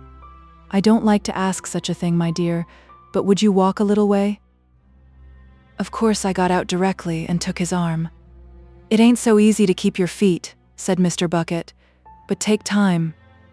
Although I looked about me confusedly and hurriedly as we crossed the street, I thought I knew the place. "Are we in Holborn?" I asked him. "Yes," said Mr. Bucket. "Do you know this turning?" "It looks like Chancery Lane." "And was christened so, my dear," said Mr. Bucket.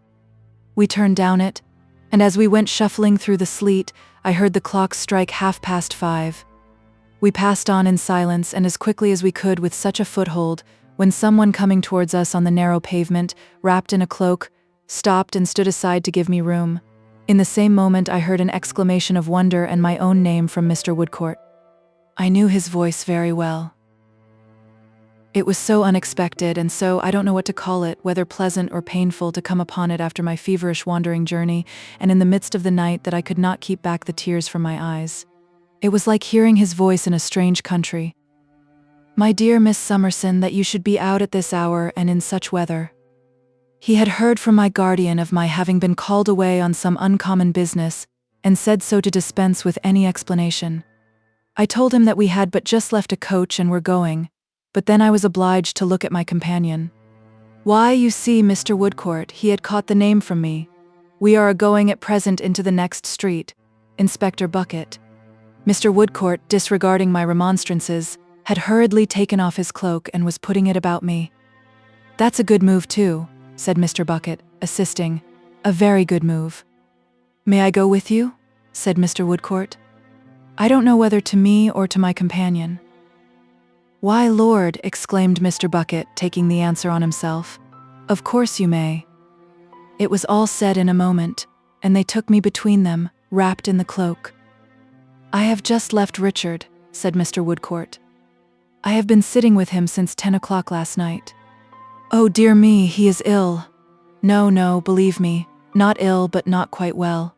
He was depressed and faint. You know, he gets so worried and so worn sometimes, and Ada sent to me, of course, and when I came home I found her note and came straight here. Well, Richard revived so much after a little while, and Ada was so happy and so convinced of its being my doing, though God knows I had little enough to do with it, that I remained with him until he had been fast asleep some hours. As fast asleep as she is now, I hope. His friendly and familiar way of speaking of them, his unaffected devotion to them, the grateful confidence with which I knew he had inspired my darling, and the comfort he was to her. Could I separate all this from his promise to me? How thankless I must have been if it had not recalled the words he said to me when he was so moved by the change in my appearance. I will accept him as a trust, and it shall be a sacred one. We now turned into another narrow street. Mr. Woodcourt, said Mr. Bucket, who had eyed him closely as we came along, our business takes us to a law stationer's here, a certain Mr. Snagsby's. What, you know him, do you? He was so quick that he saw it in an instant. Yes, I know a little of him and have called upon him at this place. Indeed, sir? Said Mr. Bucket. Then you will be so good as to let me leave Miss Summerson with you for a moment while I go and have half a word with him? The last police officer with whom he had conferred was standing silently behind us. I was not aware of it until he struck in on my saying I heard someone crying. Don't be alarmed, miss, he returned. It's Snagsby's servant. Why, you see, said Mr. Bucket, the girl's subject to fits, and has 'em bad upon her tonight. A most contrary circumstance it is, for I want certain information out of that girl, and she must be brought to reason somehow. At all events, they wouldn't be up yet if it wasn't for her, Mr. Bucket, said the other man. She's been at it pretty well all night, sir. Well, that's true, he returned. My light's burnt out. Show yours a moment. All this passed in a whisper a door or two from the house in which I could faintly hear crying and moaning. In the little round of light produced for the purpose, Mr. Bucket went up to the door and knocked. The door was opened after he had knocked twice, and he went in, leaving us standing in the street. Miss Summerson, said Mr. Woodcourt, if without obtruding myself on your confidence I may remain near you, pray let me do so. You are truly kind, I answered. I need wish to keep no secret of my own from you. If I keep any, it is another's. I quite understand. Trust me. I will remain near you only so long as I can fully respect it. I trust implicitly to you, I said. I know and deeply feel how sacredly you keep your promise. After a short time the little round of light shone out again, and Mr. Bucket advanced towards us in it with his earnest face. Please to come in, Miss Summerson, he said, and sit down by the fire. Mr. Woodcourt, from information I have received, I understand you are a medical man. Would you look to this girl and see if anything can be done to bring her round? She has a letter somewhere that I particularly want. It's not in her box, and I think it must be about her. But she is so twisted and clenched up that she is difficult to handle without hurting. We all three went into the house together. Although it was cold and raw, it smelt close too from being up all night. In the passage behind the door stood a scared, sorrowful-looking little man in a gray coat who seemed to have a naturally polite manner, and spoke meekly. Downstairs, if you please, Mr. Bucket, said he. The lady will excuse the front kitchen. We use it as our workaday sitting room. The back is Guster's bedroom, and in it she's a carrying on, poor thing, to a frightful extent. We went downstairs, followed by Mr. Snagsby, as I soon found the little man to be. In the front kitchen, sitting by the fire, was Mrs. Snagsby, with very red eyes and a very severe expression of face. "My little woman," said Mr. Snagsby, entering behind us. "To waive, not to put too fine a point upon it, my dear. Hostilities for one single moment in the course of this prolonged night. Here is Inspector Bucket, Mr. Woodcourt, and a lady." She looked very much astonished, as she had reason for doing, and looked particularly hard at me. "My little woman," said Mr. Snagsby, sitting down in the remotest corner by the door, as if he were taking a liberty, "it is not unlikely that you may inquire of me why Inspector Bucket, Mr. Woodcourt, and a lady call upon us in Cook's Court, Cursitor Street, at the present hour. I don't know. I have not the least idea. If I was to be informed, I should despair of understanding, and I'd rather not be told." He appeared so miserable, sitting with his head upon his hand, and I appeared so unwelcome that I was going to offer an apology when Mr. Bucket took the matter on himself. "Now, Mr. Snagsby," said he, "the best thing you can do is to go along with Mr. Woodcourt to look after your guster."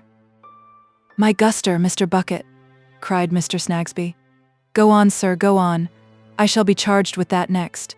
And to hold the candle," pursued Mr. Bucket without correcting himself, "or hold her, or make yourself useful in any way you're asked, which there's not a man alive more ready to do, for you're a man of urbanity and suavity, you know, and you've got the sort of heart that can feel for another. Mr. Woodcourt, would you be so good as see to her, and if you can get that letter from her, to let me have it as soon as ever you can?" As they went out, Mr. Bucket made me sit down in a corner by the fire and take off my wet shoes, which he turned up to dry upon the fender, talking all the time. "Don't you be at all put out, miss, by the want of a hospitable look from Mrs. Snagsby there, because she's under a mistake altogether. She'll find that out sooner than will be agreeable to a lady of her generally correct manner of forming her thoughts, because I'm a-going to explain it to her." Here, standing on the hearth with his wet hat and shawls in his hand, himself a pile of wet, he turned to Mrs. Snagsby.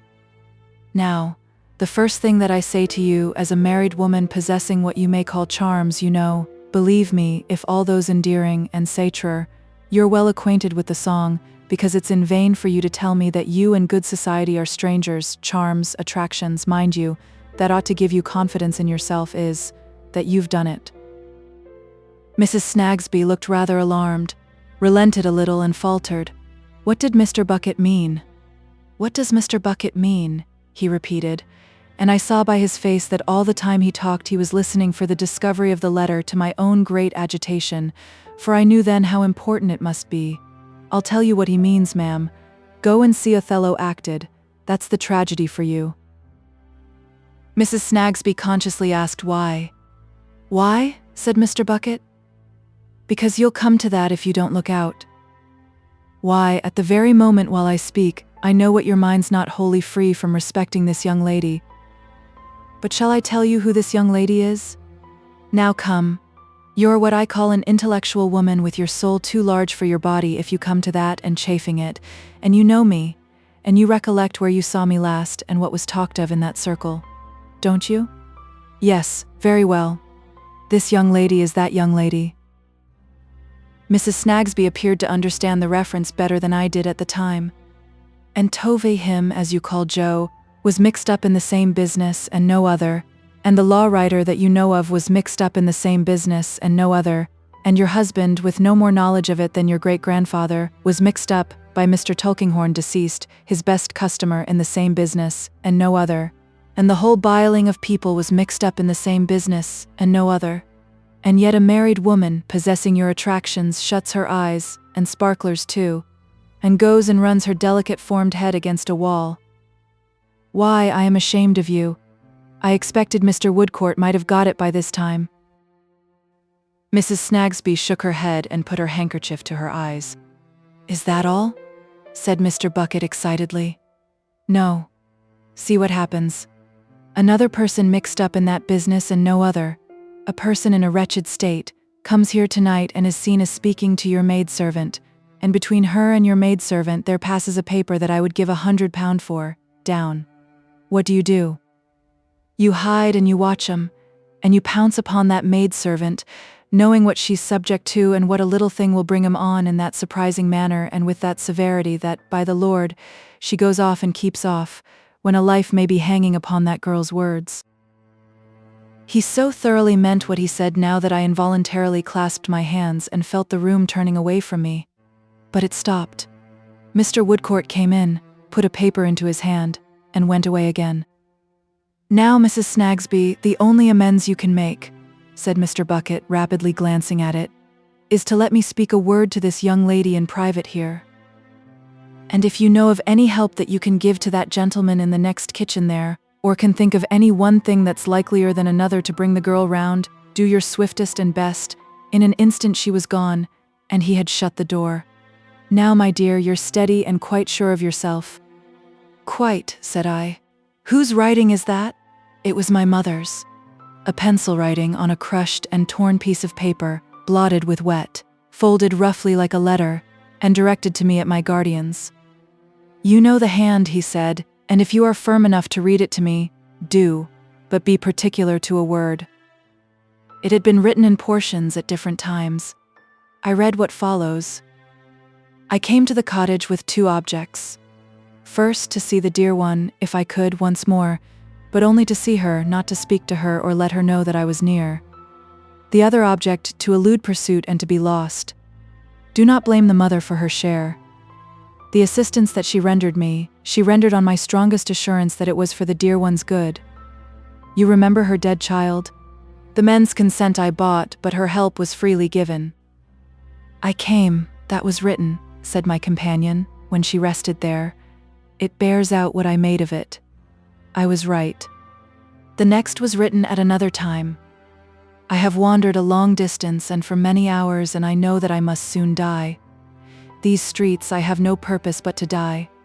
When I left I had a worse, but I am saved from adding that guilt to the rest. Cold, wet, and fatigue are sufficient causes for my being found dead, but I shall die of others, though I suffer from these. It was right that all that had sustained me should give way at once, and that I should die of terror and my conscience. Take courage," said Mr. Bucket. "There's only a few words more." Those too were written at another time. To all appearance, almost in the dark. "I have done all I could do to be lost. I shall be soon forgotten so, and shall disgrace him least. I have nothing about me by which I can be recognized. This paper I part with now. The place where I shall lie down, if I can get so far, has been often in my mind. Farewell. Forgive." Mr. Bucket, supporting me with his arm, lowered me gently into my chair. "Cheer up.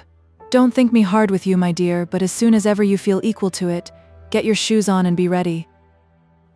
I did as he required, but I was left there a long time, praying for my unhappy mother. They were all occupied with the poor girl, and I heard Mr. Woodcourt directing them and speaking to her often. At length he came in with Mr. Bucket, and said that as it was important to address her gently, he thought it best that I should ask her for whatever information we desired to obtain. There was no doubt that she could now reply to questions if she were soothed and not alarmed. The questions, Mr. Bucket said, were how she came by the letter, what passed between her and the person who gave her the letter, and where the person went. Holding my mind as steadily as I could to these points, I went into the next room with them. Mr. Woodcourt would have remained outside, but at my solicitation went in with us. The poor girl was sitting on the floor where they had laid her down. They stood around her, though at a little distance, that she might have air. She was not pretty and looked weak and poor, but she had a plaintive and a good face, though it was still a little wild. I kneeled on the ground beside her and put her poor head upon my shoulder, whereupon she drew her arm round my neck and burst into tears. "My poor girl," said I, laying my face against her forehead, for indeed I was crying too, and trembling. "It seems cruel to trouble you now, but more depends on our knowing something about this letter than I could tell you in an hour." She began piteously declaring that she didn't mean any harm. "She didn't mean any harm, Mrs. Snagsby." "We are all sure of that," said I. "But pray tell me how you got it." "Yes, dear lady, I will, and tell you true. I'll tell true indeed, Mrs. Snagsby." "I am sure of that," said I. "And how was it?" "I had been out on an errand, dear lady, long after it was dark, quite late, and when I came home I found a common-looking person, all wet and muddy, looking up at our house. When she saw me coming in at the door, she called me back and said, "Did I live here?" And I said yes. And she said she knew only 1 or 2 places about here, but had lost her way and couldn't find them. Oh, what shall I do? What shall I do? They won't believe me. She didn't say any harm to me, and I didn't say any harm to her. Indeed, Mrs. Snagsby. It was necessary for her mistress to comfort her, which she did, I must say, with a good deal of contrition, before she could be got beyond this. She could not find those places, said I. No, cried the girl, shaking her head. No, couldn't find them, and she was so faint, and lame, and miserable, oh so wretched, that if you had seen her, Mr. Snagsby, you'd have given her half a crown, I know. Well, Guster, my girl, said he, at first not knowing what to say, I hope I should. And yet she was so well spoken, said the girl, looking at me with wide open eyes, that it made a person's heart bleed. And so she said to me, did I know the way to the burying ground? And I asked her which burying ground. And she said, the poor burying ground. And so I told her I had been a poor child myself, and it was according to parishes. But she said she meant a poor burying ground not very far from here, where there was an archway, and a step, and an iron gate. As I watched her face and soothed her to go on, I saw that Mr. Bucket received this with a look which I could not separate from one of alarm. Oh dear, dear, cried the girl, pressing her hair back with her hands. What shall I do? What shall I do? She meant the burying ground where the man was buried that took the sleeping stuff, that you came home and told us of, Mr. Snagsby. That frightened me so, Mrs. Snagsby. Oh, I am frightened again. Hold me. You are so much better now, said I. Pray, pray tell me more. Yes, I will. Yes, I will. But don't be angry with me. That's a dear lady. Because I have been so ill. Angry with her, poor soul. There, now I will, now I will. So she said, could I tell her how to find it? And I said yes, and I told her. And she looked at me with eyes like almost as if she was blind, and herself all waving back. And so she took out the letter, and showed it me and said if she was to put that in the post office, it would be rubbed out and not minded and never sent. And would I take it from her, and send it, and the messenger would be paid at the house. And so I said yes, if it was no harm. And she said no, no harm. And so I took it from her, and she said she had nothing to give me. And I said I was poor myself and consequently wanted nothing. And so she said, God bless you, and went. And did she go? Yes, cried the girl, anticipating the inquiry. Yes, she went the way I had shown her. Then I came in, and Mrs. Snagsby came behind me from somewhere and laid hold of me, and I was frightened. Mr. Woodcourt took her kindly from me. Mr. Bucket wrapped me up, and immediately we were in the street. Mr. Woodcourt hesitated, but I said, don't leave me now. And Mr. Bucket added, you'll be better with us, we may want you. Don't lose time. I have the most confused impressions of that walk. I recollect that it was neither night nor day, that morning was dawning but the street lamps were not yet put out, that the sleet was still falling and that all the ways were deep with it. I recollect a few chilled people passing in the streets. I recollect the wet housetops, the clogged and bursting gutters and waterspouts, the mounds of blackened ice and snow over which we passed, the narrowness of the courts by which we went. At the same time, I remember that the poor girl seemed to be yet telling her story audibly and plainly in my hearing, that I could feel her resting on my arm, that the stained house fronts put on human shapes and looked at me, that great water gates seemed to be opening and closing in my head or in the air, and that the unreal things were more substantial than the real. At last we stood under a dark and miserable covered way, where one lamp was burning over an iron gate, and where the morning faintly struggled in. The gate was closed. Beyond it was a burial ground, a dreadful spot in which the night was very slowly stirring, but where I could dimly see heaps of dishonored graves and stones, hemmed in by filthy houses with a few dull lights in their windows, and on whose walls a thick humidity broke out like a disease.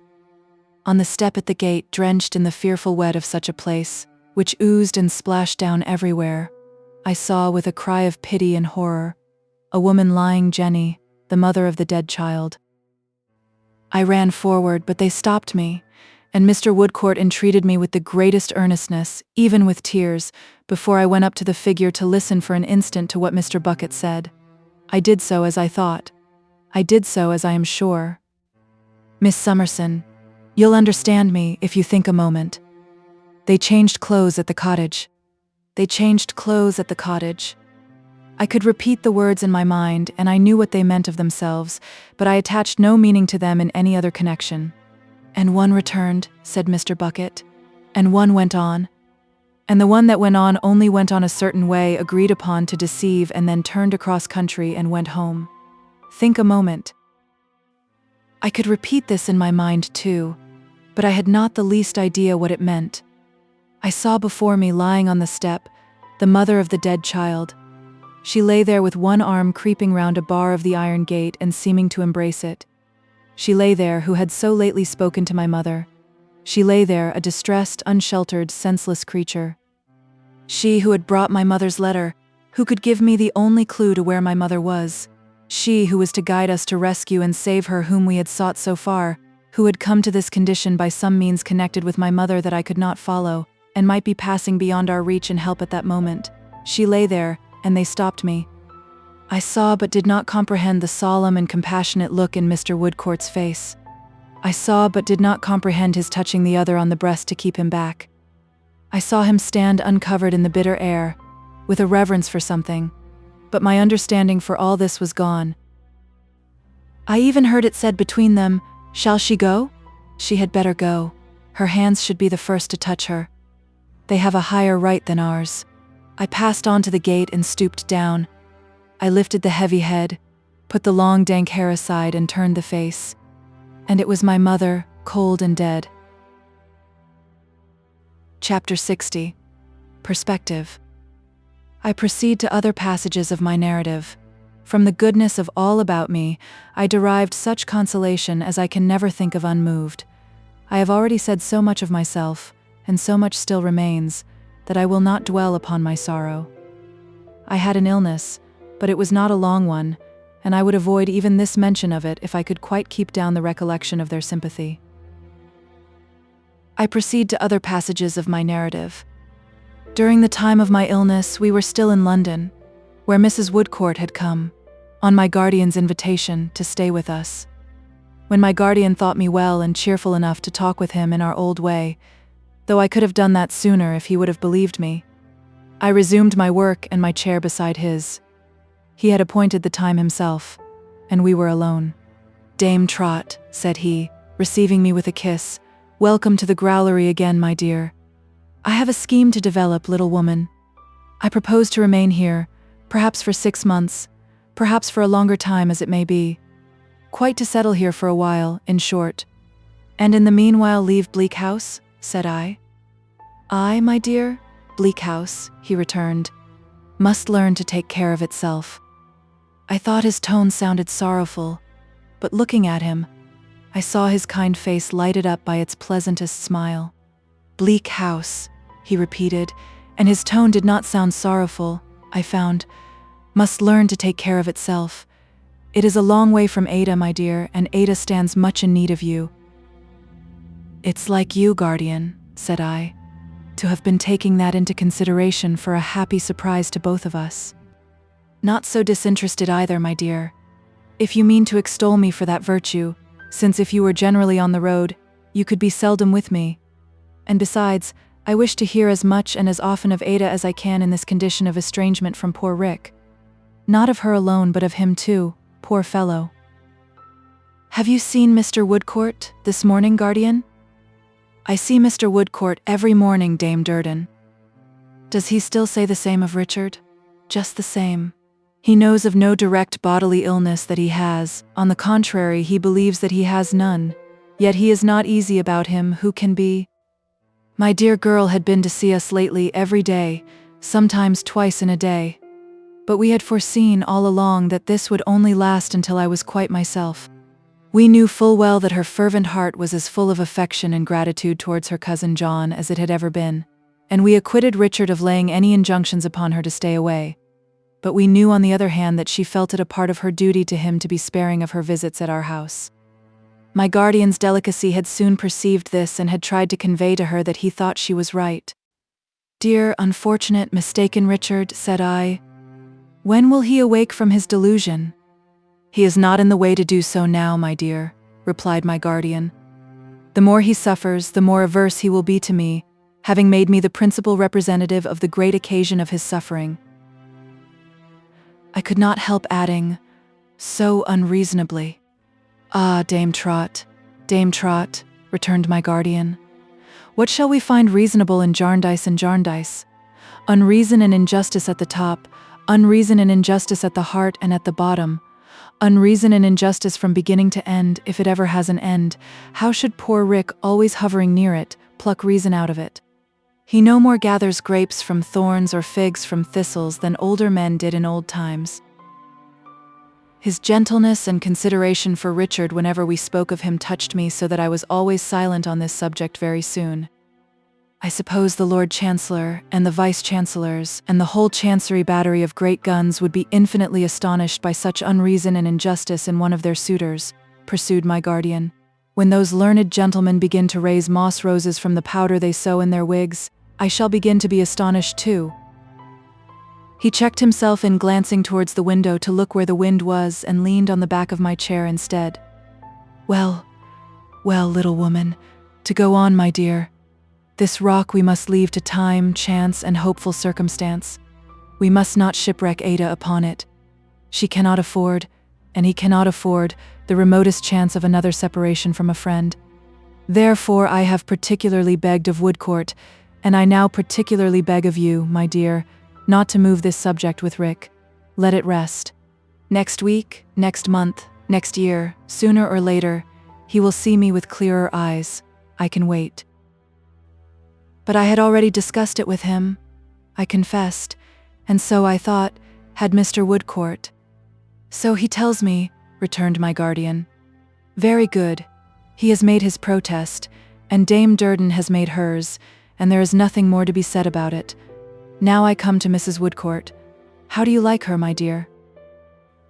In answer to this question, which was oddly abrupt, I said I liked her very much, and thought she was more agreeable than she used to be. I think so too, said my guardian. Less pedigree? Not so much of Morgan App. What's his name? That was what I meant, I acknowledged, though he was a very harmless person, even when we had had more of him. Still, upon the whole, he is as well in his native mountains, said my guardian. I agree with you, then. Little woman, can I do better for a time than retain Mrs. Woodcourt here? No, and yet... My guardian looked at me, waiting for what I had to say. I had nothing to say. At least I had nothing in my mind that I could say. I had an undefined impression that it might have been better if we had had some other inmate. But I could hardly have explained why even to myself, or if to myself, certainly not to anybody else.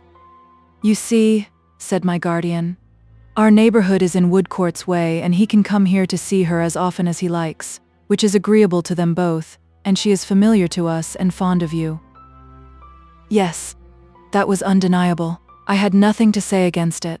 I could not have suggested a better arrangement, but I was not quite easy in my mind. Esther, why not? Esther, think.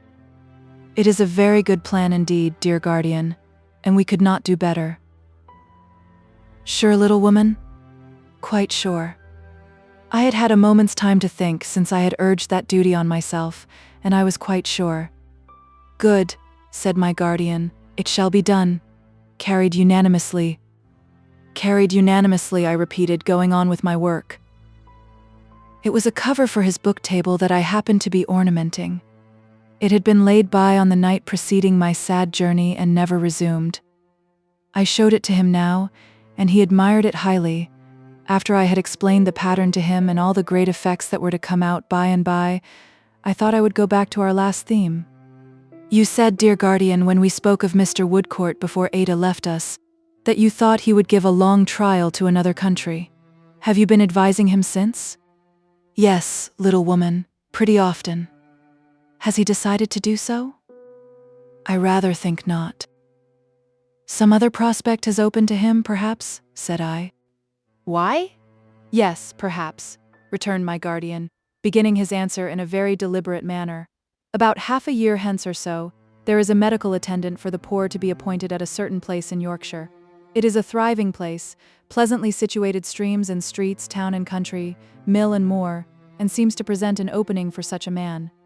I mean a man whose hopes and aims may sometimes lie, as most men's sometimes do, I dare say, above the ordinary level, but to whom the ordinary level will be high enough after all, if it should prove to be a way of usefulness and good service leading to no other. All generous spirits are ambitious, I suppose, but the ambition that calmly trusts itself to such a road, instead of spasmodically trying to fly over it, is of the kind I care for. It is Woodcourt's kind. And will he get this appointment? I asked.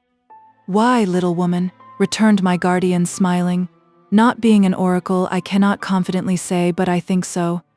His reputation stands very high. There were people from that part of the country in the shipwreck, and strange to say, I believe the best man has the best chance. You must not suppose it to be a fine endowment.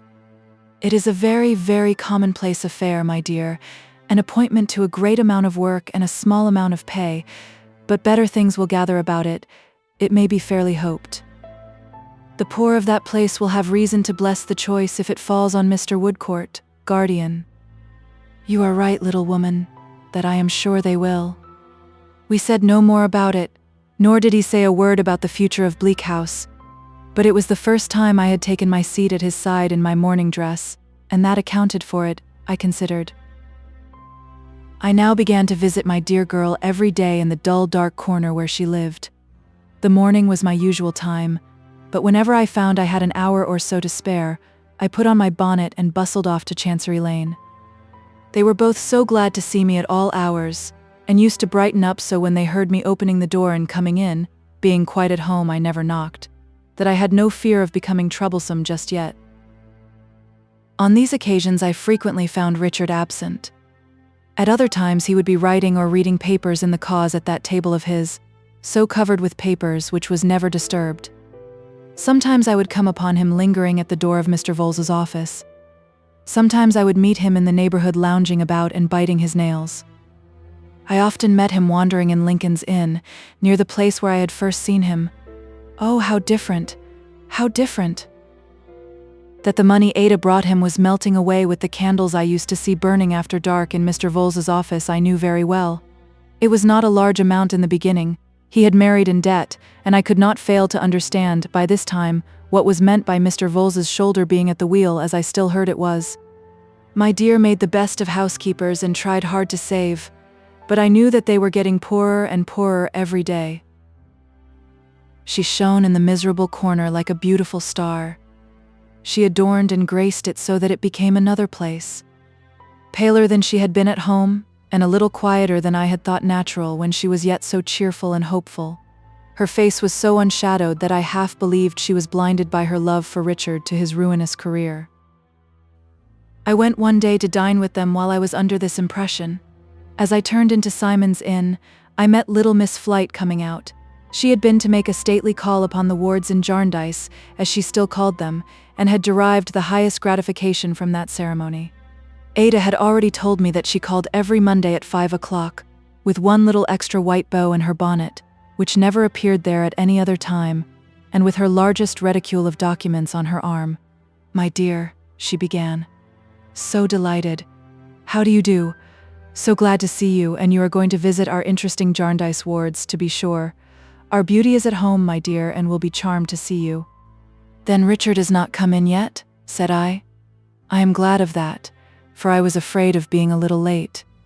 "No, he has not come in," returned Miss Flite. "He has had a long day in court. I left him there with Vholes." "You don't like Vholes, I hope?" "Don't like Vholes. Dangerous man." "I am afraid you see Richard oftener than ever now," said I. "My dearest," returned Miss Flite, "daily and hourly. You know what I told you of the attraction on the Chancellor's table? My dear, next to myself he is the most constant suitor in court. He begins quite to amuse our little party. Very friendly little party, are we not?" It was miserable to hear this from her poor mad lips. though it was no surprise. In short, my valued friend, pursued Miss Flite, advancing her lips to my ear with an air of equal patronage and mystery, I must tell you a secret. I have made him my executor, nominated, constituted, and appointed him, in my will. Yees. Indeed? Said I. Yes, repeated Miss Flite in her most genteel accents. My executor, administrator, and assign. Our chancery phrases, my love. I have reflected that if I should wear out, he will be able to watch that judgment, being so very regular in his attendance.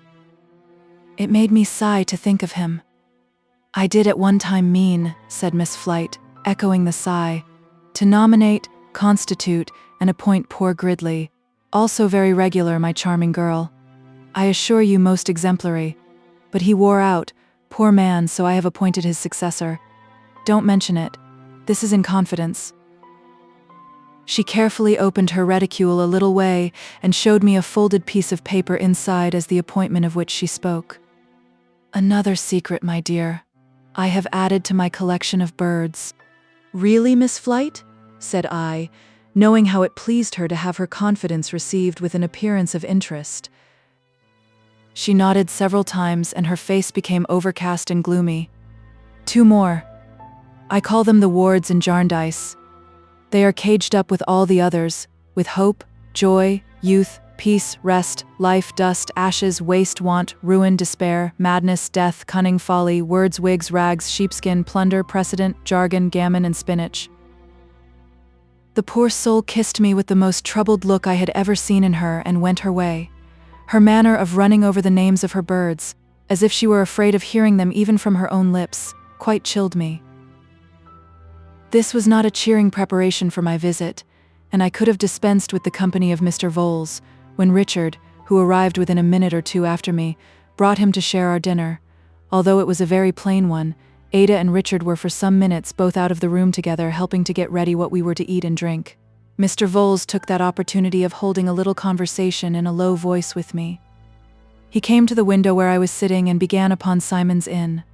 A dull place, Miss Summerson, for a life that is not an official one, said Mr. Vholes, smearing the glass with his black glove to make it clearer for me.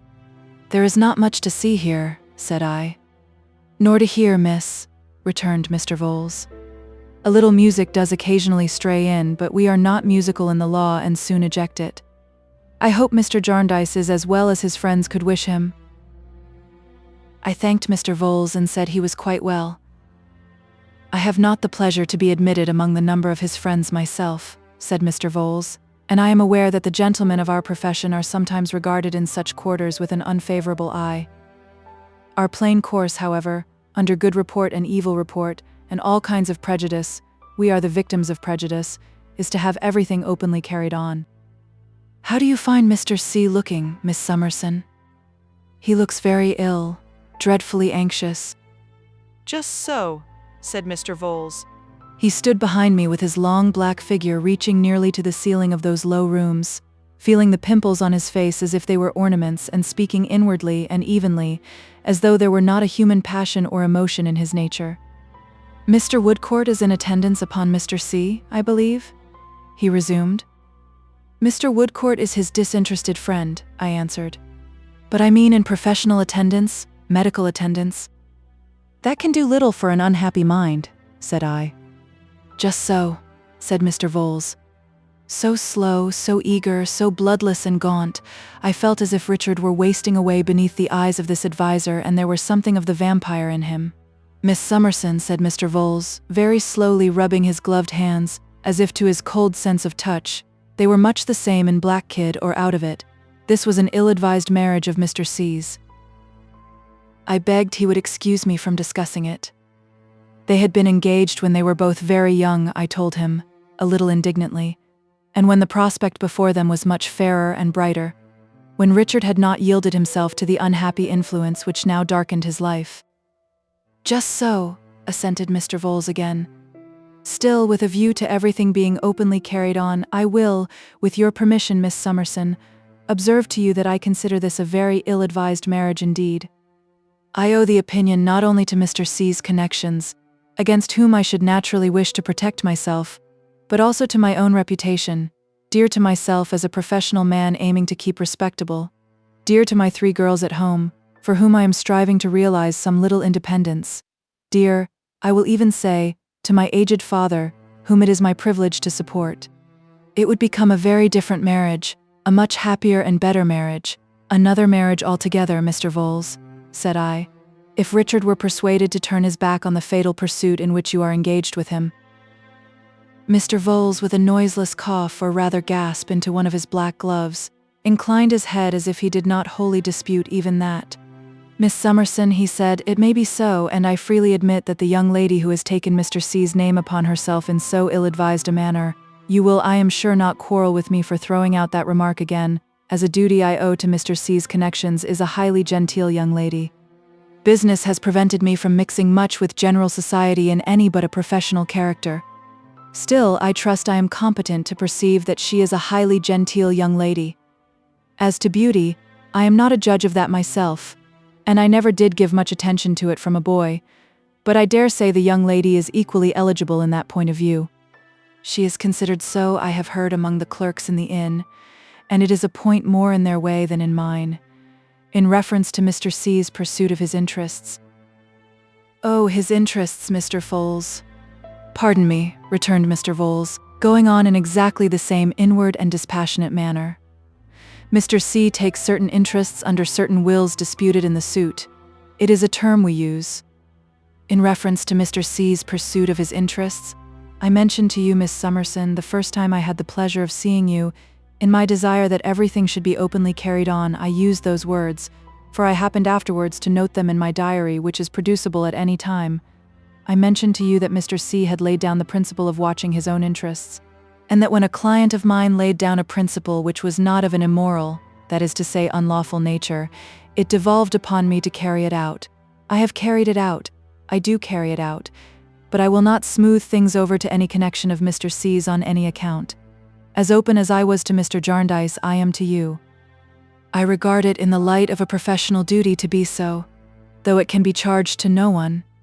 I openly say, unpalatable as it may be, that I consider Mr. C's affairs in a very bad way, that I consider Mr. C himself in a very bad way, and that I regard this as an exceedingly ill-advised marriage.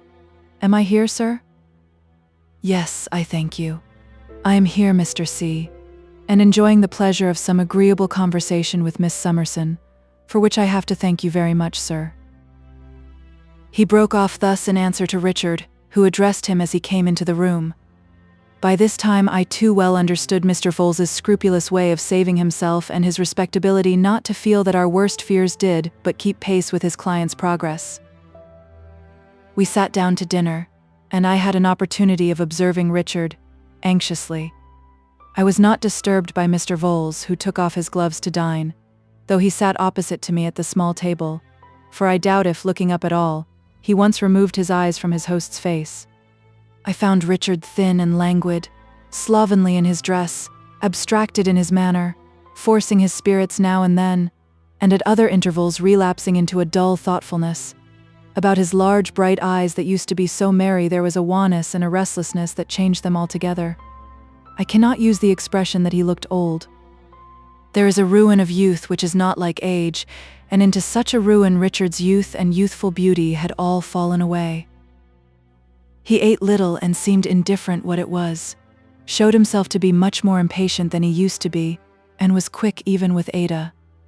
I thought at first that his old light-hearted manner was all gone, but it shone out of him sometimes as I had occasionally known little momentary glimpses of my own old face to look out upon me from the glass.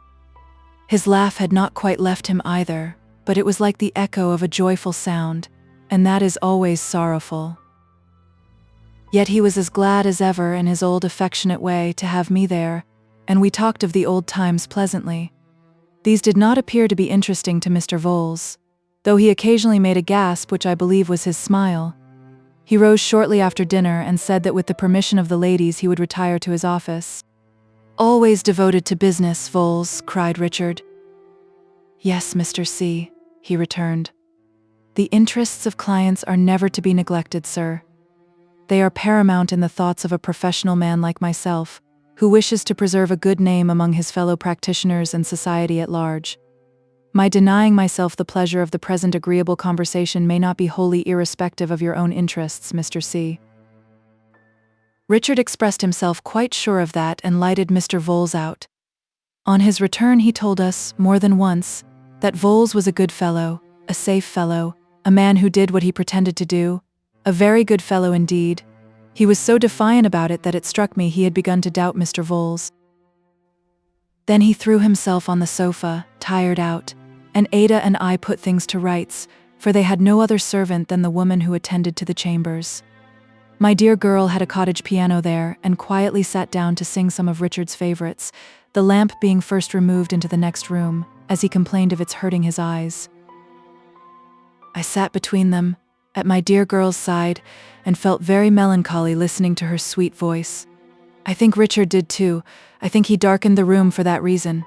She had been singing some time, rising between whiles to bend over him and speak to him, when Mr. Woodcourt came in. Then he sat down by Richard and half playfully, half earnestly, quite naturally and easily, found out how he felt and where he had been all day. Presently he proposed to accompany him in a short walk on one of the bridges, as it was a moonlight airy night, and Richard readily consenting, they went out together. They left my dear girl still sitting at the piano and me still sitting beside her. When they were gone out, I drew my arm round her waist. She put her left hand in mine. I was sitting on that side, but kept her right upon the keys, going over and over them without striking any note. "Esther, my dearest," she said, breaking silence, "Richard is never so well and I'm never so easy about him as when he is with Alan Woodcourt. We have to thank you for that." I pointed out to my darling how this could scarcely be, because Mr. Woodcourt had come to her cousin John's house, and had known us all there, and because he had always liked Richard, and Richard had always liked him, and so forth. "All true," said Ada, "but that he is such a devoted friend to us we owe to you." I thought it best to let my dear girl have her way and to say no more about it. So I said as much. I said it lightly, because I felt her trembling. "Esther, my dearest, I want to be a good wife, a very, very good wife indeed. You shall teach me." "I teach." I said no more, for I noticed the hand that was fluttering over the keys, and I knew that it was not I who ought to speak, that it was she who had something to say to me. When I married Richard, I was not insensible to what was before him. I had been perfectly happy for a long time with you, and I had never known any trouble or anxiety, so loved and cared for, but I understood the danger he was in, dear Esther. I know, my darling. When we were married, I had some little hope that I might be able to convince him of his mistake, that he might come to regard it in a new way as my husband and not pursue it all the more desperately for my sake as he does. But if I had not had that hope, I would have married him just the same, Esther. Just the same. In the momentary firmness of the hand that was never still, a firmness inspired by the utterance of these last words and dying away with them, I saw the confirmation of her earnest tones. "You are not to think, my dearest Esther, that I fail to see what you see and fear what you fear. No one can understand him better than I do. The greatest wisdom that ever lived in the world could scarcely know Richard better than my love does." She spoke so modestly and softly, and her trembling hand expressed such agitation as it moved to and fro upon the silent notes. "My dear, dear girl, I see him at his worst every day. I watch him in his sleep. I know every change of his face. But when I married Richard, I was quite determined, Esther, if heaven would help me, never to show him that I grieved for what he did, and so to make him more unhappy. I want him, when he comes home, to find no trouble in my face. I want him, when he looks at me, to see what he loved in me. I married him to do this, and this supports me." I felt her trembling more. I waited for what was yet to come, and I now thought I began to know what it was. "And something else supports me, Esther." She stopped a minute, stopped speaking only. Her hand was still in motion. "I look forward a little while, and I don't know what great aid may come to me. When Richard turns his eyes upon me, then there may be something lying on my breast more eloquent than I have been, with greater power than mine to show him his true course and win him back." Her hand stopped now, She clasped me in her arms, and I clasped her in mine. If that little creature should fail too, Esther, I still look forward. I look forward a long while, through years and years, and think that then, when I'm growing old, or when I am dead perhaps, a beautiful woman, his daughter, happily married, may be proud of him and a blessing to him. Or that a generous, brave man, as handsome as he used to be, as hopeful and far more happy, may walk in the sunshine with him, honoring his gray head and saying to himself, I thank God this is my father, ruined by a fatal inheritance and restored through me. Oh, my sweet girl, what a heart was that which beat so fast against me. These hopes uphold me, my dear Esther, and I know they will. Though sometimes even they depart from me before a dread that arises when I look at Richard. I tried to cheer my darling, and asked her what it was. Sobbing and weeping, she replied, that he may not live to see his child. Chapter 61. A Discovery. The days when I frequented that miserable corner which my dear girl brightened can never fade in my remembrance. I never see it, and I never wish to see it now. I have been there only once since, but in my memory there is a mournful glory shining on the place which will shine forever. Not a day passed without my going there, of course. At first I found Mr. Skimpole there, on 2 or 3 occasions, idly playing the piano and talking in his usual vivacious strain. Now, besides my very much mistrusting the probability of his being there without making Richard poorer, I felt as if there were something in his careless gaiety too inconsistent with what I knew of the depths of Ada's life. I clearly perceived, too, that Ada shared my feelings.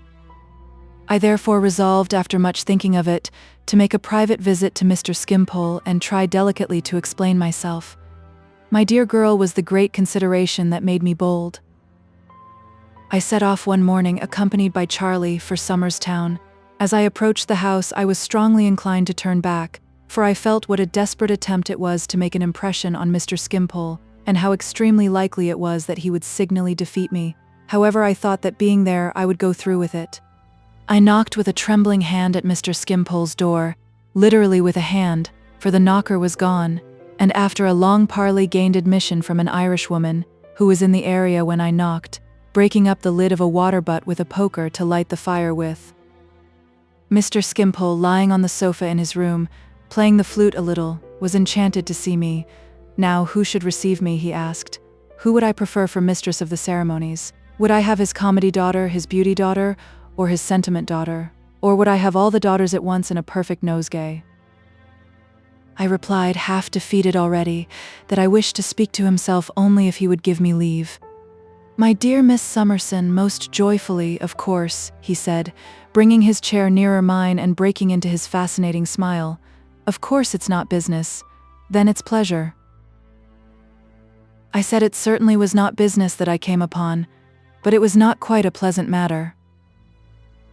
Then, my dear Miss Summerson, said he with the frankest gaiety, don't allude to it. Why should you allude to anything that is not a pleasant matter? I never do, and you are a much pleasanter creature, in every point of view than I. You are perfectly pleasant, I am imperfectly pleasant. Then, if I never allude to an unpleasant matter, how much less should you? So that's disposed of, and we will talk of something else. Although I was embarrassed, I took courage to intimate that I still wished to pursue the subject. I should think it a mistake, said Mr. Skimpole with his airy laugh, if I thought Miss Summerson capable of making one, but I don't. Mr. Skimpole, said I, raising my eyes to his, I have so often heard you say that you are unacquainted with the common affairs of life, meaning our 3 banking house friends, L.S., and who's the junior partner? D., said Mr. Skimpole brightly. Not an idea of them. That perhaps, I went on, you will excuse my boldness on that account. I think you ought most seriously to know that Richard is poorer than he was. Dear me, said Mr. Skimpole. So am I, they tell me, and in very embarrassed circumstances. Parallel case, exactly, said Mr. Skimpole with a delighted countenance. This at present naturally causes Ada much secret anxiety, and as I think she is less anxious when no claims are made upon her by visitors, and as Richard has one uneasiness always heavy on his mind, it has occurred to me to take the liberty of saying that if you would not. I was coming to the point with great difficulty when he took me by both hands, and with a radiant face and in the liveliest way anticipated it. Not go there? Certainly not, my dear Miss Summerson. Most assuredly not. Why should I go there? When I go anywhere, I go for pleasure. I don't go anywhere for pain, because I was made for pleasure. Pain comes to me when it wants me. Now, I have had very little pleasure at our dear Richard's lately, and your practical sagacity demonstrates why. Our young friends, losing the youthful poetry which was once so captivating in them, begin to think, this is a man who wants pounds. So I am. I always want pounds, not for myself, but because tradespeople always want them of me. Next, our young friends begin to think, becoming mercenary. This is the man who had pounds, who borrowed them, which I did. I always borrow pounds. So our young friends, reduced to prose, which is much to be regretted, degenerate in their power of imparting pleasure to me. Why should I go to see them, therefore? Absurd. Through the beaming smile with which he regarded me as he reasoned thus, there now broke forth a look of disinterested benevolence quite astonishing. Besides, he said, pursuing his argument in his tone of light-hearted conviction, if I don't go anywhere for pain, which would be a perversion of the intention of my being, and a monstrous thing to do, why should I go anywhere to be the cause of pain?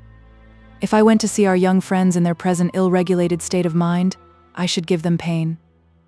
The associations with me would be disagreeable. They might say, this is the man who had pounds and who can't pay pounds, which I can't, of course. Nothing could be more out of the question. Then kindness requires that I shouldn't go near them, and I won't. He finished by genially kissing my hand and thanking me. Nothing but Miss Summerson's fine tact, he said, would have found this out for him. I was much disconcerted, but I reflected that if the main point were gained, it mattered little how strangely he perverted everything leading to it. I had determined to mention something else, however, and I thought I was not to be put off in that. Mr. Skimpole, said I must take the liberty of saying before I conclude my visit that I was much surprised to learn, on the best authority some little time ago, that you knew with whom that poor boy left Bleak House and that you accepted a present on that occasion. I have not mentioned it to my guardian, for I fear it would hurt him unnecessarily, but I may say to you that I was much surprised. No, really surprised, my dear Miss Summerson? He returned inquiringly, raising his pleasant eyebrows. Greatly surprised. He thought about it for a little while with a highly agreeable and whimsical expression of face, then quite gave it up and said in his most engaging manner, You know what a child I am? Why surprised? I was reluctant to enter minutely into that question, but as he begged I would, for he was really curious to know, I gave him to understand in the gentlest words I could use that his conduct seemed to involve a disregard of several moral obligations. He was much amused and interested when he heard this and said, No, really, with ingenuous simplicity. You know I don't intend to be responsible. I never could do it. Responsibility is a thing that has always been above me or below me, said Mr. Skimpole. I don't even know which, but as I understand the way in which my dear Miss Summerson, always remarkable for her practical good sense and clearness, puts this case, I should imagine it was chiefly a question of money, do you know? I incautiously gave a qualified assent to this. Ah, then you see, said Mr. Skimpole, shaking his head, I am hopeless of understanding it. I suggested, as I rose to go, that it was not right to betray my guardian's confidence for a bribe. My dear Miss Summerson, he returned with a candid hilarity that was all his own, I can't be bribed. Not by Mr. Bucket? Said I. No, said he. Not by anybody. I don't attach any value to money. I don't care about it. I don't know about it. I don't want it. I don't keep it. It goes away from me directly. How can I be bribed? I showed that I was of a different opinion, though I had not the capacity for arguing the question. On the contrary, said Mr. Skimpole, I am exactly the man to be placed in a superior position in such a case as that. I am above the rest of mankind in such a case as that. I can act with philosophy in such a case as that. I am not warped by prejudices as an Italian baby is by bandages. I am as free as the air. I feel myself as far above suspicion as Caesar's wife. Anything to equal the lightness of his manner and the playful impartiality with which he seemed to convince himself as he tossed the matter about like a ball of feathers, was surely never seen in anybody else. Observe the case, my dear Miss Summerson. Here is a boy received into the house and put to bed in a state that I strongly object to.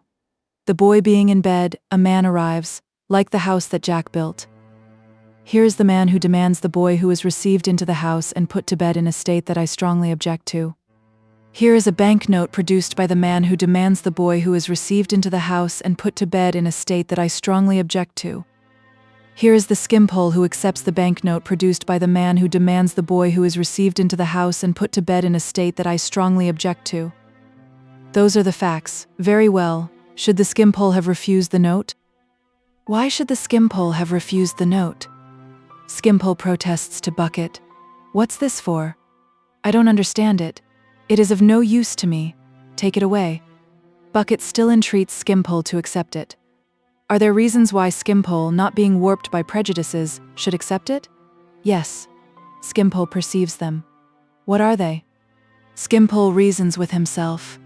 This is a tamed lynx, an active police officer, an intelligent man, a person of a peculiarly directed energy and great subtlety both of conception and execution, who discovers our friends and enemies for us when they run away, recovers our property for us when we are robbed, avenges us comfortably when we are murdered. This active police officer and intelligent man has acquired, in the exercise of his art, a strong faith in money. He finds it very useful to him, and he makes it very useful to society. Shall I shake that faith in Bucket because I want it myself? Shall I deliberately blunt one of Bucket's weapons? Shall I positively paralyze Bucket in his next detective operation? And again, if it is blamable in Skimpole to take the note, it is blamable in Bucket to offer the note, much more blamable in Bucket, because he is the knowing man. Now, Skimpole wishes to think well of Bucket. Skimpole deems it essential, in its little place to the general cohesion of things, that he should think well of Bucket. The state expressly asks him to trust to Bucket, and he does. And that's all he does. I had nothing to offer in reply to this exposition and therefore took my leave. Mr. Skimpole, however, who was in excellent spirits, would not hear of my returning home attended only by little conveyances, and accompanied me himself. He entertained me on the way with a variety of delightful conversation and assured me at parting that he should never forget the fine tact with which I had found that out for him about our young friends. As it so happened that I never saw Mr. Skimpole again, I may at once finish what I know of his history. A coolness arose between him and my guardian, based principally on the foregoing grounds, and on his having heartlessly disregarded my guardian's entreaties, as we afterwards learned from Ada, in reference to Richard. His being heavily in my guardian's debt had nothing to do with their separation. He died some 5 years afterwards and left a diary behind him, with letters and other materials towards his life, which was published and which showed him to have been the victim of a combination on the part of mankind against an amiable child. It was considered very pleasant reading, but I never read more of it myself than the sentence on which I chanced to light on opening the book. It was this: Jarndyce, in common with most other men I have known, is the incarnation of selfishness. And now I come to a part of my story touching myself very nearly indeed, and for which I was quite unprepared when the circumstance occurred. Whatever little lingerings may have now and then revived in my mind associated with my poor old face, had only revived as belonging to a part of my life that was gone like my infancy or my childhood. I have suppressed none of my many weaknesses on that subject, but have written them as faithfully as my memory has recalled them. And I hope to do, and mean to do, the same down to the last words of these pages, which I see now not so very far before me. The months were gliding away, and my dear girl, sustained by the hope she had confided in me, was the same beautiful star in the miserable corner. Richard, more worn and haggard, haunted the court day after day, listlessly sat there the whole day long when he knew there was no remote chance of the suit being mentioned, and became one of the stock sights of the place. I wonder whether any of the gentlemen remembered him as he was when he first went there. So completely was he absorbed in his fixed idea that he used to avow in his cheerful moments that he should never have breathed the fresh air now but for Woodcourt. It was only Mr. Woodcourt who could occasionally divert his attention for a few hours at a time and rouse him, even when he sunk into a lethargy of mind and body that alarmed us greatly, and the returns of which became more frequent as the months went on. My dear girl was right in saying that he only pursued his errors the more desperately for her sake. I have no doubt that his desire to retrieve what he had lost was rendered the more intense by his grief for his young wife, and became like the madness of a gamester. I was there, as I have mentioned, at all hours. When I was there at night, I generally went home with Charlie in a coach. Sometimes my guardian would meet me in the neighborhood, and we would walk home together. One evening he had arranged to meet me at 8 o'clock. I could not leave, as I usually did, quite punctually at the time, for I was working for my dear girl and had a few stitches more to do to finish what I was about. But it was within a few minutes of the hour when I bundled up my little work basket, gave my darling my last kiss for the night, and hurried downstairs. Mr. Woodcourt went with me as it was dusk. When we came to the usual place of meeting, it was close by, and Mr. Woodcourt had often accompanied me before. My guardian was not there. We waited half an hour, walking up and down, but there were no signs of him. We agreed that he was either prevented from coming, or that he had come and gone away, and Mr. Woodcourt proposed to walk home with me. It was the first walk we had ever taken together, except that very short one to the usual place of meeting. We spoke of Richard and Ada the whole way. I did not thank him in words for what he had done. My appreciation of it had risen above all words then, but I hoped he might not be without some understanding of what I felt so strongly. Arriving at home and going upstairs, we found that my guardian was out, and that Mrs. Woodcourt was out too. We were in the very same room into which I had brought my blushing girl when her youthful lover, now her so altered husband, was the choice of her young heart. The very same room from which my guardian and I had watched them going away through the sunlight in the fresh bloom of their hope and promise. We were standing by the opened window looking down into the street when Mr. Woodcourt spoke to me. I learned in a moment that he loved me. I learned in a moment that my scarred face was all unchanged to him. I learned in a moment that what I had thought was pity and compassion was devoted, generous, faithful love. Oh, too late to know it now. Too late, too late. That was the first ungrateful thought I had. Too late. When I returned, he told me, when I came back, no richer than when I went away, and found you newly risen from a sick bed, yet so inspired by sweet consideration for others, and so free from a selfish thought. Oh, Mr. Woodcourt, forbear, forbear, I entreated him. I do not deserve your high praise. I had many selfish thoughts at that time, many. Heaven knows, beloved of my life, said he, that my praise is not a lover's praise but the truth. You do not know what all around you see in Esther Summerson, how many hearts she touches and awakens, what sacred admiration and what love she wins. Oh, Mr. Woodcourt, cried I, it is a great thing to win love. It is a great thing to win love.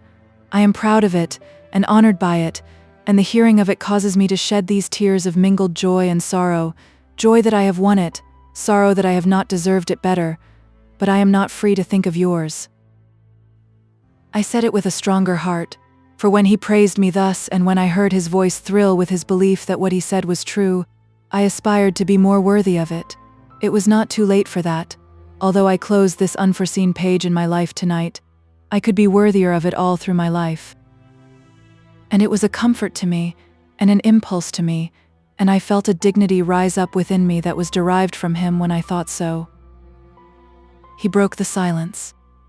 I should poorly show the trust that I have in the dear one who will evermore be as dear to me as now, and the deep earnestness with which he said it at once strengthened me and made me weep. If, after her assurance that she is not free to think of my love, I urged it, Dear Esther, let me only tell you that the fond idea of you which I took abroad was exalted to the heavens when I came home. I have always hoped, in the first hour when I seemed to stand in any ray of good fortune, to tell you this. I have always feared that I should tell it you in vain. My hopes and fears are both fulfilled tonight. I distress you. I have said enough. Something seemed to pass into my place that was like the angel he thought me, and I felt so sorrowful for the loss he had sustained. I wished to help him in his trouble, as I had wished to do when he showed that first commiseration for me. Dear Mr. Woodcourt, said I, before we part tonight, something is left for me to say. I never could say it as I wish, I never shall, but I had to think again of being more deserving of his affliction before I could go on. I am deeply sensible of your generosity, and I shall treasure its remembrance to my dying hour. I know full well how changed I am. I know you are not unacquainted with my history, and I know what a noble love that is which is so faithful. What you have said to me could have affected me so much from no other lips, for there are none that could give it such a value to me. It shall not be lost. It shall make me better." He covered his eyes with his hand and turned away his head. How could I ever be worthy of those tears? If in the unchanged intercourse we shall have together in tending Richard and Ada, and I hope in many happier scenes of life, you ever find anything in me which you can honestly think is better than it used to be, believe that it will have sprung up from tonight, and that I shall owe it to you. And never believe, dear, dear Mr. Woodcourt, never believe that I forget this night, or that while my heart beats it can be insensible to the pride and joy of having been beloved by you. He took my hand and kissed it. He was like himself again, and I felt still more encouraged. "I am induced by what you said just now," said I, "to hope that you have succeeded in your endeavor." "I have," he answered, "with such help from Mr. Jarndyce as you who know him so well can imagine him to have rendered me.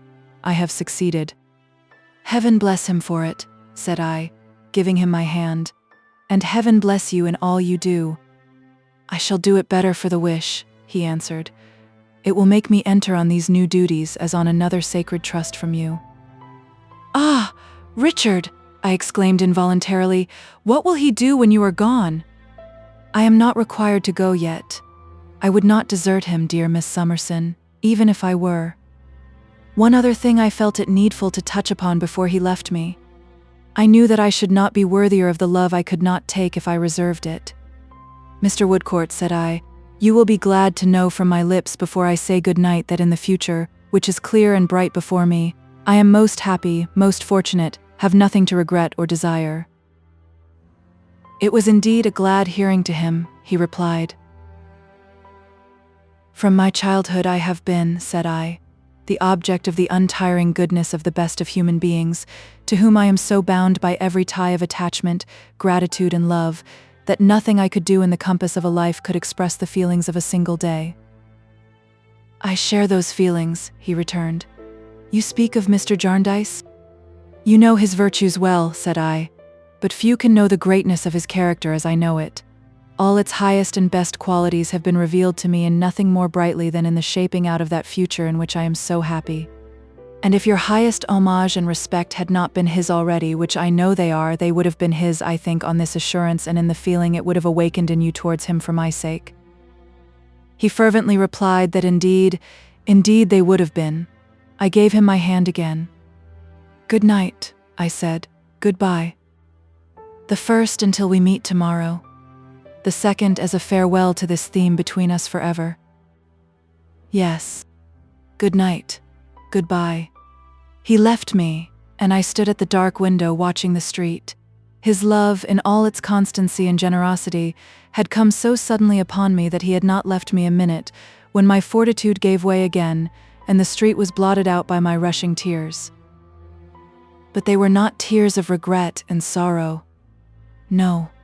He had called me the beloved of his life and had said I would be evermore as dear to him as I was then, and I felt as if my heart would not hold the triumph of having heard those words.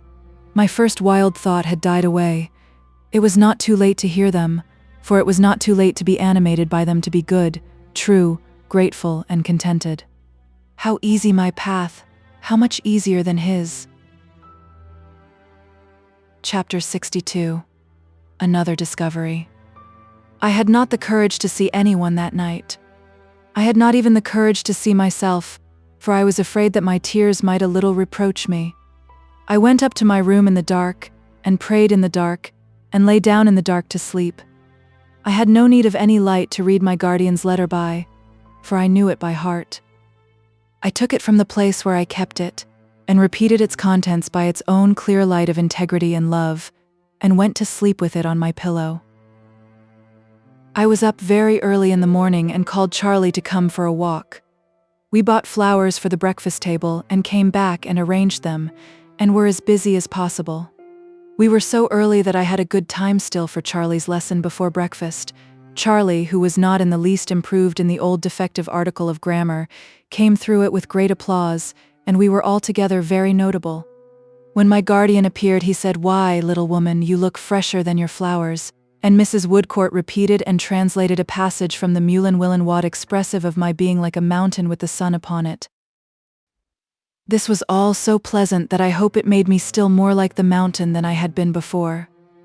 After breakfast, I waited my opportunity and peeped about a little until I saw my guardian in his own room, the room of last night, by himself. Then I made an excuse to go in with my housekeeping keys, shutting the door after me. "Well, Dame Durden," said my guardian. The post had brought him several letters, and he was writing. "You want money?" "No, indeed, I have plenty in hand." "There never was such a Dame Durden," said my guardian, "for making money last." He had laid down his pen and leaned back in his chair looking at me. I have often spoken of his bright face, but I thought I had never seen it look so bright and good. There was a high happiness upon it which made me think, he has been doing some great kindness this morning. "There never was," said my guardian, musing as he smiled upon me, "such a Dame Durden for making money last." He had never yet altered his old manner. I loved it and him so much that when I now went up to him and took my usual chair, which was always put at his side, for sometimes I read to him, and sometimes I talked to him, and sometimes I silently worked by him, I hardly liked to disturb it by laying my hand on his breast. But I found I did not disturb it at all. "Dear guardian," said I want to speak to you. Have I been remiss in anything?" "Remiss in anything, my dear? Have I not been what I have meant to be since I brought the answer to your letter, guardian? You have been everything I could desire, my love." "I am very glad indeed to hear that," I returned. "You know, you said to me, 'Was this the mistress of Bleak House?' And I said, 'Yes.'"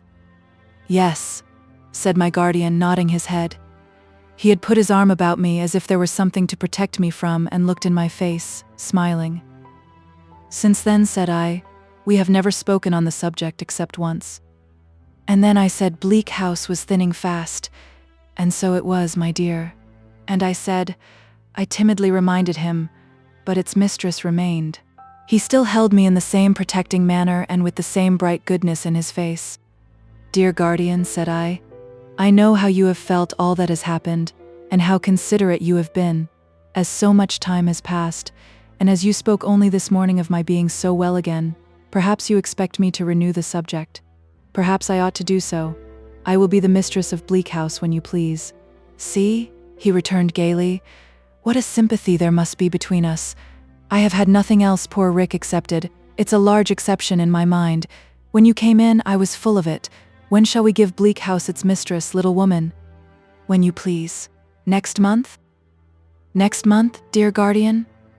The day on which I take the happiest and best step of my life, the day on which I shall be a man more exulting and more enviable than any other man in the world, the day on which I give Bleak House its little mistress shall be next month then," said my guardian. I put my arms round his neck and kissed him just as I had done on the day when I brought my answer. A servant came to the door to announce Mr. Bucket, which was quite unnecessary, for Mr. Bucket was already looking in over the servant's shoulder.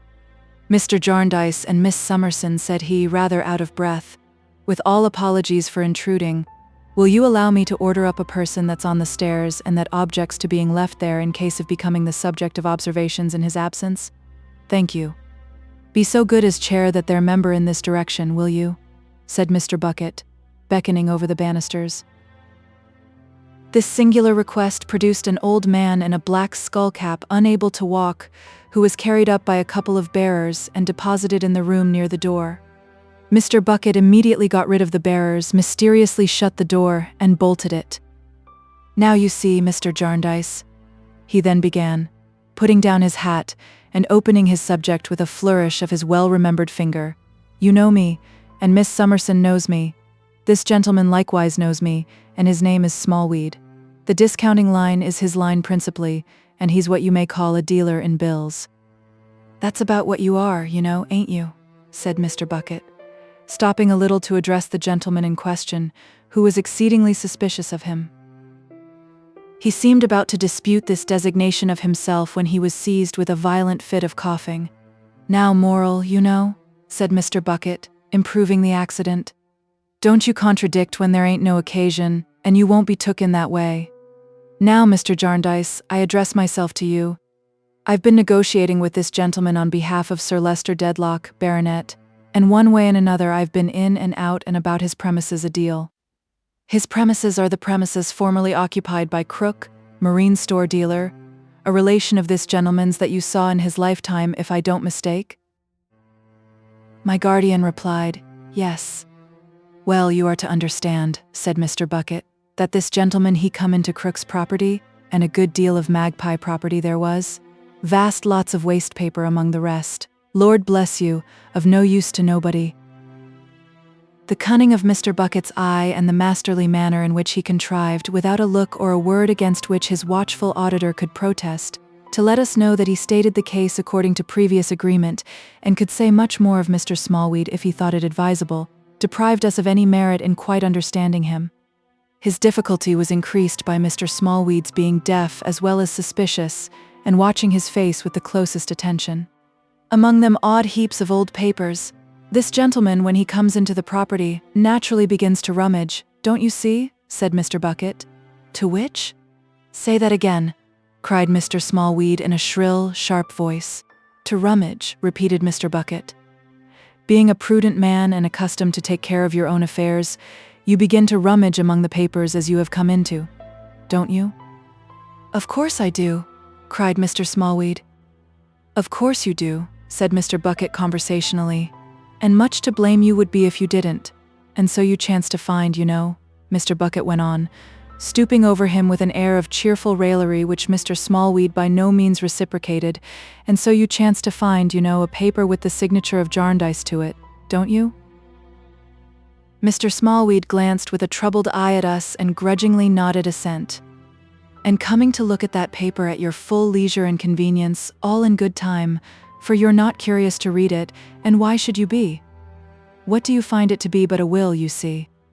That's the drollery of it, said Mr. Bucket with the same lively air of recalling a joke for the enjoyment of Mr. Smallweed, who still had the same crestfallen appearance of not enjoying it at all. What do you find it to be but a will? I don't know that it's good as a will or as anything else, snarled Mr. Smallweed. Mr. Bucket eyed the old man for a moment. He had slipped and shrunk down in his chair into a mere bundle, as if he were much disposed to pounce upon him. Nevertheless, he continued to bend over him with the same agreeable air, keeping the corner of one of his eyes upon us. Notwithstanding which, said Mr. Bucket, you get a little doubtful and uncomfortable in your mind about it, having a very tender mind of your own. Eh? What do you say I have got of my own? Asked Mr. Smallweed with his hand to his ear. A very tender mind. Ho, well, go on, said Mr. Smallweed.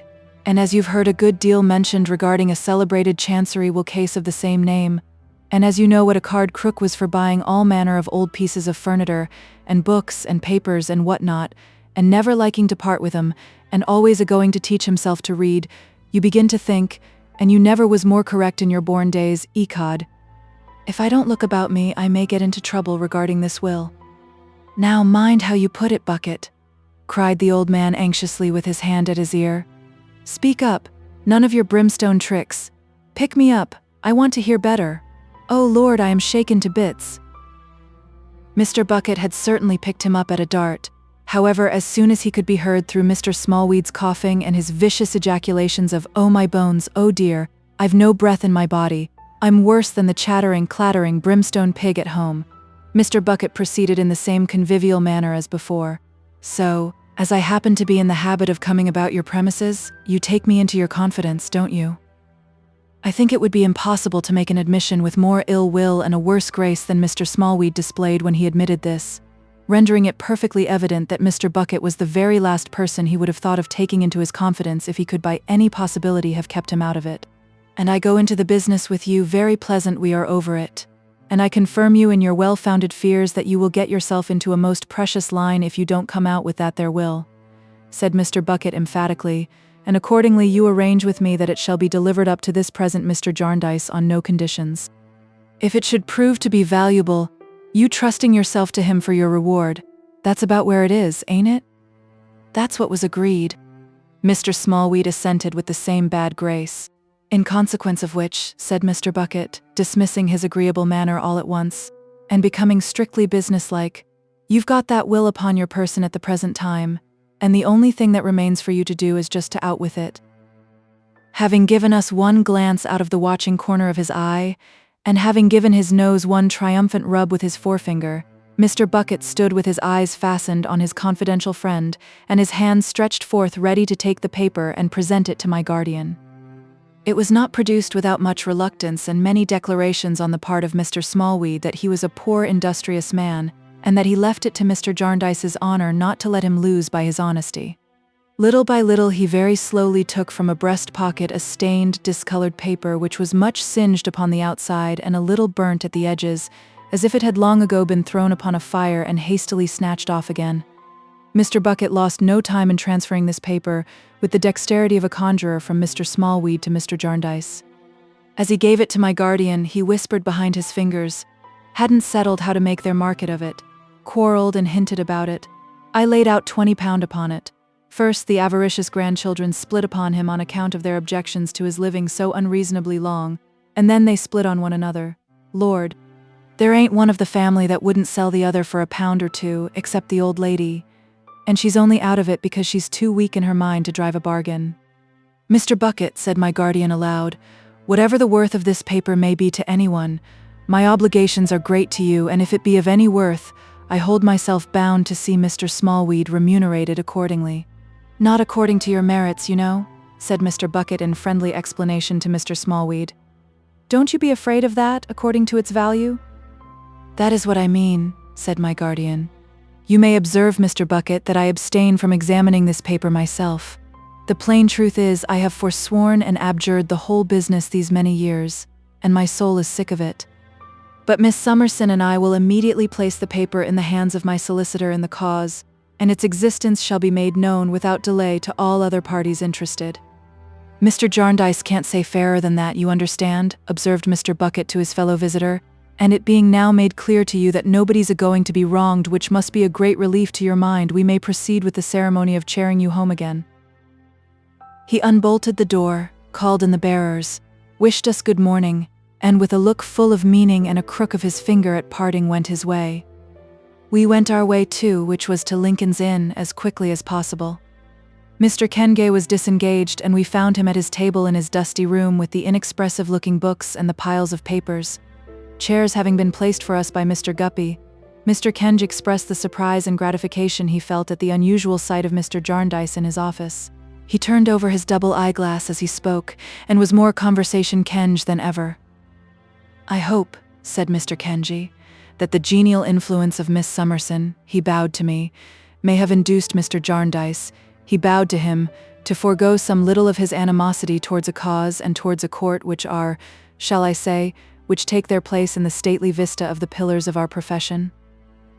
I am inclined to think, returned my guardian, that Miss Summerson has seen too much of the effects of the court and the cause to exert any influence in their favor. Nevertheless, they are a part of the occasion of my being here. Mr. Kenge, before I lay this paper on your desk and have done with it, let me tell you how it has come into my hands. He did so shortly and distinctly. It could not, sir, said Mr. Kenge, have been stated more plainly and to the purpose if it had been a case at law. Did you ever know English law, or equity either, plain and to the purpose? Said my guardian. Oh, fie, said Mr. Kenge. At first he had not seemed to attach much importance to the paper, but when he saw it he appeared more interested, and when he had opened and read a little of it through his eyeglass he became amazed. Mr. Jarndyce, he said, looking off it, you have perused this? Not I, returned my guardian. But, my dear sir, said Mr. Kenge, it is a will of later date than any in the suit. It appears to be all in the testator's handwriting. It is duly executed and attested, and even if intended to be cancelled, as might possibly be supposed to be denoted by these marks of fire, it is not cancelled. Here it is, a perfect instrument. Well, said my guardian, what is that to me? Mr. Guppy, cried Mr. Kenge, raising his voice. I beg your pardon, Mr. Jarndyce. Sir, Mr. Vowles of Simon's Inn, my compliments. Jarndyce and Jarndyce, glad to speak with him. Mr. Guppy disappeared. You ask me what is this to you, Mr. Jarndyce? If you had perused this document, You would have seen that it reduces your interest considerably, though still leaving it a very handsome one. Still leaving it a very handsome one, said Mr. Kenge, waving his hand persuasively and blandly. You would further have seen that the interests of Mr. Richard Carstone and of Miss Ada Clare, now Mrs. Richard Carstone, are very materially advanced by it. Kenge, said my guardian, if all the flourishing wealth that the suit brought into this vile court of chancery could fall to my 2 young cousins, I should be well contented. But do you ask me to believe that any good is to come of Jarndyce and Jarndyce? Oh really, Mr. Jarndyce, prejudice, prejudice, my dear sir, this is a very great country, a very great country. Its system of equity is a very great system, a very great system. Really, really. My guardian said no more, and Mr. Vholes arrived. He was modestly impressed by Mr. Kenge's professional eminence. How do you do, Mr. Vholes? Will you be so good as to take a chair here by me and look over this paper? Mr. Vholes did as he was asked and seemed to read it every word. He was not excited by it, but he was not excited by anything. When he had well examined it, he retired with Mr. Kenge into a window, and shading his mouth with his black glove, spoke to him at some length. I was not surprised to observe Mr. Kenge inclined to dispute what he said before he had said much, for I knew that no 2 people ever did agree about anything in Jarndyce and Jarndyce. But he seemed to get the better of Mr. Kenge too in a conversation that sounded as if it were almost composed of the words Receiver General, Accountant General, Report, Estate, and Costs. When they had finished, they came back to Mr. Kenge's table and spoke aloud. Well, but this is a very remarkable document, Mr. Vholes, said Mr. Kenge. Mr. Vholes said, very much so. And a very important document, Mr. Vholes, said Mr. Kenge. Again Mr. Vholes said, very much so. And as you say, Mr. Vholes, when the cause is in the paper next term, this document will be an unexpected and interesting feature in it, said Mr. Kenge, looking loftily at my guardian. Mr. Vholes was gratified, as a smaller practitioner striving to keep respectable, to be confirmed in any opinion of his own by such an authority. And when, asked my guardian, rising after a pause, during which Mr. Kenge had rattled his money, and Mr. Vholes had picked his pimples, when is next term? Next term, Mr. Jarndyce will be next month, said Mr. Kenge. Of course we shall at once proceed to do what is necessary with this document, and to collect the necessary evidence concerning it. And of course you will receive our usual notification of the cause being in the paper, to which I shall pay, of course, my usual attention. Still bent, my dear sir, said Mr. Kenge, showing us through the outer office to the door, still bent, even with your enlarged mind, on echoing a popular prejudice? We are a prosperous community, Mr. Jarndyce, a very prosperous community. We are a great country, Mr. Jarndyce. We are a very great country. This is a great system, Mr. Jarndyce. And would you wish a great country to have a little system? Now, really, really. He said this at the stairhead, gently moving his right hand as if it were a silver trowel with which to spread the cement of his words on the structure of the system and consolidate it for 1,000 ages. Chapter 63. Steel and Iron. George's shooting gallery is to let, and the stock is sold off, and George himself is at Chesney Wold attending on Sir Leicester in his rides, and riding very near his bridle rein because of the uncertain hand with which he guides his horse. But not today is George so occupied. He is journeying today into the iron country farther north to look about him. As he comes into the iron country farther north, such fresh green woods as those of Chesney Wold are left behind, and coal pits and ashes, high chimneys and red bricks, blighted verdure, scorching fires, and a heavy, never-lightening cloud of smoke become the features of the scenery. Among such objects rides the trooper, looking about him, and always looking for something he has come to find. At last, on the black canal bridge of a busy town, with a clang of iron in it, and more fires and more smoke than he has seen yet, the trooper, swart with the dust of the coal roads, checks his horse and asks a workman does he know the name of Rouncewell thereabouts. "Why, master," quoth the workman, "do I know my own name?" "'Tis so well known here, is it, comrade?" asks the trooper. "Rouncewell's? Ah, you're right. And where might it be now?" asks the trooper with a glance before him. The bank, the factory, or the house? The workman wants to know. Rouncewell's is so great apparently, mutters the trooper, stroking his chin, that I have as good as half a mind to go back again. Why, I don't know which I want. Should I find Mr. Rouncewell at the factory, do you think? 'Tain't easy to say where you'd find him at this time of the day. You might find either him or his son there, if he's in town. But his contracts take him away. And which is the factory? Why, he sees those chimneys, the tallest ones? Yes, he sees them. Well, let him keep his eye on those chimneys, going on as straight as ever he can, and presently he'll see 'em down a turning on the left, shut in by a great brick wall which forms one side of the street. That's Rouncewell's. The trooper thanks his informant and rides slowly on, looking about him. He does not turn back, but puts up his horse, and is much disposed to groom him too, at a public house where some of Rouncewell's hands are dining, as the ostler tells him. Some of Rouncewell's hands have just knocked off for dinner time, and seem to be invading the whole town. They are very sinewy and strong. Are Rouncewell's hands a little sooty too?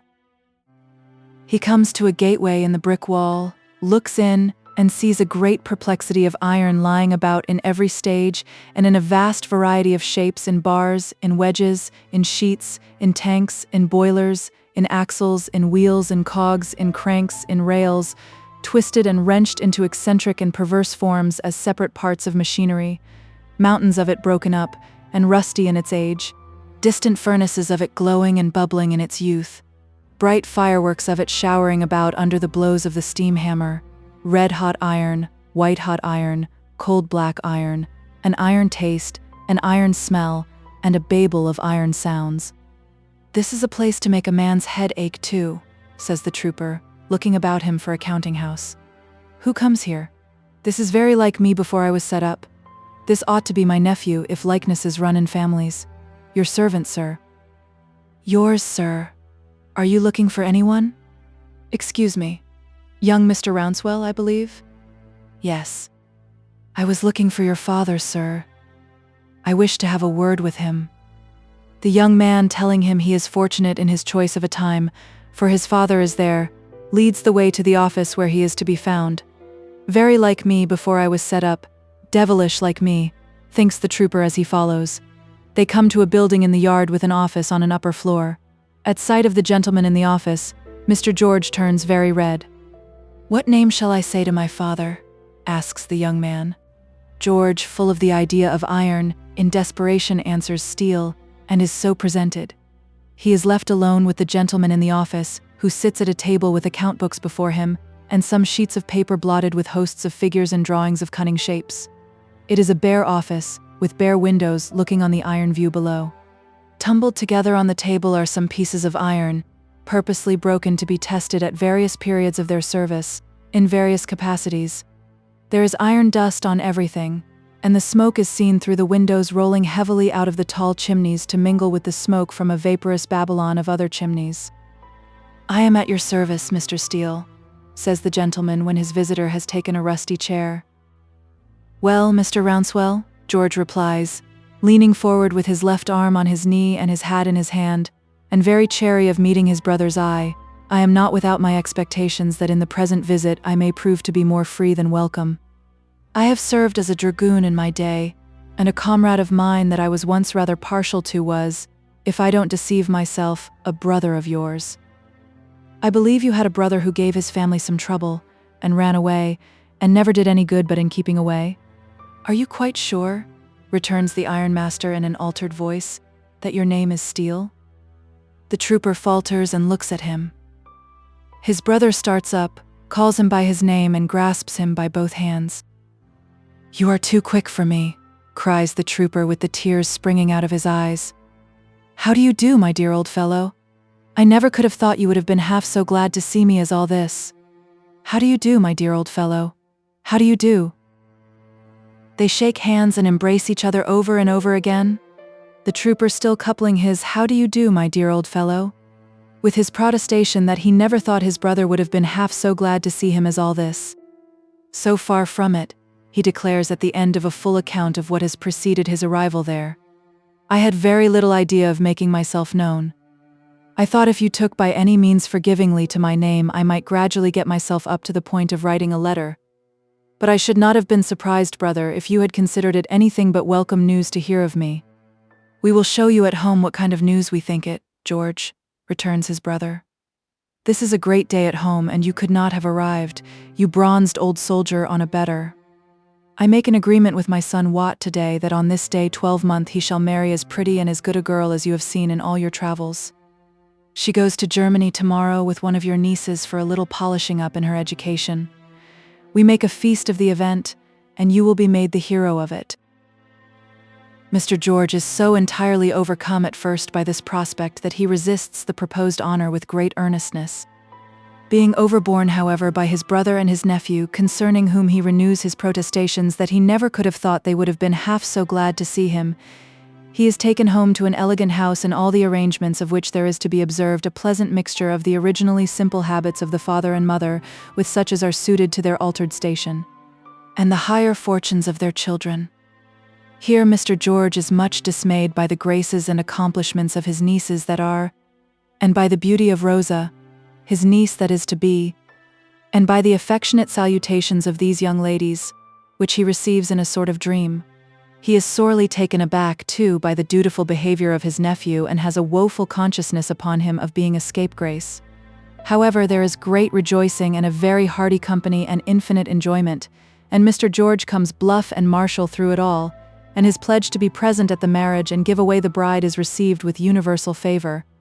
A whirling head has Mr. George that night when he lies down in the state bed of his brother's house, to think of all these things and to see the images of his nieces, awful all the evening in their floating muslins, waltzing, after the German manner, over his counterpane.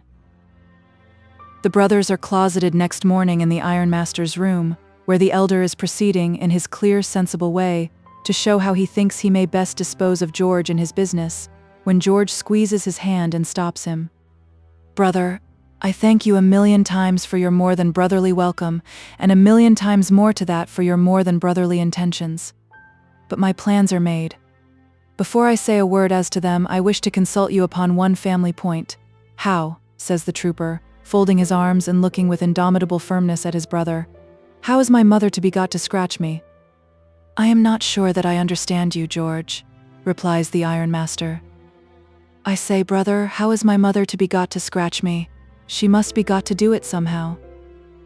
Scratch you out of her will, I think you mean? Of course I do. In short, says the trooper, folding his arms more resolutely yet, I mean to scratch me. My dear George, returns his brother, is it so indispensable that you should undergo that process? Quite. Absolutely. I couldn't be guilty of the meanness of coming back without it. I should never be safe not to be off again. I have not sneaked home to rob your children, if not yourself, brother, of your rights. I, who forfeited mine long ago, if I am to remain and hold up my head, I must be scratched. Come. You are a man of celebrated penetration and intelligence, and you can tell me how it's to be brought about. I can tell you, George, replies the ironmaster deliberately, how it is not to be brought about, which I hope may answer the purpose as well. Look at our mother, think of her, recall her emotion when she recovered you. Do you believe there is a consideration in the world that would induce her to take such a step against her favorite son? Do you believe there is any chance of her consent, to balance against the outrage it would be to her, loving dear old lady, to propose it? If you do, you are wrong. No, George, you must make up your mind to remain unscratched, I think. There is an amused smile on the ironmaster's face as he watches his brother, who is pondering, deeply disappointed. I think you may manage almost as well as if the thing were done, though. How, brother? Being bent upon it, you can dispose by will of anything you have the misfortune to inherit in any way you like, you know. That's true, says the trooper, pondering again. Then he wistfully asks, with his hand on his brother's, would you mind mentioning that, brother, to your wife and family? Not at all. Thank you. You wouldn't object to say, perhaps, that although an undoubted vagabond, I am a vagabond of the harum-scarum order, and not of the mean sort. The ironmaster, repressing his amused smile, assents. Thank you. Thank you. "It's a weight off my mind," says the trooper with a heave of his chest as he unfolds his arms and puts a hand on each leg, "though I had set my heart on being scratched too." The brothers are very like each other, sitting face to face, but a certain massive simplicity and absence of usage in the ways of the world is all on the trooper's side. "Well," he proceeds, throwing off his disappointment, "next and last, those plans of mine. You have been so brotherly as to propose to me to fall in here and take my place among the products of your perseverance and sense. I thank you heartily. It's more than brotherly, as I said before, and I thank you heartily for it," shaking him a long time by the hand. "But the truth is, brother, I am a kind of a weed, and it's too late to plant me in a regular garden." "My dear George," returns the elder, concentrating his strong, steady brow upon him and smiling confidently, "leave that to me, and let me try." George shakes his head. "You could do it. I have not a doubt if anybody could, but it's not to be done. Not to be done, sir. Whereas it so falls out, on the other hand, that I am able to be of some trifle of use to Sir Leicester Dedlock since his illness, brought on by family sorrows, and that he would rather have that help from our mother's son than from anybody else." "Well, my dear George," returns the other with a very slight shade upon his open face, "if you prefer to serve in Sir Leicester Dedlock's household brigade—" "There it is, brother," cries the trooper, checking him, with his hand upon his knee again. "There it is. You don't take kindly to that idea. I don't mind it. You are not used to being officered. I am. Everything about you is in perfect order and discipline. Everything about me requires to be kept so. We are not accustomed to carry things with the same hand, or to look at them from the same point. I don't say much about my garrison manners because I found myself pretty well at my ease last night, and they wouldn't be noticed here, I dare say, once in a way. But I shall get on best at Chesney Wold, where there's more room for a weed than there is here, and the dear old lady will be made happy besides. Therefore I accept of Sir Leicester Dedlock's proposals. When I come over next year to give away the bride, or whenever I come, I shall have the sense to keep the household brigade in ambuscade and not to maneuver it on your ground. I thank you heartily again, and am proud to think of the Rouncewells as they'll be founded by you." "You know yourself, George," says the elder brother, returning the grip of his hand, "and perhaps you know me better than I know myself. Take your way, so that we don't quite lose one another again. Take your way." "No fear of that," returns the trooper. "Now, before I turn my horse's head homewards, brother, I will ask you if you'll be so good to look over a letter for me. I brought it with me to send from these parts, as Chesney Wold might be a painful name just now to the person it's written to. I am not much accustomed to correspondence myself, and I am particular respecting this present letter, because I want it to be both straightforward and delicate." Herewith he hands a letter, closely written in somewhat pale ink but in a neat round hand, to the ironmaster, who reads as follows: "Miss Esther Summerson. A communication having been made to me by Inspector Bucket of a letter to myself being found among the papers of a certain person, I take the liberty to make known to you that it was but a few lines of instruction from abroad, when, where and how to deliver an enclosed letter to a young and beautiful lady, then unmarried, in England. I duly observed the same. I further take the liberty to make known to you that it was got from me as a proof of handwriting only, and that otherwise I would not have given it up, as appearing to be the most harmless in my possession, without being previously shot through the heart. I further take the liberty to mention that if I could have supposed a certain unfortunate gentleman to have been in existence, I never could and never would have rested until I had discovered his retreat and shared my last farthing with him, as my duty and my inclination would have equally been. But he was officially reported drowned, and assuredly went over the side of a transport ship at night in an Irish harbour within a few hours of her arrival from the West Indies, as I have myself heard both from officers and men on board, and know to have been officially confirmed. I further take the liberty to state that in my humble quality as one of the rank and file I am and shall ever continue to be your thoroughly devoted and admiring servant, and that I esteem the qualities you possess above all others far beyond the limits of the present dispatch. I have the honor to be, George, a little formal, observes the elder brother, refolding it with a puzzled face. But nothing that might not be sent to a pattern young lady? Asks the younger. Nothing at all. Therefore, it is sealed and deposited for posting among the iron correspondence of the day. This done, Mr. George takes a hearty farewell of the family party and prepares to saddle and mount.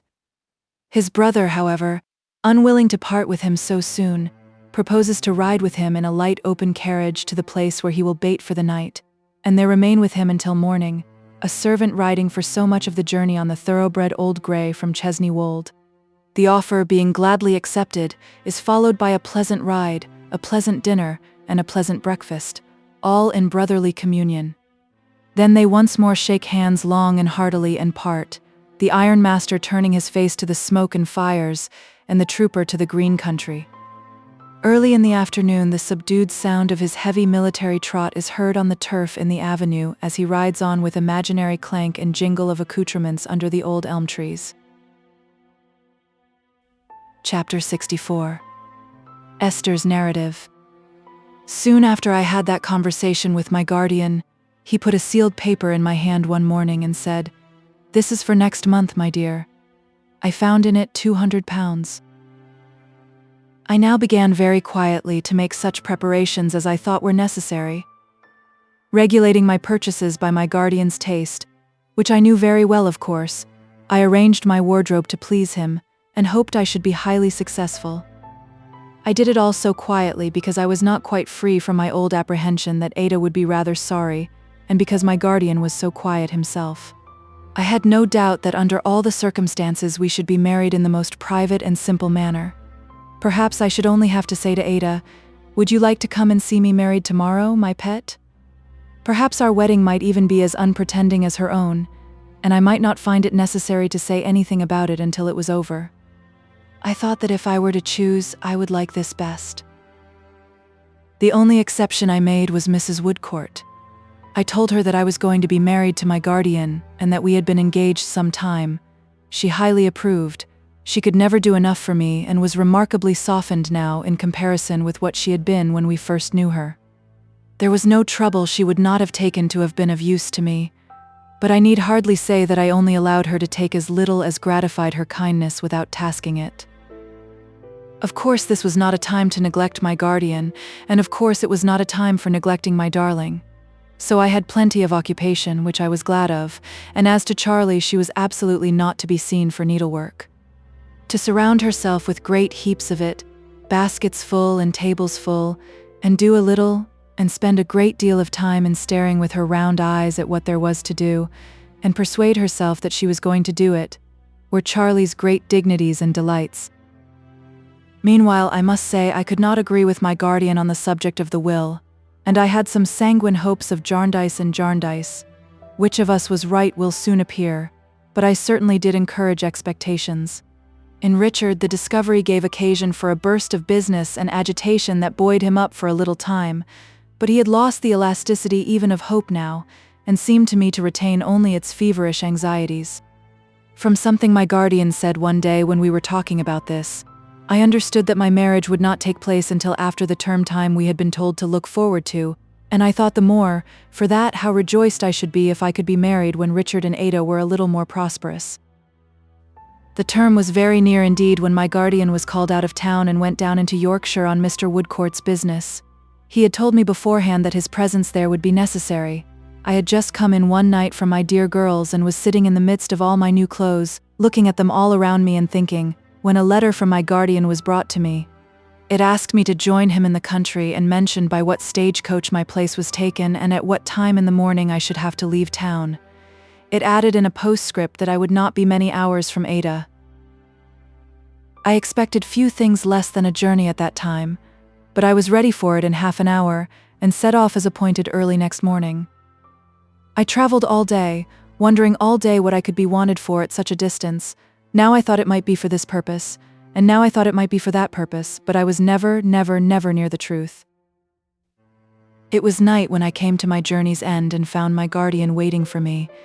This was a great relief, for towards evening I had begun to fear, the more so as his letter was a very short one, that he might be ill. However, there he was, as well as it was possible to be, and when I saw his genial face again at its brightest and best, I said to myself, he has been doing some other great kindness.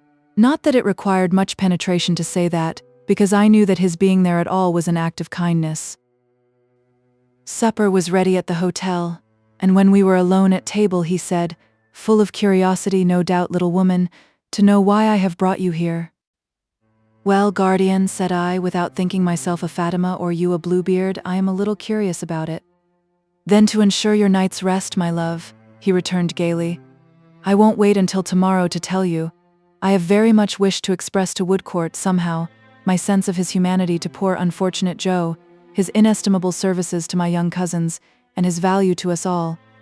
When it was decided that he should settle here, it came into my head that I might ask his acceptance of some unpretending and suitable little place to lay his own head in. I therefore caused such a place to be looked out for, and such a place was found on very easy terms, and I have been touching it up for him, and making it habitable. However, when I walked over it the day before yesterday and it was reported ready, I found that I was not housekeeper enough to know whether things were all as they ought to be. So I sent off for the best little housekeeper that could possibly be got to come and give me her advice and opinion. And here she is, said my guardian, laughing and crying both together. Because he was so dear, so good, so admirable. I tried to tell him what I thought of him, but I could not articulate a word. Tut, tut, said my guardian. You make too much of it, little woman. Why, how you sob, Dame Durden, how you sob. It is with exquisite pleasure, guardian, with a heart full of thanks. Well, well, said he, I am delighted that you approve. I thought you would. I meant it as a pleasant surprise for the little mistress of Bleak House. I kissed him and dried my eyes. I know now, said I. I have seen this in your face a long while. No, have you really, my dear? Said he. What a Dame Durden it is to read a face. He was so quaintly cheerful that I could not long be otherwise, and was almost ashamed of having been otherwise at all. When I went to bed I cried. I am bound to confess that I cried, but I hope it was with pleasure, though I am not quite sure it was with pleasure. I repeated every word of the letter twice over. A most beautiful summer morning succeeded, and after breakfast we went out arm in arm to see the house of which I was to give my mighty housekeeping opinion. We entered a flower garden by a gate in a side wall, of which he had the key, and the first thing I saw was that the beds and flowers were all laid out according to the manner of my beds and flowers at home. You see, my dear, observed my guardian, standing still with a delighted face to watch my looks. Knowing there could be no better plan, I borrowed yours. We went on by a pretty little orchard where the cherries were nestling among the green leaves and the shadows of the apple trees were sporting on the grass, to the house itself, a cottage, quite a rustic cottage of dolls' rooms, but such a lovely place, so tranquil and so beautiful, with such a rich and smiling country spread around it, with water sparkling away into the distance, here all overhung with summer growth, there turning a humming mill, at its nearest point glancing through a meadow by the cheerful town, where cricket players were assembling in bright groups, and a flag was flying from a white tent that rippled in the sweet west wind. And still, as we went through the pretty rooms, out at the little rustic veranda doors, and underneath the tiny wooden colonnades garlanded with woodbine, jasmine, and honeysuckle, I saw in the papering on the walls, in the colors of the furniture, in the arrangement of all the pretty objects, my little tastes and fancies, my little methods and inventions which they used to laugh at while they praised them, my odd ways everywhere. I could not say enough in admiration of what was all so beautiful, but one secret doubt arose in my mind when I saw this. I thought, oh, would he be the happier for it? Would it not have been better for his peace that I should not have been so brought before him? Because although I was not what he thought me, still he loved me very dearly, and it might remind him mournfully of what he believed he had lost. I did not wish him to forget me. Perhaps he might not have done so, without these aids to his memory, but my way was easier than his, and I could have reconciled myself even to that so that he had been the happier for it. And now, little woman, said my guardian, whom I had never seen so proud and joyful as in showing me these things and watching my appreciation of them, now last of all for the name of this house. What is it called, dear guardian? My child, said he, come and see. He took me to the porch, which he had hitherto avoided, and said, pausing before we went out, my dear child, don't you guess the name? No, said I. We went out of the porch and he showed me written over it, Bleak House. He led me to a seat among the leaves close by, and sitting down beside me and taking my hand in his, spoke to me thus: "My darling girl, in what there has been between us, I have, I hope, been really solicitous for your happiness. When I wrote you the letter to which you brought the answer, smiling as he referred to it, I had my own too much in view, but I had yours too. Whether, under different circumstances, I might ever have renewed the old dream I sometimes dreamed when you were very young, of making you my wife one day, I need not ask myself. I did renew it, and I wrote my letter, and you brought your answer. You are following what I say, my child?" I was cold and I trembled violently, but not a word he uttered was lost, as I sat looking fixedly at him and the sun's rays descended, softly shining through the leaves upon his bare head. I felt as if the brightness on him must be like the brightness of the angels. "Hear me, my love, but do not speak. It is for me to speak now. When it was that I began to doubt whether what I had done would really make you happy is no matter. Woodcourt came home and I soon had no doubt at all." I clasped him round the neck and hung my head upon his breast and wept. "Lie lightly, confidently here, my child," said he, pressing me gently to him. "I am your guardian and your father now. Rest confidently here." Soothingly, like the gentle rustling of the leaves, and genially, like the ripening weather, and radiantly and beneficently like the sunshine, he went on. "Understand me, my dear girl. I had no doubt of your being contented and happy with me, being so dutiful and so devoted, but I saw with whom you would be happier. That I penetrated his secret when Dame Durden was blind to it is no wonder, for I knew the good that could never change in her better far than she did. Well, I have long been in Alan Woodcourt's confidence, although he was not, until yesterday, a few hours before you came here, in mine. But I would not have my Esther's bright example lost. I would not have a jot of my dear girl's virtues unobserved and unhonored. I would not have her admitted on sufferance into the line of Morgan ap Kerrig. No, not for the weight in gold of all the mountains in Wales." He stopped to kiss me on the forehead, and I sobbed and wept afresh, for I felt as if I could not bear the painful delight of his praise. "Hush, little woman, don't cry.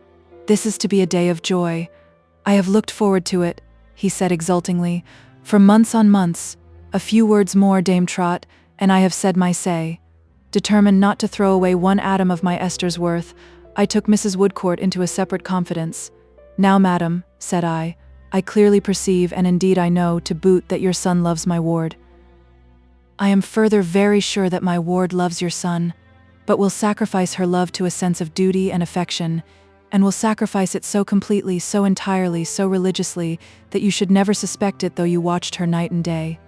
Then I told her all our story, ours, yours, and mine. Now, madam, said I, come you, knowing this, and live with us.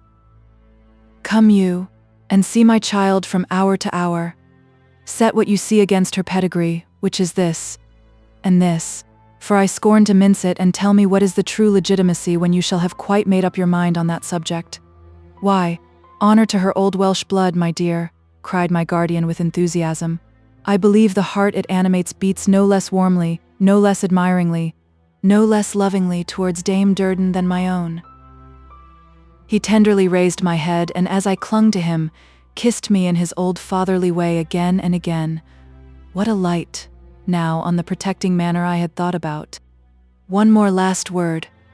When Alan Woodcourt spoke to you, my dear, he spoke with my knowledge and consent, but I gave him no encouragement, not I, for these surprises were my great reward, and I was too miserly to part with a scrap of it. He was to come and tell me all that passed, and he did. I have no more to say. My dearest, Alan Woodcourt stood beside your father when he lay dead, stood beside your mother. This is Bleak House. This day I give this house its little mistress, and before God it is the brightest day in all my life. He rose and raised me with him. We were no longer alone. My husband, I have called him by that name full 7 happy years now, stood at my side. Alan, said my guardian, take from me a willing gift, the best wife that ever man had. What more can I say for you than that I know you deserve her? Take with her the little home she brings you. You know what she will make it, Alan. You know what she has made its namesake. Let me share its felicity sometimes. And what do I sacrifice? Nothing, nothing.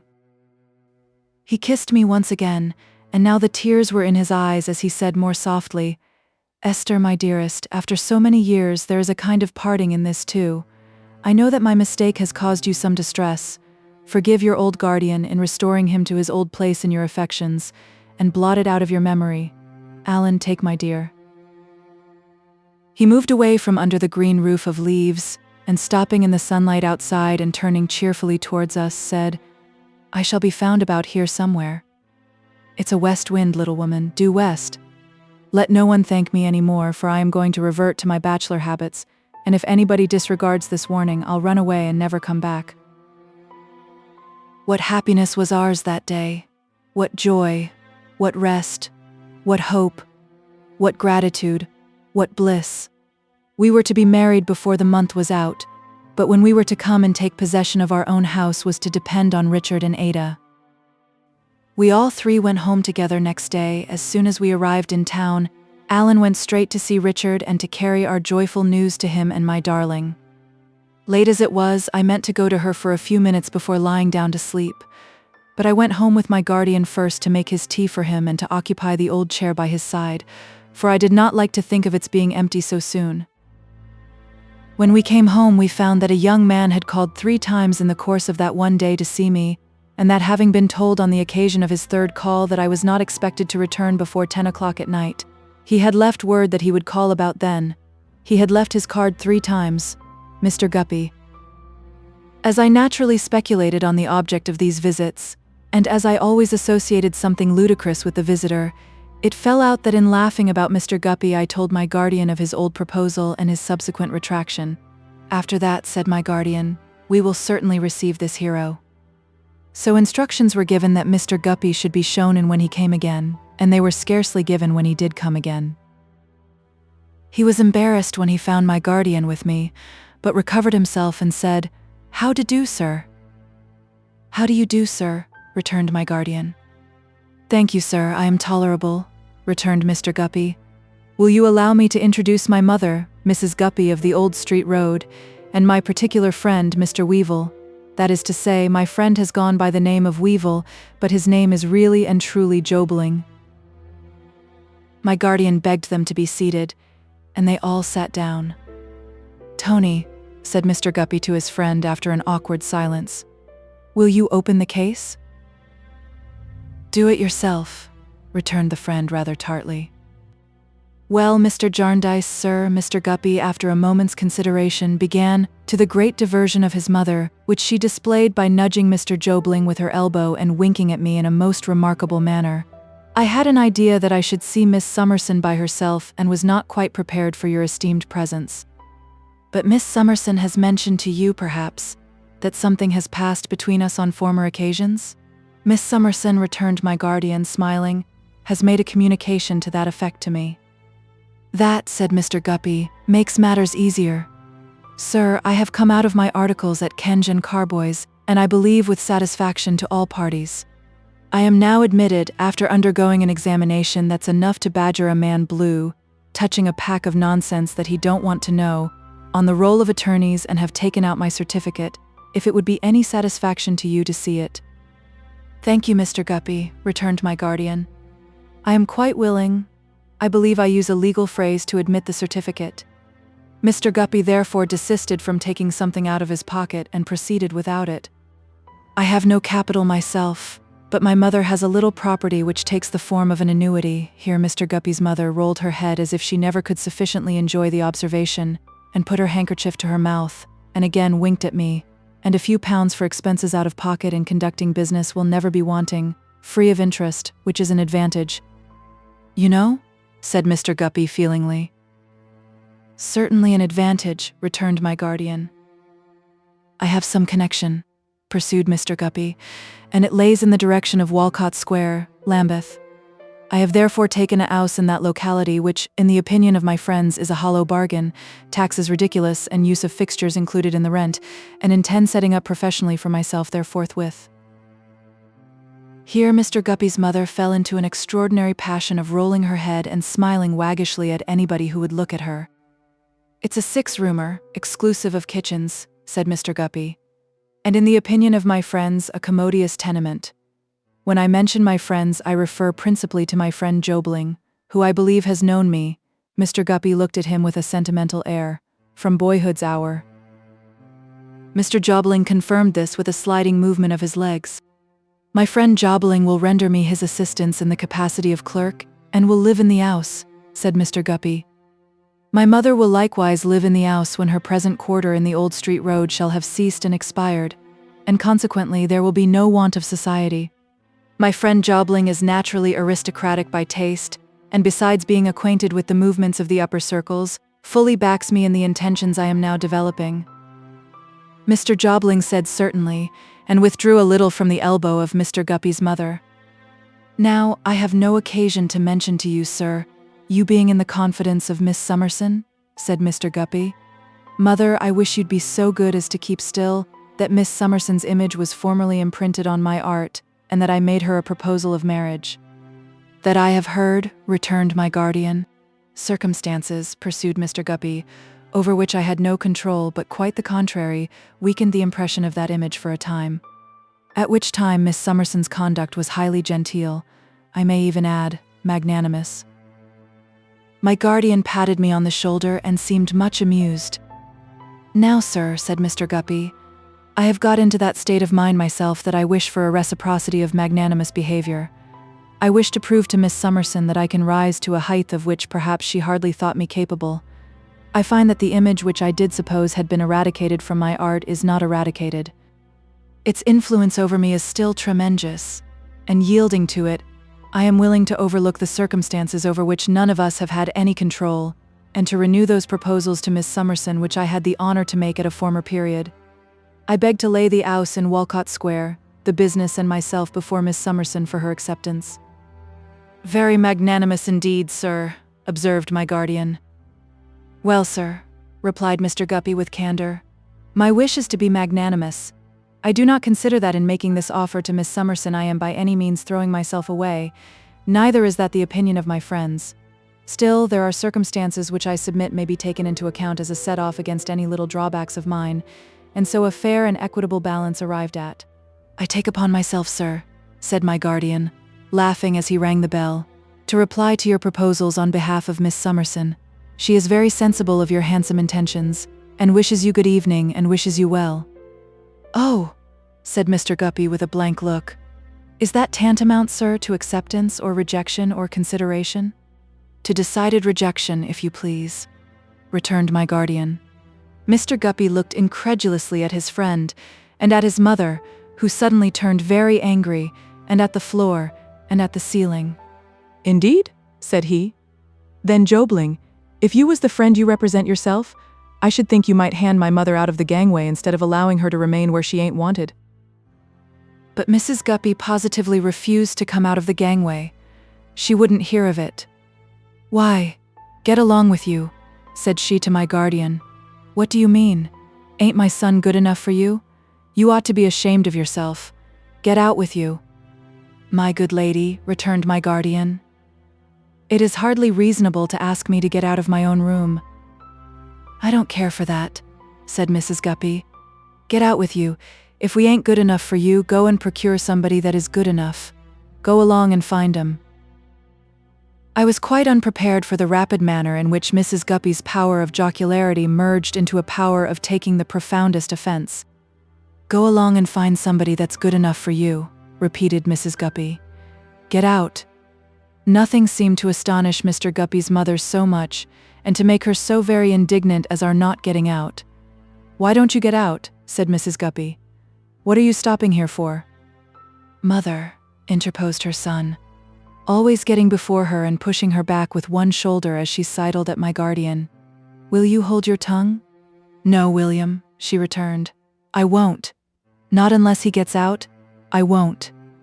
However, Mr. Guppy and Mr. Jobling together closed on Mr. Guppy's mother, who began to be quite abusive and took her, very much against her will, downstairs, her voice rising a stair higher every time her figure got a stair lower, and insisting that we should immediately go and find somebody who was good enough for us, and above all things that we should get out. Chapter 65. Beginning the World. The term had commenced, and my guardian found an intimation from Mr. Kenge that the cause would come on in 2 days. As I had sufficient hopes of the will to be in a flutter about it, Alan and I agreed to go down to the court that morning. Richard was extremely agitated and was so weak and low, though his illness was still of the mind, that my dear girl indeed had sore occasion to be supported.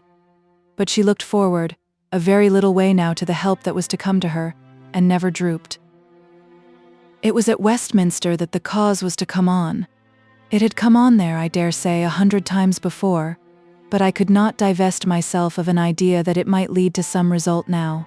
We left home directly after breakfast to be at Westminster Hall in good time, and walked down there through the lively streets, so happily and strangely it seemed, together. As we were going along, planning what we should do for Richard and Ada, I heard somebody calling, "Esther, my dear Esther, Esther." And there was Caddy Jellyby, with her head out of the window of a little carriage which she hired now to go about into her pupils. She had so many, as if she wanted to embrace me at 100 yards distance. I had written her a note to tell her of all that my guardian had done, but had not had a moment to go and see her. Of course we turned back, and the affectionate girl was in that state of rapture, and was so overjoyed to talk about the night when she brought me the flowers, and was so determined to squeeze my face, bonnet and all, between her hands, and go on in a wild manner altogether, calling me all kinds of precious names, and telling Alan I had done I don't know what for her, that I was just obliged to get into the little carriage and calm her down by letting her say and do exactly what she liked. Alan, standing at the window, was as pleased as Caddy, and I was as pleased as either of them, and I wonder that I got away as I did, rather than that I came off laughing, and red, and anything but tidy, and looking after Caddy, who looked after us out of the coach window as long as she could see us. This made us some quarter of an hour late, and when we came to Westminster Hall we found that the day's business was begun. Worse than that, we found such an unusual crowd in the Court of Chancery that it was full to the door, and we could neither see nor hear what was passing within. It appeared to be something droll, for occasionally there was a laugh and a cry of silence. It appeared to be something interesting, for everyone was pushing and striving to get nearer. It appeared to be something that made the professional gentlemen very merry, for there were several young councillors in wigs and whiskers on the outside of the crowd, and when one of them told the others about it, they put their hands in their pockets, and quite doubled themselves up with laughter, and went stamping about the pavement of the hall. We asked a gentleman by us if he knew what cause was on. He told us Jarndyce and Jarndyce. We asked him if he knew what was doing in it. He said really no, he did not. Nobody ever did, but as well as he could make out, it was over. Over for the day, we asked him? No, he said, over for good. Over for good. When we heard this unaccountable answer, we looked at one another quite lost in amazement. Could it be possible that the will had set things right at last, and that Richard and Ada were going to be rich? It seemed too good to be true. Alas, it was. Our suspense was short, for a break-up soon took place in the crowd, and the people came streaming out looking flushed and hot, and bringing a quantity of bad air with them. Still, they were all exceedingly amused, and were more like people coming out from a farce or a juggler than from a court of justice. We stood aside, watching for any countenance we knew, and presently great bundles of paper began to be carried out, bundles in bags, bundles too large to be got into any bags, immense masses of papers of all shapes and no shapes, which the bearers staggered under and threw down for the time being anyhow, on the hall pavement, while they went back to bring out more. Even these clerks were laughing.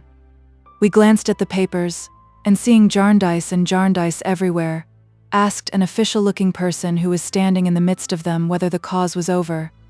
Yes, he said, it was all up with it at last, and burst out laughing too.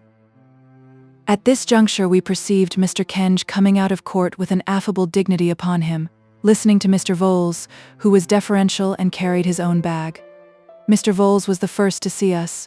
"Here is Miss Summerson, sir," he said, "and Mr. Woodcourt." "Oh, indeed, yes, truly," said Mr. Kenge, raising his hat to me with polished politeness. "How do you do? Glad to see you. Mr. Jarndyce is not here?" "No, he never came there," I reminded him. Really? Returned Mr. Kenji. It is as well that he is not here today, for his, shall I say, in my good friend's absence, his indomitable singularity of opinion might have been strengthened, perhaps, not reasonably, but might have been strengthened. Pray, what has been done today? Asked Alan. I beg your pardon, said Mr. Kenji with excessive urbanity. What has been done today? What has been done? Repeated Mr. Kenji. Quite so, yes. Why, not much has been done. Not much. We have been checked, brought up suddenly, I would say, upon the shall I term it threshold. Is this will considered a genuine document, sir? Said Alan. Will you tell us that? Most certainly, if I could, said Mr. Kenj. But we have not gone into that. We have not gone into that. We have not gone into that, repeated Mr. Vholes, as if his low inward voice were an echo. You are to reflect, Mr. Woodcourt, observed Mr. Kenj, using his silver trowel persuasively and smoothingly, that this has been a great cause, that this has been a protracted cause, that this has been a complex cause. Jarndyce and Jarndyce has been termed, not inaptly, a monument of chancery practice.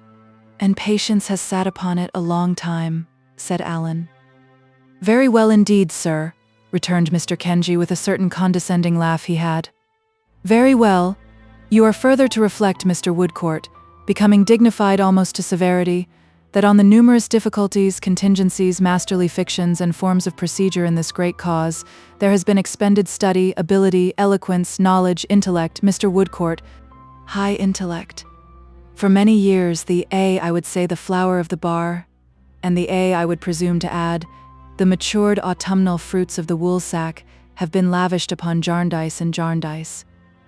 If the public have the benefit, and if the country have the adornment, of this great grasp, it must be paid for in money or money's worth, sir.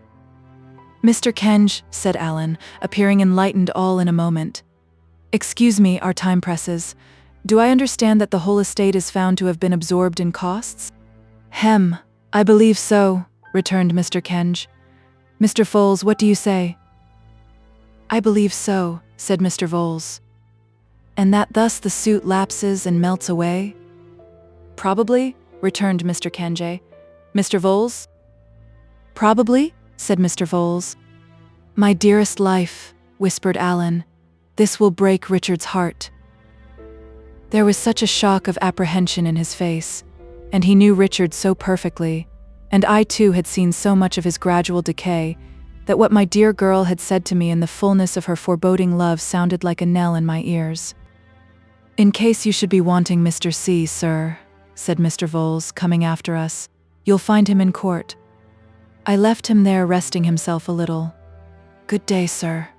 Good day, Miss Summerson, as he gave me that slowly devouring look of his, while twisting up the strings of his bag before he hastened with it after Mr. Kenj, the benignant shadow of whose conversational presence he seemed afraid to leave. He gave one gasp as if he had swallowed the last morsel of his client, and his black buttoned-up unwholesome figure glided away to the low door at the end of the hall. My dear love, said Alan, leave to me for a little while the charge you gave me. Go home with this intelligence and come to Ada's by and by. I would not let him take me to a coach, but entreated him to go to Richard without a moment's delay and leave me to do as he wished. Hurrying home, I found my guardian and told him gradually with what news I had returned. Little woman, said he, quite unmoved for himself, to have done with the suit on any terms is a greater blessing than I had looked for. But my poor young cousins. We talked about them all the morning and discussed what it was possible to do. In the afternoon, my guardian walked with me to Simon's Inn and left me at the door. I went upstairs. When my darling heard my footsteps, she came out into the small passage and threw her arms round my neck, but she composed herself directly and said that Richard had asked for me several times. Alan had found him sitting in the corner of the court, she told me, like a stone figure. On being roused, he had broken away and made as if he would have spoken in a fierce voice to the judge. He was stopped by his mouth being full of blood, and Alan had brought him home. He was lying on a sofa with his eyes closed when I went in. There were restoratives on the table. The room was made as airy as possible, and was darkened, and was very orderly and quiet. Alan stood behind him watching him gravely. His face appeared to me to be quite destitute of color, and now that I saw him without his seeing me, I fully saw for the first time how worn away he was. But he looked handsomer than I had seen him look for many a day. I sat down by his side in silence. Opening his eyes by and by, he said in a weak voice, but with his old smile, "Dame Durden, kiss me, my dear." It was a great comfort and surprise to me to find him in his low state cheerful and looking forward. He was happier, he said, in our intended marriage than he could find words to tell me. My husband had been a guardian angel to him and Ada, and he blessed us both and wished us all the joy that life could yield us. I almost felt as if my own heart would have broken when I saw him take my husband's hand and hold it to his breast. We spoke of the future as much as possible, and he said several times that he must be present at our marriage if he could stand upon his feet. Ada would contrive to take him, somehow, he said. Yes, surely, dearest Richard. But as my darling answered him thus hopefully, so serene and beautiful, with the help that was to come to her so near, I knew. It was not good for him to talk too much, and when he was silent, we were silent too. Sitting beside him, I made a pretense of working for my dear, as he had always been used to joke about my being busy. Ada leaned upon his pillow, holding his head upon her arm. He dozed often, and whenever he awoke without seeing him, said first of all, "Where is Woodcourt?" Evening had come on when I lifted up my eyes and saw my guardian standing in the little hall. "Who is that, Dame Durden?" Richard asked me. The door was behind him, but he had observed in my face that someone was there. I looked to Alan for advice, and as he nodded, yes, bent over Richard and told him. My guardian saw what passed, came softly by me in a moment, and laid his hand on Richard's. "Oh, sir," said Richard, you are a good man, and burst into tears for the first time. My guardian, the picture of a good man, sat down in my place, keeping his hand on Richard's. "My dear Rick," said he, "the clouds have cleared away and it is bright now. We can see now. We were all bewildered, Rick, more or less. What matters? And how are you, my dear boy?" "I am very weak, sir, but I hope I shall be stronger. I have to begin the world." "Aye, truly, well said," cried my guardian. "I will not begin it in the old way now," said Richard with a sad smile. "I have learned a lesson now, sir. It was a hard one, but you shall be assured indeed that I have learned it." Well, said my guardian, comforting him. Well, dear boy." "I was thinking, sir," resumed Richard, "that there is nothing on earth I should so much like to see as their house, Dame Durden's and Woodcourt's house. If I could be removed there when I begin to recover my strength, I feel as if I should get well there sooner than anywhere." "Why, so have I been thinking too, Rick," said my guardian, "and our little woman likewise. She and I have been talking of it this very day. I dare say her husband won't object. What do you think?" Richard smiled and lifted up his arm to touch him as he stood behind the head of the couch. "I say nothing of Ada," said Richard, "but I think of her and have thought of her very much. Look at her.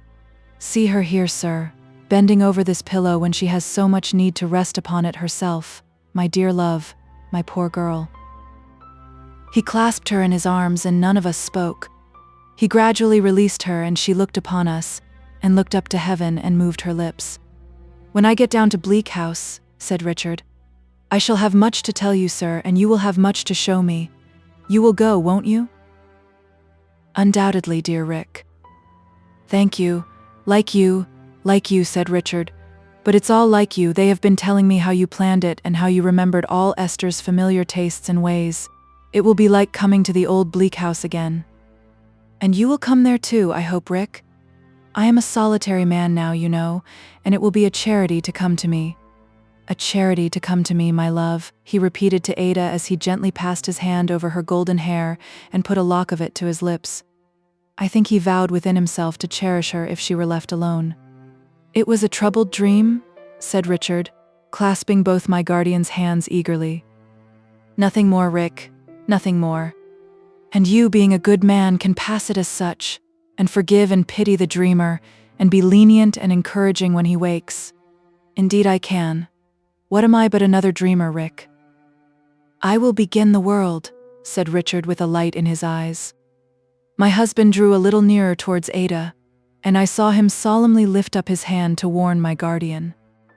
When shall I go from this place to that pleasant country where the old times are, where I shall have strength to tell what Ada has been to me, where I shall be able to recall my many faults and blindnesses, where I shall prepare myself to be a guide to my unborn child, said Richard. When shall I go? Dear Rick, when you are strong enough, returned my guardian. Ada, my darling. He sought to raise himself a little. Alan raised him so that she could hold him on her bosom, which was what he wanted. I have done you many wrongs, my own. I have fallen like a poor stray shadow on your way. I have married you to poverty and trouble. I have scattered your means to the winds. You will forgive me all this, my Ada, before I begin the world? A smile irradiated his face as she bent to kiss him.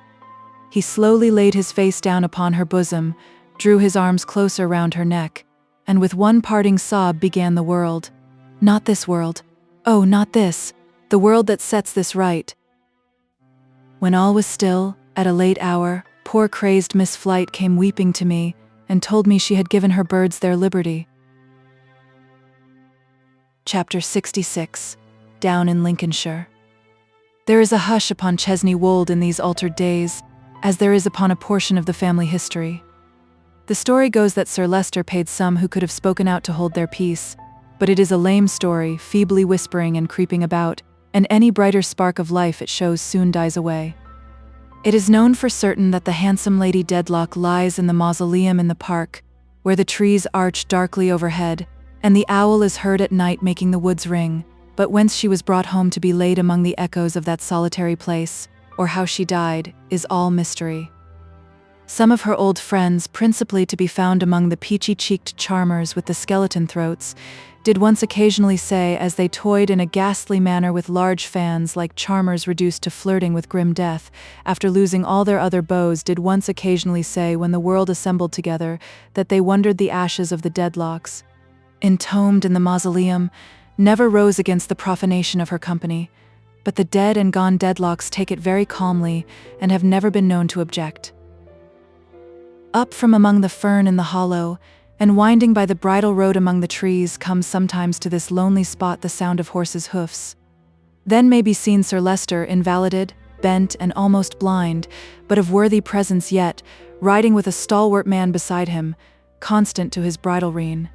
When they come to a certain spot before the mausoleum door, Sir Leicester's accustomed horse stops of his own accord, and Sir Leicester, pulling off his hat, is still for a few moments before they ride away. War rages yet with the audacious Boythorn, though at uncertain intervals, and now hotly, and now coolly, flickering like an unsteady fire. The truth is said to be that when Sir Leicester came down to Lincolnshire for good, Mr. Boythorn showed a manifest desire to abandon his right of way and do whatever Sir Leicester would, which Sir Leicester, conceiving to be a condescension to his illness or misfortune, took in such high dudgeon and was so magnificently aggrieved by, that Mr. Boythorn found himself under the necessity of committing a flagrant trespass to restore his neighbour to himself. Similarly, Mr. Boythorn continues to post tremendous placards on the disputed thoroughfare and, with his bird upon his head, to hold forth vehemently against Sir Leicester in the sanctuary of his own home. Similarly, also, he defies him as of old in the little church by testifying a bland unconsciousness of his existence. But it is whispered that when he is most ferocious towards his old foe, he is really most considerate, and that Sir Leicester, in the dignity of being implacable, little supposes how much he is humoured. As little does he think how near together he and his antagonist have suffered in the fortunes of two sisters, and his antagonist, who knows it now, is not the man to tell him. So the quarrel goes on to the satisfaction of both. In one of the lodges of the park, that lodge within sight of the house where, once upon a time, when the waters were out down in Lincolnshire, my lady used to see the keeper's child, the stalwart man, the trooper formerly, is housed. Some relics of his old calling hang upon the walls, and these it is the chosen recreation of a little lame man about the stable yard to keep gleaming bright. A busy little man he always is in the polishing at harness house doors of stirrup irons, bits, curb chains, harness bosses, anything in the way of a stable yard that will take a polish, leading a life of friction. A shaggy little damaged man withal, not unlike an old dog of some mongrel breed who has been considerably knocked about. he answers to the name of Phil. A goodly sight it is to see the grand old housekeeper, harder of hearing now, going to church on the arm of her son, and to observe, which few do, for the house is scant of company in these times, the relations of both towards Sir Leicester, and his towards them. They have visitors in the high summer weather, when a grey cloak and umbrella, unknown to Chesney Wold at other periods, are seen among the leaves, when two young ladies are occasionally found gambolling in sequestered saw-pits and such nooks of the park, and when the smoke of two pipes wreathes away into the fragrant evening air from the trooper's door. Then is a fife heard trolling within the lodge on the inspiring topic of the British Grenadiers, and as the evening closes in, a gruff, inflexible voice is heard to say, while two men pace together up and down, "But I never owned to it before the old girl. Discipline must be maintained." The greater part of the house is shut up, and it is a show house no longer. Yet Sir Leicester holds his shrunken state in the long drawing-room for all that, and reposes in his old place before my lady's picture. Closed in by night with broad screens and illumined only in that part, the light of the drawing-room seems gradually contracting and dwindling until it shall be no more. A little more, in truth, and it will be all extinguished for Sir Leicester, and the damp door in the mausoleum, which shuts so tight and looks so obdurate, will have opened and received him. Volumnia, growing with the flight of time pinker as to the red in her face, and yellower as to the white, reads to Sir Leicester in the long evenings and is driven to various artifices to conceal her yawns, of which the chief and most efficacious is the insertion of the pearl necklace between her rosy lips. Long-winded treatises on the Buffy and Boodle question, showing how Buffy is immaculate and Boodle villainous, and how the country is lost by being all Boodle and no Buffy, or saved by being all Buffy and no Boodle, it must be one of the two and cannot be anything else, are the staple of her reading.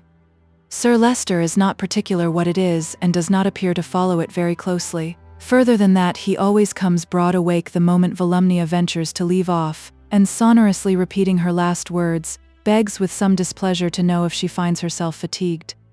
However, Volumnia, in the course of her bird-like hopping about and pecking at papers, has alighted on a memorandum concerning herself in the event of anything happening to her kinsman, which is handsome compensation for an extensive course of reading, and holds even the dragon boredom at bay.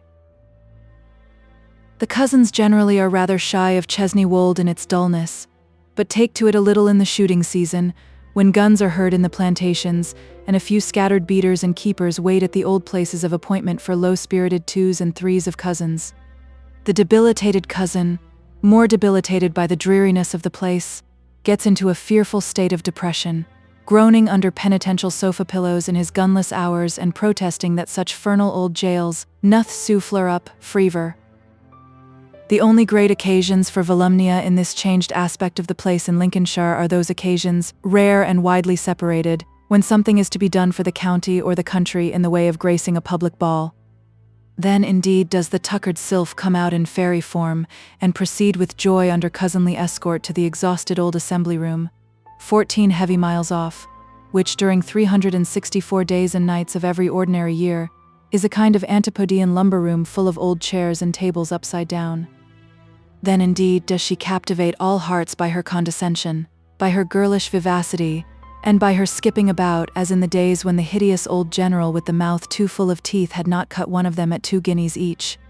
Then does she twirl and twine, a pastoral nymph of good family, through the mazes of the dance. Then do the swains appear with tea, with lemonade, with sandwiches, with homage.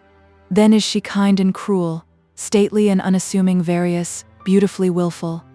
Then is there a singular kind of parallel between her and the little glass chandeliers of another age embellishing that assembly room which, with their meager stems, their spare little drops, their disappointing knobs where no drops are, their bare little stalks from which knobs and drops have both departed, and their little feeble prismatic twinkling, all seem Volumnia's. For the rest, Lincolnshire life to Volumnia is a vast blank of overgrown house looking out upon trees, sighing, wringing their hands, bowing their heads, and casting their tears upon the window panes in monotonous depressions. A labyrinth of grandeur, less the property of an old family of human beings and their ghostly likenesses than of an old family of echoings and thunderings which start out of their 100 graves at every sound and go resounding through the building. A waste of unused passages and staircases in which to drop a comb upon a bedroom floor at night is to send a stealthy footfall on an errand through the house. A place where few people care to go about alone, where a maid screams if an ash drops from the fire, takes to crying at all times and seasons, becomes the victim of a low disorder of the spirits, and gives warning and departs. Thus Chesney Wold, with so much of itself abandoned to darkness and vacancy, with so little change under the summer shining or the wintry lowering, so somber and motionless always, no flag flying now by day, no rows of lights sparkling by night, with no family to come and go, no visitors to be the souls of pale cold shapes of rooms, no stir of life about it, passion and pride, even to the stranger's eye, have died away from the place in Lincolnshire and yielded it to dull repose. Chapter 67. The close of Esther's narrative. Full 7 happy years I have been the mistress of Bleak House. The few words that I have to add to what I have written are soon penned. Then I and the unknown friend to whom I write will part forever, not without much dear remembrance on my side, not without some, I hope, on his or hers. They gave my darling into my arms, and through many weeks I never left her. The little child who was to have done so much was born before the turf was planted on its father's grave. It was a boy, and I, my husband, and my guardian gave him his father's name. The help that my dear counted on did come to her, though it came, in the eternal wisdom, for another purpose. Though to bless and restore his mother, not his father, was the errand of this baby, its power was mighty to do it. When I saw the strength of the weak little hand and how its touch could heal my darling's heart and raised hope within her, I felt a new sense of the goodness and the tenderness of God. They throve, and by degrees I saw my dear girl pass into my country garden and walk there with her infant in her arms. I was married then. I was the happiest of the happy. It was at this time that my guardian joined us and asked Ada when she would come home. "Both houses are your home, my dear," said he, "but the older Bleak House claims priority. When you and my boy are strong enough to do it, come and take possession of your home." Ada called him her dearest cousin John, but he said no, it must be guardian now. He was her guardian henceforth, and the boys, and he had an old association with the name, so she called him guardian, and has called him guardian ever since. The children know him by no other name. I say the children, I have 2 little daughters. It is difficult to believe that Charlie, round-eyed still and not at all grammatical, is married to a miller in our neighborhood, yet so it is, and even now, looking up from my desk as I write early in the morning at my summer window, I see the very mill beginning to go round. I hope the miller will not spoil Charlie, but he is very fond of her, and Charlie is rather vain of such a match, for he is well-to-do and was in great request. So far as my small maid is concerned, I might suppose time to have stood for 7 years as still as the mill did half an hour ago, since little Emma, Charlie's sister, is exactly what Charlie used to be. As to Tom, Charlie's brother, I am really afraid to say what he did at school in ciphering, but I think it was decimals. He is apprenticed to the miller, whatever it was, and is a good bashful fellow, always falling in love with somebody and being ashamed of it. Caddy Jellyby passed her very last holidays with us and was a dearer creature than ever, perpetually dancing in and out of the house with the children as if she had never given a dancing lesson in her life. Caddy keeps her own little carriage now instead of hiring one, and lives full 2 miles further westward than Newman Street. She works very hard, her husband, an excellent one, being lame and able to do very little. Still, she is more than contented and does all she has to do with all her heart. Mr. Jellyby spends his evenings at her new house with his head against the wall as he used to do in her old one. I have heard that Mrs. Jellyby was understood to suffer great mortification from her daughter's ignoble marriage and pursuits, but I hope she got over it in time. She has been disappointed in Borrioboola, which turned out a failure in consequence of the king of Borrioboola wanting to sell everybody who survived the climate for rum, but she has taken up with the rights of women to sit in Parliament, and Caddy tells me it is a mission involving more correspondence than the old one. I had almost forgotten Caddy's poor little girl. She is not such a mite now, but she is deaf and dumb. I believe there never was a better mother than Caddy, who learns, in her scanty intervals of leisure, innumerable deaf and dumb arts to soften the affliction of her child. As if I were never to have done with Caddy, I am reminded here of Peepy and old Mr. Turveydrop. Peepy is in the custom house, and doing extremely well. Old Mr. Turveydrop, very apoplectic, still exhibits his deportment about town, still enjoys himself in the old manner, is still believed in the old way. He is constant in his patronage of Peepy and is understood to have bequeathed him a favorite French clock in his dressing room, which is not his property. With the first money we saved at home, we added to our pretty house by throwing out a little growlery expressly for my guardian, which we inaugurated with great splendor the next time he came down to see us. I try to write all this lightly, because my heart is full and drawing to an end, but when I write of him, my tears will have their way. I never look at him, but I hear our poor dear Richard calling him a good man. To Ada and her pretty boy he is the fondest father. To me he is what he has ever been, and what name can I give to that? He is my husband's best and dearest friend. He is our children's darling. He is the object of our deepest love and veneration.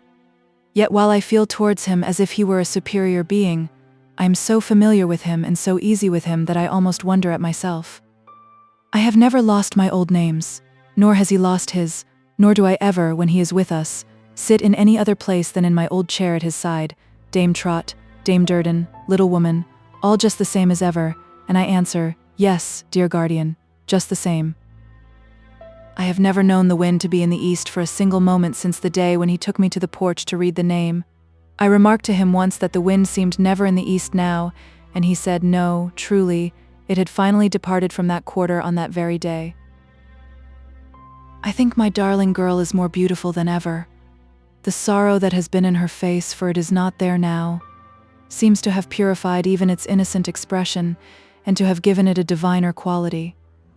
Sometimes when I raise my eyes and see her in the black dress that she still wears, teaching my Richard, I feel it is difficult to express, as if it were so good to know that she remembers her dear Esther in her prayers. I call him my Richard, but he says that he has two mammas, and I am one. We are not rich in the bank, but we have always prospered, and we have quite enough. I never walk out with my husband, but I hear the people bless him. I never go into a house of any degree, but I hear his praises or see them in grateful eyes. I never lie down at night, but I know that in the course of that day he has alleviated pain and soothed some fellow creature in the time of need. I know that from the beds of those who were past recovery, thanks have often gone up, in the last hour for his patient ministration. Is not this to be rich? The people even praise me as the doctor's wife. The people even like me as I go about, and make so much of me that I am quite abashed. I owe it all to him, my love, my pride. They like me for his sake, as I do everything I do in life for his sake. A night or two ago, after bustling about preparing for my darling and my guardian and little Richard, who are coming tomorrow, I was sitting out in the porch of all places, that dearly memorable porch, when Alan came home. So he said, "My precious little woman, what are you doing here?" And I said, "The moon is shining so brightly, Alan, and the night is so delicious, that I have been sitting here thinking." "What have you been thinking about, my dear?" said Alan then. "How curious you are," said I. "I am almost ashamed to tell you, but I will. I have been thinking about my old looks, such as they were." "And what have you been thinking about them, my busy bee?" said Alan. "I have been thinking that I thought it was impossible that you could have loved me any better, even if I had retained them." "Such as they were?" said Alan, laughing. "Such as they were, of course." "My dear Dame Durden," said Alan, drawing my arm through his, "do you ever look in the glass? You know I do. You see me do it. And don't you know that you are prettier than you ever were?" "I did not know that. I am not certain that I know it now. But I know that my dearest little pets are very pretty, and that my darling is very beautiful, and that my husband is very handsome, and that my guardian has the brightest and most benevolent face that ever was seen, and that they can very well do without much beauty in me, even supposing." The end.